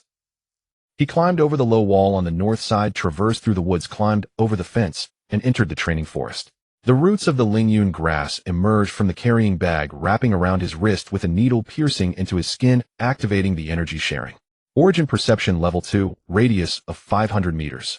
Qin Yu closed his eyes, receiving information transmitted back by the Lingyun grass at the level of mental power. The depth of the underground energy channel is 3 meters with a width of 2 meters. The energy flow rate has increased by 10% compared to yesterday. After the restoration of the 4th and 5th seals, more energy flowed toward the 6th seal. The energy channel was expanding and the flow rate was quickening. Qin Yu opened his eyes and quickened his pace. Su Shaoan followed closely behind, maintaining a distance of 1 meter between them. A blue bead on her wrist glowed, its light pattern flowing much faster than yesterday, indicating an increasing synchronization rate with the bead. Her steps were steady, her breathing, even after the blood concentration increased to 4/10, her physical abilities significantly enhanced. The two walked for about 2 hours, passing through the training forest and reaching the edge of the forbidden zone. In front lay a swamp. The water surface of the swamp was grayish-black, thick green duckweed floating on top, with leaves larger than half a meter in diameter. In the swamp grew a peculiar tree with a silvery white trunk, its branches draped with long grayish-white moss. The moss swayed in the wind, resembling the hair of the deceased. Su Shaoan took out a map from her backpack and spread it on the ground. She circled the area of the swamp with a red pen. Here is the location of seal number 7. The energy channel passes through this swamp, forming the 7th seal at the center of the swamp. The leakage of energy from the seal has attracted many mid-tier magical beasts. Ironback wolf, king poison spike, queen swamp crocodile turtle, they are all here. Qin Yu gazed at the red circle on the map. The swamp area was vast with a diameter exceeding 10 kilometers. Seal number 7 is located at the center of the swamp about 5 kilometers from here. 5 kilometers of swamp land, unknown water depth, unknown magical beasts, unknown dangers. He took the Lingyun grass from the carrying bag and placed it on the ground at the edge of the swamp. The roots of the Lingyun grass penetrated into the muddy soil with the needle tip at the end piercing into the mud beneath the water surface.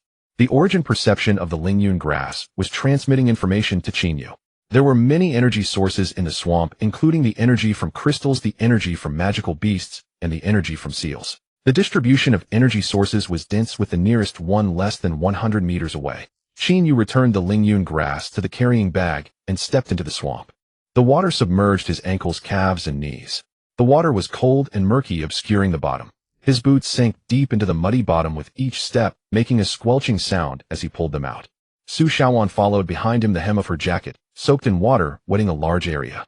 Having walked less than 100 meters, the roots of the Lingyun grass twitched on his wrist. Once. Confirmed. There is something ahead. Qin Yu stopped and crouched down, taking the Lingyun grass from the carrying bag and placing it on the water surface.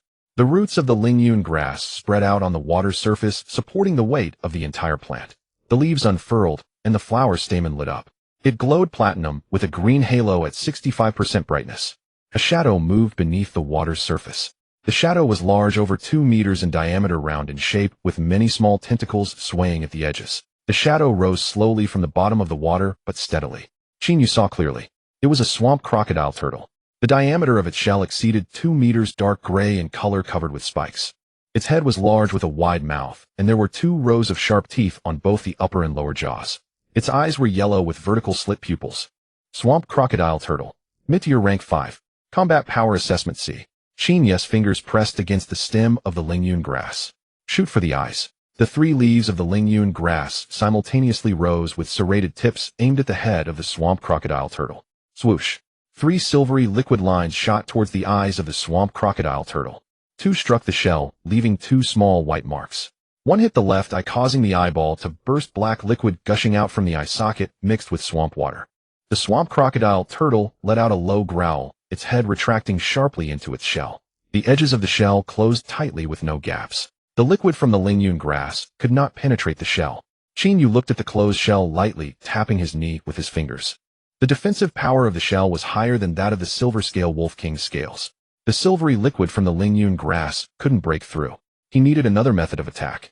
Roots entangle. Qin Yu lifted the Lingyun grass from the water surface and placed it on the shell. The roots of the Lingyun grass stretched out from the carrying bag, crawling over the shell, searching for gaps. The edges of the shell closed tightly with no gaps.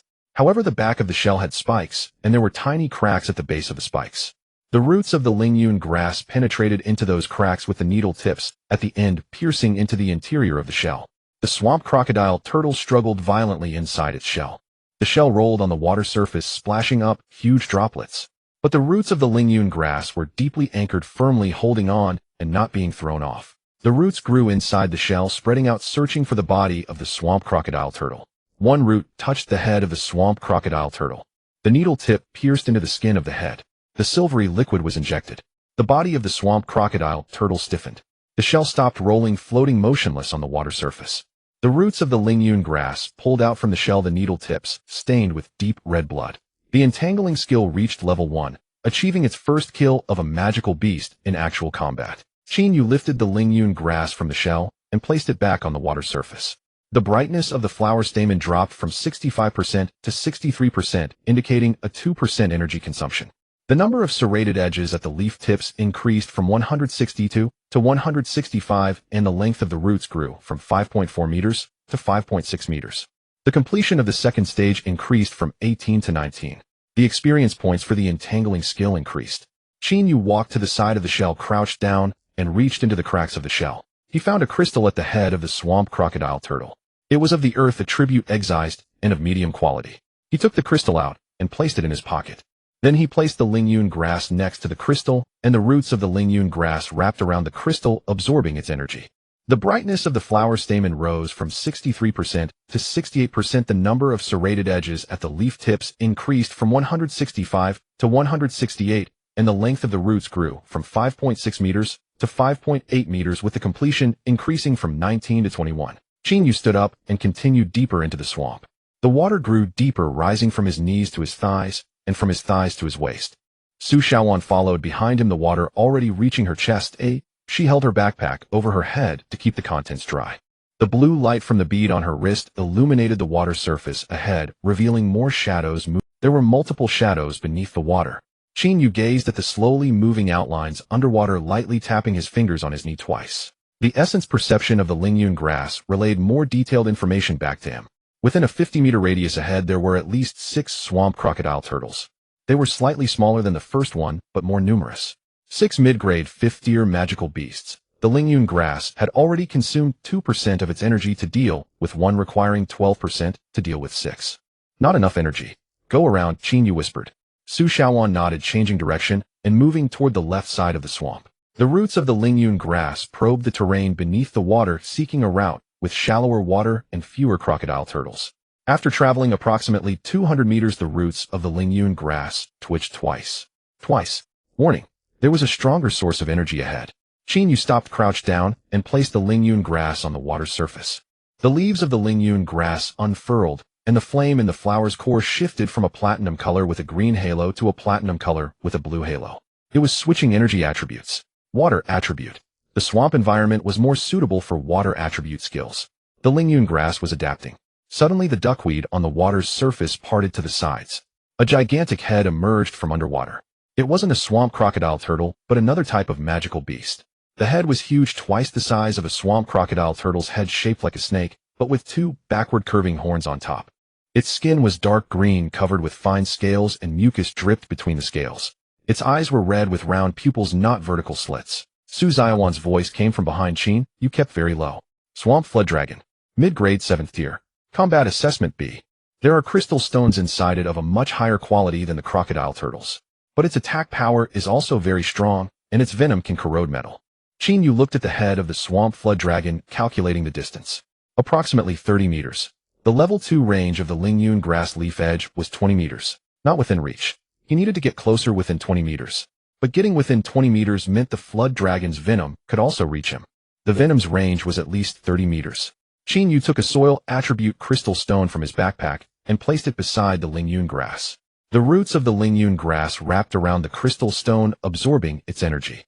The flame in the flower's core rose from 68% to 72%. The serrations on the leaf edges increased from 168 to 170, and the root length grew from 5.8 meters to 6 meters. The completion rate increased from 21% to 23%. He needed the lingyun grass to reach its optimal state before the battle. The head of the swamp flood dragon rose above the water's surface, towering over Qin Yu's head. Its neck was long, extending about 2 meters from the water, and the scales on its neck opened up, revealing the skin underneath. The skin was light yellow, unprotected by scales. A weak point. Qin Yu lifted the lingyun grass from the water's surface, holding it in his hand. He took a few steps toward the swamp flood dragon, the water rising from his waist to his chest. The distance shrank from 30 meters to 25 meters, then to 20 meters. The swamp flood dragon opened its mouth, and between two rows of curved teeth a light green liquid began to coalesce. Venom. Shoot. The neck. Where there are no scales. The three leaves of the Lingyun grass raised simultaneously, the serrated tips aiming at the flood dragon's neck. Swish. Three silver liquid lines shot toward the target.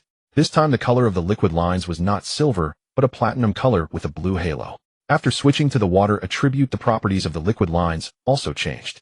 Two liquid lines struck the scales on the neck, penetrating them and leaving two small holes.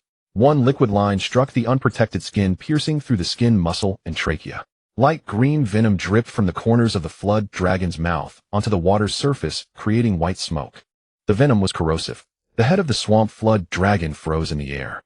Its mouth remained agape, but the venom did not spray out. Its body floated up from underwater, measuring over 5 meters in length and as thick as a water barrel.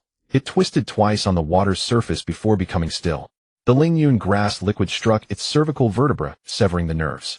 Qin Yu walked over to the flood dragon's corpse, crouched down, and reached into the wound on its neck. He felt a crystal stone next to the cervical vertebra. Water attribute, fist-sized, of very high quality. He took out the crystal stone and held it in his palm. The crystal stone was deep blue, with white veins flowing inside, resembling small streams. The roots of the Lingyun grass wrapped around the crystal stone and began to absorb it. The absorption rate was much slower than before because the crystal stone was of very high quality and the energy was too pure. The Lingyun grass needed time to process this energy. The flame in the flower's core slowly began to rise from 72% to 73%, 74%, 75%. The serrated edges of the leaves increased from 170 to 175. The root length grew from 6 meters to 6.5 meters, and the completion rate rose from 23% to 28%. About 1/10 of the crystal stone's energy had been absorbed, and the Lingyun grass temporarily stopped absorbing. Its flame in the flower's core stabilized at 75%, with brightness doubled compared to before. At the tips of the serrated edges of the leaves, the golden light spots spun faster, creating tiny whirlpools. The black keratin layer on the surface of the roots had more and denser golden patterns. Qin Yu placed the remaining crystal stone into his pocket and continued deeper into the swamp. The water grew deeper, reaching his chest. Su Shaoan was better in the water than he was. She moved gracefully, making almost no sound. The blue light from her bead illuminated the water's surface ahead, revealing more black shadows moving beneath. However, those black shadows actively avoided them upon sensing the energy of the Lingyun grass. After the Lingyun grass absorbed the flood dragon's crystal stone, its energy level increased, deterring lower-tier magical beasts from approaching. After walking for about an hour, changes appeared on the water's surface. The duckweed was gone, and the water quality transformed from gray-black to deep blue, becoming much clearer. Qin Yu could see the bottom of the water. It was no longer muddy, but made of gray-white stones. The stones were engraved with runes, the lines of which were dark red, pulsating in the deep blue water. The seventh seal had arrived. Qin Yu lifted his head to look ahead. There was a structure on the water's surface. The building was not on land, but rather on the water's surface. The base was a massive round stone slab over 200 meters in diameter, floating on the water's surface. The surface of the slab was covered in runes with dark red lines similar to the fourth and fifth seals. The building's height was approximately 80 meters, slightly lower than the fifth seal, but wider. At the top of the building was an opening from which a dark red column of light shot straight into the clouds. The diameter of the light column was about 20 meters, rotating clockwise, and its speed was slower than that of the fifth seal. Qin Yu swam to the edge of the stone slab and climbed up. The stone slab was very slippery, with a thin film of water on its surface. His boots slipped on it, causing his knee to hit the slab painfully. Su Shaoan followed closely behind him, climbing up onto the slab as well. Her windbreaker was soaked and water dripped from the hem, pooling into a small puddle on the slab. Qin Yu took out the Lingyun grass from his carrying bag and placed it on the stone slab. The roots of the Lingyun grass penetrated the gaps in the runes on the slab, with the tips of the roots piercing into the lines of the runes. The dark red light was absorbed by the roots, transported upward along the roots through the stem, and gathered in the flower's core. The Lingyun grass was absorbing the energy leaking from the seal. The flame in the flower's core rose from 75% to 80%. The serrations on the leaf edges increased from 175 to 180, and the root length grew from 6.5 to 7 meters, with the completion rate rising from 28% to 32%. Qin Yu gazed at the sealing structure, calculating in his mind. The fracture points of the seventh seal were fewer than those of the fifth seal, approximately 80. However, the seventh seal was on the water's surface, making repairs more difficult as the water beneath would absorb energy. He needed more energy to compensate for the absorption by the water. He took the water attribute crystal stone from his pocket and placed it next to the Lingyun grass. The roots of the Lingyun grass wrapped around the crystal stone and continued to absorb. The flame in the flower's core rose from 80% to 85%. The serrations on the leaf edges increased from 180 to 185. The root length grew from 7 meters to 7.5 meters, and the completion rate rose from 32% to 38%. About one-third of the crystal stone's energy had been absorbed, leaving 2 events remaining. Qin put the crystal stone back in his pocket and took out the bloodline crystal stone from another pocket. The third bloodline crystal stone. He only had one last chance to use it. He clenched his fist, the warmth of the spirit stone spreading from his palm to his fingers, from his fingers to his wrist, from his wrist to his arm. The heat flowed past his elbow, past his shoulder, past his heart, and reached his brow. The platinum light at his brow suddenly brightened, its intensity doubling, tripling.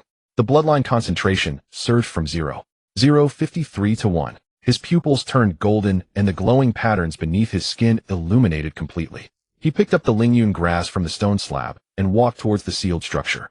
Su Shaoan followed behind him, the beads on her wrist glowing brightly with blue light. Her bloodline concentration was also on the rise, though only 0.04. With the energy shared from the Lingyun grass, her body could withstand a greater influx of energy. Qin placed his hands against the wall of the sealed structure. The moment his palms touched the rock, a tremendous energy surged into his body. The energy was scorching and violent, slightly weaker than the fifth seal, but the energy lost during the transmission of water made its actual impact stronger than the fifth seal. His body trembled, but he did not fall. The roots of the Lingyun grass penetrated his wrist, helping him bear the energy impact. The runes on the wall began to change. Golden patterns appeared among the dark red lines spreading outward from the point where Qin's palm made contact. 1 meter, 2 meters, 5 meters, 10 meters. The spread was slower than that of the fifth seal because the absorption of water consumed part of the energy. But the Lingyun grass simultaneously repaired the fractures from multiple locations, dozens of roots crawling along the wall, each tip mending a fracture. Qin closed his eyes, observing the map transmitted back by the Lingyun grass on a mental level. The seventh seal had 83 fractures. The Lingyun grass was repairing 15 fractures at once at a rapid pace. The energy consumption was also rapid, the Lingyun grass energy declining from 85%, 83%, 80%, 78%. Qin increased the output of his mental energy. The energy from the bloodline crystal surged from his brow, flowing along his arm into the wall. He repaired more fractures than the Lingyun grass, and at a faster rate. He personally repaired 20 fractures, while the Lingyun grass repaired 15. A total of 35 fractures were repaired within 10 minutes. The golden patterns on the wall became increasingly numerous and dense. The golden lines climbed from the base of the wall up to the waist of the structure and reached the top, contacting the dark red light column. The base of the light column began to change color, shifting from dark red to gold, with the gold rising from the base. 10 meters, 20 meters, 30 meters. The height of the light column for the seventh seal was 80 meters, 20 meters lower than the fifth seal. When the gold reached 40 meters, its ascent slowed. Qin's energy was running low again. Su Shaoan walked to his side and placed her hand on the wall. The moment her palm touched the wall, blue lines appeared among the runes. The blue lines spread from her palm, intertwining with Qin's golden lines. The blue lines repaired the water element fractures which were below the water surface, inaccessible to Qin's golden lines. Su Xiaowan's water element bloodline was more effective in the underwater environment. Qin felt Su Xiaowan's energy transferring through the wall into his body. The energy was cold and gentle, entirely different from his golden energy. The two energies intertwined and fused within him, forming a new energy. The gold and blue merged into a cyan-white hue, resembling the color of the light patterns on the awakening stone, and similar to the flower's color after the Lingyun grass first absorbed the moonlight grass. The golden and blue lines on the wall fused into a cyan-white. The cyan-white glow rose from the base of the wall, its speed doubling compared to before. 40 meters, 50 meters, 60 meters, 70 meters, 80 meters. The entire light column turned cyan-white. The direction of the column's rotation changed from clockwise to counterclockwise. The speed of the rotation also changed from slow to fast. Waves appeared on the surface of the light column, spreading downward from the top to the bottom. As the waves spread downward, the air around the ceiling structure began to distort, with the area of distortion expanding from the edges of the structure outward 300 meters, 500 meters, 800 meters. The floating duckweed on the water was lifted by the airflow swirling in the air. The seventh seal had been repaired. Qin released his hands and took 2 steps back.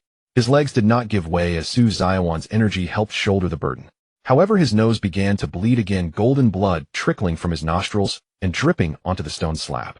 Su Xiaowan's face was pale, her lips purple, her body slightly trembling. Her bloodline concentration was only 0.04, and withstanding such a massive energy impact was quite taxing for her. Qin Yu took the water element crystal from his pocket and handed it to Su Xiaowan. Absorb it. Restore your energy. Su Xiaowan took the crystal and held it in her palm. The water blue glow of the crystal spread up her skin, flowing over her wrist, over her arm, and gathering. Her complexion shifted from pale to light red, her lips from purple to light red. Her bloodline concentration rose from 0.04 to 0.05. The roots of the Lingyun grass withdrew from the wall and returned to the carrying bag. The energy in the flower's core dropped from 85% to 60%, consuming 25% of its energy. The number of serrated edges on the leaf's border decreased from 185 to 175. The length of the roots shrank from 7.5 meters to 6.5 meters, and the completion rate dropped from 38 to 30. Repairing the seal consumed a significant amount of energy, but the Lingyun grass also absorbed energy from the seal during the repair process, resulting in a net consumption much lower than the fifth seal. Qin Yu picked up the Lingyun grass from the ground and placed it back in the carrying bag. He looked at the sealed structure, its wall covered with cyan white lines, gold and blue intertwining. The light column was cyan white, rotating steadily with the ripples spreading downwards, forming a regular pattern on the surface of the light column. The shape of the pattern was 3 layers of concentric circles interspersed with blue lines resembling water waves. The 7th seal stabilized. Qin Yu took out his phone from his pocket and glanced at the time. It was 2:15 in the afternoon. There were still more than 7 days until the calamity struck. 3 out of 6 seals had been repaired, the 3rd was shattered while the 4th, 5th, and 7th were restored. The remaining seals were 6, 8, 9, 10, 11, and 12. 6 seals. 7 days. An average of 1 seal per day. He sat on the stone slab, gazing at the eastern horizon. The dark red light band was invisible during the day, but he could feel its presence. Its width had increased again, now occupying about 1/3 of the sky. The golden threads in the light band had also multiplied with the golden reflections cast by the 4th, 5th, and 7th seals in the sky, growing increasingly bright. Su Xiaowan sat beside him holding the water element crystal. She had absorbed about 40% of its energy, with 60% remaining. She placed the crystal in her pocket and looked at Qin Yu. Which is the next seal? Qin Yu took out the map from his backpack and spread it on the stone slab. The map displayed 12 red dots. The 3rd had shattered while the 4th, 5th, and 7th had been repaired. The 6th was deep in the eastern mountains about 150 kilometers from here. The 8th was in the desert even further away. The 9th was on the ice plains, the 10th at the volcano, the 11th underwater, and the 12th in the no man's land. Let's go to the 6th. The 6th is the closest. Qin Yu folded the map and put it back in his backpack. He stood up, took out the Lingyun grass from the carrying bag, and placed it on the stone slab. The roots of the Lingyun grass penetrated the gaps between the runes on the stone slab, absorbing the residual seal energy. The energy in the flower's core rose from 60% to 65%. The serrated edges on the leaf's border increased from 175 to 178, and the root's length expanded from 6.5 meters to 6.8 meters, with the completion rate increasing from 30 to 33. The recovery speed was much faster than in the dormitory, as the residual energy from the seal was significantly stronger than the gray-white powder in the brick gaps. Qin Yu returned the Lingyun grass to the carrying bag and jumped into the water. Su Xiaowan followed behind him, the 2 of them swimming towards the edge of the swamp. The shadows in the water avoided them upon sensing the energy of the Lingyun grass, and they did not encounter any magical beasts. After swimming for about an hour, they reached the edge of the swamp. Qin Yu climbed ashore, the water streaming down his clothes and pooling into a small puddle on the ground. Su Xiaowan also climbed up her windbreaker covered in water plants and duckweed, which she brushed off with her hands. The 2 of them sat on a rock by the shore and rested for 15 minutes. Qin Yu took out some compressed biscuits and water from his backpack, sharing half with Su Xiaowan. The 2 of them silently ate, gazing at the eastern sky. The dark red light band began to manifest in the dusk as the sun was about to set. Qin Yu stuffed the last piece of biscuit into his mouth, chewed and swallowed. He stood up, adjusted his backpack, and tightened the carrying bag. Let's go. To the 6th seal. Su Xiaowan stood up, adjusted her backpack, the beads on her wrist glowing with blue light. The 6th seal is deep in the eastern mountains. It will take an entire day to walk there. We will need to spend the night in the mountains. Qin Yu nodded. The 2 of them walked east, exiting the swamp area and entering the hilly terrain. The hills became increasingly elevated with fewer trees and more rocks. The soil on the ground turned to gravel, and the gravel transformed into large rocks. After walking for about 3 hours, the sky was completely dark. The moon rose, casting cold white light on the rocks.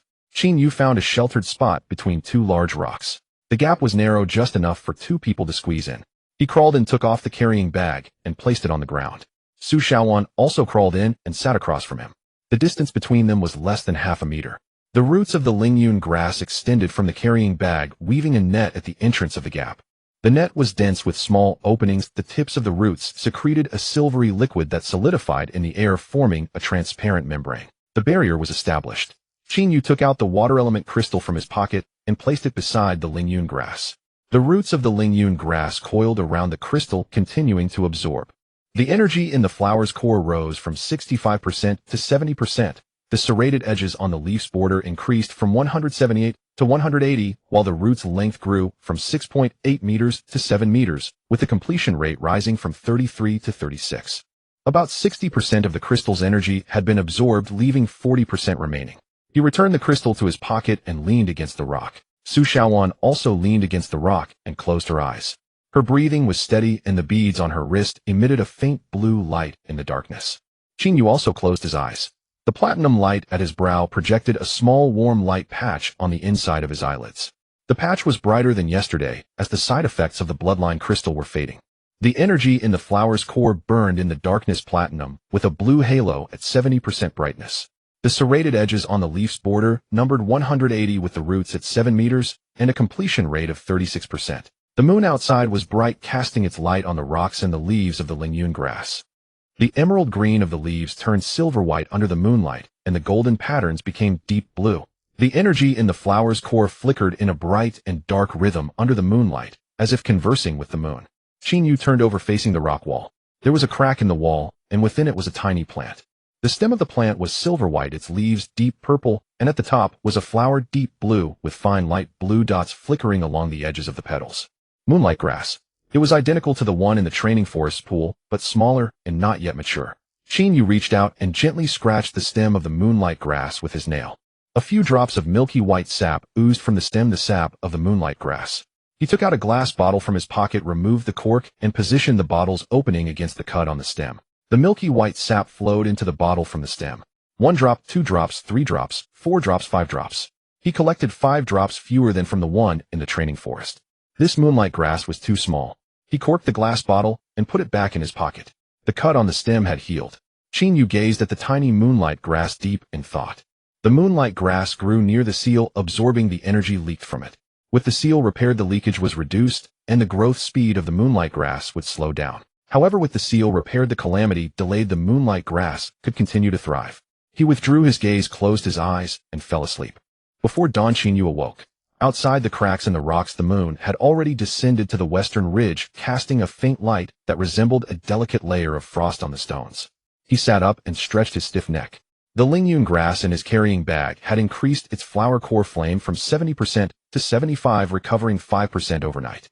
The serrations along the leaf edges increased from 180 to 182. The root length grew from 7 meters to 7.2 meters, and the completion level rose from 36% to 38%. The recovery speed was faster than in the dormitory, as the moonlight grass outside continued to release energy.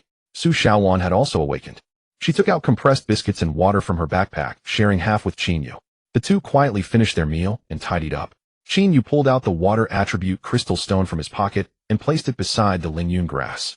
Approximately 40% of the crystal's energy remained its deep blue glow, slightly dimmer than yesterday. The roots of the Lingyun grass coiled around the crystal stone, absorbing the remaining energy. The flower core flame increased from 75 to 80%. The serrations along the leaf edges grew from 182 to 185. The root length extended from 7.2 to 7.5 meters, and the completion level rose from 38 to 42%. The crystal turned gray and shattered. Qin Yu poured out the powder, stood up, and crawled out of the rock crevice, with Su Shaoan following closely behind. The two continued walking eastward. The terrain of the hills rose higher, the rocks grew larger, and the air became colder. Qin Yu's breath formed white mist in front of him, dissipating in the morning light. After walking for about 2 hours, the sun rose from the eastern ridge. Sunlight illuminated the rocks, and tiny crystals glittered on their surfaces. Qin Yu crouched down and touched the crystals with his fingers. They were hard and cool, with fine patterns on the surface. They were fragments of crystal stones. These were not complete crystal stones, but fragments left behind after the crystal vein had weathered. They contained little energy, but their quantity was substantial. Qin Yu took the Lingyun grass out of his carrying bag and placed it on the rock. The roots of the Lingyun grass burrowed into the crevices of the rock, absorbing the crystal fragments. The flower core flame increased from 80 to 82%. The serrations along the leaf edges grew from 185 to 187. The root length extended from 7.5 to 7.7 meters, and the completion level rose from 42 to 44%. Qin Yu returned the Lingyun grass to the carrying bag and continued walking. Ahead lay a forest. It was neither iron birch, nor blood maple, nor moonlight wood. It was a species of tree that Qin Yu had never seen before. The trunk was dark brown, and the bark had vertical cracks oozing a deep yellow resin. The resin had a strong aroma, a mixture of pine sap and honey. The leaves were golden yellow, shimmering in the sunlight like thin sheets of metal. Su Shaoan walked up to a tree, dipped her finger in the resin, and brought it to her nose to smell. Golden pine tree. This type of tree only grows in areas with extremely high energy concentration. Its requirements are even higher than those of the blood maple tree. The sixth seal is nearby. The golden pine forest was dense, with only 2 to 3 meters between the trunks, and the canopy above completely closed, allowing sunlight to filter through the gaps in the leaves, casting fragmented golden spots on the ground. The fallen leaves on the ground were golden yellow, soft and thick underfoot, making a rustling sound. The roots of the Lingyun grass stretched out from the carrying bag, twitching twice on his wrist. Twice. A warning. Qin Yu stopped, crouched down, and placed the Lingyun grass on the ground. The roots of the Lingyun grass burrowed into the golden leaves, with the tips of the roots piercing into the soil. The source sense was transmitting information to Qin Yu. 100 meters ahead, there were 2 magical beasts. One was very large with high energy intensity. The other was smaller with medium energy intensity. The 2 magical beasts were close together. Qin Yu picked up the Lingyun grass and returned it to the carrying bag. He lightened his footsteps, stepping on the fallen leaves to minimize sound. Su Shaoan followed closely behind her, steps even lighter, making almost no noise. After walking about 80 meters, Qin Yu saw the scene ahead through the trunks of the golden pine trees. An open area. In the clearing was a gigantic magical beast. Its size resembled that of a bear, but it was much larger. The shoulder height exceeded 2 meters, and its body length surpassed 4 meters. It was covered in deep brown fur with golden tips that sparkled in the sunlight. Its head was large, and its mouth wide, with 4 curved canines in both the upper and lower jaws, each longer than 10 centimeters. Its eyes were golden with round pupils. Golden furred bear. Mid-grade 8th rank. Combat power assessment B. At the feet of the golden furred bear was a smaller magical beast resembling a dog, but smaller than one. Its fur was deep brown with golden specks at the ends. A cub of the golden furred bear. Qin Yu lightly tapped his knee with his fingers. An adult golden furred bear, mid-grade 8th rank, combat power assessment B. The true combat power of the Lingyun grass is B, but that is the data from the measuring column. In actual combat, the Lingyun grass has 2 attack methods: root entanglement and leaf edge projection, while the flower core energy pulse has not yet been activated. B against B, the outcome is unpredictable.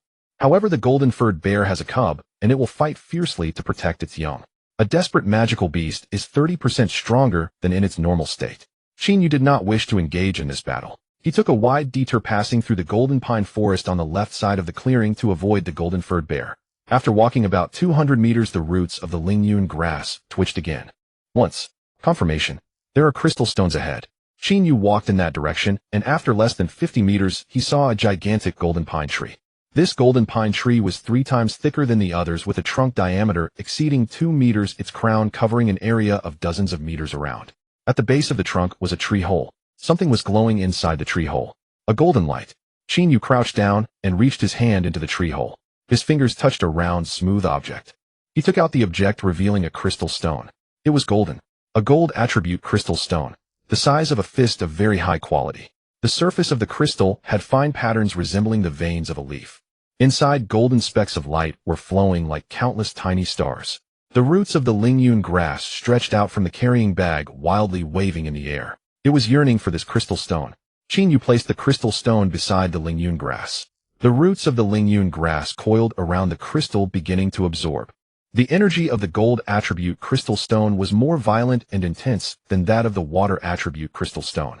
The flower core flame of the Lingyun grass transformed from a platinum color with a blue halo to a pure golden color, doubling in brightness. The serrations along the leaf edges jumped from 187 to 200. The root length extended from 7.7 to 9 meters, and the completion level of the second stage jumped from 44 to 55%. The light points in the center of the flower core began to change. They transformed from dots into spheres, and from spheres into a rotating halo. The halo had 3 layers. The innermost layer was golden, the middle layer was silver, and the outermost layer was transparent. The 3 layers of the halo rotated in different directions and at different speeds. The flower core energy pulse level 1 was activated. Qin Yu watched the rotating 3-layer halo in the flower core of the Lingyun grass lightly, tapping his knee twice with his fingers. The flower core energy pulse level 1 had a range of 10 meters medium power and included a lightning attribute paralysis effect. However, after the Lingyun grass absorbed the gold attribute crystal stone, the lightning attribute might have transformed into the gold attribute. The gold attribute effect is cutting and penetrating, similar to the silver-white liquid ejected from the leaf edges. However, the flower core energy pulse is an energy attack, not a physical attack. Energy attacks can penetrate physical defenses. The silver-scaled Wolf King's scales can block the silver-white liquid, but they cannot stop the flower core energy pulse. Qin Yu picked up the Lingyun grass from the ground and returned it to the carrying bag. The flower core flame of the Lingyun grass stabilized at pure golden with a brightness of 90%. Energy rose from 82 to 90%, having recovered significantly after absorbing the gold attribute crystal stone. The serrations along the leaf edges numbered 200. The root length was 9 meters, and the completion level was 55%. Qin Yu stood up and continued walking east.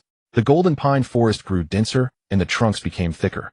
After about an hour of walking, he reached the edge of the golden pine forest. Ahead lay a valley.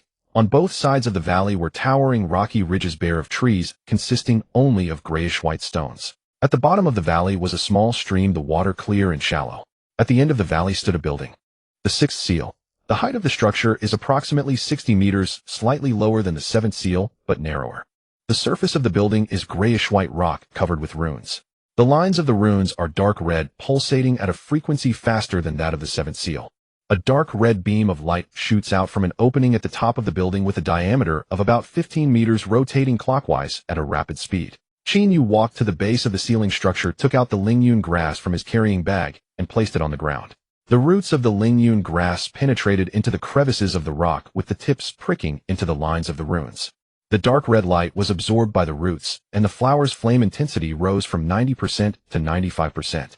The serrations on the edges of the leaves increased from 200 to 205, and the length of the roots grew from 9 meters to 9.5 meters, with the completion rate rising from 55% to 60%.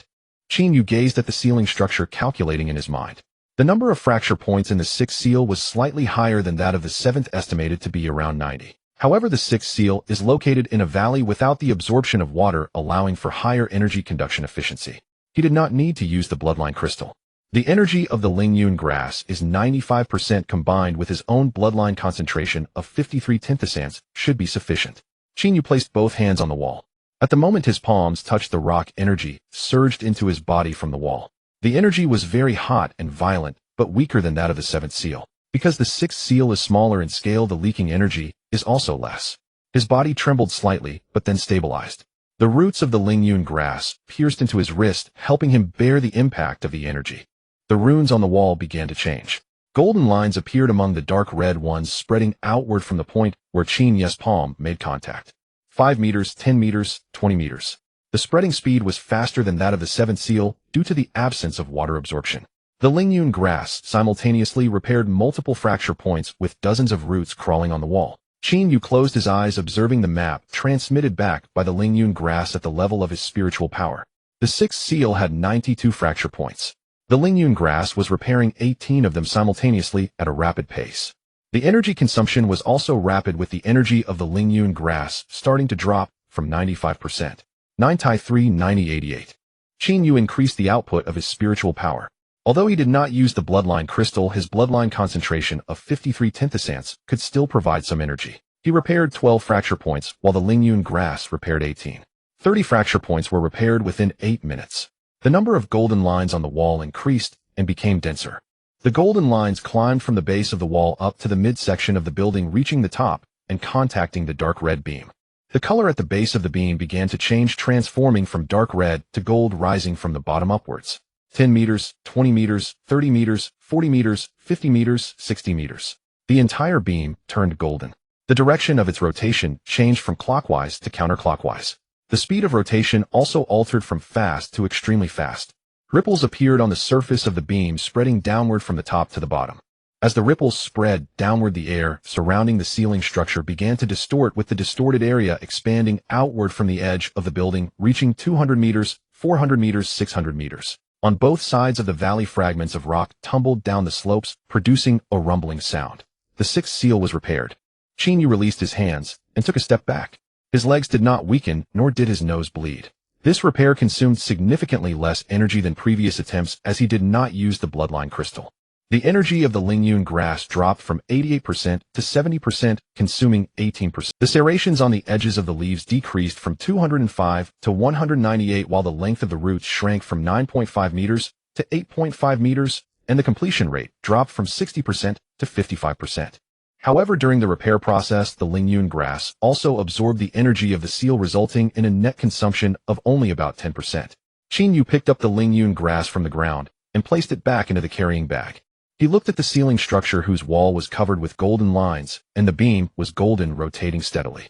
The sixth seal had stabilized. Chinyu took out his phone from his pocket and checked the time. It was 11:30 in the morning.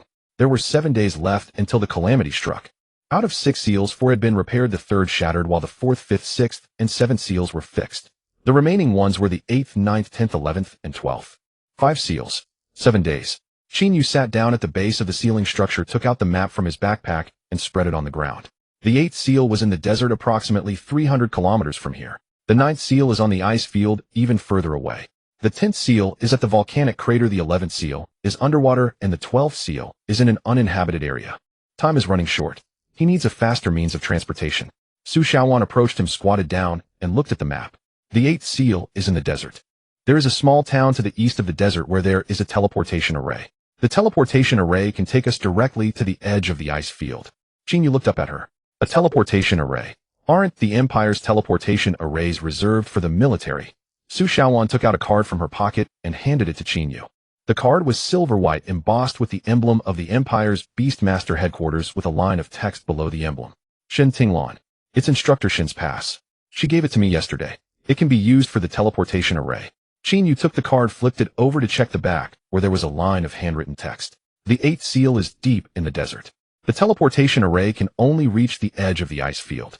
The remaining distance depends on you. The handwriting was Shin Tinglan's. Chinyu put the card in his pocket, folded the map, and placed it back in his backpack. He stood up, took out the Lingyun grass from the carrying bag, and placed it at the base of the ceiling structure. The roots of the Lingyun grass penetrated into the crevices of the rock, absorbing the residual ceiling. The flower's flame intensity rose from 70% to 75%. The serrations on the edges of the leaves increased from 198 to 200, and the length of the roots grew from 8.5 meters to 9 meters, with the completion rate rising from 55% to 58%. Chinyu placed the Lingyun grass back into the carrying bag and turned to walk westward. Su Xiaowan followed closely behind. The two of them exited the valley, passed through the golden pine forest, crossed the hills, and reached the edge of the marsh. They did not enter the marsh, but instead circled along its southern side, heading towards the desert. The sun moved from the eastern sky to the western sky, the light changing from gold to orange. Chinyu quickened his pace. After walking for about 4 hours, it was getting dark. Lights appeared ahead. They were not the glow of magical beasts, but artificial lights. A small town. At the entrance of the town was a wooden sign that read Sand Dune Town. The streets of Sand Dune Town were narrow, with houses made of yellow-brown earthen bricks and flat roofs. There were few pedestrians on the street, most of whom were beastmasters dressed in long robes, followed by their battle pets, mostly desert-type magical beasts such as sand lizards, venomous scorpions, and sand foxes. Chinyu entered the town and found the location of the teleportation array. In the center of the town was a circular square with a massive rune array engraved on the ground, over 20 meters in diameter. The lines of the rune array were silver-white, emitting a faint glow in the twilight. Beside the rune array was a small house, inside which sat an old man. The old man was dressed in the uniform of the Empire's Beastmaster headquarters, with 2 silver patterns embroidered on the cuffs. Chinyu approached the house and handed the pass from Shun Tinglan to the old man. The old man took the card, glanced at it, and then looked at Chinyu and Su Xiaowan. 2 people. That's right. Where to? To the edge of the ice field. The old man returned the pass to Chinyu and pointed to the rune array. Stand in the center of the array. The teleportation will take 3 minutes. Do not move or speak during the teleportation. Chinyu and Su Xiaowan walked to the center of the rune array and stood still. The roots of the Lingyun grass extended from the carrying bag, wrapping around Chinyu's wrist. It was tense. The old man pressed a switch beside the rune array, and the array lit up. Silver-white light surged from the lines of the rune array enveloping Qin Yu and Su Xiaowan. The light grew brighter and more dazzling. Qin Yu closed his eyes. He felt his body rising, moving, and accelerating. The wind howled past his ears loud enough to drown out any other sounds. 3 minutes later the wind stopped. Qin Yu opened his eyes. He stood on a white plain. The ground was ice-thick ice. The sky was deep blue without clouds or sun, only a large moon hanging in the eastern horizon. The moon was bright, its light reflecting off the ice surface and creating a blinding white glare. Cold. Very cold. Qin Yu's breath condensed into white mist in the air, turning silver white under the moonlight. Su Xiaowan stood beside him, her lips already turning purple, her body trembling slightly. Her windbreaker was not thick enough to shield her from the cold of the ice field. Qin Yu took out a spare coat from his backpack and handed it to Su Xiaowan. She accepted it and put it on. Her complexion improved slightly, but her lips remained purple. Qin Yu looked around. The ice field stretched endlessly, devoid of trees, grass, or any plants. Only ice. The ice surface had cracks with deep blue light shining through them. The energy of the seal. The 9th seal is nearby. The roots of the Lingyun grass loosened from his wrist and burrowed into the ice surface. The tips of the roots pierced through the ice layer, absorbing the energy beneath. The flame of the Lingyun grass flower core surged from 75% to 78%. The serrations on the leaf edges increased from 200 to 203. The root length extended from 9 meters to 9.3 meters, and the completion rate rose from 58% to 61%. Qin Yu picked up the Lingyun grass from the ice surface and placed it back into his carrying bag. He walked in the direction sensed by the Lingyun grass, careful with each step on the slippery ice. Su Xiaowan followed closely behind him, her boots slipping several times on the ice, but she managed to steady herself. After walking for about half an hour, a massive depression appeared on the ice ahead. The depression had a diameter exceeding 500 meters and a depth of more than 50 meters. At the bottom of the depression, there was a structure. The 9th seal. The structure stood about 40 meters tall, shorter than the 6th seal, but wider. The surface of the building was deep blue ice with dark red runes pulsating beneath the ice layer. A dark red beam of light shot out from the opening at the top of the building with a diameter of about 10 meters, rotating clockwise at a slow speed. Qin Yu slid down the slope of the depression and walked to the base of the ceiling building. He took out the Lingyun grass from his carrying bag and placed it on the ice surface. The roots of the Lingyun grass pierced into the ice layer, with the tips of the roots stabbing into the lines of runes beneath the ice. The dark red light was absorbed by the roots. The flower core flame surged from 78% to 82%. The serrations on the leaf edges increased from 203 to 206. The root length extended from 9.3 meters to 9.6 meters, and the completion rate rose from 61% to 65%. Qin Yu pressed his hands against the wall. The ice surface was very cold, so cold that his palms turned pale from contact. Energy surged from the wall into his body, cold and gentle, completely different from the hot energy he had experienced before. An ice attribute seal. His body did not tremble, but his fingers began to tingle. The roots of the Lingyun grass pierced into his skin from his wrist, helping him withstand the energy impact. The ice attribute energy also affected the Lingyun grass. The flame of its flower core transformed from pure gold to platinum, with a blue halo switching its energy attribute once again. The runes on the wall began to change. Blue patterns appeared among the dark red lines, spreading outward from where Qin Yu's palm made contact. 5 meters, 10 meters, 15 meters. The Lingyun grass simultaneously repaired the fracture points, with the roots crawling on the ice surface, each root tip fixing a fracture point. Qin Yu closed his eyes, viewing the map transmitted back by the Lingyun grass on a mental level. The 9th seal had 68 fracture points, fewer than the 6th seal. The Lingyun grass was repairing 20 fracture points simultaneously at a rapid pace.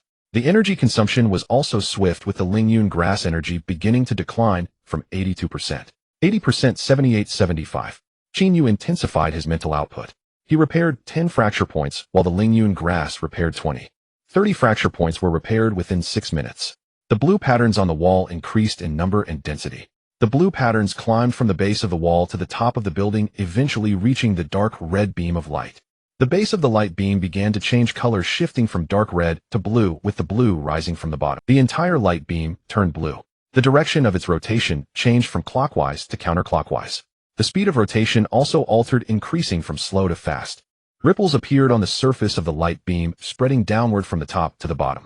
As the ripples spread downwards, the ice surface began to tremble, cracks extending about 100 meters outwards from the edges of the building before stopping. The 9th seal was repaired. Qin Yu released his hands and took a step back. His hands were red from the cold, and his fingers had lost sensation. He placed his hand near his mouth and exhaled his warm breath, condensing into white mist on the ice surface.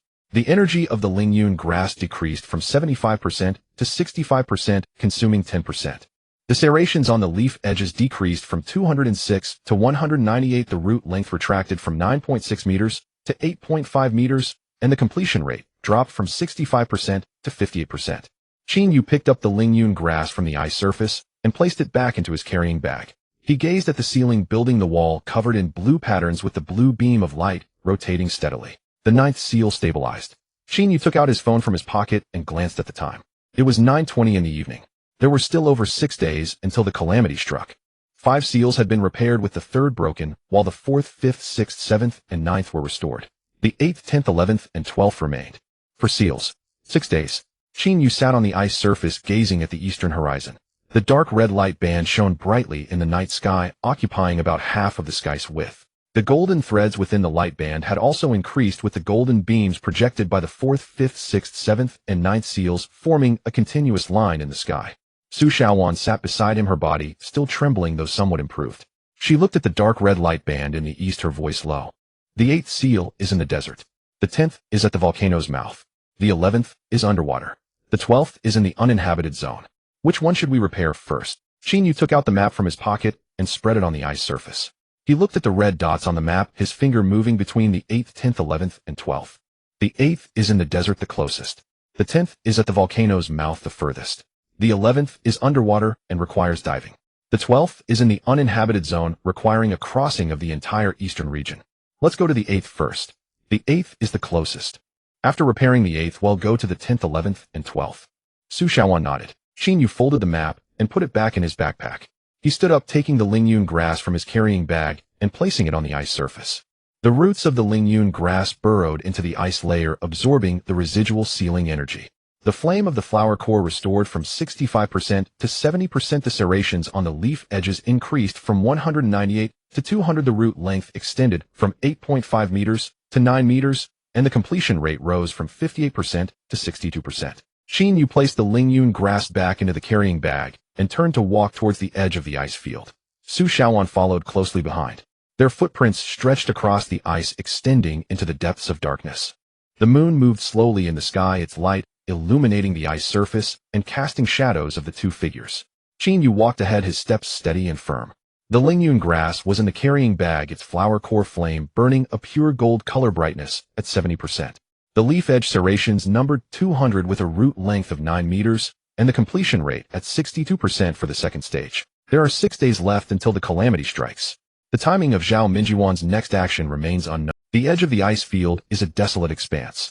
Qin Yu's toes are still numb. He stomps his feet, and the gravel beneath his boots crunches. Su Xiaowan follows behind him, wrapping her coat tighter around herself, her lips a shade of purple. Ahead, a truck is parked. A young soldier jumps down from the driver's seat, approaches Qin Yu, and hands him an envelope. Instructor Shin asked me to wait for you here. Qin Yu opens the envelope and pulls out the letter. The 8th seal is beneath the ruins, deep in the desert. Be cautious of the sandworms. He folds the letter neatly and puts it in his pocket. Su Xiaowan tilts her head to look at him, her brows slightly furrowed. What did Shin Tinglan say? Be cautious of the sandworms. Qin Yu's tone is flat, but his eyes fixate on the eastern horizon, where a faint red glow lingers. Su Xiaowan does not ask further. The two climb into the truck, and Qin Yu starts the engine. After driving for 3 hours, they reach the desert. The sand dunes stretch endlessly, golden grains sprawling beneath the sky. The dirt road disappears, and the wheels sink into the sand, unable to move. Qin Yu stops the truck behind a dune, removes the key, and opens the door. A wave of heat hits him, and his shirt clings to his back. Su Xiaowan jumps out of the car, her feet sinking into the sand, which reaches her ankles. She pulls out a bottle of water from her backpack, twists off the cap, and hands it to Qin Yu. Drink some water. Qin Yu takes the bottle, drinks a couple of sips, and hands it back to her. Su Xiaowan also takes a couple of sips, stuffing the bottle back into her backpack. Qin Yu squats down, takes out the Lingyun grass from the carrying bag, and places it on the sand. The roots of the Lingyun grass penetrate the sand, and its leaves tremble slightly in the hot air. After a few seconds, Qin Yu stands up. 20 kilometers ahead, at the end of the energy passage, there is a seal. He puts the Lingyun grass back into the carrying bag and ties the straps. Su Xiaowan gazes at the continuous sand dunes ahead, her lips moving slightly. 20 kilometers. With the sand being so soft, how long will it take to walk there? For hours. Qin Yu has already started walking. Su Shaoan follows her boots, leaving faint footprints in the sand, but each step sinks deeply. After 2 hours of walking, the sun reaches its zenith. The temperature in the desert is at least 40 degrees. Qinya's shirt is soaked through salt stains, forming a white ring at the collar. Su Shaoan removes her windbreaker, tying it around her waist, wearing only a thin t-shirt. There is a long, thin scar on her arm, a result of being cut by the leaves of the Lingyun grass. Qinyu glances at the scar. Does it still hurt? Su Shaoan looks down at her arm and shakes her head. It doesn't hurt at all now. She pauses, her voice dropping slightly. It's much less painful than when Bai Shui died. Qinyu remains silent. The two continue walking. Ahead on the dune appears a stone pillar. Half buried in the sand, the pillar's surface is etched with dark red runes. At the top of the pillar is a groove within which is embedded a deep yellow crystal. Qinyu quickens his pace and approaches the stone pillar. He reaches out to grab the crystal. As his fingers touch the surface of the crystal, the sand beneath him suddenly collapses. His body plummets, the sand already up to his knees. Qinyu. Su Shaoan rushes over, grabbing his arm and pulling upward with all her strength. But the sand continues to sink and her feet also become trapped. The two of them fall together. The roots of the Lingyun grass shoot out from the carrying bag, stabbing into the surrounding sand like a dozen ropes. The roots go taut, halting their descent. Qinyu feels the pull at his waist. He grips Su Xiaowan's wrist and, using the strength of the roots, begins to climb upward. Sand cascades down from their bodies. Finally, they crawl out of the collapsed area, landing on the sand and gasping for breath. Su Xiaowan's hair is filled with sand, and she spits out the sand in her mouth. We almost got buried. Qinyu sits up, looking at the collapsed area. At the bottom of the sand pit, something yellow-brown and ringed is moving. It's long and thick. A sandworm. Su Shaoan sees it too, her face turning pale. A sandworm. It can grow over 10 meters long.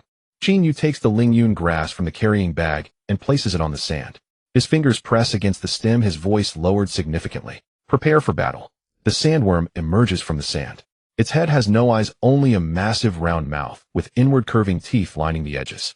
Yellowish slime drips from its teeth onto the sand, hissing as it corrodes.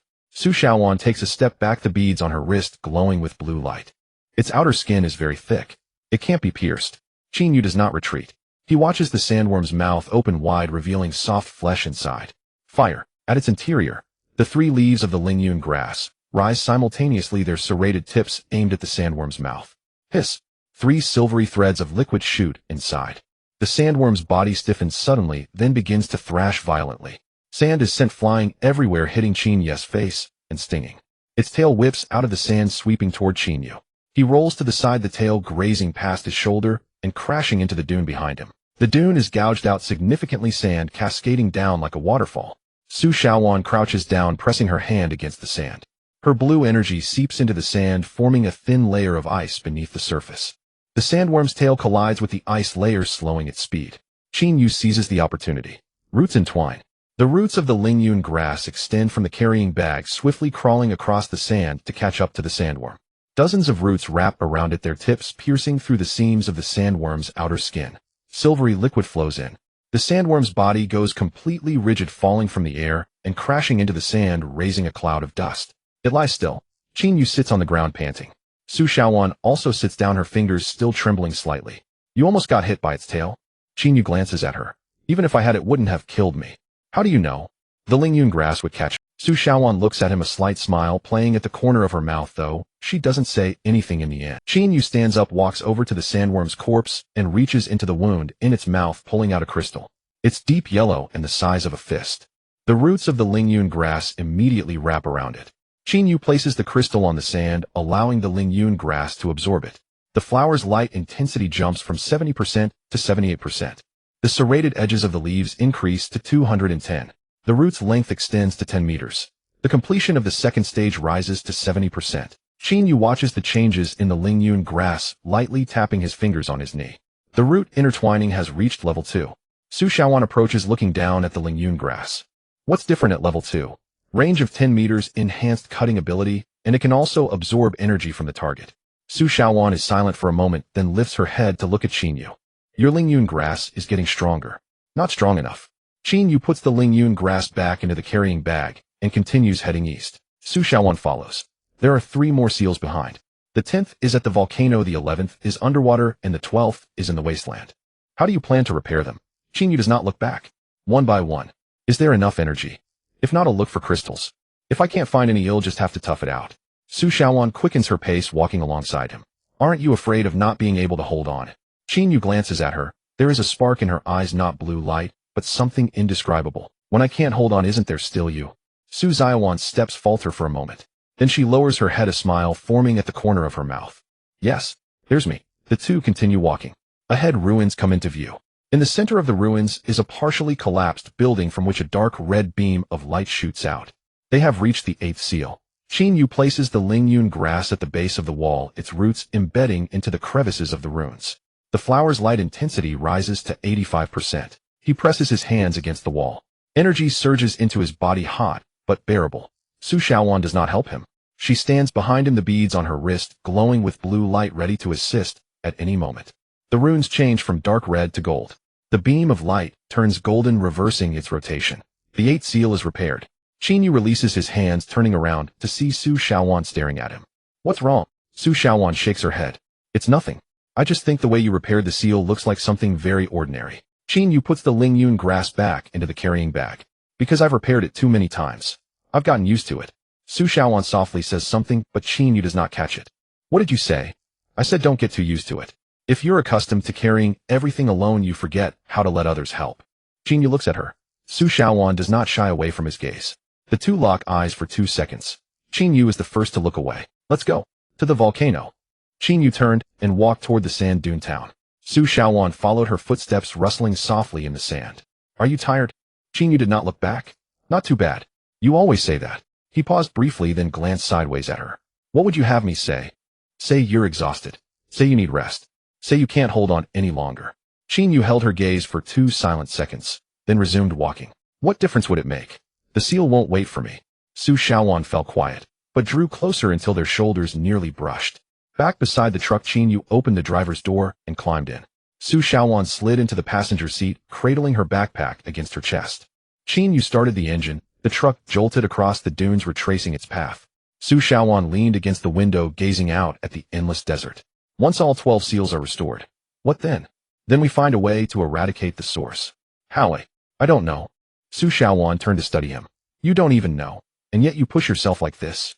Qin Yu tapped his fingers twice against the steering wheel.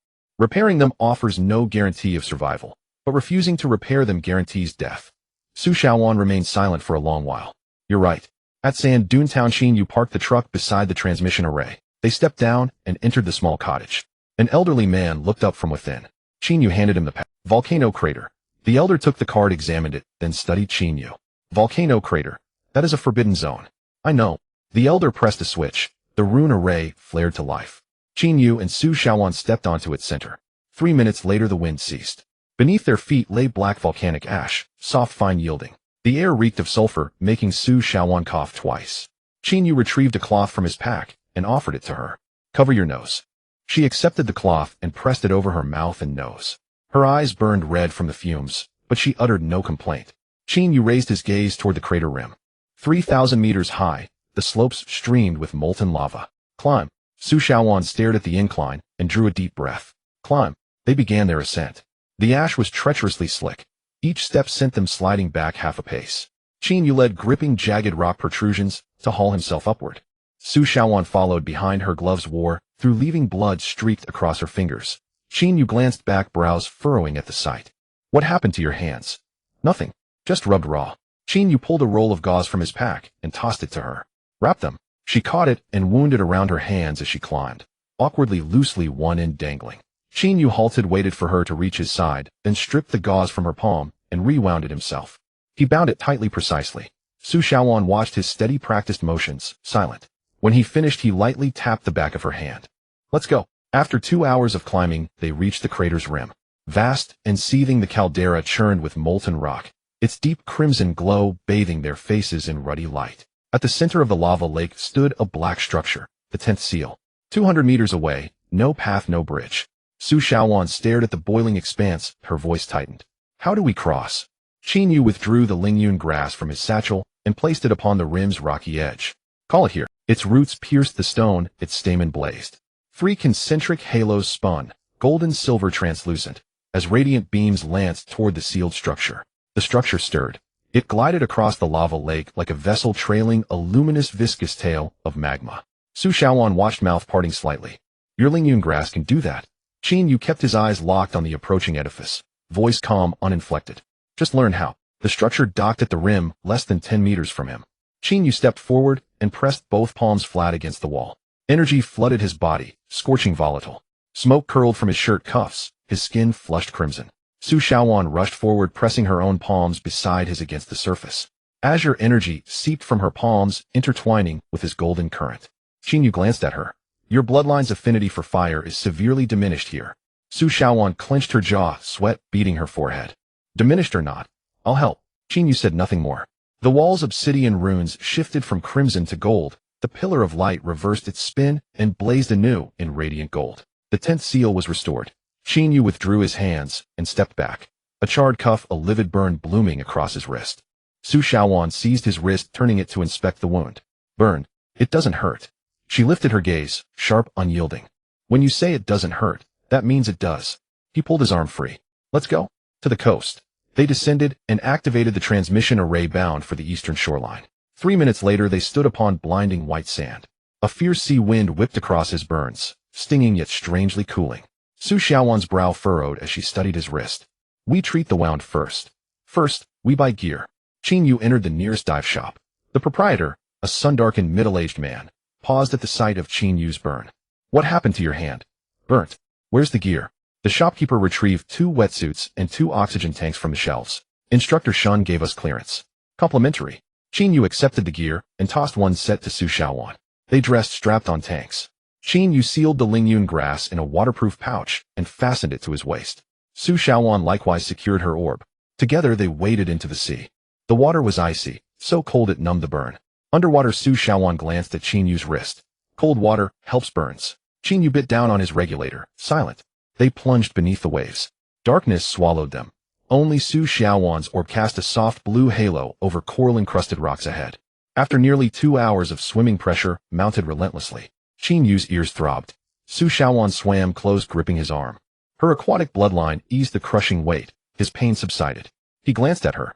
She didn't meet his eyes. Her gaze fixed resolutely ahead. Before them loomed a colossal underwater basin, its floor crowned by a structure veiled in kelp and coral, the 11th seal. Qin Yu approached the wall and withdrew the Lingyun grass, pressing it against the surface. Its roots threaded into the ruined fissures beneath the seaweed. Its stamen ignited.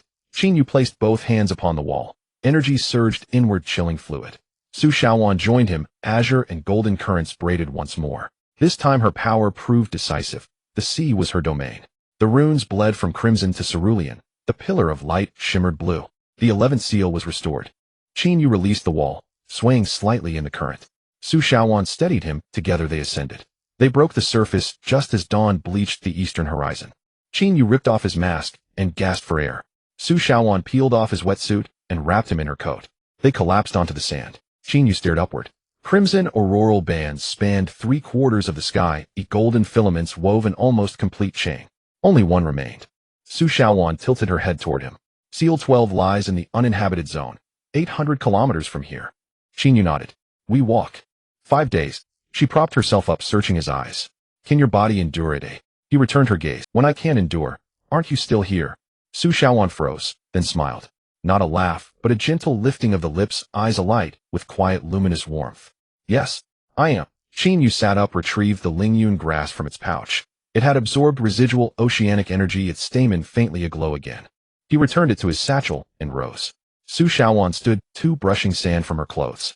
Qin Yu faced east. Let's go. The last one. Su Xiaowan moved to his side. They walked eastward, shoulder to shoulder, her arm brushing his, neither pulling away. Daylight broke. Qin Yu and Su Xiaowan walked east along the coastline, the sand beneath their feet transforming from white to gray, and then from gray to black. Su Xiaowan glanced at Qin Yu's wrist where the burn had formed blisters. You need to put some medicine on that. Qin Yu turned his wrist to take a look, and then let it drop. We'll talk about it in the no man's land. Su Xiaowan stopped rummaging through her backpack, pulled out a tube of ointment, grabbed his wrist, and squeezed a bit onto the burn. Qin Yu remained still, allowing her to apply it. Su Xiaowan applied it slowly. The ointment was cool against the burned skin. You never know pain. Qin Yu looked at her lowered head, her eyelashes casting a small shadow in the morning light. I know, but I endure it. Su Xiaowan capped the ointment, put it back in her backpack, and looked up at him. Enduring means you don't say anything. If you don't say anything, others will think you aren't in pain. Qin Yu did not respond. They continued walking. The coastline came to an end, revealing a stretch of black gravel. The ground was covered in sharp, jagged stones crunching underfoot. Su Zaiwan's boot had worn thin, a sharp stone pierced through the sole, causing her to let out a muffled groan. Qin Yu stopped and looked down at her foot. Did it pierce? It's nothing. Sit down. Su Shaowan did not move. Qin Yu crouched down, lifted her foot, pulled out the stone, and found a thick piece of cloth from his backpack to pad inside her shoe. Let's go. Su Shaowan watched him crouch down, patting her shoe. Her lips moved slightly, but no words came out. Qin Yu stood up and brushed the dust off his hands. What are you looking at? Su Shaowan averted her gaze. Nothing much. The two of them walked for an entire day.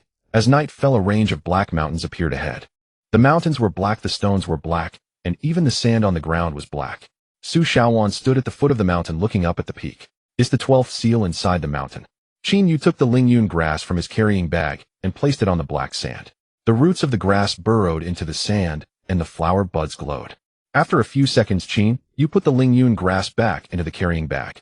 It's inside the mountain. The mountain itself is hollow. Su Shaowan gazed at the black ridge, which had no path, only rubble and steep slopes. Climb over, climb over. The two began to ascend the mountain.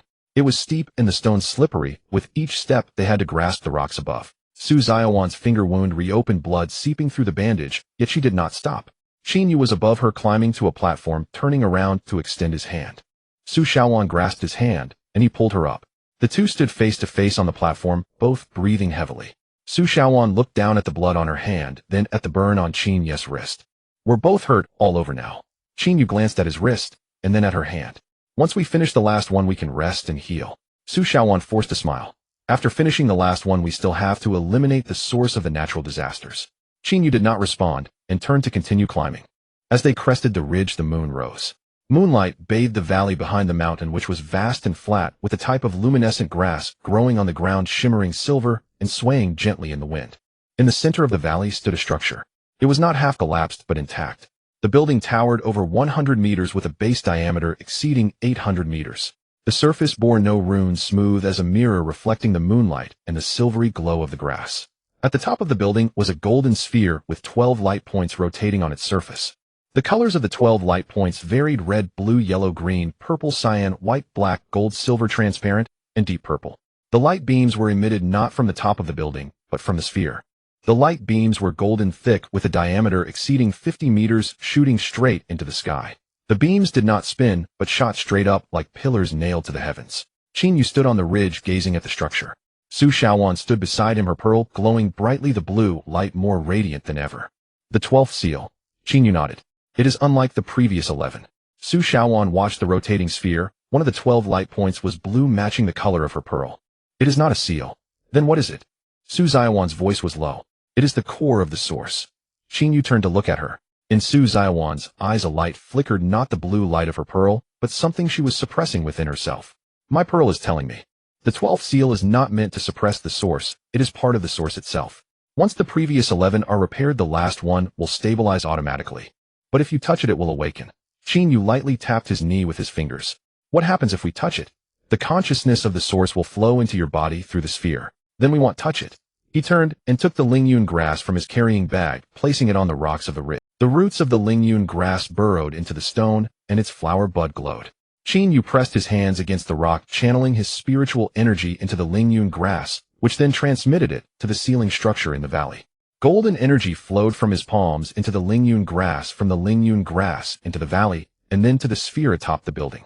The 12 light points on the sphere briefly lit up. Then the light beam changed. 12 colors of light patterns appeared within the golden beam, flowing from the top down, from the bottom up, intertwining within the beam. Su Shaowan crouched down, placing her hand on the back of Qin Yu's hand. The blue energy joined in. The blue light point on the sphere suddenly brightened and then stabilized. The other 11 light points lit up in sequence.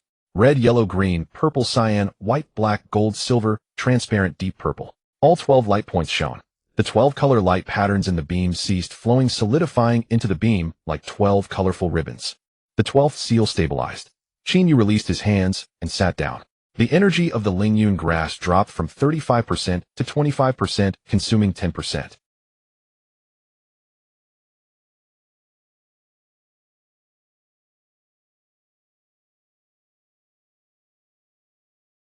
Qin Yu gazed at the structure, the 12 light points on the sphere, rotating steadily. The golden beam held the 12-color light patterns within, no longer flowing.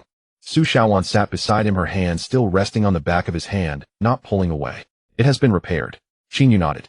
All of it is repaired. Su Xiaowan turned to look at him, something moving in her eyes, not light, but water. Qin Yu looked into her eyes. It is us. Su Xiaowan's tears fell. She did not make a sound. The tears simply flowed down her cheeks to the corners of her mouth, where she tasted the saltiness. Qin Yu took a clean handkerchief from his pocket and handed it to her. Su Xiaowan accepted the handkerchief, not wiping her tears, but clenching it in her hand. When Bishui died, I thought this world had no hope. Her voice trembled. I thought I could do nothing alone. Then you came. Qin Yu remained silent. Su Xiaowan gripped the handkerchief tighter. You came and the natural disasters have been postponed. Qin Yu looked towards the eastern horizon. The dark red glow in the night sky was bright, but its width had not increased. It halted at 3/4 position. Golden threads connected the 4th seal to the 12th seal, and the 9 golden beams casting golden reflections in the sky formed a complete chain. The end of the chain was the golden beam of the 12th seal, with the 12-color light patterns flickering within. How long has it been postponed? Qin Yu shook his head. I don't know. Maybe a year, maybe 10 years, maybe tomorrow. Su Xiaowan wiped her tears, folded the handkerchief, and put it in her pocket. A year is fine. 10 years is fine. Tomorrow is fine. She stood up, looking at Qin Yu. At least we no longer have to live under a countdown. Qin Yu stood up as well, putting the Lingyun grass back into the carrying bag. He looked at Su Xiaowan. Her eyes were red, her nose tip also red, yet her back stood straight. Let's go back. Su Xiaowan nodded. Let's go back. The two turned and descended the mountain along the path they had come. The moon hung overhead, the moonlight shining on the black stones, reflecting a cold white light. Then he continued walking. I don't speak falsehoods. Su Xiaowan quickened her pace, catching up to him, walking side by side. Her hand You just said it is us. Qin Yu did not look back. Do you mean it sincerely?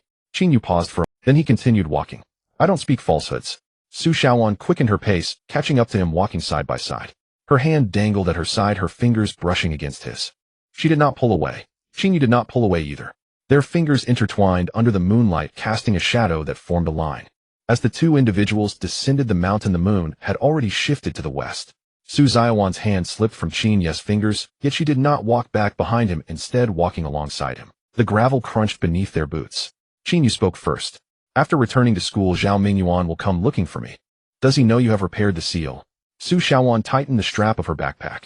No, but he knows the Lingyun grass is extraordinary. Can Shen Tinglan stop him? Su Xiaowan pondered. Qin Yu shook his head. He cannot stop him. Lin Shenzhou also cannot. That paper can only hold for a while. Su Xiaowan paused, looking at Qin Yu. What do you plan to do? Qin Yu also came to a stop. Let the Lingyun grass evolve to a higher grade. Zhao Mingyuan's Silver Scale Wolf King is a high-grade tier 3, while the Lingyun grass is currently a medium-grade tier 1, 2 tiers apart. That's a difference of 5 small levels from medium-grade tier 1 to high-grade tier 3. How many refining materials do you need? Su Xiaowan frowned, as Qin Yu took out the Lingyun grass from his carrying bag, placing it in his palm. The flower of the Lingyun grass glimmered dimly, with only 25% brightness. The serrated edges of the leaves shrank to 190 and the roots retracted to 8 meters. No materials are needed. Su Xiaowan looked at him. Then what is needed? Qin Yu put the Lingyun grass back into his carrying bag. Time. During the process of repairing the seal, the Lingyun grass continuously absorbed the energy from the seal. That energy remains stored within its body, not yet fully digested. Give it time, and it will evolve on its own. Su Xiaowan nodded, and the two continued walking. By the time they reached the edge of the Gobi, dawn had broken. The sun rose from behind the eastern ridge, bathing the entire Gobi in a golden hue. Qin Yu stood on a low slope, gazing at the horizon in the east. The dark red light band was still present, but its color had faded significantly, transitioning from dark red to light red. Its width had not increased further, remaining at 3/4. The golden threads appeared slender in the morning light, yet they shone brightly. Su Xiaowan stood beside him, also observing the light band. It has faded. The seal has stabilized and the source has been suppressed. The light band will continue to fade. Su Xiaowan turned her head to look at him. Will it eventually disappear? Qin Yu remained silent for a few seconds. No, the source still exists. As long as it remains, the light band will not completely vanish. Su Xiaowan did not ask further. The two walked back to the small town by the coast, returning the diving equipment to the store owner. The owner glanced at the burn on Qin Yu's wrist, then looked at the blood-soaked bandage on Su Xiaowan's finger, and retrieved a small first aid kit from beneath the counter. Instructor Shen asked me to pass this on. It contains burn ointment and hemostatic medicine. Qin Yu took the first aid kit and opened it to take a quick glance.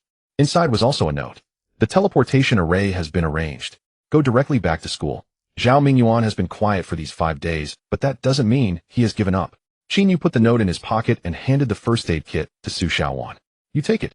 Su Xiaowan received the kit and stuffed it into her backpack.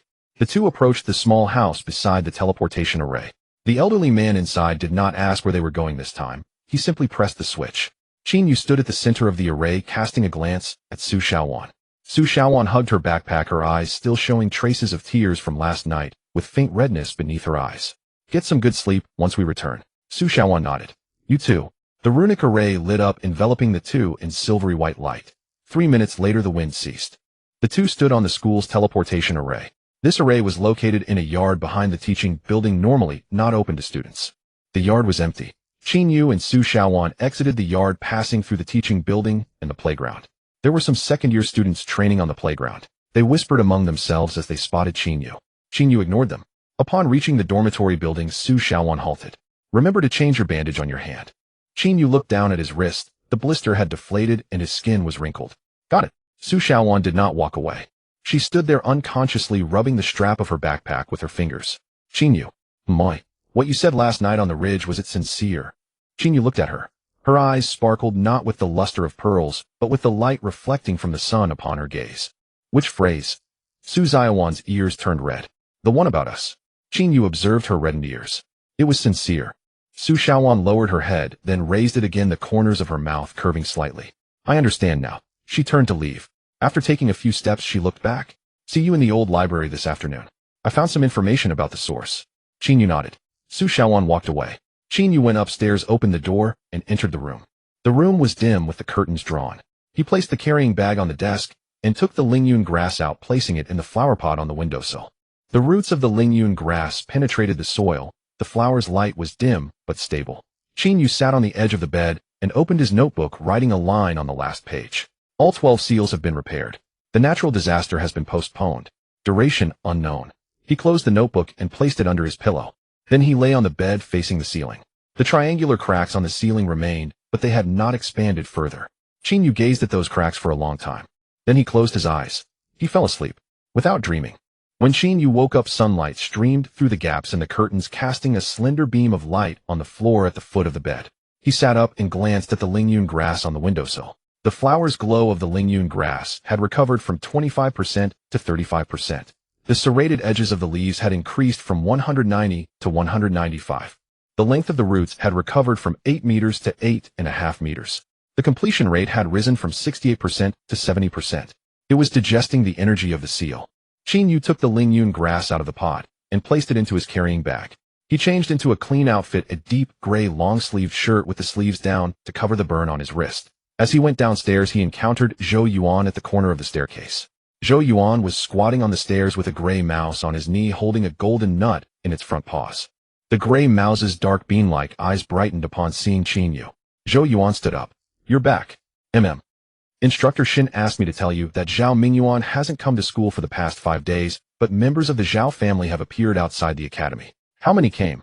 Qin Yu's fingers tapped on the handrail of the staircase. At least 3. All are beast masters above the 3rd rank. Zhou Yuan placed the gray mouse on his shoulder, took out a folded piece of paper from his pocket, and handed it to Qin Yu. This is for you from Instructor Shun. She said to burn it after reading. Qin Yu accepted the paper, not opening it on the spot, and put it into his pocket. Thank you. Zhou Yuan nodded and turned to go downstairs. After taking a few steps, he stopped. Qin Yu. The nut that the gray mouse ate today was the last one my dad gave. His voice was very low. My dad said the Zhao family is buying up all the markets for metal attribute crystals. Small businesses can't get supplies anymore. Qin Yu looked at the gray mouse on Zhou Yuan's shoulder. The gray mouse was slowly nibbling the nut, golden crumbs falling from the corners of its mouth. Did you tell Shin Tinglan? Zhou Yuan nodded. I did. She said she would find a way. Zhou Yuan walked away. Qin Yu stood on the staircase and took the letter out of his pocket, unfolding it. There was only one line of text on the paper. The information on the source is located on the top shelf of the old library's 3rd floor in a manuscript with no cover. The number is 0. The handwriting was Shin Tinglan's. Qin Yu folded the letter neatly and walked to the 1st floor restroom, striking a match and burning it. The ashes rushed into the drain, the sound of water loud. He walked out of the dormitory building, crossed the playground, and headed towards the old library. There were people training on the playground. A 3rd-year student he didn't recognize with a thunder wolf as their battle pet, blue arcs of electricity dancing on its fur.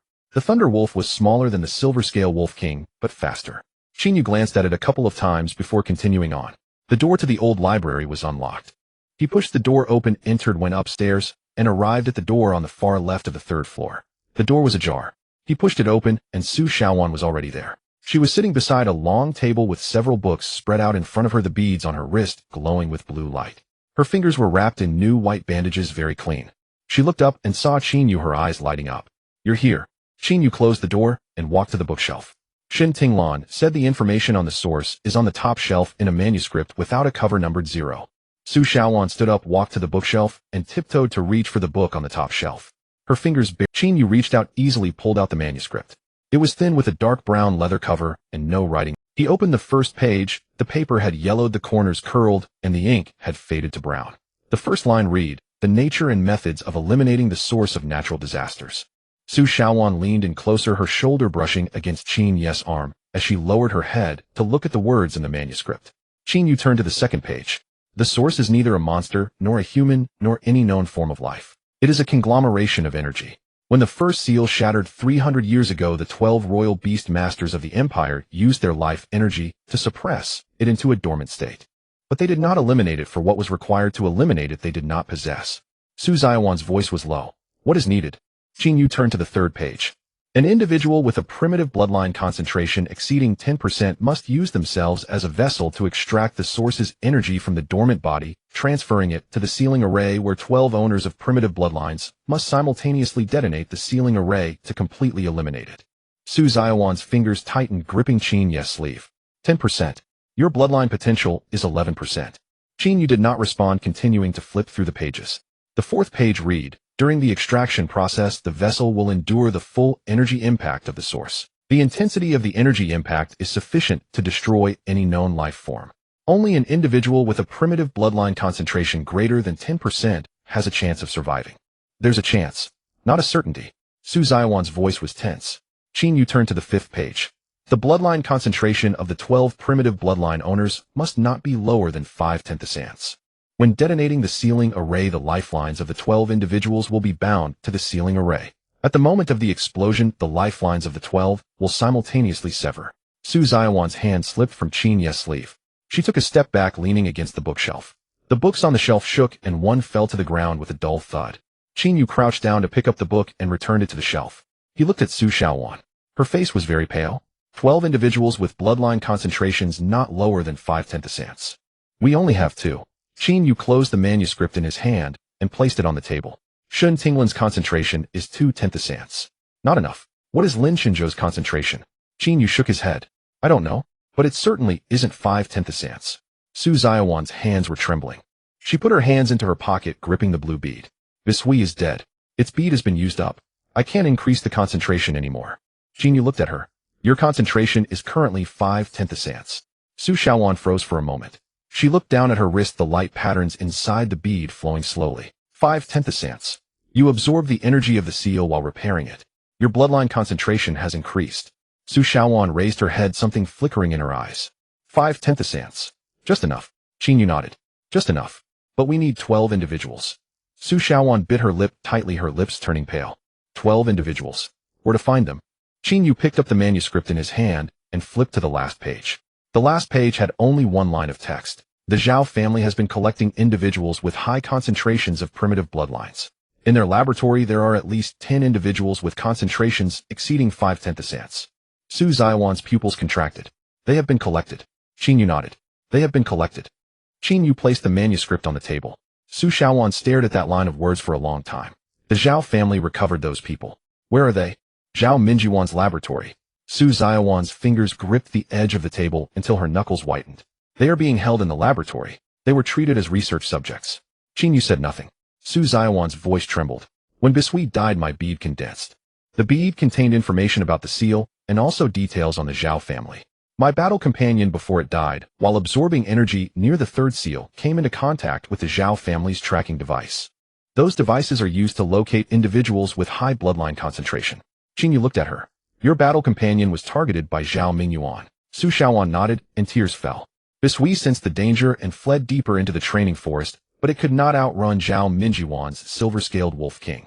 The bee swarm was no accident, Zhao Mingyuan provoked it. He intended to stage an incident to cover up the truth of Bishui's death. Qin Yu tapped his fingers on the table edge. This we died. You did not. Your bloodline awakened when the contract was broken. Zhao Mingyuan discovered the concentration of your bloodline. Su Xiaowan wiped away her tears. So he marked me. Qin Yu flipped the manuscript to the final page and pointed to that line. Where is the Zhao family's laboratory? Su shook her head. Bishui's bead did not hold the laboratory's location. Zhao Mingyuan hid that information elsewhere. Qin Yu closed the manuscript and put it into his pocket. Find Shin Tinglan. She may know. The two of them left the old library. The sun leaned west. The light shifted from gold to amber. The training ground was empty. The session had ended. Su walked beside Qin Yu, her hands hanging at her sides, fingers clenching and relaxing from time to time. Qin Yu. If we find those people, will they help us? Qin Yu looked ahead, his voice level. They are locked in Zhao Mingyuan's laboratory, treated as subjects. They hate the Zhao family more fiercely than we do. Su fell silent for a moment. But you saw it on the manuscript. When the sealing array is triggered, the lifelines of 12 people will be severed at once. They will die? Qin Yu paused, then continued walking. I know. You don't intend to tell them. Qin Yu gave no answer. Su hurried up 2 steps and stood in front of him. Qin Yu. He stopped and met her gaze. Tears shone in Su's eyes, but did not fall. You won't tell them, will you? Qin Yu was silent for 3 seconds. We'll tell them after we find them. Su bit her lip so hard it hurt. If you don't tell them, they won't know. They will help you and then die. You will have let them die without knowing why. Qin Yu looked at Su. Do you think I want to die? Su was stunned. Qin Yu stepped past her and went on. When the sealing array is detonated, I will be in the array as well. My lifeline will sever too. I will die with them. Su stood where she was, watching Qin Yu's back. Her lips trembled, but she could not speak. Qin Yu walked a few paces and stopped without turning. Do you think I do all this to live? Su rushed forward and grasped his sleeve from behind. Then why do you continue? Qin Yu turned and looked at her. Su's tears finally fell one by one, striking. Qin Yu did not wipe her tears. Because if I do not act, no one else will. Because if I do not act, when the calamity comes, everyone will die. Including you. Su's hand slid from his sleeve. She lowered her head as tears fell, darkening the pale stone slabs with small sinking stains. Qin Yu watched her bow her head, his voice dropping a little. I'm not afraid to die. What I fear is dying to know it. Su lifted her face, eyes rimmed with red. You will not be useless. Qin Yu looked at her without speaking. She drew a breath and wiped her face with her sleeve. I will not let you die alone. Qin Yu turned and continued walking. Su followed him from behind this time. She did not walk beside him, nor did she grasp his sleeve. She simply followed. Their shadows stretched long across the training ground. One ahead, one behind, shadows touching. At the administrative building's entrance, Qin Yu stopped. Su stopped as well. He looked back at her. Wait for me. Su nodded. Qin Yu entered the administrative building, climbed the stairs, and stood before Shin Tinglan's office. The door was open. Shin sat behind her desk, Mo crouched at her feet. When Mo saw Qin Yu, its vertical pupils narrowed, and its tail flicked twice. Shin looked up, finished reading. Qin Yu stepped inside, took the manuscript from his pocket, and laid it on the desk. Finished. Shin glanced at the manuscript without opening it. Zhao Mingyuan's laboratory is deep within the Empire's eastern mountain range. I don't know the exact location, but Lin Shenzhou does. Qin Yu tapped his fingers on the desk. Lin Shenzhou. Shin rose and went to the window, her back to him. Lin Shenzhou's family participated in the repair of the first seal 3 centuries ago. His ancestors sacrificed themselves and left records about the seals and the source. Lin Shenzhou has been quietly investigating the Zhao family. He knows more than I do. Shun turned to Qin Yu. But he will not tell you easily. You will need to make him believe that you have the ability to resolve this. Qin Yu met Shin's eyes. How do I make him? Shin opened a drawer and took out a silvery metal box, placing it on the desk. It was palm-sized, its surface densely engraved with runes. Lin Shenzhou asked me to deliver this to you. Qin Yu opened the box. Inside lay a crystal stone tiny as a fingernail. Its color was platinum, the same hue as the mote of light at Qin Yu's brow. He lifted the crystal into his palm. It felt cool and weighty. The roots of the Lingyun herb unfurled from its pouch and swayed in the air without coiling around the crystal. It waited for Qin Yu's command. Qin Yu looked at Shun. What is this? Her voice fell low. Something left by Lin Shenzhou's ancestors. An original bloodline concentration testing crystal. When you pour spiritual force into it, the crystal will change color according to your bloodline concentration. The higher the concentration, the deeper the color. Qin Yu closed his hand around the crystal and infused it with spiritual force. The crystal lit up, platinum light surging from within, growing brighter and richer. The light shifted from platinum to gold, from gold to deep gold, and then into a color Qin Yu had never before. A purple gold. Its radiance filled the office. Mo's vertical pupils contracted to slits. It lowered its body, and its tail stiffened. Shin stared at the purple gold crystal, her pupils narrowing. 60 parts per 10,000 0. 6. Your bloodline concentration is still rising. Qin Yu relaxed his hand, and the crystal's light faded. He returned it to the box and closed the lid. Shin pushed the box back toward him. Lin Qinzhou said this crystal is for you. He will contact you. Qin Yu slipped the box into his pocket and turned. At the doorway he hesitated. Su Zaiwan's concentration has reached 5 parts per 10,000 0. 05. Shin said nothing. Qin Yu left the office. When Qin Yu walked out of the administrative building, Su Shaoan was crouched on the steps below, drawing circles on the ground with her fingers. Hearing the footsteps, she looked up, her eyes still red. How is it? Qin Yu squatted down beside her, pulling out a silver-white metal box from his pocket and opening it. Su Shaoan stared at the platinum-colored crystal stone, momentarily taken aback. What is this? It's a bloodline concentration testing crystal stone left by Lin Qinzhou's ancestor. Su Shaoan reached out to gently touch the crystal stone, then quickly withdrew her hand. What is your concentration? 60 out of 10,000. Su Zaiwan's pupils constricted. You were 55 out of 10,000 before. In 5 days it increased by 5 out of 10,000. Qin Yu closed the box and put it back in his pocket. The Lingyun grass is digesting the energy of the seal. The more it digests, the higher my concentration will rise. Su Shaoan stood up, brushing off the dust from her pants. Why did Lin Qinzhou give you this? Qin Yu also stood up. He wants me to prove my concentration. Now he knows. He said he would contact me. Su Shaoan looked into Qin Yu's eyes. Do you know the location of the laboratory? I don't know. Lin Qinzhou knows. Su Shaoan bit her lip. When will he contact you? Qin Yu shook his head. I don't know. The two of them stood at the entrance of the administrative building, the setting sun, casting long shadows behind them. Su Zaiwan's shadow wobbled on the ground as her fingers moved through it. Qin Yu. Are you hungry? Qin Yu glanced at her. Hungry? Su Zaiwan's lips curved slightly. I'm hungry. After eating compressed biscuits in the desert for days, I feel like throwing up. Qin Yu turned to walk towards the cafeteria. Su Shaoan followed, this time walking closely beside him. There weren't many people in the cafeteria. Qin Yu got his meal and sat down by the window. Su Shaoan sat opposite him, pushing the food around on her plate, not in a hurry to eat. Qin Yu took a bite of rice, chewed a couple of times and swallowed. Why aren't you eating? Su Shaoan picked up a piece of meat with her chopsticks, stuffed it into her mouth, chewed a few times and swallowed. It's delicious. 1,000 times better than compressed biscuits. Qin Yu took another bite of rice. Compressed biscuits are still food. Su Shaoan shot him a glare. Don't you think compressed biscuits taste bad? Qin Yu thought for a moment. Not bad. Not good either. Just edible. Su Shaoan sighed. You're someone who doesn't care about anything. You can eat anything, never complain about pain, and aren't afraid of dying. Qin Yu set down his chopsticks and looked at her. I don't care about many things. Su Zaiwan's chopsticks paused for a moment. What do you care about?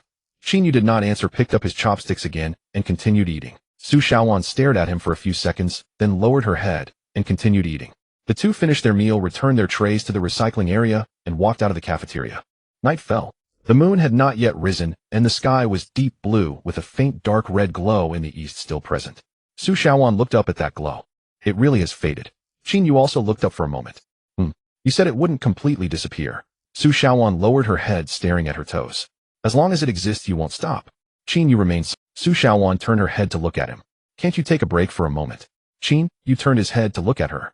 The two locked eyes for 3 seconds. Qin Yu said, let's take a break tonight. Su Shaoan was taken aback for a moment, then her lips curved. You said so. Let's take a break tonight. The two walked back to the dormitory building. Su Shaoan stopped. See you at the old library tomorrow morning. I'll continue flipping through the materials to see if there are any clues about the laboratory's location. Qin Yu nodded. All right. Su Shaoan turned around, took a couple of steps, then looked back. Qin Yu. Have you changed the medicine on your hand? Qin Yu looked down at his wrist. No. Su Shaoan walked back, took out a medicine box from her backpack, crouched down, opened the box, and took out the ointment for burns. Qin Yu extended his wrist. Su Shaoan squeezed out a bit of ointment and applied it to the burned area. Her fingers were cool, and the ointment was also cool. Once she was done, she put the ointment back in the box and stood up. All done. Qin Yu retracted his hand. Thank you. Su Shaoan stuffed the medicine box back in her backpack and turned to leave. After walking a few steps, she jogged into the entrance of the girls' dormitory building. Qin Yu stood downstairs, watching her figure disappear behind the door. Then he turned and went upstairs. Back in his room, he took out the Lingyun grass from his carrying bag and placed it in the flower pot on the windowsill. The roots of the Lingyun grass penetrated into the soil, and the flower buds' glow increased from 35% to 38%. The serrated edges of the leaves increased from 195 to 198. The root length increased from 8.5 meters to 8.8 meters. The completion rate rose from 70% to 72%. It continued to digest the energy of the seal. Qin Yu sat on the edge of his bed, taking out the silver-white metal box from his pocket and opening it. The platinum-colored crystal stone lay quietly in the box, not glowing. He extended his finger and gently touched the surface of the crystal stone. The crystal flickered briefly before dimming again. He recalled how Lin Shinzhou had shielded him from Zhao Mingyuan on the training ground. That person's shoulders slumped slightly, but his back remained straight. Qin Yu closed the box and put it back in his pocket. He lay on the bed staring at the ceiling. The three-layered triangular crack remained, but the color had lightened, shifting from dark gray to light gray. He closed his eyes. The platinum light point at his brow projected a small, warm-colored glow on the inside of his eyelids. The glow was brighter than before. His bloodline concentration was rising, the Lingyun grass was growing, and the seal was stabilizing. But the natural disaster still loomed. The source still existed. The Zhao family still existed. Qin Yu turned over facing the wall. The pencil writing he had erased twice did not reappear, but he silently recited that line in his mind. Don't trust anyone. Qin Yu opened his eyes, gazing at He didn't trust anyone, but he trusted Su Shaowan. When did he start believing? He didn't know. Maybe it was in the swamp when she pressed her hand against the wall, intertwining blue energy with golden energy. Maybe at the volcano when she gritted her teeth to help him bear the burden, even though her bloodline performed poorly in the fire attribute environment. Maybe it was on the ridge when she said, "You came and the seal is repaired." Perhaps even earlier. By the spring near the training forest, she said, "The seal broke, the natural disaster came, and no one can survive." What does one bead matter? Qin Yu closed his eyes. He recalled Su Shaowan squatting on the steps below, drawing circles on the ground with her fingers. Her fingers drew a circle in the dirt, then another circle, and another. 3 circles. 3 layers. Just like the glow ring of the Lingyun grass. Just like the cracks on the ceiling. Just like the rune array of the ceiling structure. Qin Yu's breathing slowed. He fell asleep. The Lingyun grass on the windowsill flickered in the dark, its flower buds glow, alternating between bright and dim. The bright periods were long, and the dim periods were short. It was growing. When Qin Yu woke up, it was still dark outside the window. He took out his phone to check the time, 4:20 a.m. The Lingyun grass on the windowsill had its flowers glow increase from 38% to 42%. The serrated edges of the leaves increased from 198 to 200. The root length increased from 8 meters and 8 centimeters to 9 meters. The completion rate rose from 72% to 75%. He sat up, took the Lingyun grass out of the pot, and placed it in his carrying bag. After washing up and changing clothes, he put the silver metal box into his pocket. Then he walked out of the dormitory and down the stairs. A person was standing downstairs, Lin Shinzhou. Qin Yu paused for a moment. Lin Shinzhou was wearing a dark gray long robe, with 3 silver patterns embroidered on the cuffs. There were no battle pets behind him, but Qin Yu could feel his spiritual power permeating the air like an invisible mist. Instructor Lin. Lin Shinzhou turned around and looked at Qin Yu. Follow me. He walked away, and Qin Yu followed. The two of them passed through the playground, through the teaching building, and along a small path in the old campus covered with fallen leaves. They arrived in front of a small building behind the old library. Lin Shinzhou took out a key, unlocked the door, and stepped aside to let Qin Yu enter. The room was not large, with a table, 2 chairs, and a wall covered with maps. Many locations were marked on the maps with a red pen, and Qin Yu recognized a few of them: the 4th seal, the 5th seal, the 6th seal. Lin Shinzhou sat down behind the table and pointed to the chair opposite him. Qin Yu took a seat. Lin Shinzhou took out a brown paper envelope from the drawer, placed it on the table, and pushed it towards Qin Yu. Qin Yu opened the envelope, revealing a stack of photographs. The photos depicted a building located inside a mountain with a heavy metal door at the entrance bearing the emblem of the Imperial Beastmaster headquarters. Surrounding the building were high walls topped with barbed wire with a guard tower every 10 meters. The Zhao family laboratory. Lin Shinzhou's voice was very low, almost as if afraid of being overheard by the walls. It is deep in the eastern mountains, about 600 kilometers from here. There are 11 individuals with high concentrations of primordial bloodlines inside. They are confined in isolation rooms on the 2nd underground level. Qin Yu finished looking through the photographs and returned them to the envelope. 11.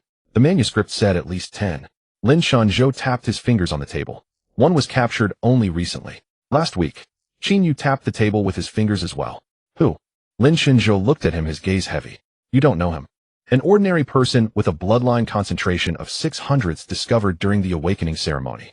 Zhao Mingyuan personally went to capture him. Qin Yu placed the envelope into his pocket. What about the guards? Lin Shinzhou stood up and walked to the map, pointing at the location of the building. There are 20 guards outside, all 2nd-tier beastmasters with their battle pets, mainly consisting of armored rhinos and thunder eagles. There are 5 third-tier beastmasters inside, with their battle pets being of the high-quality 1st tier. In the core area, there is a 4th-tier beastmaster, Zhao Mingyuan's cousin, Zhao Mingxian. His battle pet is a silver-scaled wolf king, the same as Zhao Mingyuan's, but of a higher tier, high-quality second tier. What is Zhao Mingxuan's concentration? Qin Yu looked at the red dot on the map. Lin Chun Zhou turned around. 800s. He has the highest concentration among the Zhao family of this generation. But he won't help us. He is a core member of the Zhao family, and he built the laboratory himself. 11 people. Adding me and Su Shaoan makes 13. That should be enough. Lin Chunzhou looked at Qin Yu. Do you know that when detonating the sealing array, the lifelines of all 12 individuals will be cut off simultaneously? I know. Do you still want to do it? Qin Yu gazed at the red dot on the map. If we don't, those 11 will remain trapped in the laboratory. When the calamity comes, they will die too. Everyone will die. Lin Chunzhou remained silent for a long time. His fingers tapped twice on the edge of the map. Then he took out a key from his pocket and placed it on the table. This is the key to the back door of the laboratory. Zhao Mingxuan's office has a list with the names and bloodline concentrations of the 11 individuals. You need that list to know which individuals can be used to detonate the sealing array. Qin Yu took the key and placed. How did you get the key? Lin Chunzhou's voice was even lower now. I have someone inside the Zhao family. He can help you get in, but he won't participate in the fight. He only handles opening the door. Qin Yu looked at Lin Chunzhou. Aren't you going? Lin Chunzhou shook his head. My concentration isn't enough. Even if I went, I wouldn't be able to help. Moreover, my identity is sensitive, and Zhao Mingyuan is always watching me. If I leave the school, he will know immediately. Qin Yu nodded. He turned and walked toward the door, stopping at the entrance. Instructor Lin. Why are you helping me? Lin Chunzhou did not answer. He stood in front of the map with his back to Qin Yu. The light shone on him, casting his shadow on the map, perfectly covering the red. After a long while he spoke. My ancestor sacrificed himself at the first seal 300 years ago. His name was Lin Beiwang. He was one of the 12 royal-level beast masters. When he died, he left behind a message. Lin Chunzhou turned to look at Qin Yu. He said, if one day the seal breaks again, find someone who is not afraid of death. Qin Yu looked into Lin Chunzhou's eyes. Those eyes were very calm, so calm that there was no emotion. But Qin Yu noticed his fingers gripping the edge of the map, the knuckles turning white. The person he waited for 300 years is you. Qin Yu said nothing. He turned and walked out of the room. Su Shaoan was standing on the steps outside the small building, leaning against the wall, holding the blue bead in her hand. The bead emitted a faint blue light in the darkness, illuminating her face. There were deep dark circles under her eyes, as she hadn't slept all night. When she saw Qin Yu come out, she stood up straight. What did Lin Chunzhou say? Qin Yu took the envelope from his pocket and handed it to her. Su Shaoan took the envelope, opened it, and looked through the photos one by one. Her fingers slowly moved along the edges of the photographs. After finishing the last one, she stuffed the photos back into the envelope and returned it to Qin Yu. 11 individuals. Adding us makes 13. Qin Yu put the envelope back into his pocket. That should be enough. Su Shaoan lowered her head, looking at the bead in her hand. Have you decided to go? When the sooner the better. Zhao Mingyuan could come looking for the Lingyun grass at any time. If he comes, I won't be able to leave. Su Shaoan tied the bead back onto her wrist. They'll go with you. You will die. Su Shaoan raised her head and looked at him. You said before that you are not afraid of death. I am not afraid either. Qin Yu stared at her for 3 seconds, then turned and walked down the steps. Su Shaoan followed him, and the two walked side by side in the campus under the early morning light. It was still dark. The streetlights were on, casting a dim yellow light over the two of them. Su Zaiwan's fingers brushed against the back of Qin Yu's hand. She didn't pull away. Neither did Qin Yu. The backs of their hands pressed together, and under the streetlight their shadows formed a continuous line. Su Zaiwan's voice was soft. Qin Yu.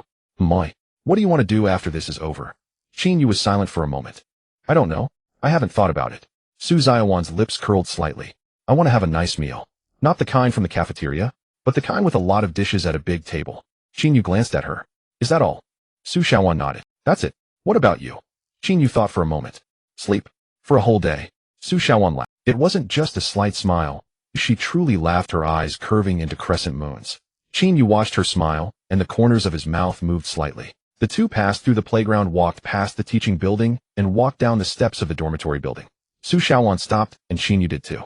Tomorrow morning, let's meet at the old library. We will discuss how to get in. Qin Yu nodded. Okay. Su Shaoan turned and walked away. After walking a few steps, she turned back. Qin Yu. Have you changed the dressing on your hand? Qin Yu looked down at his wrist. No.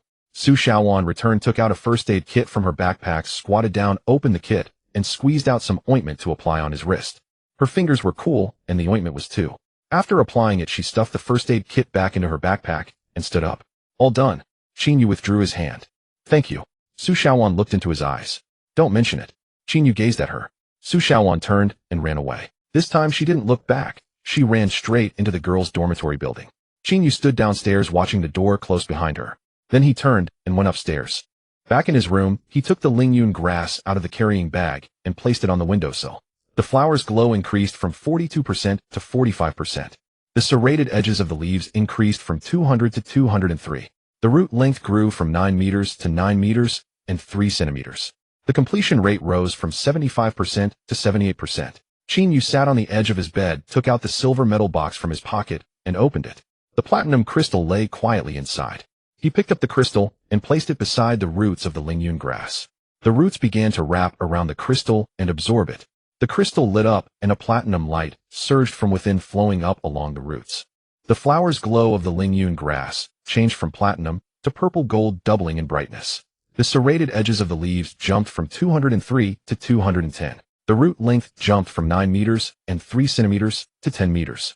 The completion rate of the second stage jumped from 78% to 85%.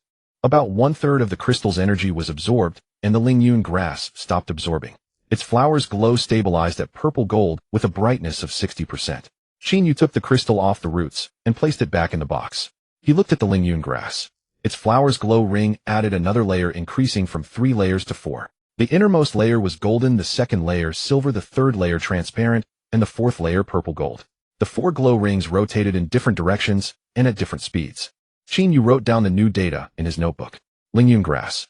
Mid-grade first tier. True combat power B. Leaf serration level 2. Root wrapping level 2. Flower glow energy pulse level 2. Origin perception level 2. Completion rate of the second stage 85%. He closed the notebook and placed it under his pillow. Lying on the bed, he stared at the ceiling. The 3-layer triangular crack had become 4 layers.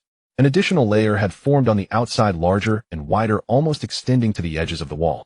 Qin Yu closed his eyes, a purple gold light spot on his brow, casting a small warm light spot on the inside of his eyelids. The color of the light spot changed from platinum to purple gold. His bloodline concentration was rising, increasing from 60 hundredths to 63 hundredths. He remembered the moment Su Xiaowan said, "Don't mention it," when her eyes sparkled with light. It wasn't the blue light of the bead, it was her own light. Qin Yu turned over facing the wall. The line of pencil writing on the wall did not reappear. But in his heart he changed that line. Don't trust anyone. Except her. He closed his eyes and fell asleep. At 7 in the morning, when Qin Yu entered the 3rd floor of the old library, Su Xiaowan had already laid the map out on the table. The map was hand-drawn, detailing every layer of the laboratory structure in fine pencil strokes. The outer walls, guard posts, main entrance, back entrance, corridors, stairs, and the isolation rooms on the 2nd underground level were all clearly marked. Qin Yu closed the door, approached the table, and looked down at the map. "Did you draw this?" Su Xiaowan nodded. The dark circles under her eyes remained, but she looked much better than yesterday. "I didn't sleep last night. I organized the photos and information Lin Chenzhou gave me for the whole night." Her finger pointed to the outermost layer of the map. The outer wall is 4 meters high, topped with electric fencing. 20 guards patrol in 3 shifts, 6 people per shift, with a 2-hour interval between shifts. As her finger moved inward, she continued, "There are 5 people in the inner perimeter not patrolling, stationed at the entrance to the core area. Their battle pets are armored rhinos and 3-headed thunder eagles." Her finger stopped in the central square area of the map. Core area. Zhao Mingxuan's office is on the 2nd underground level, adjacent to the isolation room. 11 people are locked in 5 isolation rooms. Qin Yu looked at the markings on the map. "Where's the back door?" Su Xiaowan's finger moved to the north side of the map. "Here. The back door leads to an underground passage with the exit on the backside of the mountain. Lin Chenzhou's people will be waiting for you at the exit." She lifted her head to look at Qin Yu. Lin Chenzhou said his people only open the door and do not participate in the fight. Qin Yu took out the key from his pocket and placed it on the table. The key was black, quite ordinary, with no markings. He was speaking the truth, Su Xiaowan said, picking up the key to inspect it before putting it down. "How do you plan to get in?" Qin Yu's fingers wandered over the map. "We'll go in at night. There's a 2-minute window when the outer guards change shifts. We'll climb over the wall, pass through the inner perimeter, and enter the 2nd underground level through the back door." His finger paused at Zhao Mingxuan's office. "Get the list, find the 11 people, and bring them out." Su Xiaowan looked at the route. "There are 5 third-tier beast tamers in the inner perimeter. How will you get around them?" "I won't avoid them." Su Xiaowan's finger hesitated momentarily. Qin Yu's voice was calm. "We'll fight through. The current combat power of Lingyun grass is B, which is sufficient to deal with first-tier battle pets. 5 first-tier battle pets. Can Lingyun grass take on 5? It can't win, but it doesn't need to. We just need to buy time." They'll go in to get the list, and you wait for me outside. Su Xiaowan frowned. What are you saying? I'm going. Qin Yu looked at her. You will be on standby outside. If I don't come out, you go find Shin Tinglan and have her think of a way. Su Xiaowan's hand retracted from the map, clenching into a fist. You want to bear it alone again? Qin Yu remained silent. Su Xiaowan's fist tightened further. Qin Yu, you said you aren't afraid of death. I'm not afraid either. But if you charge in alone like this, it's not that you're not afraid of death. You don't want to live. Qin Yu tapped his fingers lightly on the edge of the table. Su Xiaowan's voice lowered, but every word was clear. You go in to get the list, and I'll wait for you outside. You said if you're not out in 2 minutes, I can leave. I won't leave. If you don't come out, I'll go in to find you. Qin Yu looked at her. There were no tears in her eyes, only something heavy enough to be bottomless. All right. Su Xiaowan's fist relaxed. She lowered her head, looking at the map again. The shift change is at 8 in the evening. We leave at 6 and arrive by 7:30. Climbing over the wall, we arrive at the back door by 7:50. Is that enough time? Qin Yu estimated. It should be sufficient. Su Xiaowan folded the map and stowed it in her pocket. She took out a cloth bag from her backpack and placed it on the table. The bag contained several crystal fragments of various colors and sizes, the largest being only half the size of a fingernail. These are what I found in the basement of the old library last night. They were left by previous beast tamers. The energy isn't much, but enough for Lingyun grass to recover some. Qin Yu opened the cloth bag, and the roots of Lingyun grass reached out from the carrying bag, wrapping around the fragments. One by one, the fragments turned gray. The flower core's glow increased from 60% to 65%.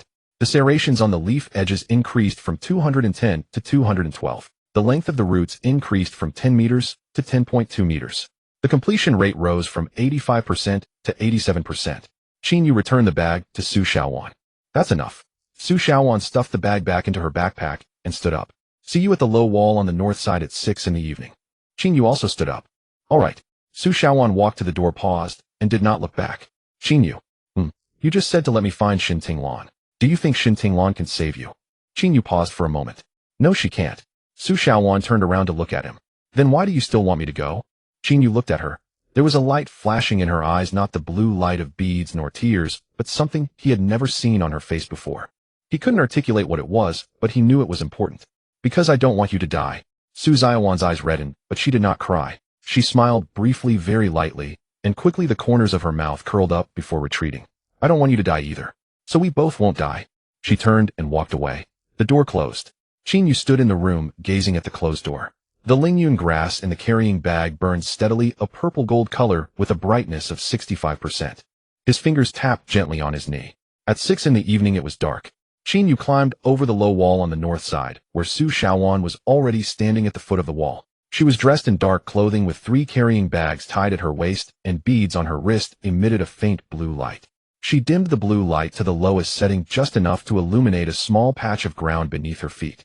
Let's go. The two of them crossed through the woods, climbed over the fence, and entered the training forest. They did not venture deep into the training forest, but walked along the edge heading east. After about an hour, the training forest came to an end. Ahead lay a wilderness, the ground covered in waist-high wild grass. The wild grass was grayish-white with stiff leaves that rustled against clothing. Qin Yu walked ahead, with Su Xiaowan following closely behind. The moon had not yet risen, and the sky was very dark, with only a faint reddish glow in the east providing a little weak light. The glow was faint light red and did not widen. After about 40 minutes, lights appeared on the ridge ahead. They were not natural lights, but the bright white beams of searchlights. The lights swept across the night sky, scanning a sector every few seconds. Qin Yu stopped and crouched down. Su Xiaowan crouched down as well. We've arrived. Qin Yu took out the map from his backpack and double-checked the route. He looked up at the building ahead. The building was situated at the foot of the mountain, surrounded on 3 sides by mountains, with only the north side being flat land. The walls were high-topped with barbed wire. There was a searchlight every 20 meters along the high walls, the light bright enough to illuminate the area around the walls as if it were daytime. Qin Yu returned the map to his backpack and took out the Lingyun grass from the carrying bag. The roots of Lingyun grass burrowed into the soil, but the flower core's glow was dim, almost invisible. It was hiding itself. What time is it? Su Xiaowan glanced at her phone. It's 7:43. 17 minutes until the shift change. Qin Yu put the Lingyun grass back in the carrying bag and stood up. The two of them approached the wall in the dark. When the searchlight swept over, they would crouch down, rising again only after the light had passed. After about 10 minutes, they reached the base of the wall. The wall was very high, 4 meters, and smooth on the surface with no footholds to climb. Su Xiaowan looked at the wall. How do we climb over? Qin Yu took out the Lingyun grass from the carrying bag and placed it at the wall's base. The roots will wrap around. The roots of Lingyun grass extended from the carrying bag and began to climb up the wall. The tips of the roots pierced into the brick, seams anchoring them in place. Dozens of roots wove together to form a net on the wall dense enough to support a person's weight. Qingyu grabbed the roots and began to climb. The roots were sturdy and did not give way. He climbed over the top of the wall, avoiding the barbed wire, and landed on the ground inside the wall. The ground was cement hard, and when he landed, he bent his knees to cushion the fall, making almost no sound. Su Shaowan climbed over as well.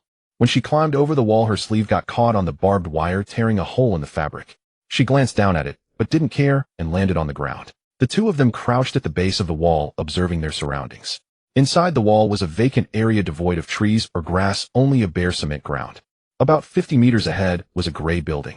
The entrance to the building was a metal door adorned with the emblem of the Imperial Beast Tamer headquarters. The back door is on the north side of the building. Let's go around. Qin Ye's voice was kept very low. The two of them moved along the base of the wall towards the north side. The searchlight swept overhead, casting white light that outlined fan-shaped patches on the wall. They walked to the north side of the building and saw a small door. The door was made of iron, quite old, and the doorknob was rusty. Qin took a key from his pocket, inserted it into the keyhole, and turned it. The lock clicked open, and the door swung ajar. Qin pushed the door open and stepped inside sideways. Su Shaowan followed behind him and gently closed the door. Behind the door was a narrow corridor, barely wide enough for a single person to pass through. There were no windows on the walls, and emergency lights emitted a pale white glow every few meters. The roots of the Lingyun grass stretched out from the carrying bag, wrapping around Qin Ye's wrist. The primordial perception relayed information. 50 meters ahead, two people were moving. The energy intensity was moderate, indicating they were second-tier beast masters. Qin lightened his footsteps and walked forward along the corridor. Upon reaching the corner, he stopped and listened intently. The footsteps grew closer. Two people, one in front of the other, were conversing. How is tonight's patrol scheduled? I was on the night shift yesterday and am on duty again today. Director Zhao said that they need to increase manpower these days. There's an investigation going on. What are they investigating? I don't know. It's definitely not us. Just patrol, honestly. Qin waited for them to pass, then darted out from the corner, following closely behind them. The roots of the Lingyun grass extended from his wrist, silently wrapping around the ankle of the person behind. The tip of the root pierced the skin, injecting a silvery liquid. The person collapsed, their body going limp. The other person in front heard the sound, turned around, and another root had already wrapped around their neck. They too fell down. Su Shaowan dragged the two of them to the corner and bound their hands and feet with rope, sealing their mouths with tape. Qin continued forward. At the end of the corridor was a staircase leading downward. The stairs were steep, made of iron, and made noise when stepped on. Qin took off his boots, wearing only socks, significantly muffling the sound. Su Shaowan also removed her boots and followed behind him. Down they went. The first underground level, the second underground level. The corridor on the second underground level was narrower and darker, with emergency lights only illuminating half of what the first underground level had. On either side of the corridor were iron doors, each labeled Quarantine Room 1, Quarantine Room 2, Quarantine Room 3, Quarantine Room 4, Quarantine Room 5. At the end of the corridor, there was another door. The sign on the door read Zhao Mingxian. Qin approached the door of Quarantine Room 1 and peered through the small window. The room was small, containing a bed, a table, and a chair. Sitting on the bed was a young man, wearing white clothes with long hair, his head lowered. He wore a silver ring on his wrist with tiny points of light flickering on it. An energy suppression ring. Qin knocked on the iron door. The young man looked up, his deep brown eyes having a golden point of light deep within the pupils, similar to the glimmer on Qin's forehead. Primordial bloodline. Who are you? The man's voice was hoarse, as if he hadn't had water for a long time. Qin leaned closer to the gap in the door. I've come to rescue you. The man's eyes brightened for a moment, then dimmed again. It can't be opened. The door has an electromagnetic lock. Only Zhao Mingxuan's fingerprint can unlock it. Just patrol, honestly. Qin stepped back and looked at the door. The iron door was thick with a smooth surface, lacking a keyhole, only a silver sensor panel. The roots of the Lingyun grass extended from his wrist, pressing against the sensor panel. The tip of the root pierced the gap at the edge of the sensor panel. The silvery liquid injected. The sensor panel flickered twice, and then went dark. The iron door emitted a dull thud and swung open. Su Shaowan stared at the door, her mouth agape. Inside was a young woman with a shaved head and scars on her face. She looked at Qin but said nothing, standing up and walking to the door. Let's go. The young man stood unsteadily, his legs weak. Su Shaowan supported him and helped him into the corridor. Qin approached the door of Quarantine Room 2 and opened it using the same method.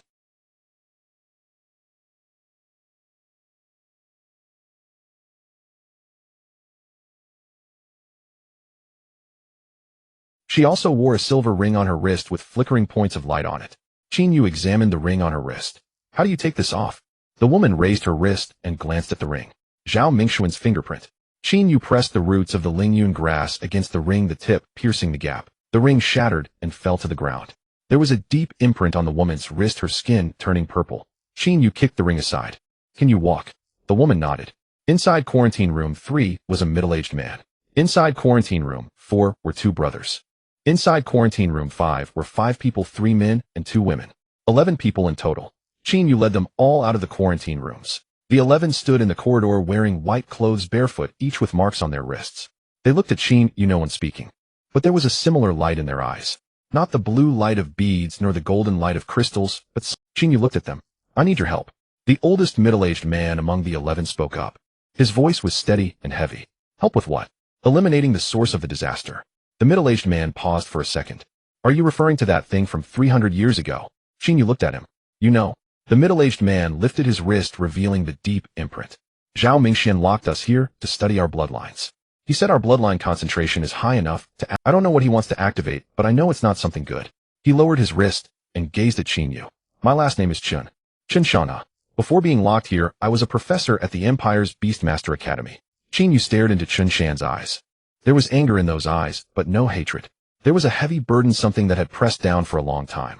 I need 12 individuals with a bloodline concentration exceeding 1 in 10,000. Including you, Su Xiaowan, and myself, we now have 14. That's enough. Chen Shanha looked at Qin Yu. You will die? I know. Chen Shanha was silent for a few seconds before nodding. I will help you. The other 10 nodded as well. No one spoke, but their eyes communicated. Qin Yu turned and walked towards Zhao Mingxuan's office at the end of the corridor. He pushed open the door and stepped inside. The office was small, with a desk, a chair, and a bookshelf. On the desk was a document, the cover reading list of primordial bloodline individuals. Qin Yu picked up the document and flipped to the first page. It contained the names of 11 people and their bloodline concentrations. The first was Chun Shanha with a concentration of 8 in 10,000. The second was the young man with a concentration of 7 in 10,000. The third was the bald woman with a concentration of 6 in 10,000. The 4th to 11th all had concentrations between 5 to 7 in 10,000. On the last page of the list, there was one line. Individual 12 Qin Yu concentration unknown, marking in progress. Qin Yu folded the document and put it in his pocket. He turned and exited the office, seeing Su Xiaowan supporting the young man. Su Xiaowan looked at him, her eyes shining. Did you get it? I got it. Su Xiaowan nodded. Let's go.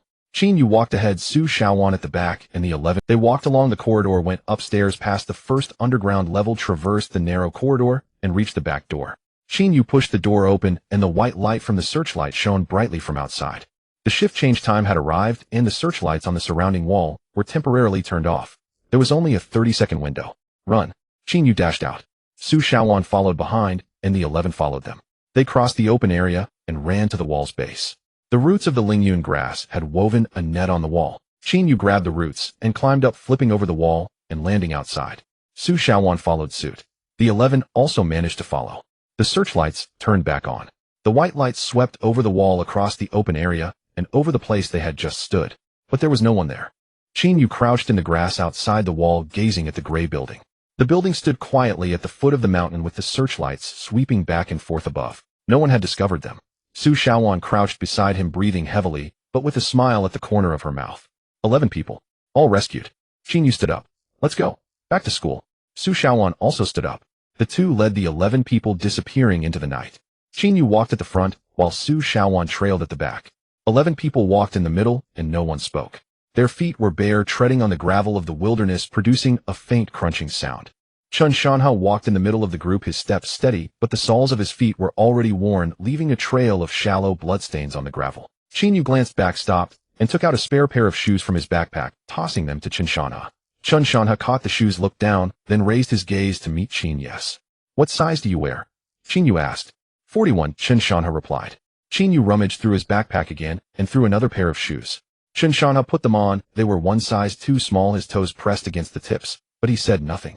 The other 10 people looked at Chun Shan's shoes, and no one spoke up to ask for them. Su Xiaowan took out a few pairs of socks from her backpack and distributed them to those who were barefoot. There weren't enough socks, only 5 pairs. She handed 1 pair to the bald woman, 1 pair to each of the 2 brothers, and 1 pair to each of the 2 younger men. The remaining people were still barefoot. The younger man, ranked second on the list with a concentration of 7/10. Took the socks but did not wear them, instead handing them to an older woman next to him. You wear them. The woman shook her head. The young man squatted down and put the socks on her feet. Her feet were small, the socks too big, bunched up at her ankles. She looked down at the bunched up socks, her lips trembling slightly. Yu turned and continued walking.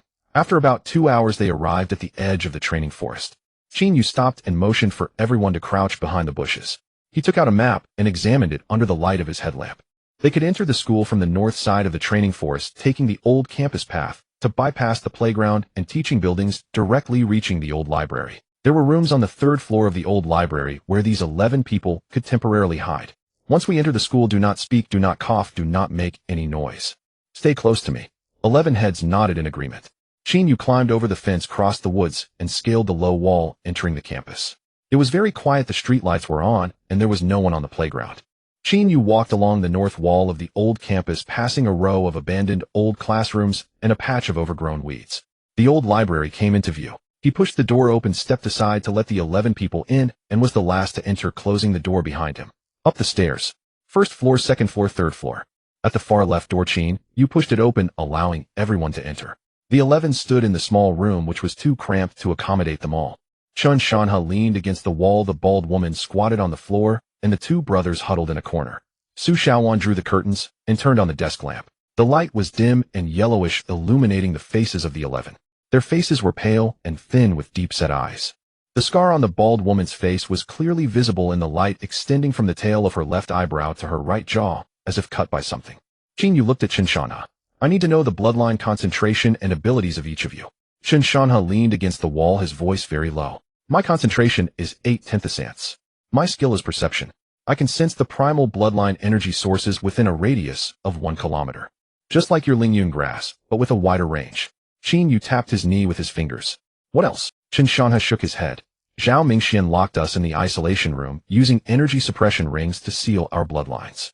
We can't use our skills, and our bloodline concentration can't increase. I came in at 8/10, and after 2 years I'm still at 8/10. The young man stood up from the ground, his legs were still trembling, but he stood straight. My name is Lu Chun.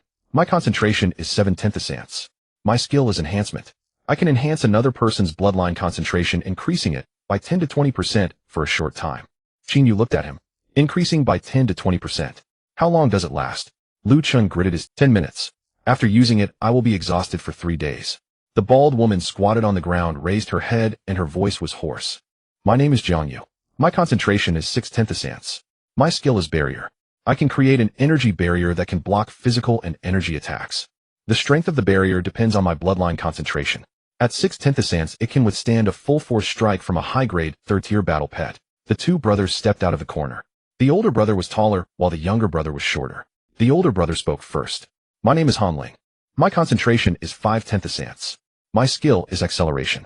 I can double the speed of myself and those within 10 meters around me. The younger brother followed up.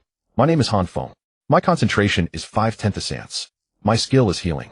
I can heal wounds, but not fatal injuries. The remaining 5 people took turns to state their names and skills.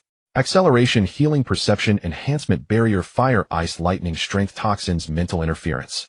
11 people, 11 skills. Yu took out the list from his pocket and reviewed it once. He put the list back into his pocket and looked at Shanha. Why did Zhao Mingxian keep you all together? Keeping people with different concentrations and skills together is not beneficial for research. Shanha narrowed his eyes. He is not researching us. He is selecting. He is looking for 12 people with high enough concentrations and complementary skills to activate something. Yes fingers lightly tapped his knee twice. The sealing array. He wants to activate the sealing array, not to repair it, but to detonate it. Shan's pupils constricted. Detonate the sealing array. Is he insane? Detonating the sealing array would blow the source open, and a natural disaster would immediately descend. Yu shook his head. He will not detonate the sealing array. He will use the sealing array to enhance his own bloodline. At the moment the sealing array explodes, the energy will gather towards the center of the array. The one standing at the center of the array will be able to absorb that energy. Shan's expression changed. He wants to use us 11 as sacrifices.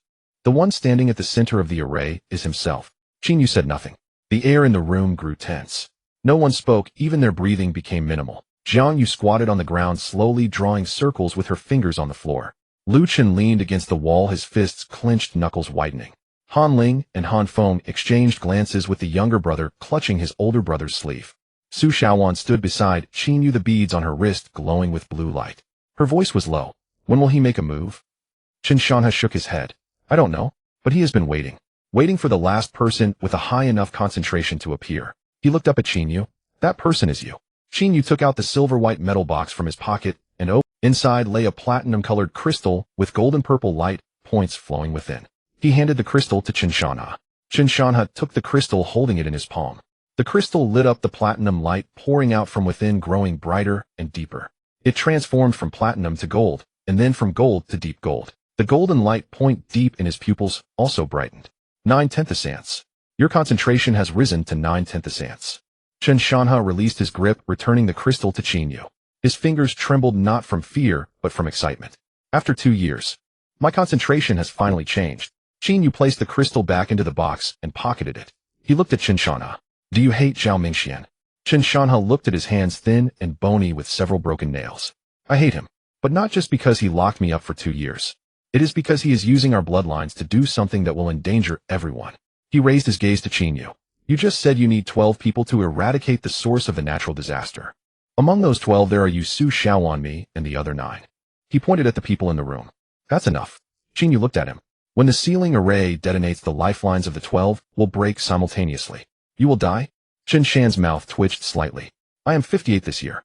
After being locked up for 2 years, I will be useless once I come out. Dying usefully is better than dying in an isolation room. Lu Chen walked over from the wall and stood beside Chen Shanha. I will go too.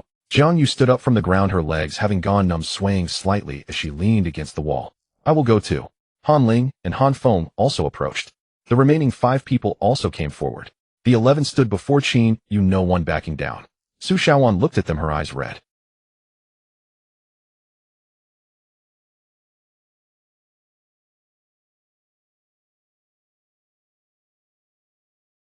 They are all willing. Qin Yu gazed at the 11 before him. Their clothes were white, dirty, and tattered. Most of them were barefoot, their soles covered in wounds. Their faces bore scars, marks from restraints and hollows caused by long-term malnutrition. But there was light in their eyes. Not the blue light of the beads, nor the golden light of the crystal, but something brighter. Qin Yu had seen that kind of light in Su Xiaowan's eyes. Tomorrow night we set off for the first seal. Chen Shanha nodded. Where's the first seal, eh? Under the Imperial Palace. Chen Shanha paused for a moment. Then he spoke. It was not a loud laugh, just a slight movement at the corner of his mouth with light flashing in his eyes. Under the palace. It won't be easy for Zhao Mingxian to get in. We have time to prepare. Qin Yu took out his phone from his pocket and glanced at the time. It was 1:20 a.m. He sent a message to Shin Tinglan. The people have been rescued. 11 of them. We will go to the first seal tomorrow night. Less than 10 seconds after sending the message, Shin Tinglan replied. Good. Lin Chenzhou will arrange the teleportation array. Gather at the back of the old library at 8 p.m. tomorrow night. Qin Yu put his phone back in his pocket and looked at Chen Shanha. You will stay here tonight. No one comes to the old library during the day. Su Xiaowan will bring you food and Su Xiaowan nodded. She took out the remaining compressed biscuits and water from her backpack and distributed them to the 11. Chen Shanha took a biscuit, broke it in half, and handed one half to Lu Chen beside him. Lu Chen took the biscuit, also broke it in half, and handed one half to Jiang Yu. Jiang Yu took the biscuit, took a bite, chewed for a long time, and swallowed. Qin Yu watched them share the biscuits without saying a word. He turned and walked to the door, stopping. Su Xiaowan. Su Xiaowan came over. You stay? Watch over them. I will go back to get something. Su Xiaowan nodded. Okay. Qin Yu left the room, went downstairs, and exited the old library. The moonlight was bright, illuminating the steps, which were grayish-white, now tinted silver by the moonlight. He stood on the steps, gazing at the horizon in the east. The dark red light band was faint, a light red like a thin thread hanging at the edge of the sky. The golden thread was thin under the moonlight, but very bright. He walked down the steps, crossed the open space, past the old classrooms, and reached the north wall of the old campus. He scaled the wall, crossed the woods, and climbed over the fence, returning to the dormitory building. He went upstairs, opened the door. The room was dark. He took out the Lingyun grass from his carrying bag and placed it on the windowsill. The flower's light flame rose from 65% to 70%. The serrations on the leaf edges increased from 212 to 215. The root length grew from 10.2 meters to 10.5 meters. The completion rate rose from 87% to 90%. Qin Yu sat on the edge of the bed, took out the list from his pocket, and opened to the last page. Subject 12, Qin Yu, concentration unknown, marking in progress. He closed the list and returned it to his pocket. He took out his notebook from under the pillow and flipped to the last page. Below, all 12 seals restored. Natural disasters postponed. Duration unknown. He wrote a new line. 11 people have been rescued. Tomorrow night, go to the first seal. Detonate the sealing array. Eliminate the source. He closed the notebook and placed it under his pillow, lying on the bed facing the ceiling. The 4-layer triangular crack was still there. The outermost layer had grown larger, nearly touching all 4 corners of the wall. He closed his eyes. The golden-purple light point in the center of his brow projected a small patch of light on the inside of his eyelids. The color of the light changed again from golden-purple to a deeper, more intense hue. It was neither purple nor gold. It was a fusion of the 2 colors with indistinguishable boundaries. His bloodline concentration was rising, from 63 tenthasants to 65 tenthasants. The Lingyun grass on the windowsill burned steadily with its flowers' light flame. The 4 layers of light rings rotated, the innermost layer being golden, the second layer silver, the third layer transparent, and the 4th layer golden purple. At the edge of the light ring, the outline of a 5th layer appeared. Very faint, almost invisible, but indeed present in the darkness. Qin turned over facing the wall. The line on the wall that he had altered he repeated in his mind every time before going to sleep. Don't trust anyone. Except her. He closed his eyes and fell asleep. When Qin woke up, sunlight streamed through the gap in the curtains, shining directly into his eyes. He squinted, turned over, and pulled his phone out from under the pillow. It was 9 in the morning. He had slept for less than 8 hours, but his body was no longer tired. After his bloodline density reached 65 tenthasants, his recovery ability had grown stronger. On the windowsill, the spirit herb stamen radiance had increased from 70% to 75%. The serrations along the leaf edges had grown from 215 to 218. The root length had extended from 10.5 meters to 10.8 meters. The completion level had risen from 90% to 92%. The outline of the 5th halo was clearer than last night, shifting from translucent to a pale gold. Qin sat up, took the spirit herb out of its pot, and placed it into a carrying pouch. He washed up, changed clothes, and packed the silver-white metal box, the list, the notebook, and the keys into his backpack. Then he walked out of the dormitory and went downstairs. Someone was training on the field. It was a second-year student he didn't recognize. His battle pet was a fire fox with deep crimson fur and golden patterns on its tail. The fire fox sprinted across the training ground with incredible speed, leaving small patches of burning flame on the ground with every step. Qin glanced at it twice before heading to the cafeteria. The cafeteria was not very crowded. He got his meal and sat down by the window. Halfway through his meal, someone sat down across from him. It was Zhou Yuan. Zhou Yuan had dark circles under his eyes, and the gray-haired mouse perched on his shoulder, its front paws empty of any nuts. The mouse's fur was duller than a few days ago with fewer golden specks. Ran out of nuts? Qin asked. Zhou Yuan nodded. Ate the last one yesterday. He looked down at the porridge in his own tray, stirred it with his spoon a couple of times, but didn't drink. My dad said the Zhao family has been buying up all the metal-attributed crystals on the market. Not just metal-attributed, fire, water, earth, any crystal. They're buying them all. Qin put down his chopsticks. They're hoarding crystals. Zhou Yuan looked up. What are they hoarding crystals for? Qin didn't answer. Zhou Yuan looked into his eyes for a few seconds and didn't ask again. He lowered his head and took a sip of porridge. Qin, what are you going to do?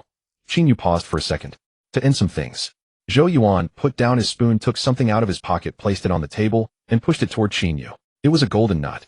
Very small, only half the size of a fingernail, its color so pale it was almost white. The crumbs of the last nut. What the gray-haired mouse left behind. Not much energy, but it might be useful.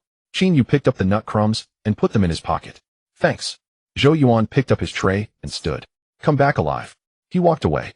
Qin watched his figure disappear through the cafeteria door, then lowered his head and continued eating. After finishing his meal, he took his tray to the return counter, walked out of the cafeteria, and headed toward the old library. He pushed open the door, went upstairs, and walked to the leftmost door on the 3rd floor. After finishing his meal, he took his tray to the return counter, walked out of the cafeteria, and headed toward the old library. He pushed open the door, went upstairs, and walked to the leftmost door on the 3rd floor. Jiang Yu crouched in the corner, holding a cloth, wiping the scars on her face. Lu Chun leaned against the wall, eyes closed, breathing evenly. He was resting. Han Ling and Han Feng sat on the floor, the younger brother leaning against the older brother's shoulder, their hands clasped together. The other 5 people were scattered around the room, some standing, some sitting, some lying on the floor. Su Xiaowan saw Qin put down the medicine and stood up. Have you eaten? Yes. Qin walked over to Chen Shanhe, crouched down, and looked at his feet. Shoes don't fit. Chen Shanhe looked down at his own feet. They fit. They'll stretch out. Qin took a new pair of socks from his backpack and handed them to him. Chen Shanhe took the socks, glanced at them, didn't put them on, and tucked them into his pocket. Save them. Wear them later. Qin Yu stood up and looked at the people in the room. We set off at 8 tonight. The first seal is beneath the Imperial Palace. Lin Qinzhou has arranged a teleportation array to send us directly to the palace's outer perimeter. Once we're inside, Zhao Mingxuan's people might find us. Qin Shanha looked up. Zhao Mingxian has people in the palace. Lin Qinzhou said the Zhao family holds 3 seats in the Imperial Beast Tamer headquarters. Among the palace guards there are their men. But we have no other way. Only through the palace underground can we enter the first seal. Lu Chen opened his eyes and walked over from the wall. How many palace guards are there? Qin Yu shook his head. I don't know. Lin Qinzhou didn't say, but he'll be going in with us. Qin Shan's eyebrow twitched. Lin Qinzhou, that awakening officer. Yes. Qin Shanha was silent for a few seconds. What's his density? 3 tenthasants. Not enough to detonate the seal array, but he can help us hold off the outer guards. Jiang Yu stood up from the ground and put the cloth in her pocket. The scar on her face was clear under the light stretching from the end of her left eyebrow to her right jaw like a dried-up river. Will Zhao Mingxian be there? Qin Yu looked at her. I don't know, but if he knows we're going to the first seal held... The corner of Jiang Yu's mouth twitched. It wasn't a smile, but something very cold. Good if he comes. Qin Yu took out the silver-white metal box from his pocket, opened it, and placed the crystal in his palm. The crystal was platinum white with violet gold light particles flowing inside. About 2/3 of its energy remained. He walked over to Lu Chen. You said you can amplify others' bloodline density. It lasts 10 minutes, and then you're incapacitated for 3 days. Lu Chen nodded. Yes. What if you use it now? Lu Chen was taken aback. Now? Why? Qin Yu handed him the crystal. I need to know the effect of your amplification on me. Tonight's battle cannot afford any surprises. Lu Chen looked at the crystal, hesitated for a moment, then reached out and grasped it. His eyes closed. The golden light deep in his pupils brightened, growing increasingly intense, shifting from gold to a deep gold. Qin Yu felt a surge of heat traveling from the crystal through Lu Chen's hand, through the crystal itself, and into his own fingers. The heat flowed up his arm, reaching his shoulder, his heart, and then the center of his brow. The violet gold light at his brow flashed brilliantly. His bloodline density was skyrocketing. 65, 68, 77 taikuo, 75 tenthasants. Lu Chen's hands began to tremble, cold sweat beaded on his forehead, and his complexion turned from pale to ashen. Enough. Qin Yu took his hand away from the crystal. Lu Chen released his grip, stumbled back 2 steps, and leaned against the wall. His legs were shaking, his breathing was heavy, and his chest heaved violently. Your density is too high. My skill can't sustain it. Qin Yu looked at him. How much did you use? 5%.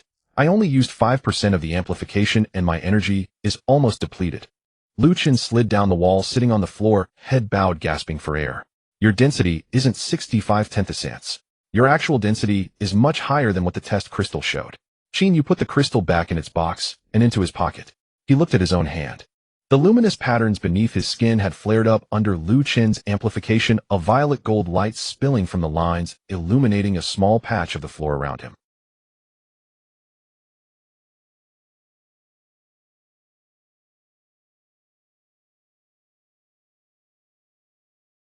The route length had surged from 10.8 meters to 12 meters. The completion level had jumped from 92% to 98%. The 5th halo had changed from pale gold to gold, shining as brightly as the first layer. Qin Yu took the spirit herb out of the carrying pouch and held it in his palm. The herb's leaves were fully extended, their length exceeding that of his forearm. The serrations along the leaf edges were densely packed, 230 in total, with golden light points spinning at the tip of each one. Roots stretched out from the pouch, swaying in the air, each root exceeding a meter in length. The 5 halos within the stamen were spinning simultaneously, gold, silver, translucent violet gold, and gold. Qin Yu gazed at the spirit herb. The stamen of the spirit herb flickered once. Confirmation. Qin Yu placed the spirit herb back into the carrying pouch and stood up. He looked at Lu Chen. Lu Chen sat on the floor, his face ashen and lips purple, but his eyes were very bright. Your amplification effect is still active. My density is still above 75 tenthasants. Qin Yu looked down at his hand. The patterns beneath his skin were still glowing. How long will it last? Lu Chen shook his head. I don't know. Your density is too high. My skill has never been used on someone with such a high density. Chun Shanha stood up from his chair, walked over to Qin Yu, reached out, and placed his hand on Qin Yu's shoulder. His hand was very thin with prominent knuckles, but it was strong. Your density is still rising. Qin Yu could feel it. The violet gold light at his brow was growing brighter and brighter, so intense that even with his eyes closed he could see the patch of light. The color of the light patch was changing, shifting from violet gold to a shade he had never seen before. It wasn't purple, gold, silver, or translucent. It was white. Not platinum white, but pure white. Like snow, like moonlight, like the color of the light patterns on an awakening stone, but brighter, purer. Qin Yu opened his eyes. His pupils had turned white. Su Shaowan stared at him, her mouth opening, but no words coming out. Shen Shan's hand slipped from Qin Yu's shoulder. He stepped back, looking into Qin Yu's eyes. 85 tenthasants. Your density has reached 85 tenthasants. All 11 people in the room rose to their feet. They stared at Qin Yu's eyes, and no one spoke. Su Shaowan walked up to Qin Yu, reached out her hand, her fingers hovering in front of his eyes, without touching. Her fingers were trembling slightly. Your eyes. Qin Yu blinked. The white in his pupils faded a little, but it didn't disappear completely. I know. He turned around and looked at the map hanging on the wall. The map marked the location of the first seal beneath the Imperial Palace at a depth of about 50 meters. 8 tonight. We move out. He walked out of the room, went downstairs, and exited the old library. The sunlight was harsh, shining on his face. Under the sunlight, his pupils turned a pale white like two pieces of frosted glass. Su Shaowan followed behind him. Qin Yu. Can your eyes change back? Qin Yu didn't answer. He gazed at the eastern sky. The dark red ribbon of light was very faint, a pale red like a line about to vanish. The golden threads were almost invisible in the sunlight, but he knew they were still there. Inside the carrying pouch, the spirit herb's stamen radiance burned steadily. 5 halos spun, the innermost and outermost both gold. The 5th halo was fully formed. Qin Yu stared at the pale red ribbon of light for a long time. Su Shaowan stood beside him, saying nothing. The wind blew, stirring her hair. Her hair had grown long from her shoulders down to her back, and it floated in the breeze, brushing against Qin Yu's arm. Qin Yu didn't move away. Su Shaowan didn't move away either. The two stood on the steps of the old library, gazing at the eastern sky. The sun was overhead, their shadows at their feet. Their shadows were joined together. At 8 in the evening, behind the old library, Lin Shenzhou stood beside the teleportation array with Shun Tinglan and Mo behind him. Mo crouched at Shun Tinglan's feet, its deep green vertical pupils fixed on Qin Yu, its tail swaying slowly.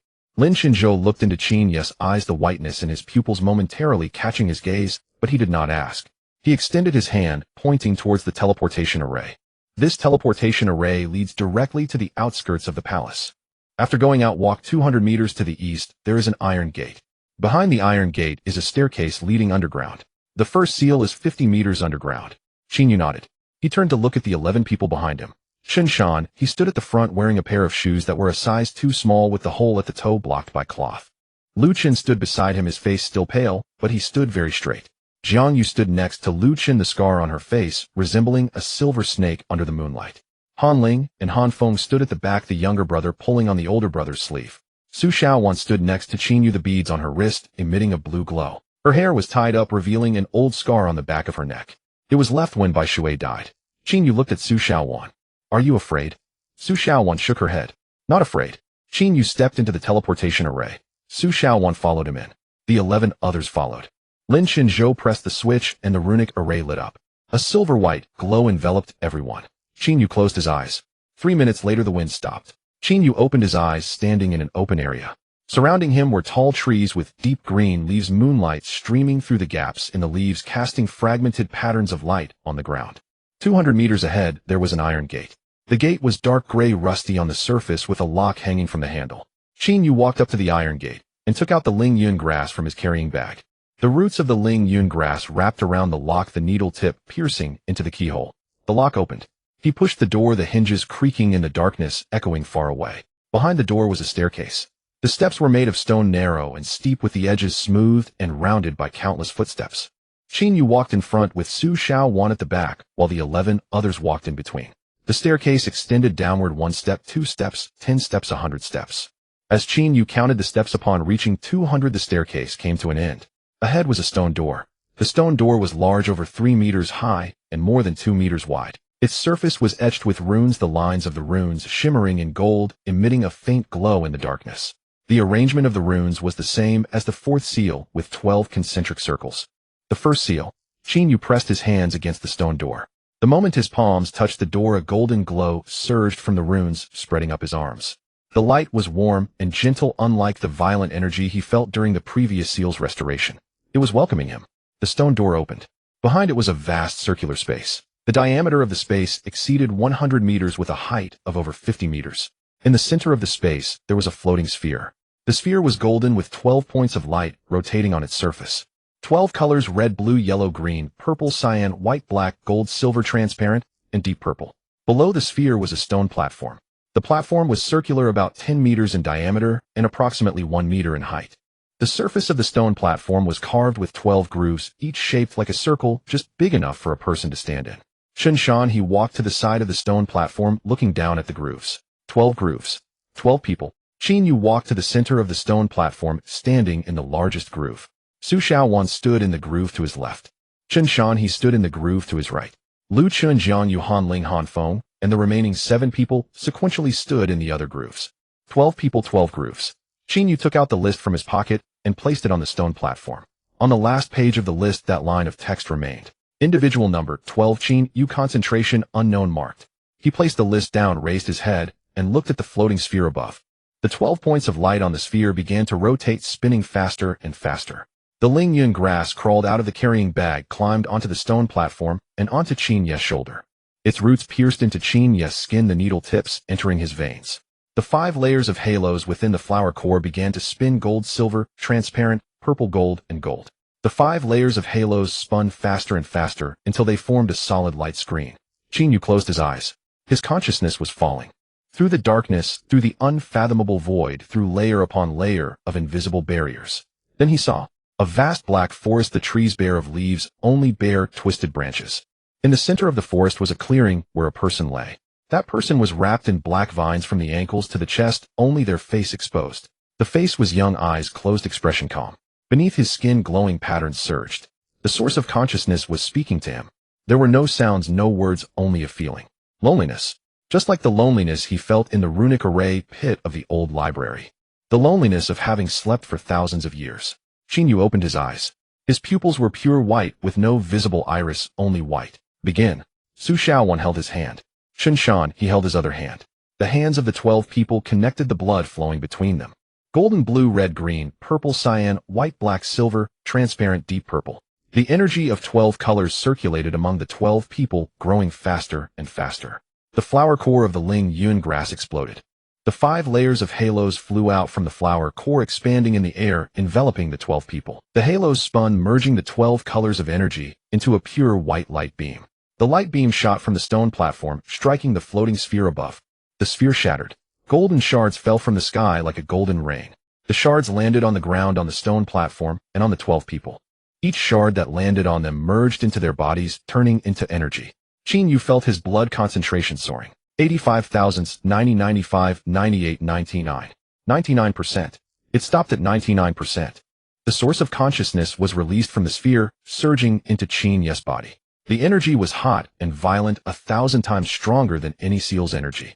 Qin Ye's body began to tremble, his skin rupturing, golden blood gushing from the cracks. The roots of the Ling Yun grass burrowed into his skin cracks, helping him bear the impact of the energy. But the energy was too strong. The roots of the Ling Yun grass snapped one by one. Su Xiaowan tightened her grip on his hand. Her energy was being transmitted to him. Blue energy entered his body from his palm, helping to cool down the scalding energy. Chen Shan, he also tightened his grip on his hand. His energy was also being transmitted to him. His concentration was only 9/10ths, but he gave all his energy to Qin Yu. Lu Chun, Jiang Yu, Han Ling, Han Feng, 7 people, 11 people, everyone was transmitting energy to Qin Yu. The energy of 12 colors gathered, merged, and compressed within Qin Ye's body. The pure white light beam grew brighter and brighter, bright enough for the entire space to turn white. Then everything fell silent. Qin Yu opened his eyes. He lay on the stone platform covered in blood, golden blood. The Ling Yun grass lay beside him, its leaves curled, flower core dimmed, and roots broken. Its flower core's glow had extinguished, but there was still a faint trace of green on its leaves. Su Xiaowan lay in the adjacent groove, still holding onto his hand. Her complexion was very pale, but her eyes were open. The corners of her mouth, curved slightly, were still alive. Qin Yu looked into her eyes. His pupils shifted from white back to amber. He tightened his grip on her hand. Yes, alive. Chen Shan, he sat up from the groove. His hair had turned completely white, his face lined with many wrinkles, yet his eyes shone brightly. He glanced at his hands, and then at Qin Yu. My concentration has dropped to 3/10ths. But I don't care. Lu Chen also sat up. His complexion was still very pale, but his lips had regained some color. He looked down at his hands, his fingers trembling slightly. My skills are still intact. They can still be used. Jiang Yu stood up from the groove, her legs steady. She touched the scar on her face. The scar remained, but its color had faded significantly. Han Ling and Han Feng embraced each other, the younger brother crying, while the older brother held back tears, although his eyes were red. The 12 people stepped down from the stone platform. They stood in the space of the first seal, no longer under the sphere, as the sphere had shattered. There was an additional object on the stone platform. A seed. It was very small, only the size of a fingernail. Its color was pure white with 12 colors of light points flowing on its surface. Qin Yu picked up the seed and placed it in the palm of his hand. The roots of the Ling Yun grass stretched out from its curled leaves wrapping around the seed. The seed split open and a new plant grew from within. The stem was silver white, the leaves golden, and the flower core pure white. Within the flower core, 12 layers of halos were spinning. The Ling Yun grass evolved. It was not a low-grade first tier, nor a low-grade second tier, nor a high-grade. It was royal grade. Qin Yu placed the Ling Yun grass on his shoulder and turned to walk towards the staircase. Su Shaowan followed closely behind him. The 11 others followed them. Climbing upstairs 200 steps. He pushed open the iron gate, and moonlight shone on his face. In the eastern horizon, the dark red glow had vanished. The golden thread had also disappeared. The sky was deep blue, the moon bright, and the stars numerous. Qin Yu stood under the moonlight, gazing at the deep blue sky. Su Shaowan stood beside him, still holding his hand. Is it over? Qin Yu looked at the sky, staring for a long time. It's over. Su Shaowan leaned against his shoulder, closing her eyes. Her breathing was light and even. She fell asleep. Qin Yu did not move. He stood in the moonlight, allowing Su Shaowan to lean against him. The Ling Yun grass rested on his shoulder, the 12 layers of halos within the flower cores slowly rotating. Each layer of halo was a different color, with the innermost layer being gold and the outermost layer being transparent. The wind blew coolly, carrying the scent of earth and grass leaves. Qin Yu raised his head, gazing at the moon. The moon was round and bright. The end.